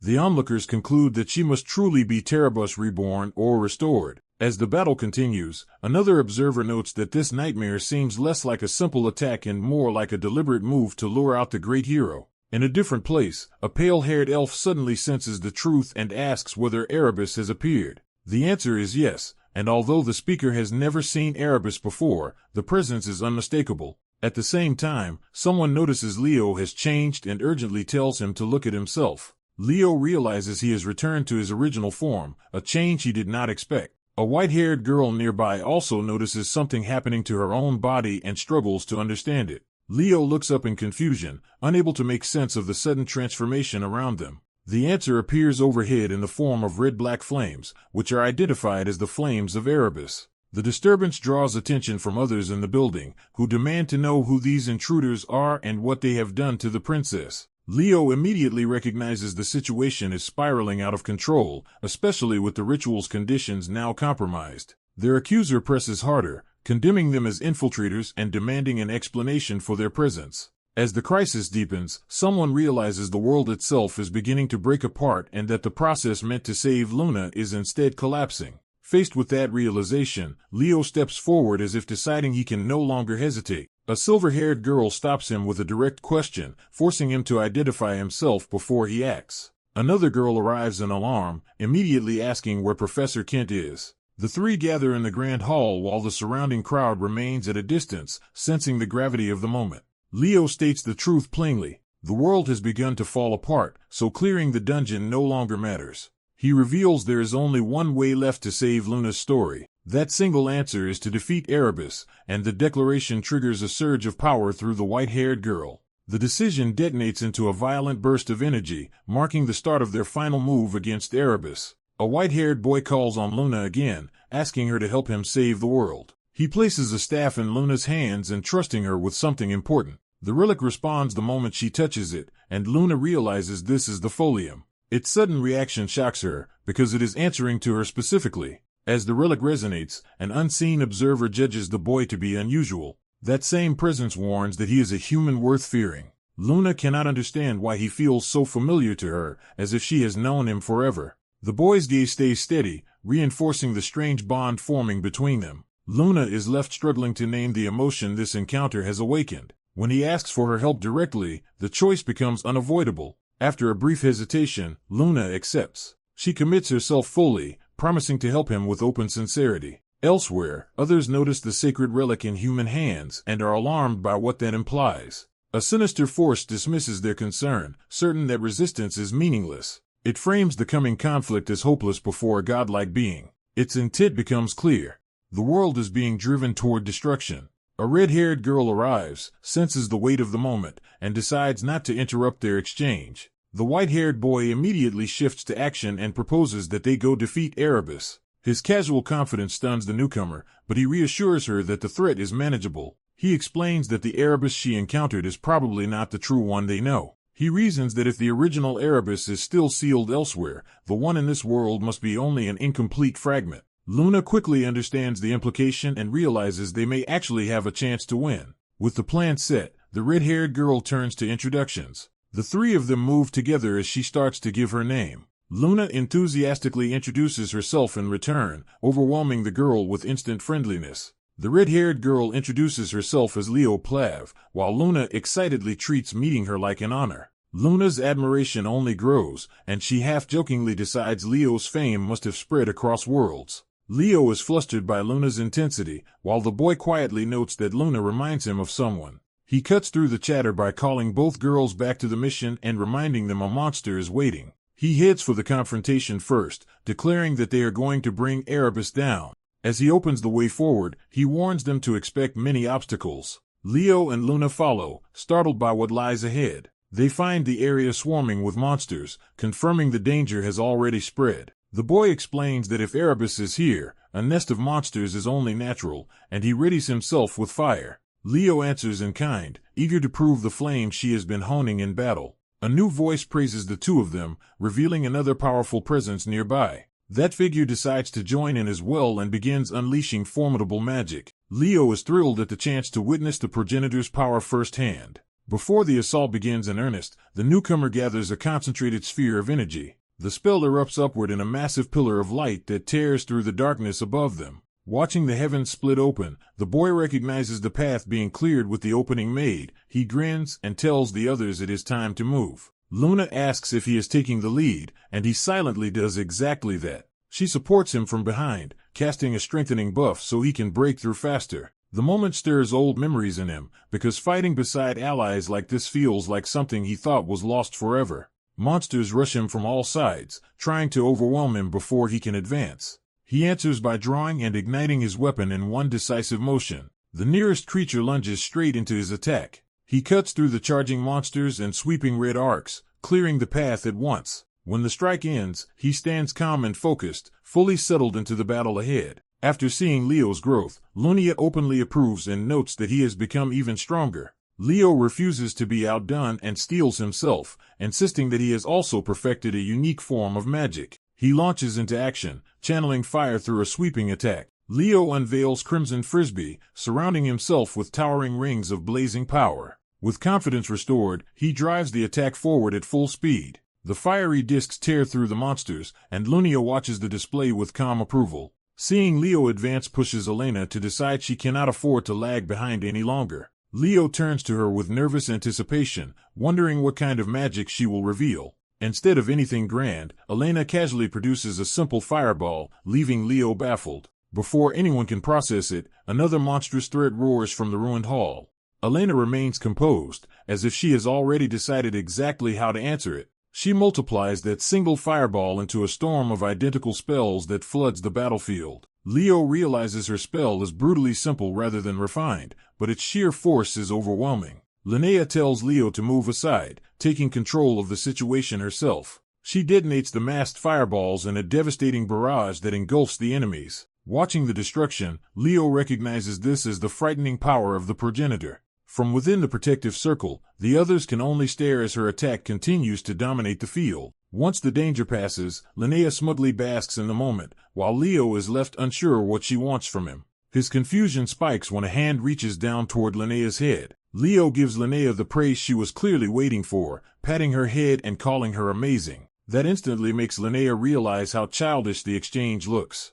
Embarrassed, she protests that an elder should not be treated like a child, while Leo points out that she was obviously fishing for exactly that reaction. Their banter makes Elena notice the easy familiarity between them. Leo brushes it off by explaining that he and Linnea are simply old friends, despite her continued grumbling. Elsewhere, a new enemy surges upward in a mass of blue, corpse-like sludge. The creature's body rides with screaming faces, turning its very form into a wave of horror. It rises higher and howls, building toward another attack. A pink-haired girl meets the threat with contempt and prepares a precise counterspell. Her beam slices upward through the monster's mass, carving into it with concentrated force. Nearby, Elena and another ally assess the fight and conclude that the possession has not been resolved so easily. The corrupted foe lashes out in rage, hurling a dense sphere of dark power at them. It vows to tear them apart as the attack races across the battlefield. Elena is shaken by the speed of the assault and realizes Erebus has amplified the enemy far beyond before. More black tendrils and void-like projectiles erupt upward, multiplying the pressure. The darkness swells into a massive consuming force aimed straight at them. The pink-haired girl answers by raising a hexagonal barrier to intercept it. The impact crashes against her shield, forcing her to absorb the full weight of the enhanced attack. Even while holding, she recognizes that the enemy's offensive power is on an entirely different level now. The corrupted attacker mocks them, revealing that its growth is not limited to speed alone. It taunts them as fools for underestimating how much stronger it has become. Inside the barrier, the defender admits the blow actually hurt, showing the strain is real. She then breaks through the pressure in a burst of power, shattering the immediate threat around her. As the battle pauses, Elena begins to tell her companion that the world itself is changing. Her companion already understands. They both see that the surrounding reality is fading away. A frightened figure recognizes the phenomenon as the same kind of disappearance that happened to Marin and calls out an alarm. The others realize this is not a victory over the area's corruption, but a sign that the world itself is collapsing. In the middle of that unraveling space, a bright star-like flare suddenly appears. Elena identifies it as Leo and Linnea's signal flare magic, a message directing them toward another location. Concluding that Leo and Linnea must have found a clue to clearing the area, Elena resolves to head for them. A composed upperclassman tells the others to regroup with the freshmen while she stays behind to handle the threat alone. The enemy on the field rages that the demon they are facing is far stronger than expected and resents the hero candidates being dragged into it. Despite the danger, the long-haired student refuses to retreat and insists on taking responsibility. The woman accepts that answer calmly, trusting her to manage on her own. As she launches back into battle, she leaves the rest to Haman and dismisses the enemy with open contempt. Haman steels himself, his focus sharpening as the burden shifts onto him. The demon lashes out with a surge of power, furious at being looked down on. A sudden strike cuts through that attack before it can land. An unseen newcomer mocks the demon's awareness, making clear the battlefield has just changed. The newcomer reveals himself as another opponent, arriving with total confidence. Elsewhere, Leo tears through the academy at high speed, heading straight for the source of the disturbance. He lands inside the building and immediately demands directions to the audience chamber. Before anyone can answer, danger crashes down into the corridor around him. Luna intercepts the attack in a burst of force, clearing the way. She points out the route and urges Leo onward without hesitation. Leo, Luna, and a red-haired ally sprint together through the hall toward the chamber. The red-haired girl is shocked by Leo's speed and realizes she can barely keep pace with him. Even Luna, while moving beside him, is left wondering who this boy really is. Leo feels an uncanny familiarity with her, as if their brief meeting carries the weight of a much older bond. They finally reach the audience chamber. Leo prepares to have Luna cast a spell as they move to act immediately. A hostile presence cuts him off and forbids them from going any farther. A silver-haired enemy appears inside the chamber and treats their arrival as an unforgivable trespass. He looks down on them as inferior beings beneath his notice. Behind him, a massive ominous opening hangs in the chamber, confirming the ritual or summoning is already underway. The enemy declares that people like them should never have entered this place. Leo answers by attacking first, refusing to waste time on the villain's speech. The clash drives the enemy down to one knee, proving Leo can pressure him head-on. Watching the exchange, the red-haired girl realizes Leo is far more battle-hardened than he looks and fears the others may already have fallen. The enemy decides to stop holding back and unleash his full strength. Invoking power granted by Erebus, he summons a swarm of dark manifestations around himself. Leo meets that escalation with blazing resolve, declaring that even borrowed divine power will burn away before his flames. The enemy mocks Leo's defiance and insists resistance is pointless. His dark power crashes down in a violent assault meant to overwhelm Leo outright. Leo answers with a namesword technique, combining Crimson Flame with Scorching Heat in a direct counter. As the red-haired girl struggles to understand how Leo can wield the Phoenix's flames, he reveals that he is a Phoenix contractor. That explanation stuns her, because his power resembles a secret magic tied to her own family. Leo drives his attack through with decisive force. The immediate threat breaks, and the three of them move deeper into the chamber through the aftermath. Luna and the red-haired girl pause, unsettled by strange sounds coming from ahead. A voice from the darkness addresses Leo directly and announces that they are meeting again at last. The name Erebus is spoken, revealing the true presence behind everything in the chamber. The others look on as Leo faces that revelation in tense silence. When Luna notices Leo's hands have blackened, he brushes off her concern and claims he is fine. He explains that the enemy's overwhelming power was only an imitation of his own flames, not the real thing. Luna immediately reduces the problem to something simple. If that monster is the source, they should destroy it before it fully awakens. Without waiting for approval, she begins casting a large-scale attack aimed at killing the creature before it can rise. Even as the others try to stop her, Luna smiles and commits to the spell anyway. She releases the magic in a blinding eruption. The blast leaves the others stunned, with one of them reduced to speechless shock at Luna's recklessness. After the clash, the white-haired boy dismisses the damage as insignificant while the others catch their breath. They realize the massive church-like structure on the creature's back remains completely unharmed, which immediately unsettles them. Luna fixates on the monster and starts charging at it, forcing the red-haired girl to try to stop her. Her anger is fueled by the gap between the gentle Storvox she had heard about and the monster now in front of her. Luna decides she will personally smash the creature to pieces. Leo can only watch with weary disbelief at Luna's reckless temper. Luna's fury escalates further as she vows to make the monster pay. She keeps raging despite attempts to calm her, becoming impossible to reason with. Leo reflects that once Luna reaches this state, almost nothing can stop her. He remembers the one absurd exception that usually works on her. Using that ridiculous trick, he knocks Luna out before she can do something foolish. The red-haired girl protests Leo's roughness, but he bluntly points out that Luna was about to embarrass herself charging in blindly. Luna snaps back at being called a fool and confronts Leo head-on. Leo grabs control of the exchange and warns her that she cannot defeat that monster through sheer impulse. His order to calm down finally cuts to her anger and makes her hesitate. As he steadies the enemy, Leo becomes troubled by the fact that even Luna's overwhelming magic failed to finish it. He concludes that if a fragment can endure that much, the true being behind it must be far worse. When the creature starts moving again, the group realizes the fragment is still alive and far more persistent than expected. The fragment erupts in outrage, condemning them for trampling what it considers sacred. It demands forgiveness with grotesque self-righteousness, framing its own violence as divine judgment. Before the situation can worsen, a new arrival crashes into the scene. Elena appears saying she came because she was worried about them. Seeing everyone still standing, she notes with relief that they seem unharmed, and the others are glad she is safe too. Luna is distracted by Elena's title and asks what the progressor of the nebula means, more interested in the cool name than the danger. The two formally introduce themselves, turning the meeting into an oddly polite first encounter in the middle of chaos. Their cheerful greeting feels surreal to the others given the crisis unfolding around them. When asked what the monster is, Leo identifies it as Erebus. That name shocks Elena, who immediately senses the scale of what they are facing. The others grasp that the stories of a god awakening refer not to the whole being, but to this terrifying fragment. Leo clarifies that this is only a sleeping fragment of Erebus, not the fully awakened god. Elena sees an opportunity in that and begins gathering power to destroy it before it fully stirs. She decides they should finish the fragment, while it is still trapped in a dreamlike state. Her attack starts to break through the fragment's body. The fragment resists and begs them to stop, but Elena only takes its persistence as proof she is hurting it. It reforms into a more human-like shape and denounces them as blasphemers.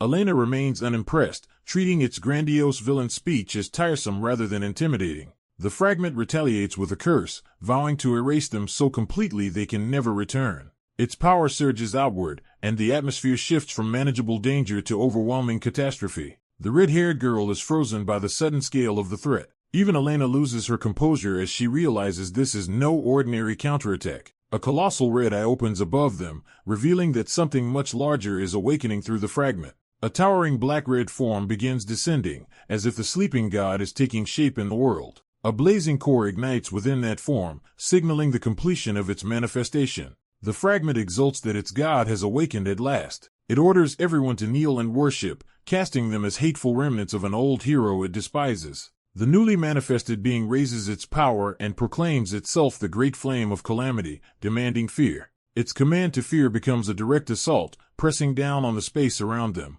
Red-black energy engulfs the scene as the god's presence tears through the hall. The destructive force closes in, threatening to swallow everything before them.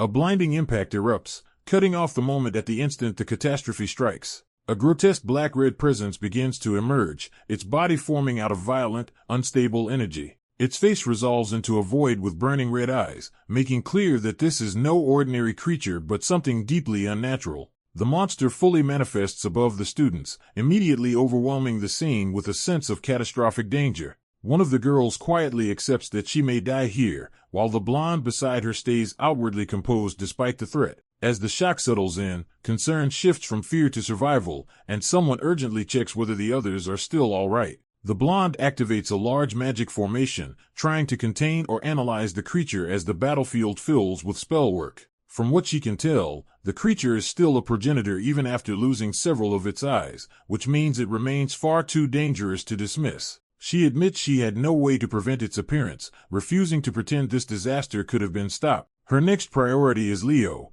and she is told he is positioned at the very front, closest to the monster. Leo is revealed standing directly before the erupting mass, already facing the brunt of its power. He looks battered but steady, showing that he has not retreated even under direct pressure. The others lock onto him at once, realizing he is still in the fight and that everything now depends on what he does next. A grim explanation begins. In ancient times, when the stars were still young, a twilight of doom was unleashed upon the realm. That old calamity devastated cities and left civilization in ruins, establishing the scale of the threat now returning. At the center of that destruction stood a red-eyed shadowy being, the same kind of existence now before them. With the monster identified as a world-level threat, the group turns from shock to strategy and asks what they should do. Even as they struggle to process how such a thing could exist, the answer becomes obvious. They cannot leave it alive. Leo and the elf girl share the same conclusion without hesitation. They have to bring it down. The blonde is caught off guard by how naturally and confidently that resolve comes to them. She finds that reaction strange enough to say so, prompting the red-haired girl to ask what she means. Watching Leo, she realizes she finally understands the admiration younger students once felt during an earlier giant crisis. Instead of despairing, she admits that standing beside someone like this may not be so bad after all. A dark-haired ally arrives alive, and the blonde immediately demands to know whether he recognizes the monster. He identifies it as Erebus, shocking the others by giving the nightmare a name from old knowledge. The revelation lands hard, and the group realizes they are dealing with yet another legendary disaster-class being. When asked if he is also an ally, the newcomer awkwardly denies any grand role, clearly overwhelmed by the company he has joined. The blonde is revealed to be Lady Luna Rubinitz, a progenitor of the nebula, but she brushes aside formalities to keep everyone focused. Attention returns to Leo as the one expected to lead the plan for defeating Erebus. Orders are assigned quickly. Hanan will support from the back, Luna will block Erebus' attacks, and the others will provide layered support from the rear. Hanan interrupts, objecting to being placed safely in the back while others take the real risk. He argues that his magic is better suited to direct engagement, and that he cannot accept hiding behind a formation while others face the monster. Leo turns to him, weighing that protest rather than dismissing it outright. The elf girl immediately backs Hanan up, insisting she should be included in the front line as well. Before the debate can continue, Erebus attacks, forcing everyone to abandon discussion and move. Leo warns them that the black flames are fatal on contact and must be avoided at all costs.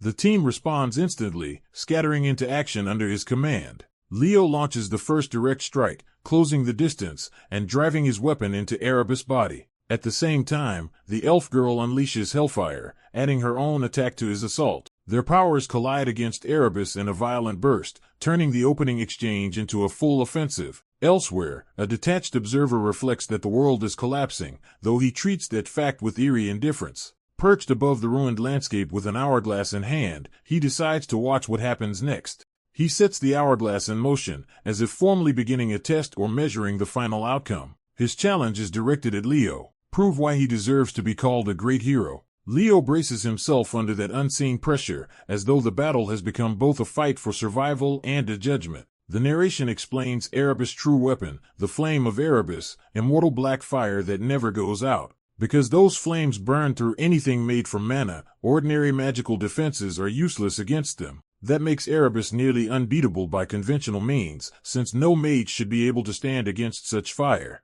Yet the battle turns as blazing power answers Erebus head-on instead of retreating from it. Leo reveals that the black flame stopped being absolute the moment he entered the fight.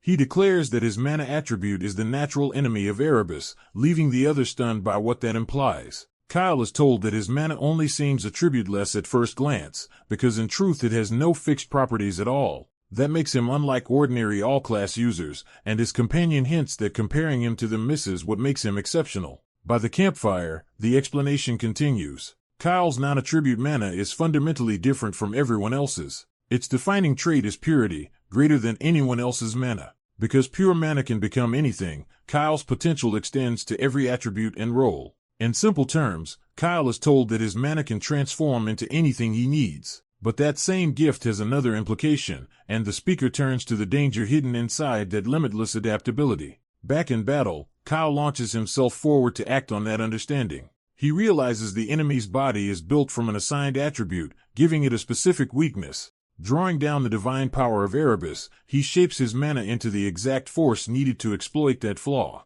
His attack tears through the monster's dark flames. Kyle completes the conversion of his mana into the proper counter-attribute. The strike lands cleanly, overwhelming the creature's black fire, watching from nearby. The others are stunned as the black flames disappear and Kyle uses a kind of magic they do not recognize. Luna understands at once that Kyle has created a unique magic specifically to counter Erebus. Kyle presses the opening, but he knows this improvised technique only works because the enemy's final form follows the same rules as before. At the same time, an order goes out for Luna to attack. Luna answers with a powerful spell and sends it straight at the monster. For a moment, both sides' powers collide in a blinding clash. Luna's light surges forward as if it might break through. Then the enemy's red power pushes back, disrupting the attack. Kyle sees that Luna's strike has failed to damage the creature at all. They quickly conclude that Luna's magic is being rejected because she comes from the hero's world and this battlefield is foreign to her power. Since Erebus also exists outside the normal order,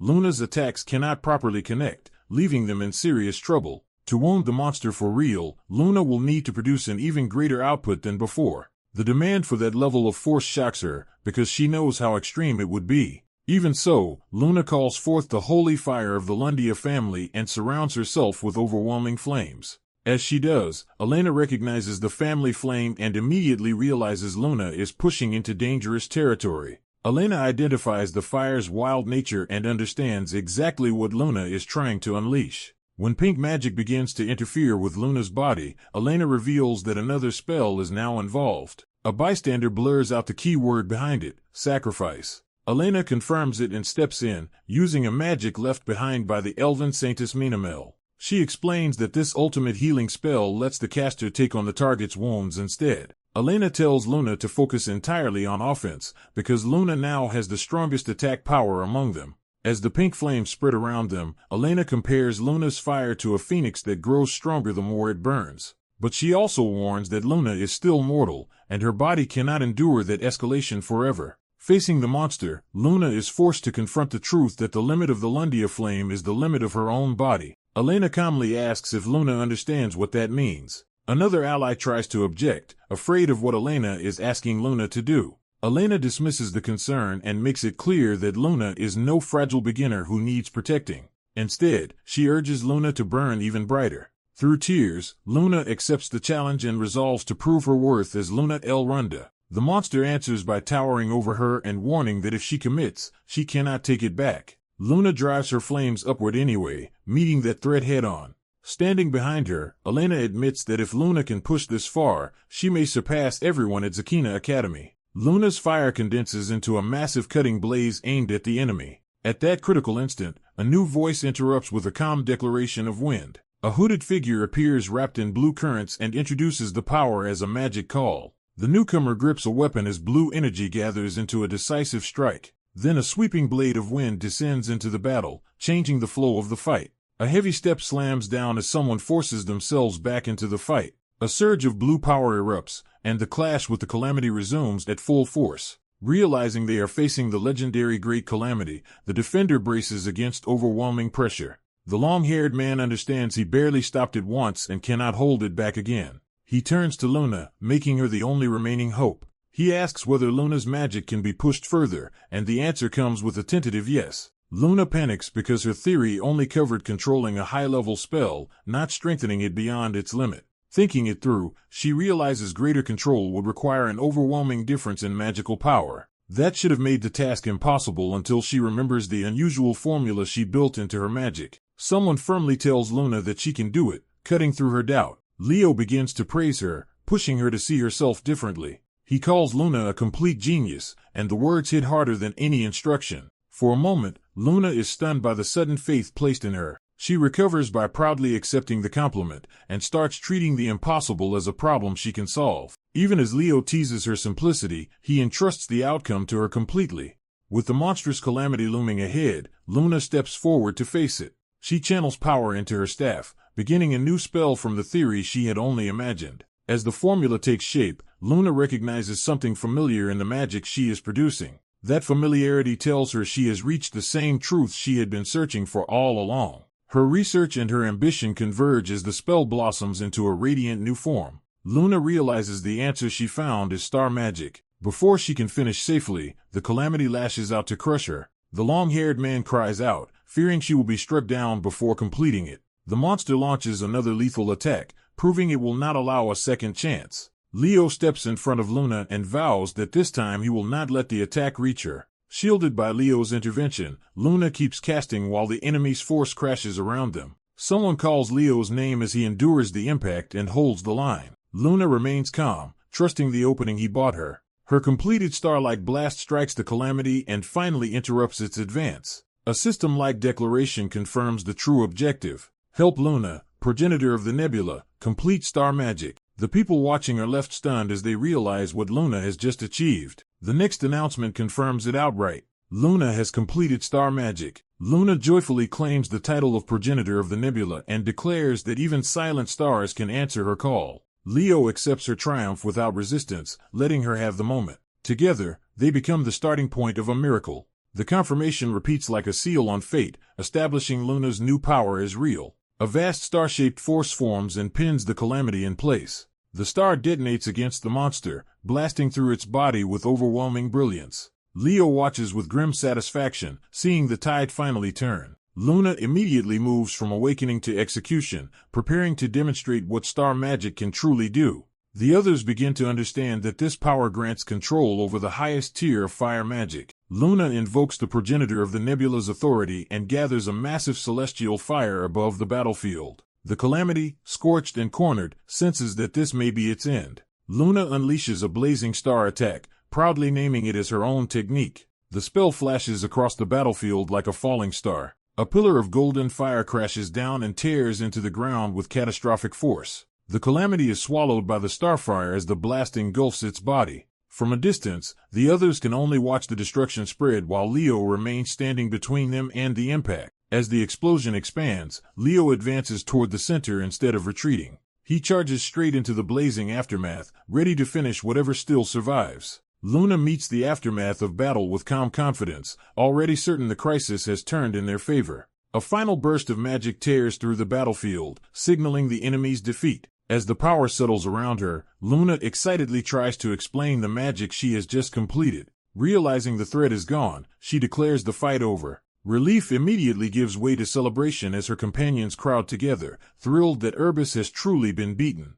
The mood turns playful when the blonde girl teases the red-haired one by pointing out she reeks of smoke after the battle. She pushes the joke further by flirting shamelessly, leaving the red-haired girl flustered and defensive. Their victory feels real as the group grounds itself in the ruined battlefield and celebrates what they accomplished. Luna proudly sums it up. They defeated a monster, and she finally finished the magic she had been researching for a long time. She thanks the elves sincerely, admitting she had assumed all elves were stiff and uptight until meeting them. The long-haired elf accepts the praise with formal politeness, treating her gratitude as an honor. Luna immediately breaks that stiffness by pulling him into a more familiar camaraderie. She insists they are no longer distant allies but comrades who fought together. Watching the group grow close, the blonde girl is stunned enough to joke that the sight is almost unbelievable. Even while sitting battered on the ground, she finds the scene amusing enough to want a picture of it. Her attention shifts when she notices Kyle approaching her with concern. Kyle offers her a hand, quietly checking on her despite his own injuries.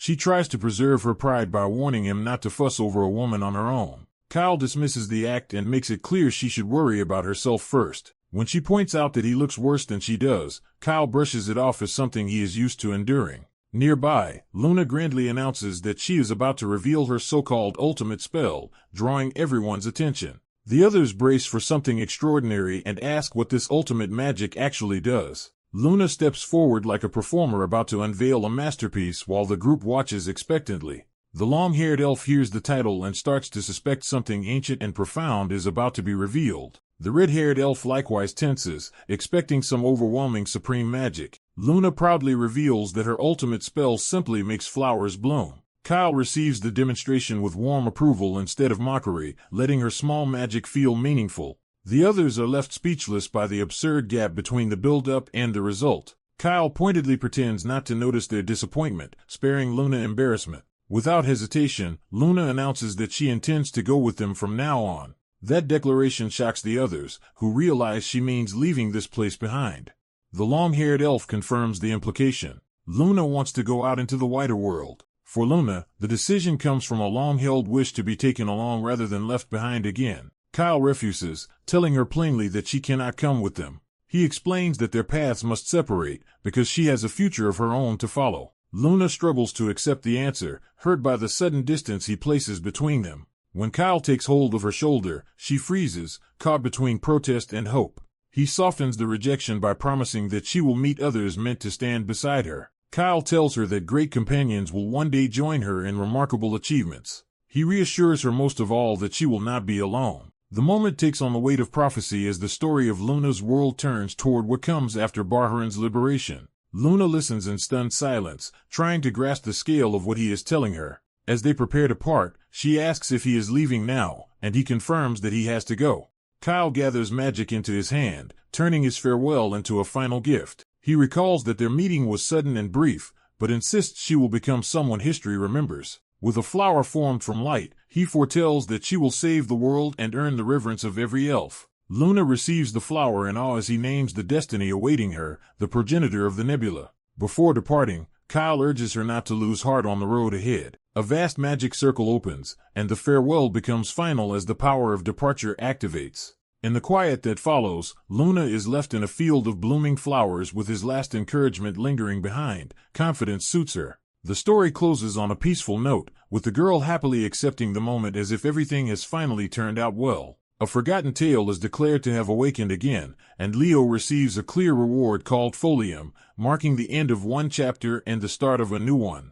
A final farewell is offered to a distant first star, sealing the previous journey with tenderness. That ending is abruptly broken by a violent disturbance, as if something is forcing the story back into motion. In the darkened hall, Leo creates light to inspect the place, and he and his companions realize they have not fully left the mystery behind. The light reveals a ruined memorial chamber, suggesting they are standing amid remnants of a much older history. Leo examines a damaged fragment and notes that time has worn it down, but not erased it completely. Even in its ruined state, he recognizes the object as a memorial plaque, prompting the others to stop him and look closer. When he lifts his staff, his companion realizes it matches the item shown on the plaque, tying Leo directly to the ancient record. The emblem on the relic confirms that what remains is only an empty shell, but one that still preserves a crucial symbol. The elf students are stunned at someone from the outside world earned Fulham as a clear reward, and they immediately grasp how furious Siren will be if this becomes public. Their bickering over school rivalry continues in the background, while Leo stays focused on the mystery and asks where they actually are. A familiar-looking statue catches his attention, and a sudden recognition begins to form. He finds himself staring up at a heroic figure holding a staff identical to his own, as if history is reflecting him back at himself. His companions identify the statues as the great heroes, and one name in particular stands out, Lord Dwynnen. The blonde girl approaches with glowing magic in hand, drawn toward the revelation unfolding around them. As she looks more closely, shock overtakes her. She realizes one statue resembles someone she knows, making the ancient legend feel suddenly personal. The impossible thought takes shape when she identifies the figure as Kyle. From below the statue, she struggles to accept that the great human hero may have truly existed. Leo turns from the statue toward a nearby monument. Sensing there is something even more important to read, he steadies the engraved stone while the others wait for him to uncover what it says. The inscription reveals the memorial is dedicated to Dwynnon, Luna, Aaron, Lausinus, and Kyle, confirming Kyle as one of the honored heroes. The others can only stare, overwhelmed by the scale of what they have just learned. Leo quietly accepts the truth that Kyle was not just a legend, but a real person preserved in history. He reflects that this hall was built by the people of Guards Run to honor those heroes and their achievements. That realization triggers a deeper shock in him, as another implication suddenly clicks into place. If this is Guards Run's hero memorial, then their location carries far greater significance than they first understood. Before they can process it, a new disturbance draws their attention across the chamber. They spot a warp gate activating, and the discovery immediately turns the historical revelation into a crisis. The gate surges with unstable energy, threatening to pull everything into chaos. As the others rush to escape, they call for Leo, but he lags behind as the power around him intensifies. Leo gathers the golden light in his hand, choosing to confront the surge instead of simply fleeing. With calm focus, he commits himself to the spell despite the danger closing in around him. The light erupts, and the scene is swallowed by a blinding burst. When the brightness fades, the story has shifted to a quiet room bathed in warm light. Leo wakes in a bed, injured but alive, as someone checks whether he has regained consciousness. He recognizes Principal Colleen at his bedside, and the older man orders him to rest. Colleen explains that surviving contact with Erebus Flameflower, even in a weakened state, should have been impossible, making Leo's survival miraculous. When praised, Leo downplays his role and credits his party members instead. Colleen reveals that Leo's discovery has already been reported worldwide, turning the incident into major news. Leo refuses to engage with the publicity, especially any praise centered on him surviving. The newspapers have already declared that the surviving hero Kyle truly existed, based on records from the memorial and witness testimony. Colleen then shifts the conversation, making it clear he wants to ask Leo something more personal than what the papers say. He carefully asks whether Leo might have some connection to the very beginning of this long mystery. Leo repeats the idea back in confusion, unsure what Colleen is really implying. Colleen explains his reasoning. Until now, the rumor was that the great hero Kyle had been an all-class student, while Leo had been dismissed as talentless by the academy. Yet Leo has now risen from that reputation to become the first-year student ever recognized as an all-class talent, making the parallel impossible to ignore.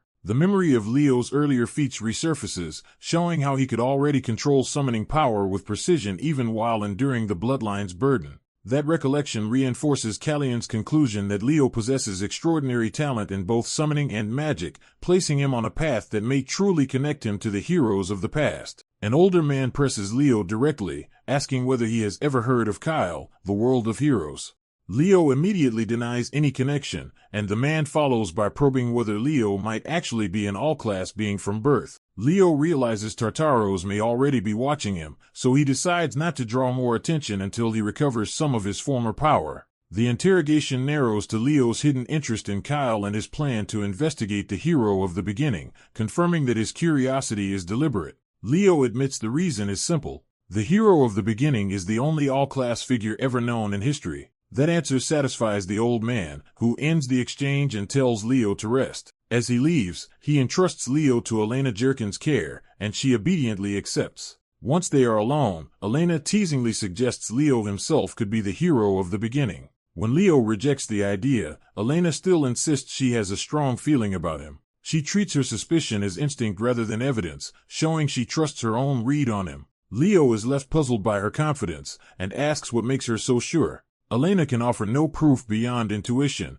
but her certainty remains playful and unwavering. Leo brushes it off and says he will not pry into her reasoning if she refuses to explain. Elena turns the conversation back on him, reminding him he had wanted to ask her something. Leo admits he has grown curious about Gigant and wants to understand how far its influence reaches. Elena jokes that he sounds like an old man, while Leo accepts the comparison with dry amusement. He then makes his real request, access to Limerence Forbidden Library so he can study the history of the hero records. The mention of the hero records visibly unsettles Elena, suggesting the subject is more sensitive than he expected. She agrees to help him enter, though she warns the records are not something she can simply decide to show him. Her reaction leaves Leo wondering who Elena really is and what authority she actually holds. The story shifts to the academy as a new day begins over Limerence. Leo arrives and immediately draws attention as the class president and a student whose recent exploits have made him famous. His classmates bombard him with questions about his victory and even gossip about Lady Luna, eager for every detail. A stern instructor cuts off the chatter at once and forces everyone back into order.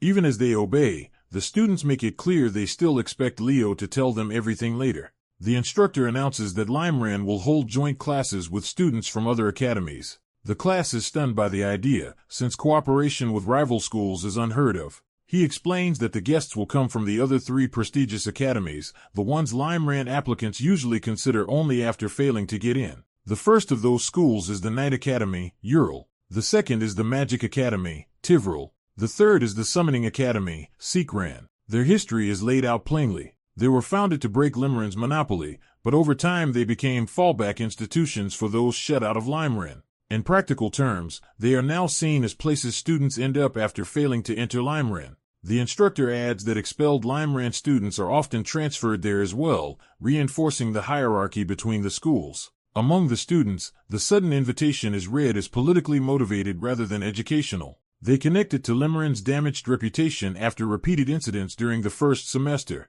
The conclusion is obvious to them. Limeran invited the others on purpose to prove it still stands above its rivals. Before the discussion can continue, someone calls Leo aside by name. A dark-haired upperclassman asks to speak with him privately, and Leo agrees. They head toward the city clock tower, away from the academy's public spaces. Inside, Leo notices the room is heavily protected by tongue magic, making the meeting deliberately secretive. A sealed passage opens before them, confirming that this is no ordinary conversation. The upperclassman leads Leo deeper inside a hidden, icy chamber. Leo stays alert, sensing that he is being brought before someone important. When he sees a dragon depicted within the chamber, recognition stirs immediately. A voice notes that Leo recognized the figure at once, exposing a familiarity he should not easily have. The speaker reveals the truth behind that recognition. The real form of the King of Wisdom was meant to remain unknown among the races. Leo turns in shock as he realizes exactly who has summoned him here.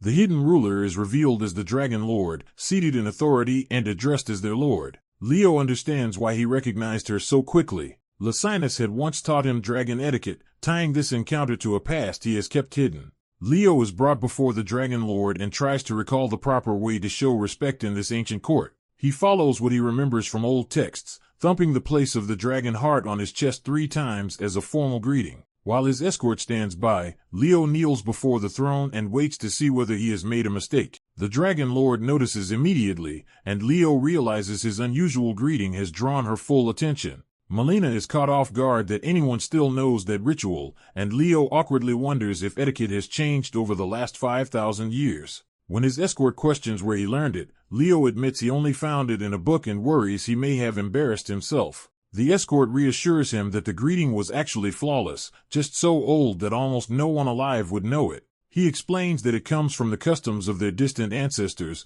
making Leo's performance unexpectedly meaningful. Because the practice has long vanished, the escort is impressed rather than offended, while Leo realizes his research was not wasted after all. Melina interrupts the exchange and asks to speak with Leo alone, dismissing the escort for the moment. She formally welcomes him by name, making it clear this meeting is personal and deliberate. Introducing herself as Melina, she establishes her authority directly instead of hiding behind her title. Leo responds cautiously and asks why the Dragon Lord summoned him. Melina says she wanted to meet him in person, suggesting she has been judging him from afar. Leo senses there is more behind her answer and waits for the real reason. Melina confirms that he matches Sir Riven's description and asks whether he truly comes from a world beyond this one. By addressing him with deliberate seriousness, she signals that she is no longer treating him as an ordinary student. She presses him to reveal who he really is. Leo first gives the safe answer, presenting himself only as a hero cadet from Liming. Melina rejects the evasion and calls him by name as if demanding the truth behind the identity. She reveals that she is the Dragon Lord who inherited the will of the ancient King of Wisdom, Licinus, and has long sought the knowledge he left behind. Because of that inheritance, she has spent ages searching for the truth of the world and the forgotten past. She explains that records spoke of a hero from the beginning of history, but no physical proof of that figure had ever been found. Then Leo appeared, giving form to what had only been legend. Melina says his existence proved to the world that Kyle was never fictional after all. She points to the evidence that overturned history.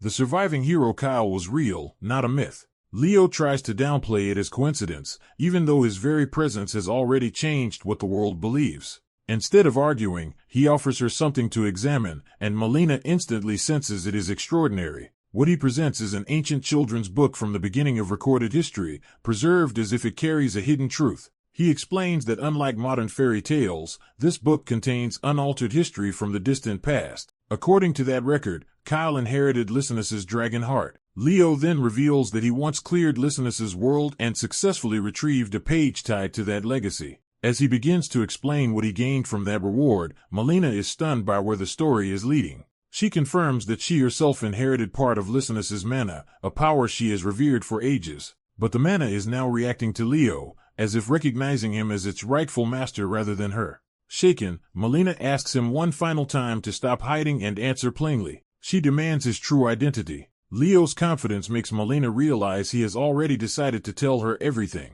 He finally gives the name she has been searching for, Kyle. He clarifies that in this era he is called Leo, but in the Age of Origins he was known as the hero of the beginning. With that confession, the ancient battle against the primordial darkness is no longer distant history but something standing before her. Melina can barely process that she is speaking directly to the legendary hero within the world he once saved. Leo asks whether confirming his identity was the only reason she called him here. Melina tells him that the matter is far more urgent than simple confirmation. She reveals that agents of Tartarus have infiltrated the Hero Military Academy. Worse, one of the infiltrators is a traitor hidden among their own ranks, and even the Dragon Lord side has struggled to identify them. Leo understands the seriousness immediately, because he has sensed no suspicious mana or trace that would expose the culprit. Melina explains that Tartarus' goal is to destroy future heroes before they can rise, which is why she wants Leo to act as bait. She states the logic bluntly: to Tartarus, no target would be more irresistible than him. As an all-class hero on the level of the Great Kyle, Leo is exactly the kind of existence Tartarus would move to eliminate. A white-haired boy is asked for a difficult favor and whether he will do it for them. He agrees without hesitation, accepting the request. He sets one condition: his identity must remain hidden, though the other person treats it more like a plea than a demand. She explains that she is only someone living in the peaceful era he created, and now that she knows who he truly is, she wants to serve him. Kneeling before him, Melina addresses him by his old title and offers her loyalty. She goes further, swearing her life to the inheritor of the King of Wisdoms will whenever it is needed. He rejects any grand image of himself, insisting he did not save the world out of noble purpose. Instead, he admits he was simply pulled along by Lysanas. Melina is caught off guard by how plainly he dismisses his own legend. He says he still fights only because he wants to, and he wants her to live the way she wants as well. Later, someone asks Riven what he thinks of Leo Plav while Melina rests nearby. Riven judges Leo to be an exceptional boy, worthy of becoming a great hero. When Riven is addressed formally, he notices Melina seems to be in unusually good spirits. Melina asks him to watch over Lemurne's first-year students. She is confident those children will grow into remarkable heroes. At the academy, Leo's unfamiliar uniform draws attention and marks him as an outsider from Lemurne. A student stops him and confirms he is from Lemurne Academy. She introduces herself as Cecilia, a first year from Emerald Academy, and asks whether he studies magic. When he says yes, she immediately decides he is the perfect person to use for her purpose. She frames it as a simple request for help from someone in the magic department. As she leads him inside, she introduces herself more fully. Before he can even finish introducing himself, she brings him to a board and explains they were discussing a magic formula when a Lemurne student happened by. She reveals her real intent. She wants an opinion from someone at Lemurne because students at her school have been mocking them, and this formula is currently popular there. Leo immediately realizes the formula is incomplete and that Cecilia is trying to humiliate him. He recalls hearing that other academies resent Lemurne and wonders whether he should just play along. Before he decides, two adults outside the window burst in with intense interest. Leo is left baffled by the sudden interruption. He realizes they have been secretly watching the exchange for some time. The two professors are delighted because they want to see whether the famed Lemurne student can handle the situation without embarrassment. Their enthusiasm makes it clear Leo is now expected to prove himself, accepting that he has to follow the professor's lead. Leo decides to answer seriously. Cecilia initially pities him, convinced that even a Lemurne student cannot solve it. Leo calmly says the spell can be activated with only a few tweaks and begins explaining his interpretation. Cecilia laughs it off as impossible, certain the formula was designed as a trap. But as Leo works through it, even the students who set the trap begin to wonder if it is actually activating. Leo continues refining the formula according to his own reading of it and asks for their judgment. Cecilia is shaken, unable to understand how he derived a workable interpretation. The room realizes with disbelief that the supposedly impossible spell may in fact be valid. Cecilia tries to retreat to theory, arguing that practical use is still a different matter. Leo dismisses the objection as trivial. He proves it by activating the spell in his own hand with ease. Cecilia assumes he must have researched this branch of magic, but Leo denies it.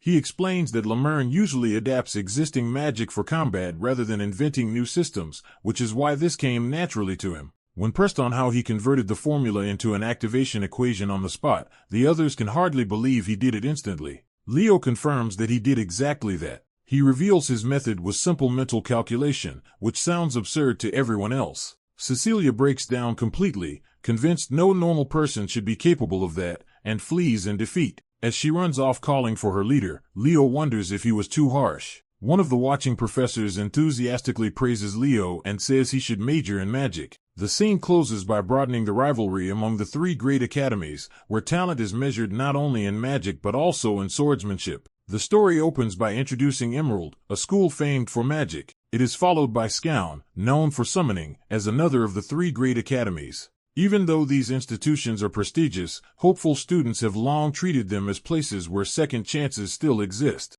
That reputation is said to come from one academy in particular. That place is revealed to be Lemurn Academy. At Lemurn, students from the three great academies are formally welcomed to a joint exchange. The host is Professor Sijian, a renowned Lemurn instructor whose reputation is already known among the visitors. Sijian privately enjoys the admiration and attention his name still commands. He explains that the event was arranged to let the schools share their values, though the time together will be brief. He urges the exchanged students to use the opportunity to grow beyond their current limits. The gathering is made up entirely of first-year students, including Lemurn's own. The visitors are told they will be placed into Lemurn's first-year classes and study alongside its students. The orientation closes with the final hope that everyone will leave with greater knowledge. With the announcement over, the students are dismissed to their assigned rooms. Inside the classroom, the newcomers settle in awkwardly while wondering who they will end up studying with. Some Lemurn students step forward and begin introducing themselves to the exchanged students.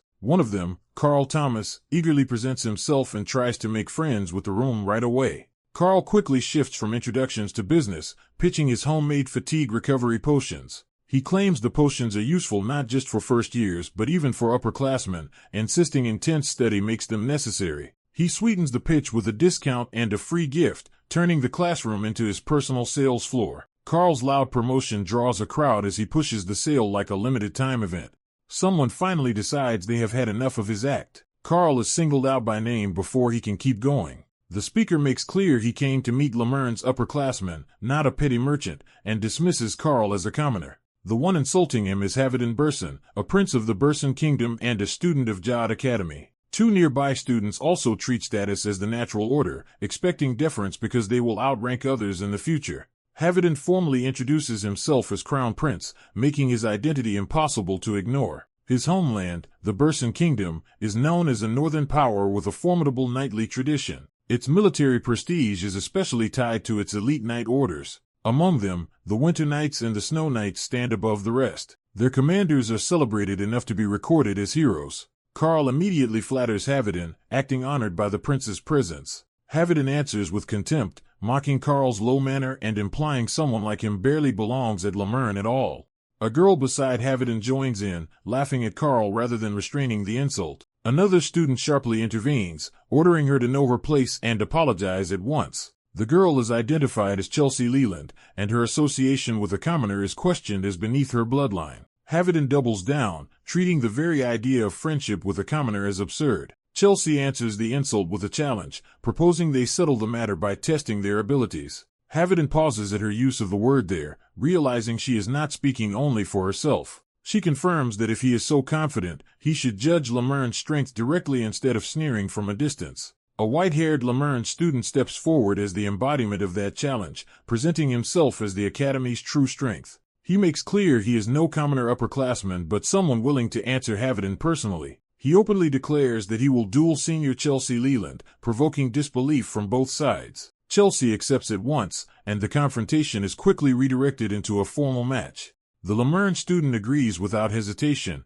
ready to fight whenever needed. Carl enthusiastically cheers Chelsea on, eager to see Lemern prove itself. His excitement falters the moment he realizes the duel arrangement is not what he assumed. Outside on the field, the crowd discovers that Carl Thomas himself is the one being sent into the duel, and onlookers immediately doubt his chances. Carl is left stunned and terrified as he learns his opponent's name is Liquid Brick. The situation becomes even worse when Liquid Brick appears before him as an overwhelmingly imposing upperclassman, greeting Carl with calm confidence. Someone voices unease, sensing the plan is risky from the start. Inside a grand hall, a subordinate reports that their target has recently begun attracting too much attention, but the superior is already aware. Wanting no more delay, the superior demands the target's exact location. The subordinate reveals that their long, tedious search is finally over. The target is hidden in the Great Library. More precisely, the sought relic lies sealed in the library's deepest vault. The object they seek is identified as a sword kept there. Once the report is complete, the superior confirms the task is finished. The exchange closes like a dark ritual, with a blessing invoking the great black flames. Elsewhere, another follower accepts that ominous guidance with reverence. At Academy, first-year Ricky Brick introduces himself to a classmate and makes clear he expects support from him. The classmate immediately recognizes the weight of that name. Ricky belongs to the Brick family, leaders of the Snow Knights. That reputation evokes the military prestige and authority behind Ricky's house. Observers also note that Ricky himself will not be an easy opponent. Ricky's blonde companion points out that he is openly setting up one of his own classmates to be humiliated. Senior Leo steps forward to begin the match, wielding a polearm and preparing a formal display of strength. Ricky awkwardly realizes that the blonde boy does not even regard that senior as a friend, only as a tool. The white-haired boy tells him to stop guessing and simply watch what happens. A small signal starts the confrontation. Leo immediately floods himself and his weapon with crackling power, showing overwhelming control. He opens the fight by driving his weapon down with force, seizing the initiative. Ricky is startled as he realizes the attack is designed to trap him. He barely escapes in time and understands that a moment's delay would have ended the match instantly. Instead of panicking, Ricky decides it is his turn to answer. He launches into the air and fires a flaming projectile spell while staying mobile. The attack multiplies into several fire arrows at once, proving that his supposedly low mana has made others underestimate him. But Leo remains composed and shifts his grip, preparing a stronger response. He unleashes Avalanche through his weapon, turning his magic into a large-scale snow attack. A wave of ice and snow surges across the field to swallow Ricky's offense. Ricky is forced upward as the frozen blast tears through the space around him and collides with his flames. The clash erupts in a violent explosion of ice and shattered magic. Watching from the sidelines, the white-haired boy coolly explains that this is exactly why Ricky wanted to face Leo, to test whether he could break through a knight who specializes in area control. Even Ricky's little summoned mascot gets caught in the aftermath and pops out of the snow in outrage. The creature complains that it nearly froze to death, adding a brief absurd note to the tense match.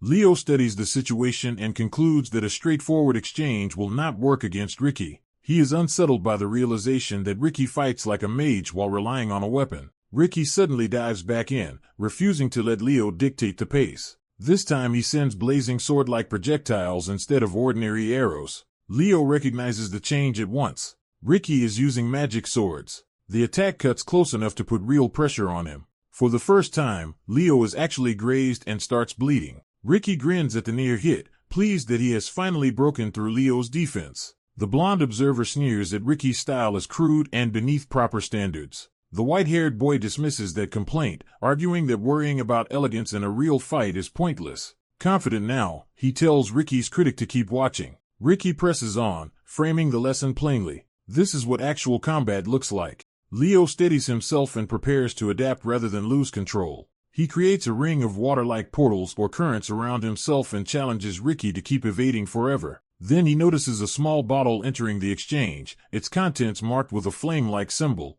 Before he can react, the bottle shatters against his chest, splashing him and abruptly changing the terms of the fight. A student reveals he refined a special oil as part of a trap. He explains that the oil is highly volatile and once it touches mana, it keeps burning. With smug confidence, he reminds his opponent that the setup should now be obvious. The realization hits too late as flames race around the target and cut off any easy response. The trap detonates violently, overwhelming the opponent in a single blast. When the smoke clears, the fight is already over and the victim is down. The winner brushes off the dirty tactic by insisting that cleverness is part of real skill.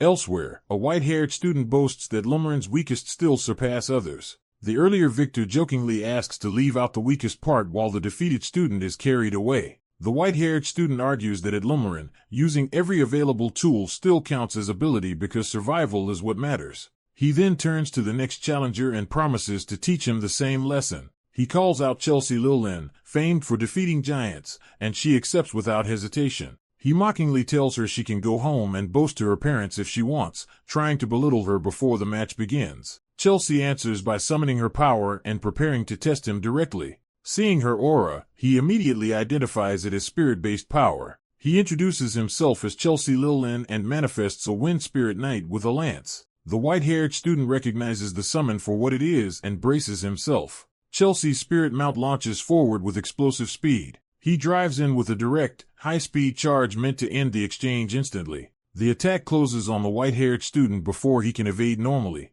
At the last moment, she slips through the strike line and avoids being skewered. Chelsea judges the dodge respectable, but only barely. She counters by rushing him head-on, dismissing the idea that wind magic alone makes him a true battle mage. Their weapons and magic collide in a violent clash of speed and force. Chelsea scorns him as an arrogant mage trying to fight like a knight. He rejects the insult, insisting he never claimed to be imitating a knight at all. Instead, he turns her accusation around and prepares to expose the flaw in her approach. He warns that casting from that distance leaves her open to a lesson about real control. He unleashes wind break at point-blank range. The technique erupts with enough force to blow apart the immediate battlefield. Chelsea realizes in shock that her own wind has been neutralized and cannot understand how he did it. He tells her she never truly understood how to control wind in the first place. To prove it, he plants his staff and seizes his command of the surrounding airflow. With calm confidence, he shows he has been in control of the exchange all along. A massive tornado forms above him, far beyond the scale Chelsea had been using.